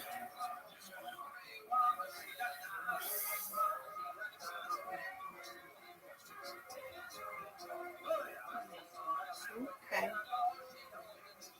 Chris, do you stream other than games, or you just be LRC, the IRC? I don't.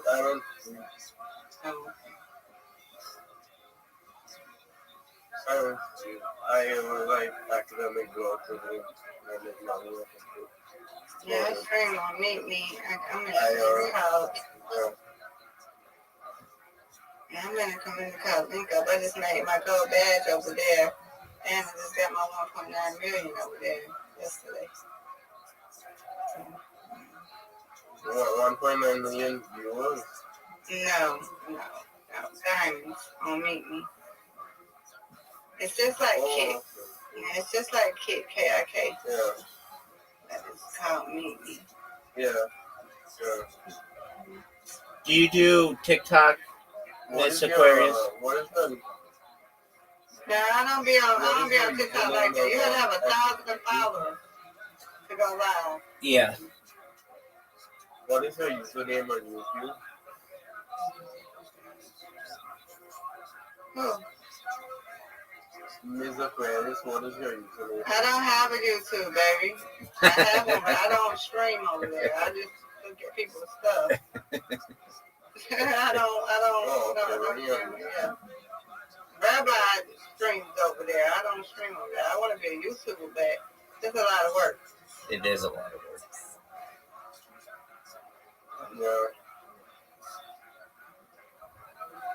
So if there was a couple like 1 million diamonds, is that a lot of like money that you? It's on Meet Me. It's on Meet Me. It's an app. It's just like Meet Me. Yeah, I made 1.9 million. My people that come support me, like I'm in a community. It's called Link Up. We're in a community. I'm like one of the announcers. We announce events that go on there, what we got going on. So somebody that supports and that's in our community threw a gift on me. We throw gifts. So when somebody throws stuff on you and you're streaming, you can convert that. Or if you make 80,000 diamonds, you can convert that and cash out. If not, you can convert them to diamonds. I mean, to like coins and stuff like that and throw it on other people. So people throw stuff on me, and when they throw it on me, my diamonds go up. I'm level 44 over there. Yeah, it's fun. Sometimes it be, it's fun. I love the community. I love the community I'm in. So, yeah. We're growing. I don't stream. Only times I stream is Tuesday, Wednesday, and Thursday. Because I'm announce or whatever, and I have to, announce stuff. So I only stream over there on Tuesday, Wednesday, and Thursdays, and then I go to other people's lives and stuff like that. So yeah, it's a lot of work being a streamer. I'll tell you that. Yeah, so it's like a good gig. Nice, yeah. Mm-hmm. Cool. You can do it on Kick if you want. If they pay you, I don't know. It was tripping one time over there. I don't know. Yeah, I don't have a good setup. I live with my parents and stuff, so it's not possible anymore. Oh. Are they not gonna let you do the streaming and stuff like that? I don't have a setup. I don't have. Oh. I'm on my laptop. Again, on my laptop. So once I get a PC and stuff like that, I'll probably start streaming. Sometime in the future, I might start streaming. I know a lot of streamers on Twitch and Kick. But also I live here in Mumbai, right? So I don't want to cause too much attention to myself, neighbors. Because it's different here, right? So I'm not going back to sleep. So you No, I'm up. Tell Rabbi going to sleep. I'm up. I actually have to say some prayers. So I'm here. I just got to meet you guys. Amen. I'm sorry. Amen. Sorry, Lord. No, you're good. You're good. No, I'm not. I'm about to though, so I have to do that. So I'm gonna do it. I'll be back in like 5 minutes. I'm here. I'm just gonna meet you. Okay.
Thank you. Mr. Chris, do you ever Yeah, do? I thought that Twitter game before, and I tried to wait for a good minute, and nobody really came. Yeah, but if you join some other people that are of interest to you. Okay. But I'm with you. I mean, like, I'm live on Twitter all the time, and I only get a few people in there a day. I think I'm shadow banned too. I don't know. I don't get how all that works.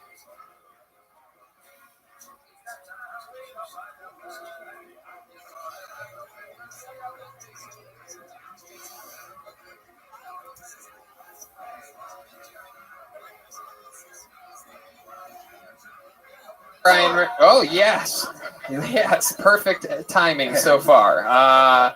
We are in it to win it. We are live right now, and we're going on the road. I'm doing stand-up comedy New Year's Eve in Dallas, Texas, and I'm also doing. This is a fun little announcement. I'm doing Irvine January 3rd through the 5th. So Thursday, Friday, Saturday, 5 shows at the Irvine Improv. That's me, and then we have breaking news. We are doing a Kill Tony for the first ever time ever. I get so many requests for this fucking city. I believe our good friend Malcolm Hatchett is going to be very excited because we are going back to his hometown. It's Raleigh, North Carolina, January 10th. Yes, that's on January 10th, and then I headline stand-up shows all the way to the 12th there. Raleigh, North Carolina. And then 26th. Then how about one more big breaking news, huh?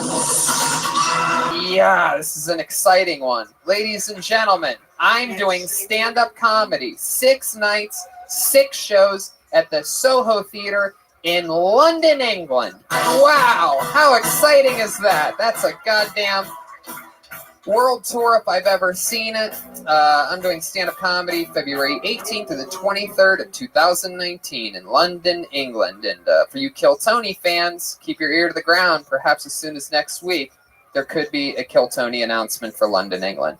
And for those of you that are jealous in Dublin, Ireland, make sure you listen to next week's episode. Don't want to give away anything, but those lucky Irish might have something coming their way. We are live. We are all slam packed. It sounds a little bit. Does it sound a little belly roomy?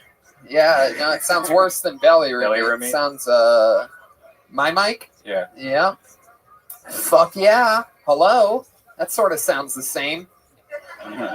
Sounds the same as the broken mic. You unbroken mic. Yeah. All right. Okay. Well, okay. I guess it doesn't matter because it's just a podcast. Hey, Josh, maybe turn it down on your end and I'll turn it up on my end. Yeah. Down, down, down. Check. Fuck yeah. The crazy thing is the adjustment to the bad sound happened after the show started. So it's almost like a knob went the wrong direction. It's almost getting worse. Are we sinking underwater right now? Slowly? Am I losing reception to the belly room itself?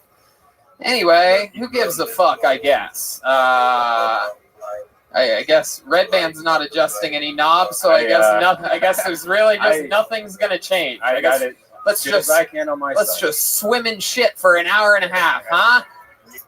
Is there any adjustments happening? Josh, how's it looking back there? Okay, it's looking okay. Okay, maybe turn it up on your side and I'll turn it down on my side. Yeah, let's do that for sure. Let's go way up. Way down. Up.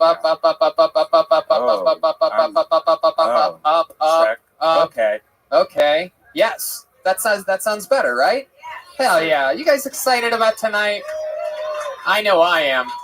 God, man, that almost lasted an hour and a half. Wow.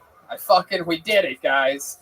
I'm excited about tonight's episode. This is truly one of my favorite human beings and comedians as a guest. Oh, yeah, but before we do that, booking guests, it really isn't easy on this show, and I do it every week. And hiring can be pretty time-consuming. You post a job to several online job boards only to get tons of the wrong resumes. Is it happening again with the sound? Is it me? It's driving me fucking crazy. So how it was before, let's just not touch any knobs after that. Okay. You guys are learning how to work a soundboard here tonight. This is live adjustments. It's fucking happening. I'm just going to keep talking. Josh, just keep moving things until it sounds good. Did I mention that hiring can be pretty time-consuming? You post a job to several online job boards only to get tons of the wrong resumes. Then you have to sort through all those resumes just to find people with right skills and experience. Those job sites that overwhelm you with the wrong resumes, they are not smart. That's why you should do the smart thing, Tony, and go to ZipRecruiter.com/KillTony. Unlike other job sites, ZipRecruiter finds qualified candidates for you. It's powerful. Matching technology scans thousands of resumes to identify people with the right skills, education, and experience, and actively invites them to apply to your job. So you get the qualified candidates fast. Yeah. It's no wonder that ZipRecruiter is rated #1 by employers in the U.S. This rating comes from hiring sites Trustpilot with over 1,000 reviews. Wow, hiring sites on Trustpilot with over 1,000 reviews. And right now, our listeners can try ZipRecruiter for free at this exclusive web address. ZipRecruiter.com/KillTony. If you love this show, show your support to it and ZipRecruiter by going to ZipRecruiter.com/KillTony. That's KILLTONY. That's ZipRecruiter.com/KillTony. ZipRecruiter, the smartest way to hire. You guys ready to start tonight's episode or what? It's now, here we go. This is a fun one. I actually think it sounds better. I like it like this more than how it was before. Did something just change? Whoa! This is, we had all day to figure this shit out. It seems like it's working and then going away. All right, well, let's just give the live show a try. So far, I'd say we're batting a fucking 1,000. Who else agrees? Who thinks this has been the best show of their goddamn lives so far? Proof that this show is really live. Not overproduced. Right? This shit doesn't happen at big productions and television tapings. You don't see people going, what's up with the fucking sound? No, this is real, raw, live, from the attic of the Comedy Store. And tonight's guest is a special one. He's been on the show a bunch of fucking times. We love him. Truly one of my favorite human beings, as I was saying earlier. He is the creator of Skankfest. You know him from the Legion of Skanks, comedian, fighter, producer. He's taping his special 1 week from today. Make some noise for the great and powerful Luis J. Gomez, everybody. Wow, here he is. He's back. I'm excited about this. And I'm excited about it too. Whoa, the sword is out of its sheath. That's the first time that's ever happened live on the show. Hell yeah. And we have I really want to make a statement and murder an audience member. You fucking almost did it, dude. Holy shit, this mic sounds great, dude. It's pretty fucking incredible. It sounds like we're doing the show inside of a McDonald's drive-thru. It really does. I mean, it's so unbelievably bad. Josh Martin.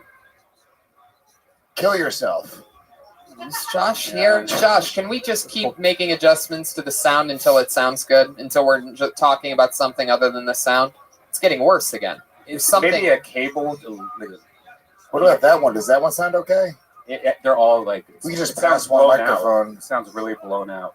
Wow. It sounds like a bad cable. It's almost it's like a mind fuck because this is like the show. Look how nice your audience is, too. If this is an audience in New York, they would have killed Josh Martin already. You'd be a dead Josh Martin. This is, it's one of those things where we make adjustments on the fly. You know, we've been looking for interns to, just come out and help us for free. You really do anything. But really. hiring can be pretty time-consuming. You know that? You know, Tony, if you go to ziprecruiter.com/killtony. Yes. Anyway, so I mean, literally, I feel like you could probably get any intern to come in here and say, hey, you know what, take a whack at it, and they do a better job. Yeah, 100%. Than this audio.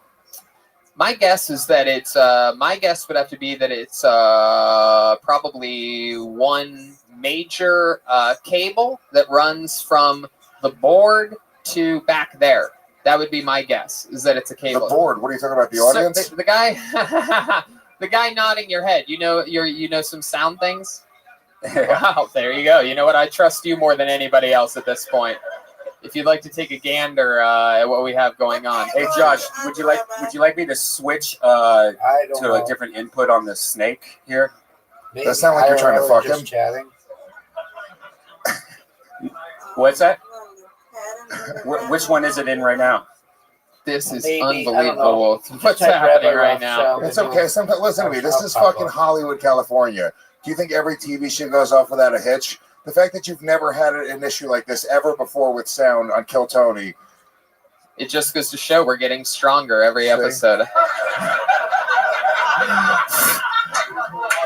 So, I love how Ryan J. Ebelt is just drawing us panicking. Wallop. Yep.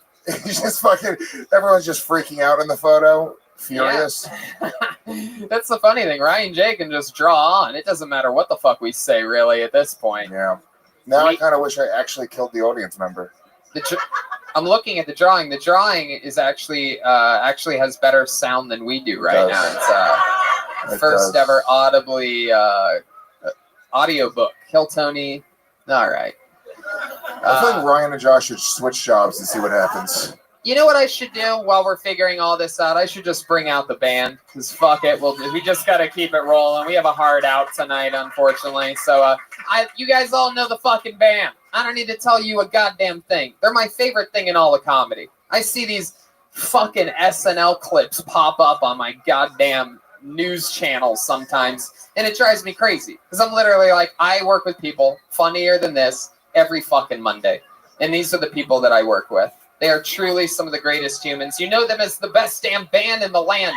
It is the Kill Tony Band. Jeremiah Watkins, Joelberg, Joel Jimenez, and Chroma Chris. Every week they commit to being different characters. We have no idea what they're going to be here tonight. They're coming from the back. Oh my goodness. What is this? Whoa. Whoa. Holy shit. Oh my God. I don't know exactly what's happening, but it's sort of scary. Oh my God. Wow. This is incredible. Oh my God. This is so exciting. It appears as what the hell is this is the hardest thing for me to guess what they are perhaps ever. We have what appears to be Bane from Batman's grandfather here leading the band. Hello, who are you? You obviously haven't seen our film Fury Road. I have no idea what you just said. Somehow your sound was worse than ours. Hey, it sounds great right now. If we hold all... Hey, that guy actually helped. Make some noise. Make some noise for that audience member real quick. Sometimes you just gotta go with your fucking gut. That guy's like, oh man, let me fucking you saved Josh Martin's job before you guys realized you could hire someone on ZipRecruiter. Oh, I'm sorry, we have no idea what you said. Can you repeat it? I said, you obviously haven't seen our film Fury Road. Oh, it's the people from Mad Max, not 2 years too soon. They're the bad guys from Mad Max. It's Mad Max, everyone. Okay. Wait, wasn't there the bassist that was on top of the truck? We couldn't afford him. All right, this is and clearly we have what is this? Fucking I mean, I can't even. You're from Mad Max too, even though you look like Bob Marley's Mexican nephew on Halloween. We don't have reggae anymore, Tony. Oh wow. Fuck yeah. And by the way, I am the one behind the audio issue. Wow. So you guys are all villains from the movie Mad Max. I don't really have a shot at Chris back there. They're really running out of ideas, huh? Wow. No. Look at Chroma Chris over there. Looks like the gay Terminator or something like that. All right, let's have some fun. I'm down for this. Jeremiah? He takes it in the tube. All right. For those of you fucking diehard Max Mans, Max Man. Mad Max That fans. is my name. I am Max. Okay. Gagada, gagada. Okie dokie. All right, and we are back live at Kill Tony in the belly room. I have a bucket filled with comedians' names. They're scattered all over the Comedy Store because we are at max capacity here. Did you say max capacity? Wow. I gotta say, the show hasn't even started, and that was more impressive than any joke I thought you guys were going to be able to. Already a Max joke. Hey, he's got his breathing tube. This is very impressive. All right, you guys ready to start this motherfucker or what? Here we go. Kill Tony live. The audience is beat to death already. 5 minutes into the episode. You guys know how it works. I pull a comedian's name out. They get to do 60 seconds of stand-up, and then we interview them afterwards. Find out a little bit more about them. You know your 60 seconds is up when you hear the sound of a kitten. You can barely hear that. Sound of a kitten. Sure. Wrap it up then, or else we're going to bring out the angry West Hollywood bear. You guys ready to start tonight's show or what? We are fucking live as fuck. Okay. We figured out the sound. No. It's all happening. Here we go. Your first comedian performing an uninterrupted 60 seconds tonight goes by the name of Abel Z? Abel J? Abel J. If your first name is Abel, going to get him. This place is out of control right now. He is unable to be here. Thank you. I'll be here all night. Wow. Where's it? What? How do we know that he's there? Make some noise for Aphrodite. There she is, everybody. Aphrodite's here tonight. All right, well, this is crazy. Here he comes. Make some noise for Abel, everyone. Here we go. I'm positive of it. Here he comes. Abel, everyone. Come on, put your hands together all at once for Abel. This is the start of the show. It's happening. All right. I'm gonna take a look. You guys know what's worse than getting caught masturbating? When you get caught, but you weren't really masturbating? Oh, man. The other day, my dad, he walked in on me in the room, but I was just watching YouTube videos with my legs crossed. and with my headphones on, and I looked towards the door, and it was closing, and I was all like, it was closing suspiciously slow. So I was like, come in. You know, I have to prove that I wasn't masturbating, you know, because I wasn't. So, you know, my dad came in. He was kind of ashamed. I stood up fast. I had basketball shorts. You know, I had to flex. No boner or anything. Holy shit. One more time for Abel, everyone. Abel, let's jump right into it. How old are you? 27. 27. Wow. Okay. I thought I was listening to a 12-year-old talk about jerking off just then. Tony. 60 seconds straight. Yes. Are you Max Man? I find it so inspirational that you escaped from that migrant caravan to come do stand-up tonight. You brought your backpack with you. Straight from the schoolyard, indeed. 27 years old. Abel, so when's that story from? You still live with your parents? Yeah. Hell yeah. Like a month ago. Wow.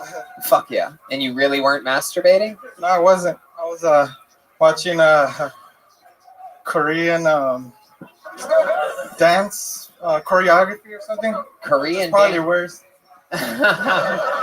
You should make that part of the joke, by the way. It is, but I was too nervous. What? You're 27 years old. 27. What did you look like when you were 14 years old? He was just a fucking sperm.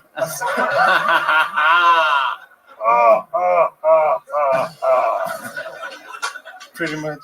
So, how do you remember that you were watching Korean dance choreography? Here she is from the Korean Hey, dance there choreography. she is, She right? showed up.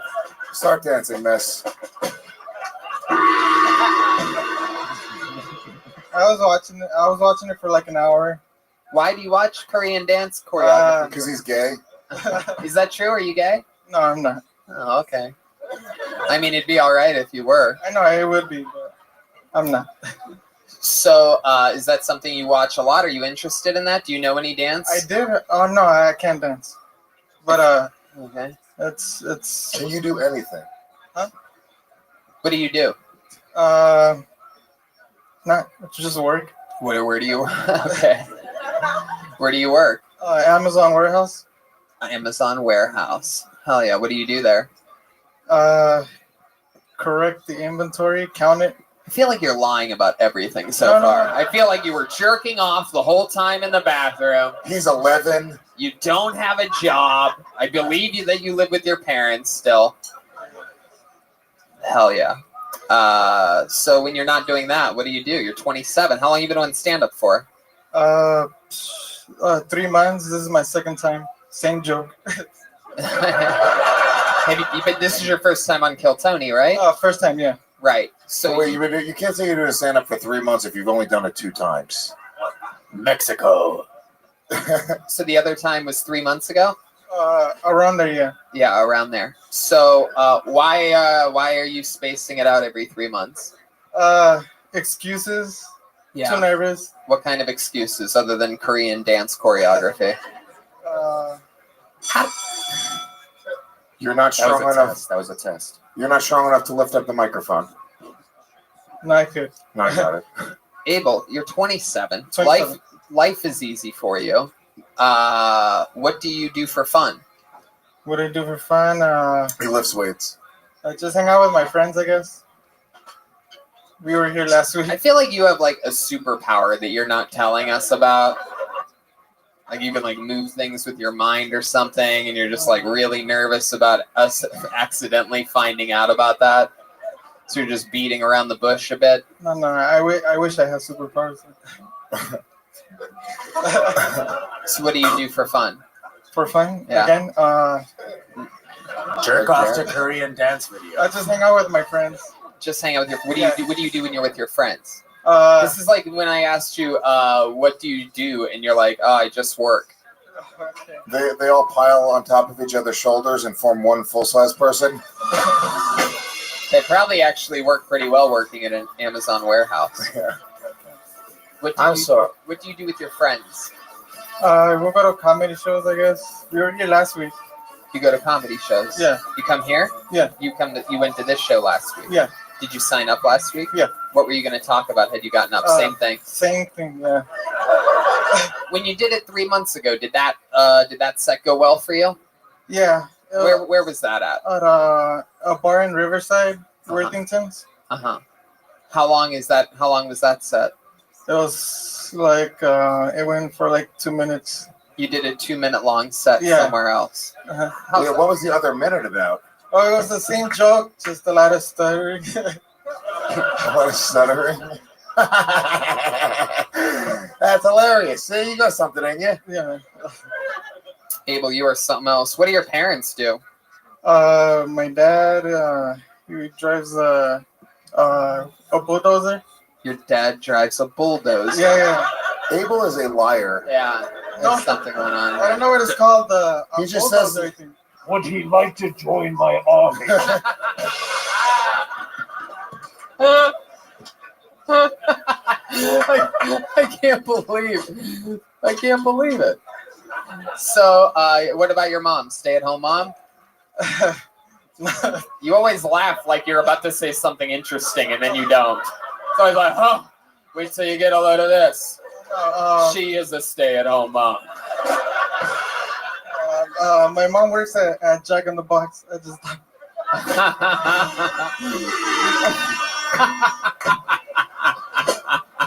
I interrupted at the perfect time because that was actually the most interesting answer you've given for this whole interview. Did she ever bring anything home, like any sourdough burgers or anything? Tacos. No, look at him. He doesn't even eat. Mijo, te traje Jack in the Box. Que tiene hambre, aquí tenemos Jack in the Box. How long has she worked at Jack in the Box? Used to be a Jack in her box. How long has she worked there? 5 or 7 years. Okay. He likes that one. How long has she worked there? 5 or 7 years around there. 5 or 7 years. There is no number in between the two. It is either 5 or 7. There's no chance it was 6. 0 chance. That was never one of the options on the multiple choice. It's almost an anomaly. You think it's got to be one or the other. Do you ever park in the handicap parking at Jack in the Box? And when someone questions you about it, you say, "I am no longer able. I am disabled."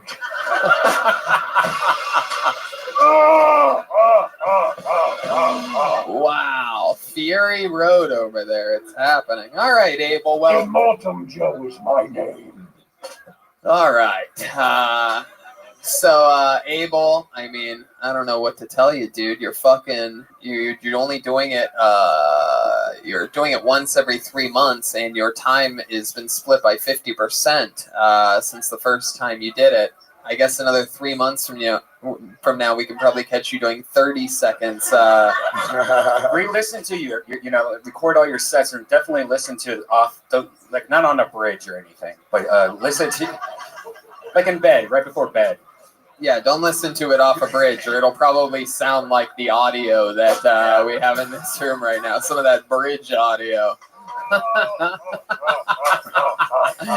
All right. Well, Abel, congratulations. You fucking got pulled up tonight. Take your backpack and your little baby head and body and get out of there. There he goes. Abel, everybody. Abel, make some noise for Abel. It's happening. This is the livest show on the planet. Live as fuck. With the cast of Mad Max Fury Road. Oh, hey, we know this guy. This guy's Irish. I'm pretty sure he's leaving for Ireland like this week or something like that. Make some noise for Aaron McCann, everyone. Aaron McCann. Is Aaron around here? Somebody tell Aaron McCann he's up. Oh, this is hilarious. This is like the funniest thing we've ever done in the show's history. Is he? Yeah, you just gotta wait more. Hell yeah. The show's just grown out of this room. I want to thank you guys for being here tonight in the belly room of the Comedy Store. We usually do it in the main room now, which makes it easier for us. But now we're trying to do it. This is is like trying to perform heart surgery in the belly room. Hey, here he is. It's Aaron McCann, everyone. Holy fuck, I am out of breath. How are you, lads? Terrible body posture. How's it going? Guys, I'm drunk. I'm not drunk. I'm still hungover. You know, still very hungover from last night. I went to a music festival, and I got offered drugs for the first time at a music festival, and it was Adderall. Now, have you ever heard of Adderall from Northern Ireland, right? And I said to my friend, "What is Adderall?" And he said, "Bro, this will make you focused as fuck." And I was like, "Oh, that's the top 20 last things I want to be at a music festival is very focused." This is a $270 fucking distraction from how shit my life is, right? So I took the Adderall, obviously, and didn't enjoy any of the music festival, was sitting counting the amount of bulbs and the fucking stage lights, and I was just like all hyped up, being like, someone give me a fucking spreadsheet, or give me a fucking riddle or something, hickory dickory fucking doc. And then I went home that night. I was still on Adderall. My girlfriend, we were having pillow talk. She's like, "Tell me what you like about me." And I was like, "I love the way your fucking 30-second freckle on your right cheek is Adderall left adjacent freckle." Thank you. Wow, there you go. Aaron McCann. Hell yeah, you did it. That's a fun set. Yeah. You're Irish as fuck. I am very Irish. Still Irish. Still Irish. Say January. Say January. January. It's awesome every goddamn time. I hate it that kills. I fucking hate it. I don't know why. If I were you, I'd have a 1 hour special where I just repeat the word January the whole fucking time. Lewis, is this the most Irish guy you've ever been around? No, I live in New York. There's a lot of Irish people around, but you must admit he does sort of look like your pal Michael Bisping if he was stung by 1,000 bees. Yeah, you're definitely pasty and bulbous. Oh yeah. Well, you were funny, very funny. I like it. The material's good. I'm currently on Adderall, so I'm really, amazing. I'm connected with everything you're saying right now. But yeah, you're funny. Here's my problem, though. I don't know that he actually has charisma, or if I'm just an ignorant American and I'm just charmed by that fucking shitty accent. When I hear it, I'm like, just talk more. Come on, man. Yeah. Hey, what's the month after December again? January. You motherfucker. I just came in my pants. Ew. So, Aaron, you have to go back to Ireland soon. Is that right? I'm flying back 9 a.m. tomorrow. 9 a.m. Whoa. tomorrow. I actually knew this because you tagged me in a tweet or something like that. And he blocked you afterwards. Yeah. I refuse to acknowledge your fucking sad existence. Where do you go back to? Where in Ireland? I'm from a small town called Omagh, just outside of Belfast, so I'm way up north. How far is that from Dublin? It's like 2.5 hours. Oh yeah. How many hours metric though? Have you ever had a bubbling in your Dublin? Are you sad to go back, or do you want to go back? Or? No, I don't want to go back. Like, I want to go back, see my family, friends, but like I want to stay out here and do stand up. But because of green card restrictions. That's what it is, right? I gotta go back. You have to. They're kicking you the fuck out. I'm done. You think they build I that should probably wall? be here right now. Build that wall. Build that. Get the fuck out of my country, bitch. I love saying that to a white person. It's my most favorite thing in the world. The fuck out of my country, immigrant. I am literally fucking off tomorrow. Fucking off. Is it hard to do stand up in Ireland? Is there places to go up? There's not a big scene, no, but it kind of helps the comics there in terms of like there's the open mic scene, and then the scene of I guess paid regulars, but there's 6 of us. But it works out well. You can go across to Edinburgh, do the festival there. How long have you been doing stand up now? 6 years. 6 years. How many metric? They stopped me from telling that joke. I am at it again. So that's fun, Aaron. What were we gonna say, Lewis? Bad joke. Yeah. Well, Aaron, so you're going to be in Dublin, Ireland, about the second week of February. I I will indeed, yeah. Well, I'm not supposed to legally announce it until next week, but I will let you know that we don't have an exact date yet, but we are going to do a Kill Tony live in Dublin, Ireland, the second week of February. That's and amazing. how would you like it if instead of signing up for the bucket, I just threw you up for a minute on that show, huh? Tony. Aaron McCann with a guaranteed spot on the Dublin's Kill Tony. I don't like how you just squealed like a girl. You should fucking kill yourself for just like he's fucking Elvis. You're like, oh, really? It's a big I've been a fan of the show for a while, so I used to listen to this podcast when I worked a shitty internship job in Belfast, like a newspaper agency. I just like binged the show, and to come out here in LA from a small village in Ireland, do the fucking show not once but 4 times, and then for that to happen, that's some like full. You just made it gayer. Yeah, well, somehow.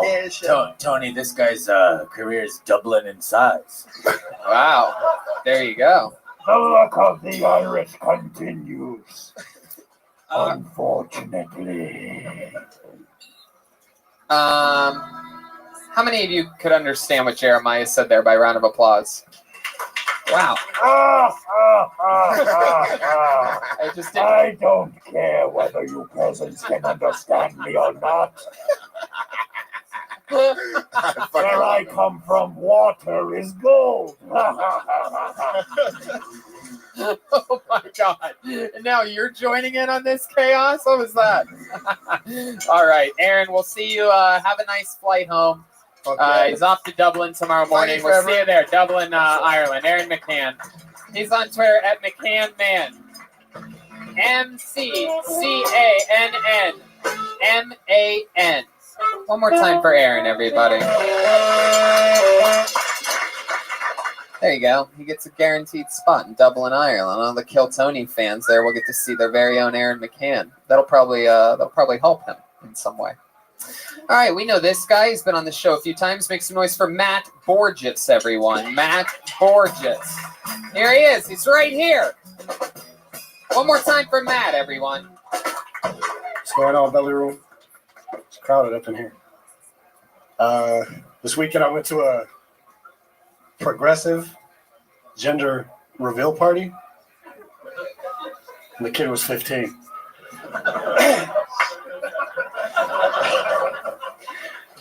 They had a party before the child was born, but they called it a genitalia reveal party. I couldn't go to that one. I didn't want my name on that guest list.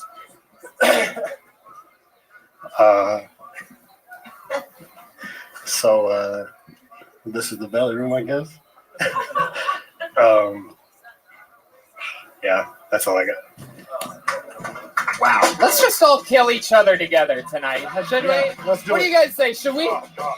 How many of you? Okay. How many of you want to be part of the biggest mass suicide ever? Huh? Who's with me? No. All right.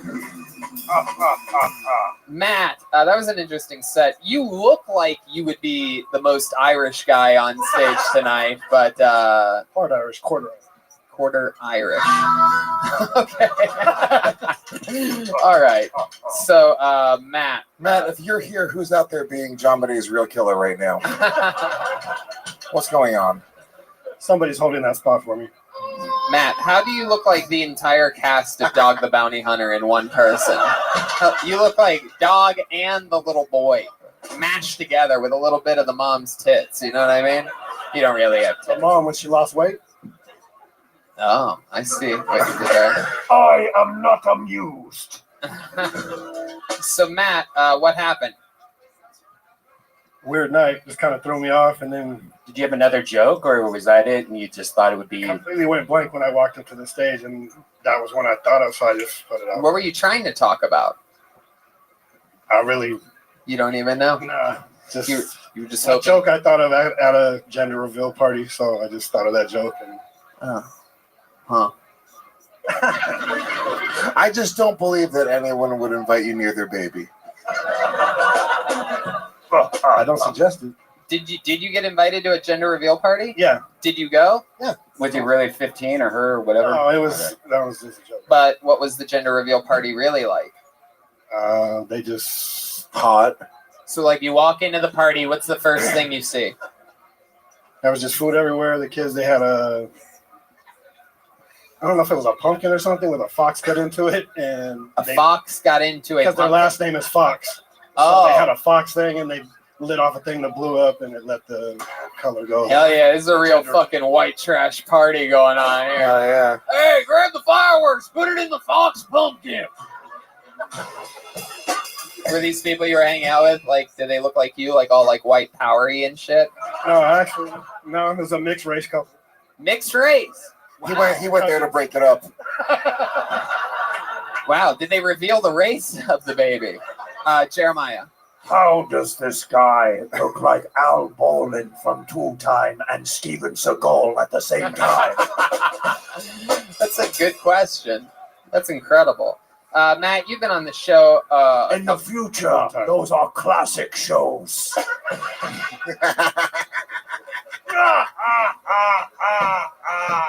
Okie dokie. So the mixed race gender reveal party, is it the black dad, white mom, black dad? No. White dad, black mom. Whoa, that never happens. Wow, that is interesting. You went there just to see if it was real. You're like, this never happens. I'm gonna show up and see if it happens. That is extinct in the future. Man, how do you know them? They're my girlfriend's cousin. Are you girlfriend's cousin? Are you dating a black woman? No. Oh, wow! Like, You said how that, dare you? You said that. You said that so quickly. I'm looking at the Apollo 13 up there. I mean, it's just a fact. Whoa! Wow! Everything you say sounds so racist, man. Have you ever dated a black woman? Have you ever dated a black woman? I've been on a date, not dated, but I've been on a date with. You've been on a date with a black woman. It was a blind date, and when she showed up, he left. Oh yeah, you got. Okay, the laugh sort of cuts off. Okay, I get it. The whole rhythm thing of the thing. What is rhythm? Wait, well, how did the date go? Was she a hot chick? Yeah, she was a friend, and then we went to one wedding. This was a long time ago. You went to a wedding together. Yeah. Nice. Did you hook up? No. You didn't make out with her? No. You never even hooked up with a black chick? No, I haven't. You are really racist. Then who braids your hair?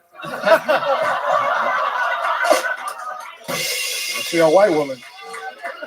What did you do on that date? Did we ask you that? What did you do on the date with the black woman? We just went to a wedding.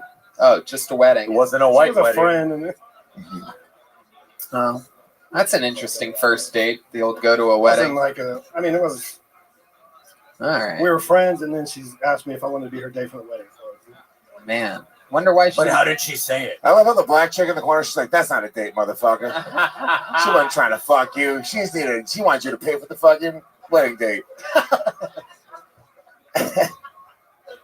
Well, Matt, I mean, you forgot what you were not talking about here tonight. What's the brownest woman you've had sex with? What race was she? Is it browner than Joel? No, Italian. Italian. Wow. Italian. That is real racism. Man. He considers Italian brown. Man, well, your set tonight was just okay, KK. So. My God. Have you ever had sex with a mud woman before? It's a Dominican. It's just a white woman that is covered in mud because she is so poor in the future and cannot afford the sweat and tears of the waters. He's starting to get it.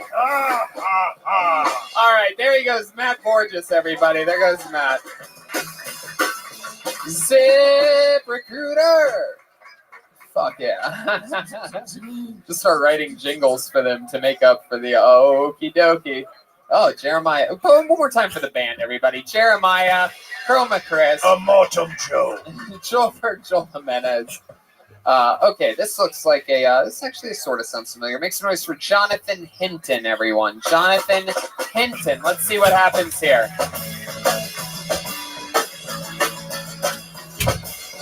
Maybe in... Is he coming? He's coming. Can I get another Maker's Rocks from the waiter? Maker's Rocks? Maker's Rocks. Somehow. He's got that. I love that somehow Aphrodite has become the middle woman in all of this. He ain't coming, motherfuckers. He's on his way. How about a hand for Aphrodite? 62 years old, helping out. Wait, hold on. Everybody stop. Wait. He's not here. Blacklisted. Wow, he just got blacklisted. Man, that list is so black that Matt Borges burns it on his front lawn while lighting crosses on fire. I don't know. All right. How about Jane Johnson? That sounds like a fake name. Jane Johnson.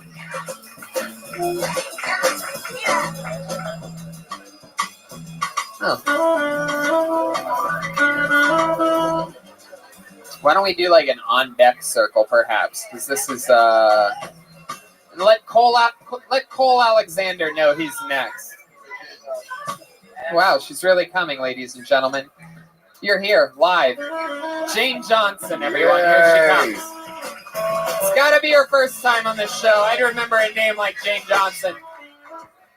You're right. It's not a fake name. I'm Jane Johnson, which is the most basic name ever. Thank you, guys.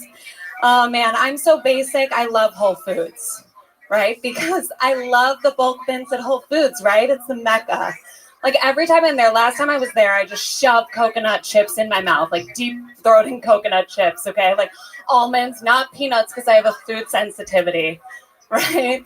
And I'm just, like, shoving chocolate in my face, like, you know, because I'm vegan. And I get naughty sometimes. And then I'm sitting there and I see a sign that says no grazing. And I'm like, that can't be because of me. Then I look over and I see a security camera and I'm like, oh shit, you know what this means? They have my food porn tape. Thanks. They have my food porn tape. And I think about it and I'm like, holy shit, my career's over. And then I'm like, you know what? Kim Kardashian got famous for eating chocolate. Why can't I? Okay. If you were sick of the racist jokes from before, you're going to love what happens here. All right, Tony, you are herding cattle here downstairs. Oh, I am? Yeah. You know what? Herding You almost cattle. successfully just changed the subject off of that set that you just had. But anyway, Jane, so this is your first time on the show. It's my first time on the show. So the answer to that question was yes. The answer was absolutely yes. She repeats everything you say. It's a warm room here, you guys. After my set, it's warm. What? I don't know what she is, but it's awesome. I thought whatever it is. This is what Lewis. This is what they call it, the vegan. It's This is a live vegan out in the wild. Yes, that has a vitamin imbalance, and you're just repeating things that you're hearing because your brain isn't functioning at its highest levels. My brain isn't functioning at its highest level. I take a lot of supplements, Tony. Yeah, that's what all the vegans say. You should try the supplement called steak. It helps your brain perform. You need animal fats to do that. Jeremiah. This woman would not last half a mile on Fury Road. No. Oh, Not no. with your almonds or your buttercups, missus. Jeremiah, I've been abroad, and I fucking I know you are abroad. I fucking lasted. And call me a Mortem Joe by my real name. Pardon me. We weren't able to watch from wherever we're herded. It's all right. Down there. She's furious that she can't watch. Yes. You're lucky in the future you would be one of my slaves. Wow. So, Jane, how long have you been doing stand-up? I've been doing stand-up for over a year. No way. Over a year. And your last time on stage? My last time on stage a was year just ago. the other day. Oh, my God. She looked at me like that came out of my saxophone. Oh my God! What? I love that she got mad at the Hear band. anything you're saying? The sound quality The of sound quality is a little rough. Okay. No, that's just Jane. the sound of her voice. My Jane. voice is rough. Jane, you don't have to respond She's to everything repeating that we're it again. saying. You're really getting stuck in the middle here. And you're giving us. I'm stuck in the middle. It's a fucking interactive show, you guys. Jane, also, you're weirdly just smiling the whole time. It's fucking me up. She doesn't stop sorry. smiling. We're smashing you. We hated it. Stop smiling. Oh, I don't stop smiling. Look, she's still How could smiling. I possibly stop smiling? Oh my God, Jane, Oh you my- might be one of the most unlikable people we've ever had on the show. Oh my God. It's okay though. It's okay. Tony. Tell us something, Jane. I Don't you take that fucking back. try. I would not Jesus Christ. enslave this one. Okay. Jane, tell us something about you that is like a redeeming quality. Something that will help us like you more. Because I'll be honest with you, I've never seen once someone says that they're vegan, like everything always goes downhill after that. I know. By the way, I was a vegan comedian for almost 5 years. It's the worst. At one point in my life, yeah. Holy shit. Yeah. And yet you're here bashing it. What changed it for you? The fact that I got more vitamins in my brain. I work continuously now. Going to fucking London, England, you crazy bitch. Oh my God. What do you mean? I also Jane? I lived in England for 3 years. Does that redeem anything? No, it doesn't. No. I'm No, that's performing. where you're supposed to be. You're white. You paid to be there. I'm getting paid to be there. Does that make sense? I didn't pay anything. When Tony I was just vegan, was there. How were you there? How the fuck did you just end up there? Because I was a young girl and I didn't have to pay anything. Oh my God. That was a pedophile stripper joke for those of you that. How were you there? Your parents took you there. Yeah. Your parents. I had a British accent. Mommy, daddy. Mommy, daddy. How old are you now? Now I'm 27. Cool. What do you do for work? Yuck. I teach yoga. You do? Mm-hmm. How long have you done that for? This year. Just this year. Yeah. What were you doing? Yoga. What were you doing before that? Before that, I was working in advertising. Oh, okay. How's it been? Where were you advertising? What was I advertising? The Depends that you wear. Oh Wow. shit! You shit your pants, bitch. You just hit a guy in his Okay. You just hit a guy in his early 20s on a "you be shitting yourself" joke. Wow. Like, I would like to fight this girl to the death. Let's do it. Oh, maybe it's because he is young. Is that why? Because he's young. You asked me what I He wears- advertise. I'm just curious now why you used the Depends joke on Joel Jimenez. You actually advertise the Kimberly Depends. Clark family of brands. Huggies, Goodnights, Pull-Ups, Depends. Wow. Okay. But why did you use No, that against me? I also You should have used your background working with Depends to help with your shitty set tonight. oh my God. Literally, you guys. Because it was tough for us to absorb all of I that. know. Honestly,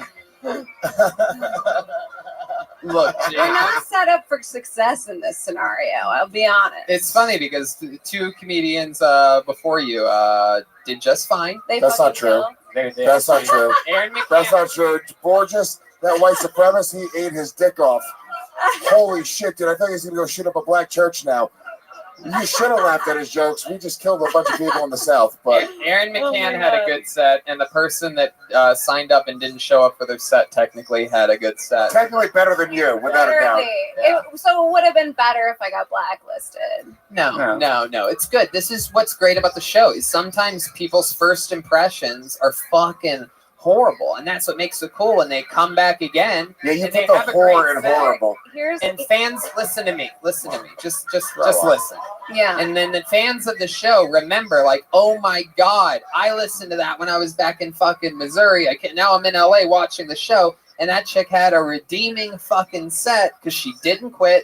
She wrote, she went and performed a lot, and she just did. It was maybe a different crowd, different night, and that makes the storyline that much more interesting. What could have happened is you could have had your first time on this show. It could have gone fucking bonkers and bananas and amazing, and then you could have tried that minute next time, and it would have fucking sucked, and then you'd be on a downswing. So you need to look at it as a positive. You're set up for success. It's on you, and your storyline here at Kill Tony has begun. Now, hold on. It's also, none of that is probably going to happen. And I'll promise you're you this, too you're hot, not gonna you're get rid too of me. cocky.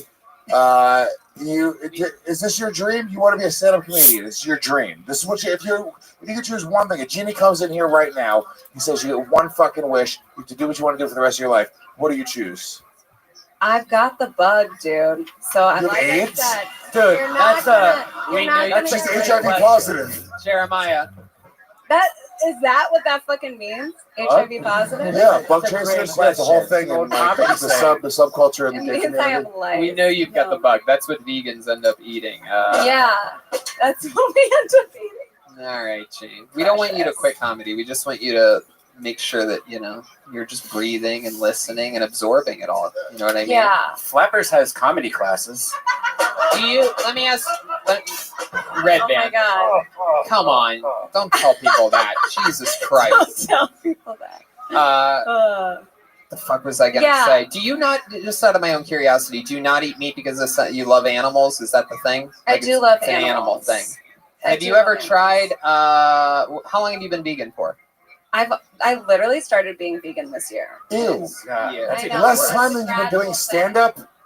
What? You have less experience being vegan than you have being a stand up. I've changed so much shit. I this hate year. you so I had much. to add on the veganism. What happened a year ago that you decided to go vegan and yoga at the same time?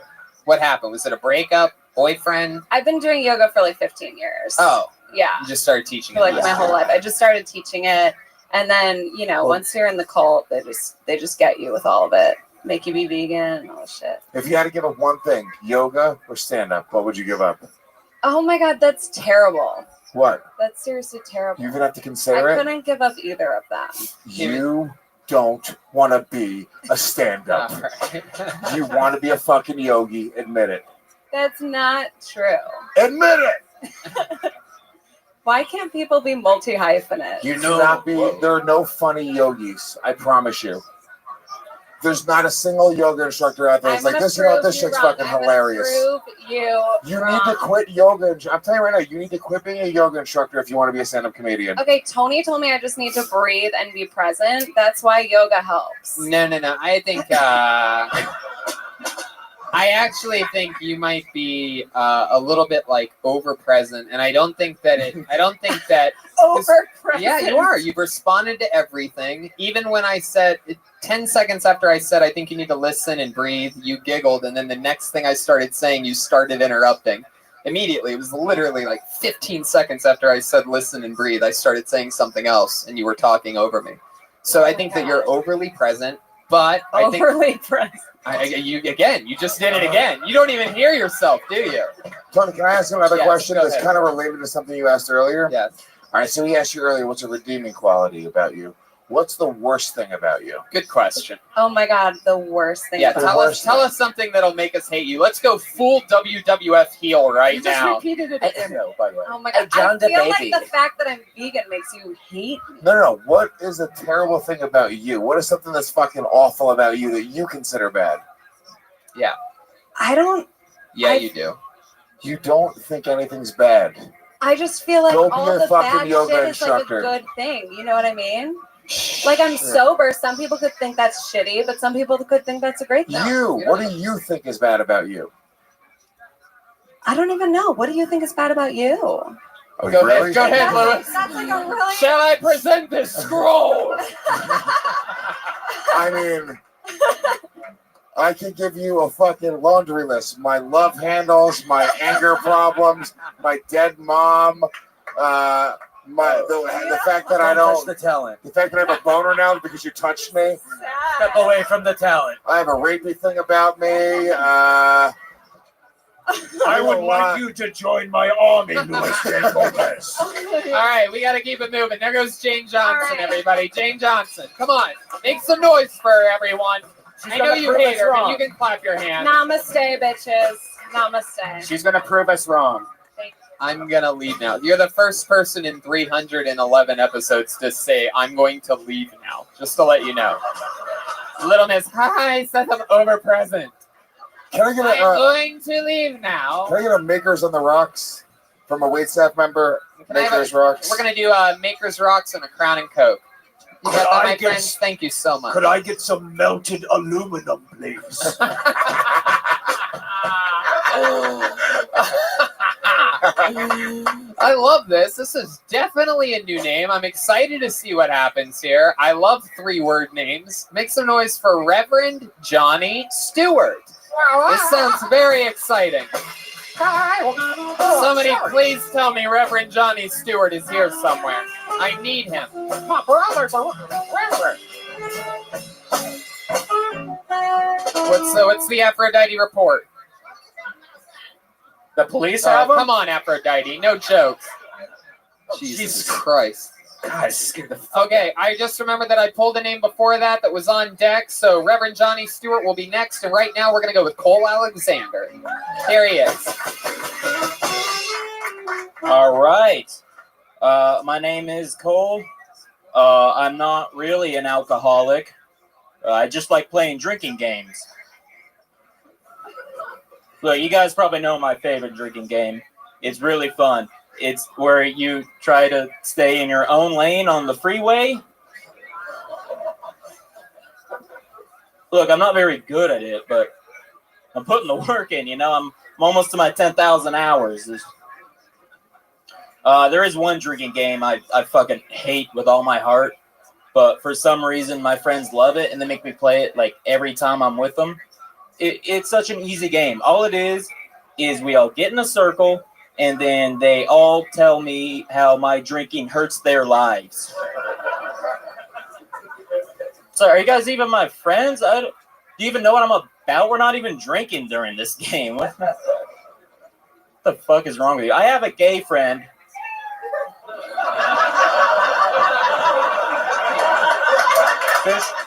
Finish it. But apparently that does not mean I'm allowed to say the N-word. Okie dokie. Don't finish it. Don't finish it.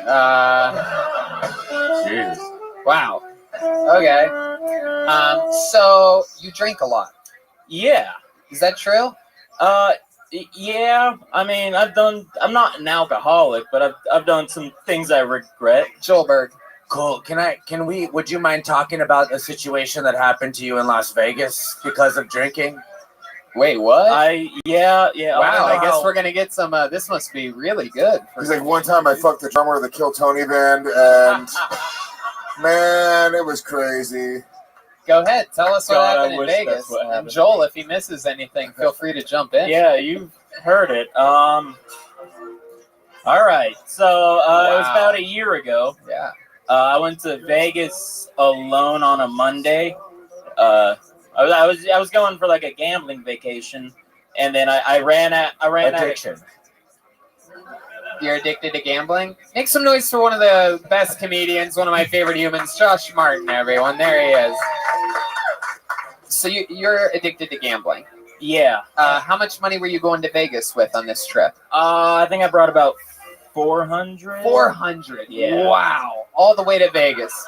400 fucking bucks. Yeah. You were planning on just fucking tripling up and fucking making it happen. I had high hopes. Yeah. I know you did. So one more question. How did you get there? You drove yourself? Yeah, I drove myself, got gas when I showed up to the city in case I had no money to fill up. Good. I was like, fuck, I've got a 370. Good fucking move, yeah.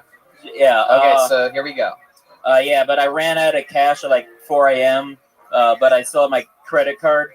So I ordered a hooker from a website. Oh, cool. What website? I wish I knew. What website? What credit card? Where'd you find this website at? Safari. Safari? You just typed in Hooker Vegas and went with the first one? Thank you, Safari. What was Officer what? This hooker was a real I animal. just Googled cheap escorts near me. Get the fuck out of here. You search for cheap? It's legal in Vegas. So how much money did you have on your credit card? Yes, it is. I don't know, but it was over the max by about $100. Cool. I left. You're also like hammered out of your mind at this point, right? Oh yeah, I was blackout drunk at this point. But yeah, so I ordered her. I thought like did you get to pick your? Yeah. What was she like? She was for the rate. She was pretty attractive. Wait. What was the rate? $60? Something like that. Yeah. Oh my god! Really? I remember seeing her and being like, I can afford that, and like, okay. But you couldn't even afford it. You overdrafted. Well, yeah. A $60 hooker, doggy. It ain't worth it. It's because I forgot I had cash advanced on my credit card in the casino.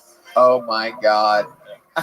Oh, wow. Okay, so go ahead. You order a $60 hooker. Yeah, and then she shows up to the room, and the first thing she says was, "You know I'm a guy, right?" No.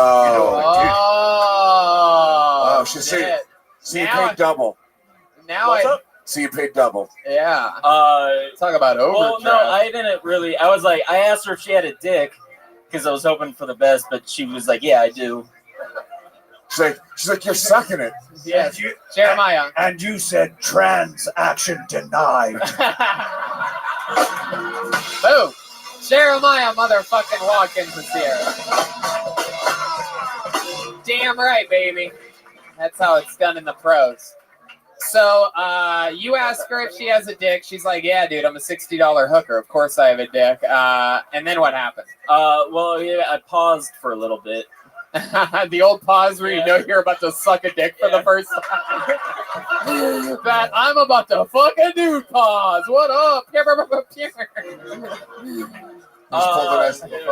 You're nobody till somebody fucks you. Was this a white guy? I think No. so. What? She was think brunette, and she was. You were blackout drunk, but were you in black drunk? Smarter than it is funny. On paper, it's hilarious. Yeah, no, she was white, I think, brunette. You think? Hell yeah, she's got a dick. Who cares at this point? She could. Oh man, white trannies are not hot at all. No. You gotta get a Puerto Rican tranny or an Asian tranny. You're not fucking white tranny. She's got some knuckle hair. Yeah. Could have used the advice then. Yeah, doggy, we've all been there. It's all good. So then what happens? There's a was- pause. We're coming back from the pause right now. Here we go. The meat and potatoes of it all. Mostly meat. Yeah. Come on, hit us with it. I was like, yeah, fuck it. I'm drunk. I'll take a blowjob. What? You're damn right. So then what happened? Yeah. So this 2018. Don't so be this, fucking transphobic. so this dude that was supposed to be a chick in your mind is sucking your dick for $60, and you're like, hey, maybe I'm not a loser after all. So then what happens? Keep it going, Cole. Well, like I said, I was blackout drunk. Yep. And I really didn't want to look down, Right. in case I saw, a dick that wasn't mine. Right. And then the last thing you want is see that, and then you come, and you're like, fuck, I'm gay. Okay, go That ahead. was definitely part of the reasoning, but yeah. So it was difficult to come because of the alcohol, and there was nothing good to look at. Okay. And after a while, like I don't know if you guys know this, but you only have like a certain amount of time with a hooker. Oh my Yeah, god. $60 hooker. Yeah. I am well aware. And now that it's a dude hooker, it's probably costing more than what we pay female hookers. Sure, so, yeah.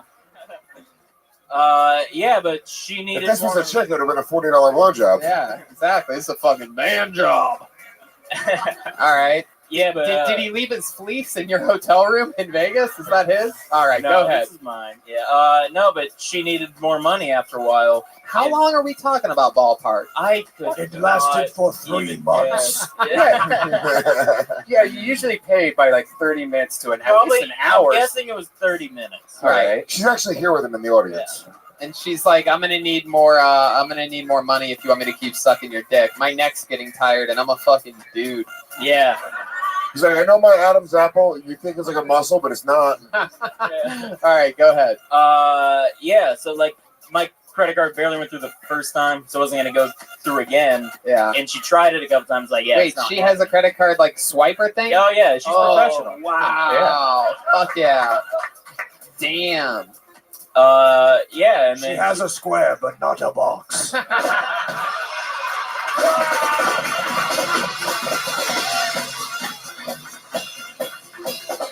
Jeremiah motherfucking Watkins. He's on fire tonight, ladies and gentlemen. He is Steph Curry from the line. So go ahead, Cole. Keep it pumping. yeah, Just like you did with that tranny's mouth.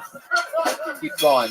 Yeah, so she was like, look, I'll stay. I just need something in return. Yeah, and you're like, I will. Oh, shit. Oh, Cole, you little pig. Please tell me you're going to tell me what I think you're about to fucking tell me right now. Please. Please make up for all the audio issues. I mean, Look, I didn't want to suck or jerk off a dick. But Why didn't you just say, "Oh, well, it didn't work," and just send him home and then masturbate? Because I wanted to come. You know how to dude. masturbate? Come on, Red Band. What do you think? What would you do in that situation? No, I would not be. I thought you would be on my side. No way.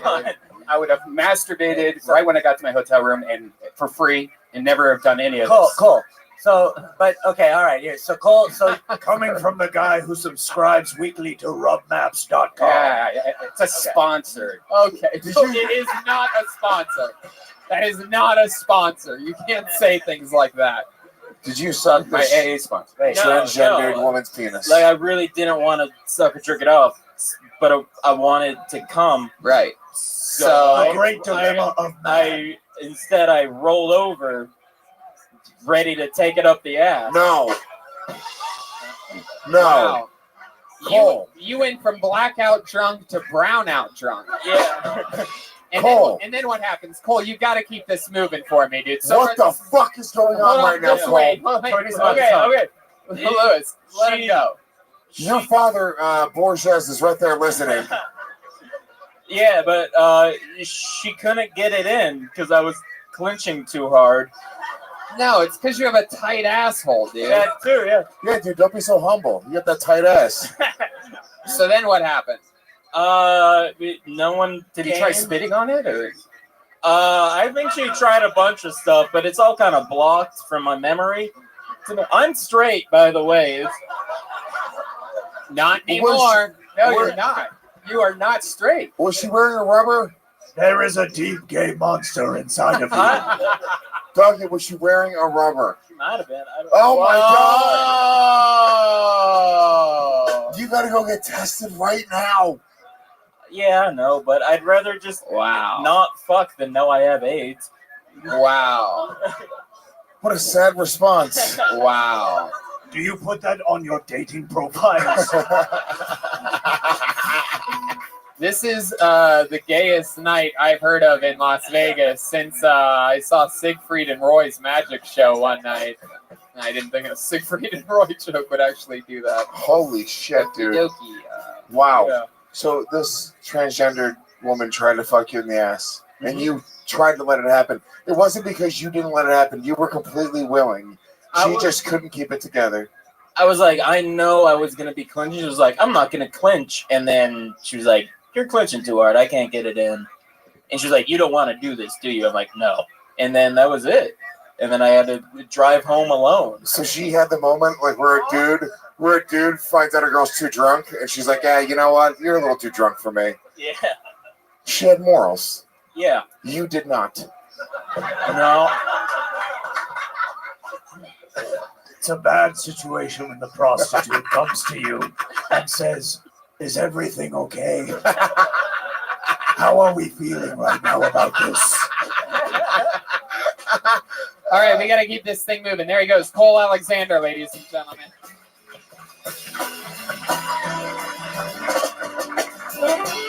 That's an out at 45, Josh. 945. All right. We have a regular on this show. Before we meet Reverend Johnny Stewart for the first time, let's get our regular up here. You guys know him. You love him. He writes and performs a brand new minute every week. He's been out of commission for 2 weeks. We're excited about his return. Make some fucking noise for the one and only Malcolm Hatchett. What's up? Somebody called me a monkey the other day, and I didn't take it to the heart. I was like, wait, I think I can make a material out of this. I think it'd be funny. So I did a prank on him. I went to the 7-Eleven, I bought a banana, and then I walked up on him, and I was like, ooh, and smacked the shit out of him. I ate that banana. That shit was $1, bro. If I were a cop, I would only want to be a cop to pull people over who look like they do drugs or at least have them. So I wouldn't have to buy them no more. Pull over. Where's the acid? All right, you good to go.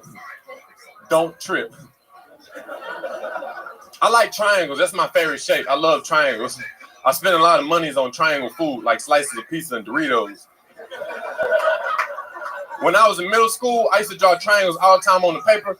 And one time my teacher was like, "You want to draw triangles? Tell the class why you want to draw triangles." My response, "Bitch, I'm hungry. I'm thinking about them slices." There he is, Malcolm Hatchett, ladies and gentlemen. Hell yeah. You're back. Malcolm, welcome back, man. Hell How's it yeah. going? Chilling, man. Good. You got sick last week? Yeah, You I was couldn't make inside it? the carnies on the edible, bro. Puking. Food poisoning? Nah, it was an edible. You had a bad edible and you threw up. It was one of them edibles from one of them illegal dispensaries, bro. I don't know what I bought, but I took it to be happy because I was really sad. So I was like, it was like a little small cube, $15. Took it, dude. I was in the best mood, and I started driving. Everything was 3D. So my friend had to Usually drive. it's 3D. Yeah. It was just I felt like I was tripping. It was like, oh fuck. And then I got here, I was like puking. I was like, I can't do this shit. I literally wanted to do my minute and puke, but I couldn't do it, bro.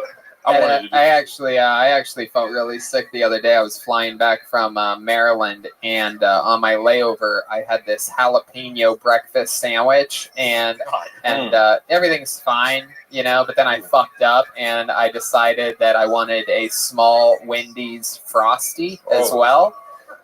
From a different, I made 2 stops. One for the breakfast sandwich. I had a drink and everything. I was good to go. I'm like, you know what? I'm going to treat myself. This is a fucking hard layover, long flight. I'm going to get a Frosty and put that on top of the fucking jalapeno sandwich that I had. And I almost pooped my pants the other day on an air. I really did. I literally had to, I pulled that move for the first time in my life. I'm talking about maybe like hundreds and hundreds and hundreds of flights. For the first time ever, I was that guy that stood up as soon as you were allowed to stand up on a flight, and I fucking ripped it, dude. I went number 2 on an airplane. The fun fact was it was after the layover, so it was like Baltimore all the way to Phoenix. There's a 50-minute flight from Phoenix to Los Angeles, and I just had to shit in that 50-minute span. Have you ever shit yourself completely? You're the number 2 pooping comedian in the world. Hey, no, I've never. I don't know how one could really completely shit themselves. Like, how do you completely? Not like a whole turd, but shart, I guess. Nah. All right. One of the bottom old descending comedians in the world. Okie dokie.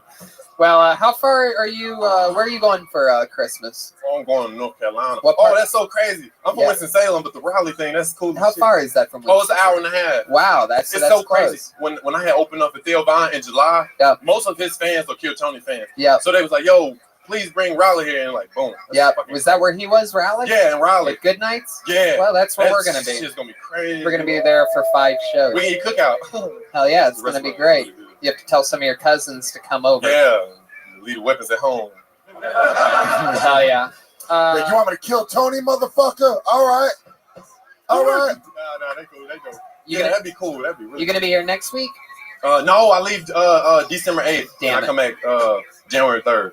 Well, we have Russell Peters as a guest next week, and it would have been fun. And we're back in the main room, thank God. Yeah. Yes. But when I come back, I'll be like 10 times like happier. I promise. I gotta go reset.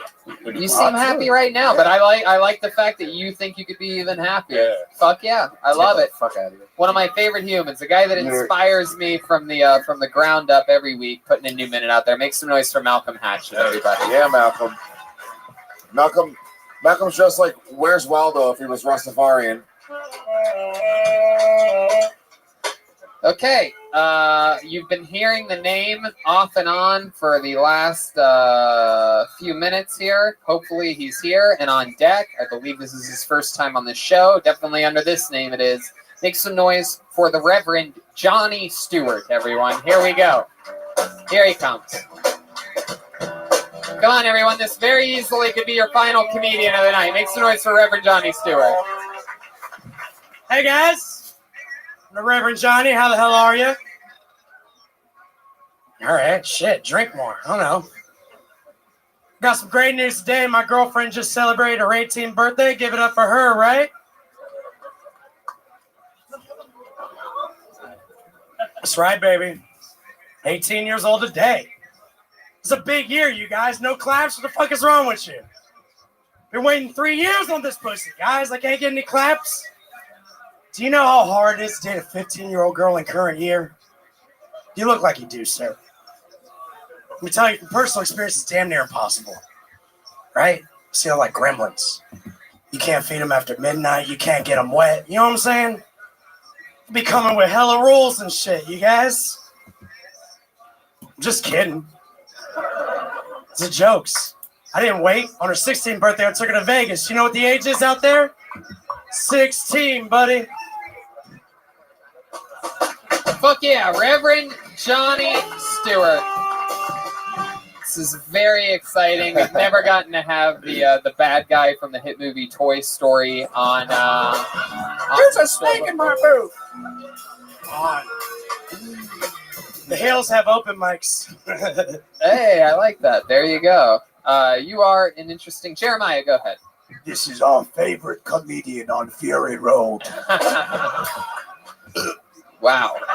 Reverend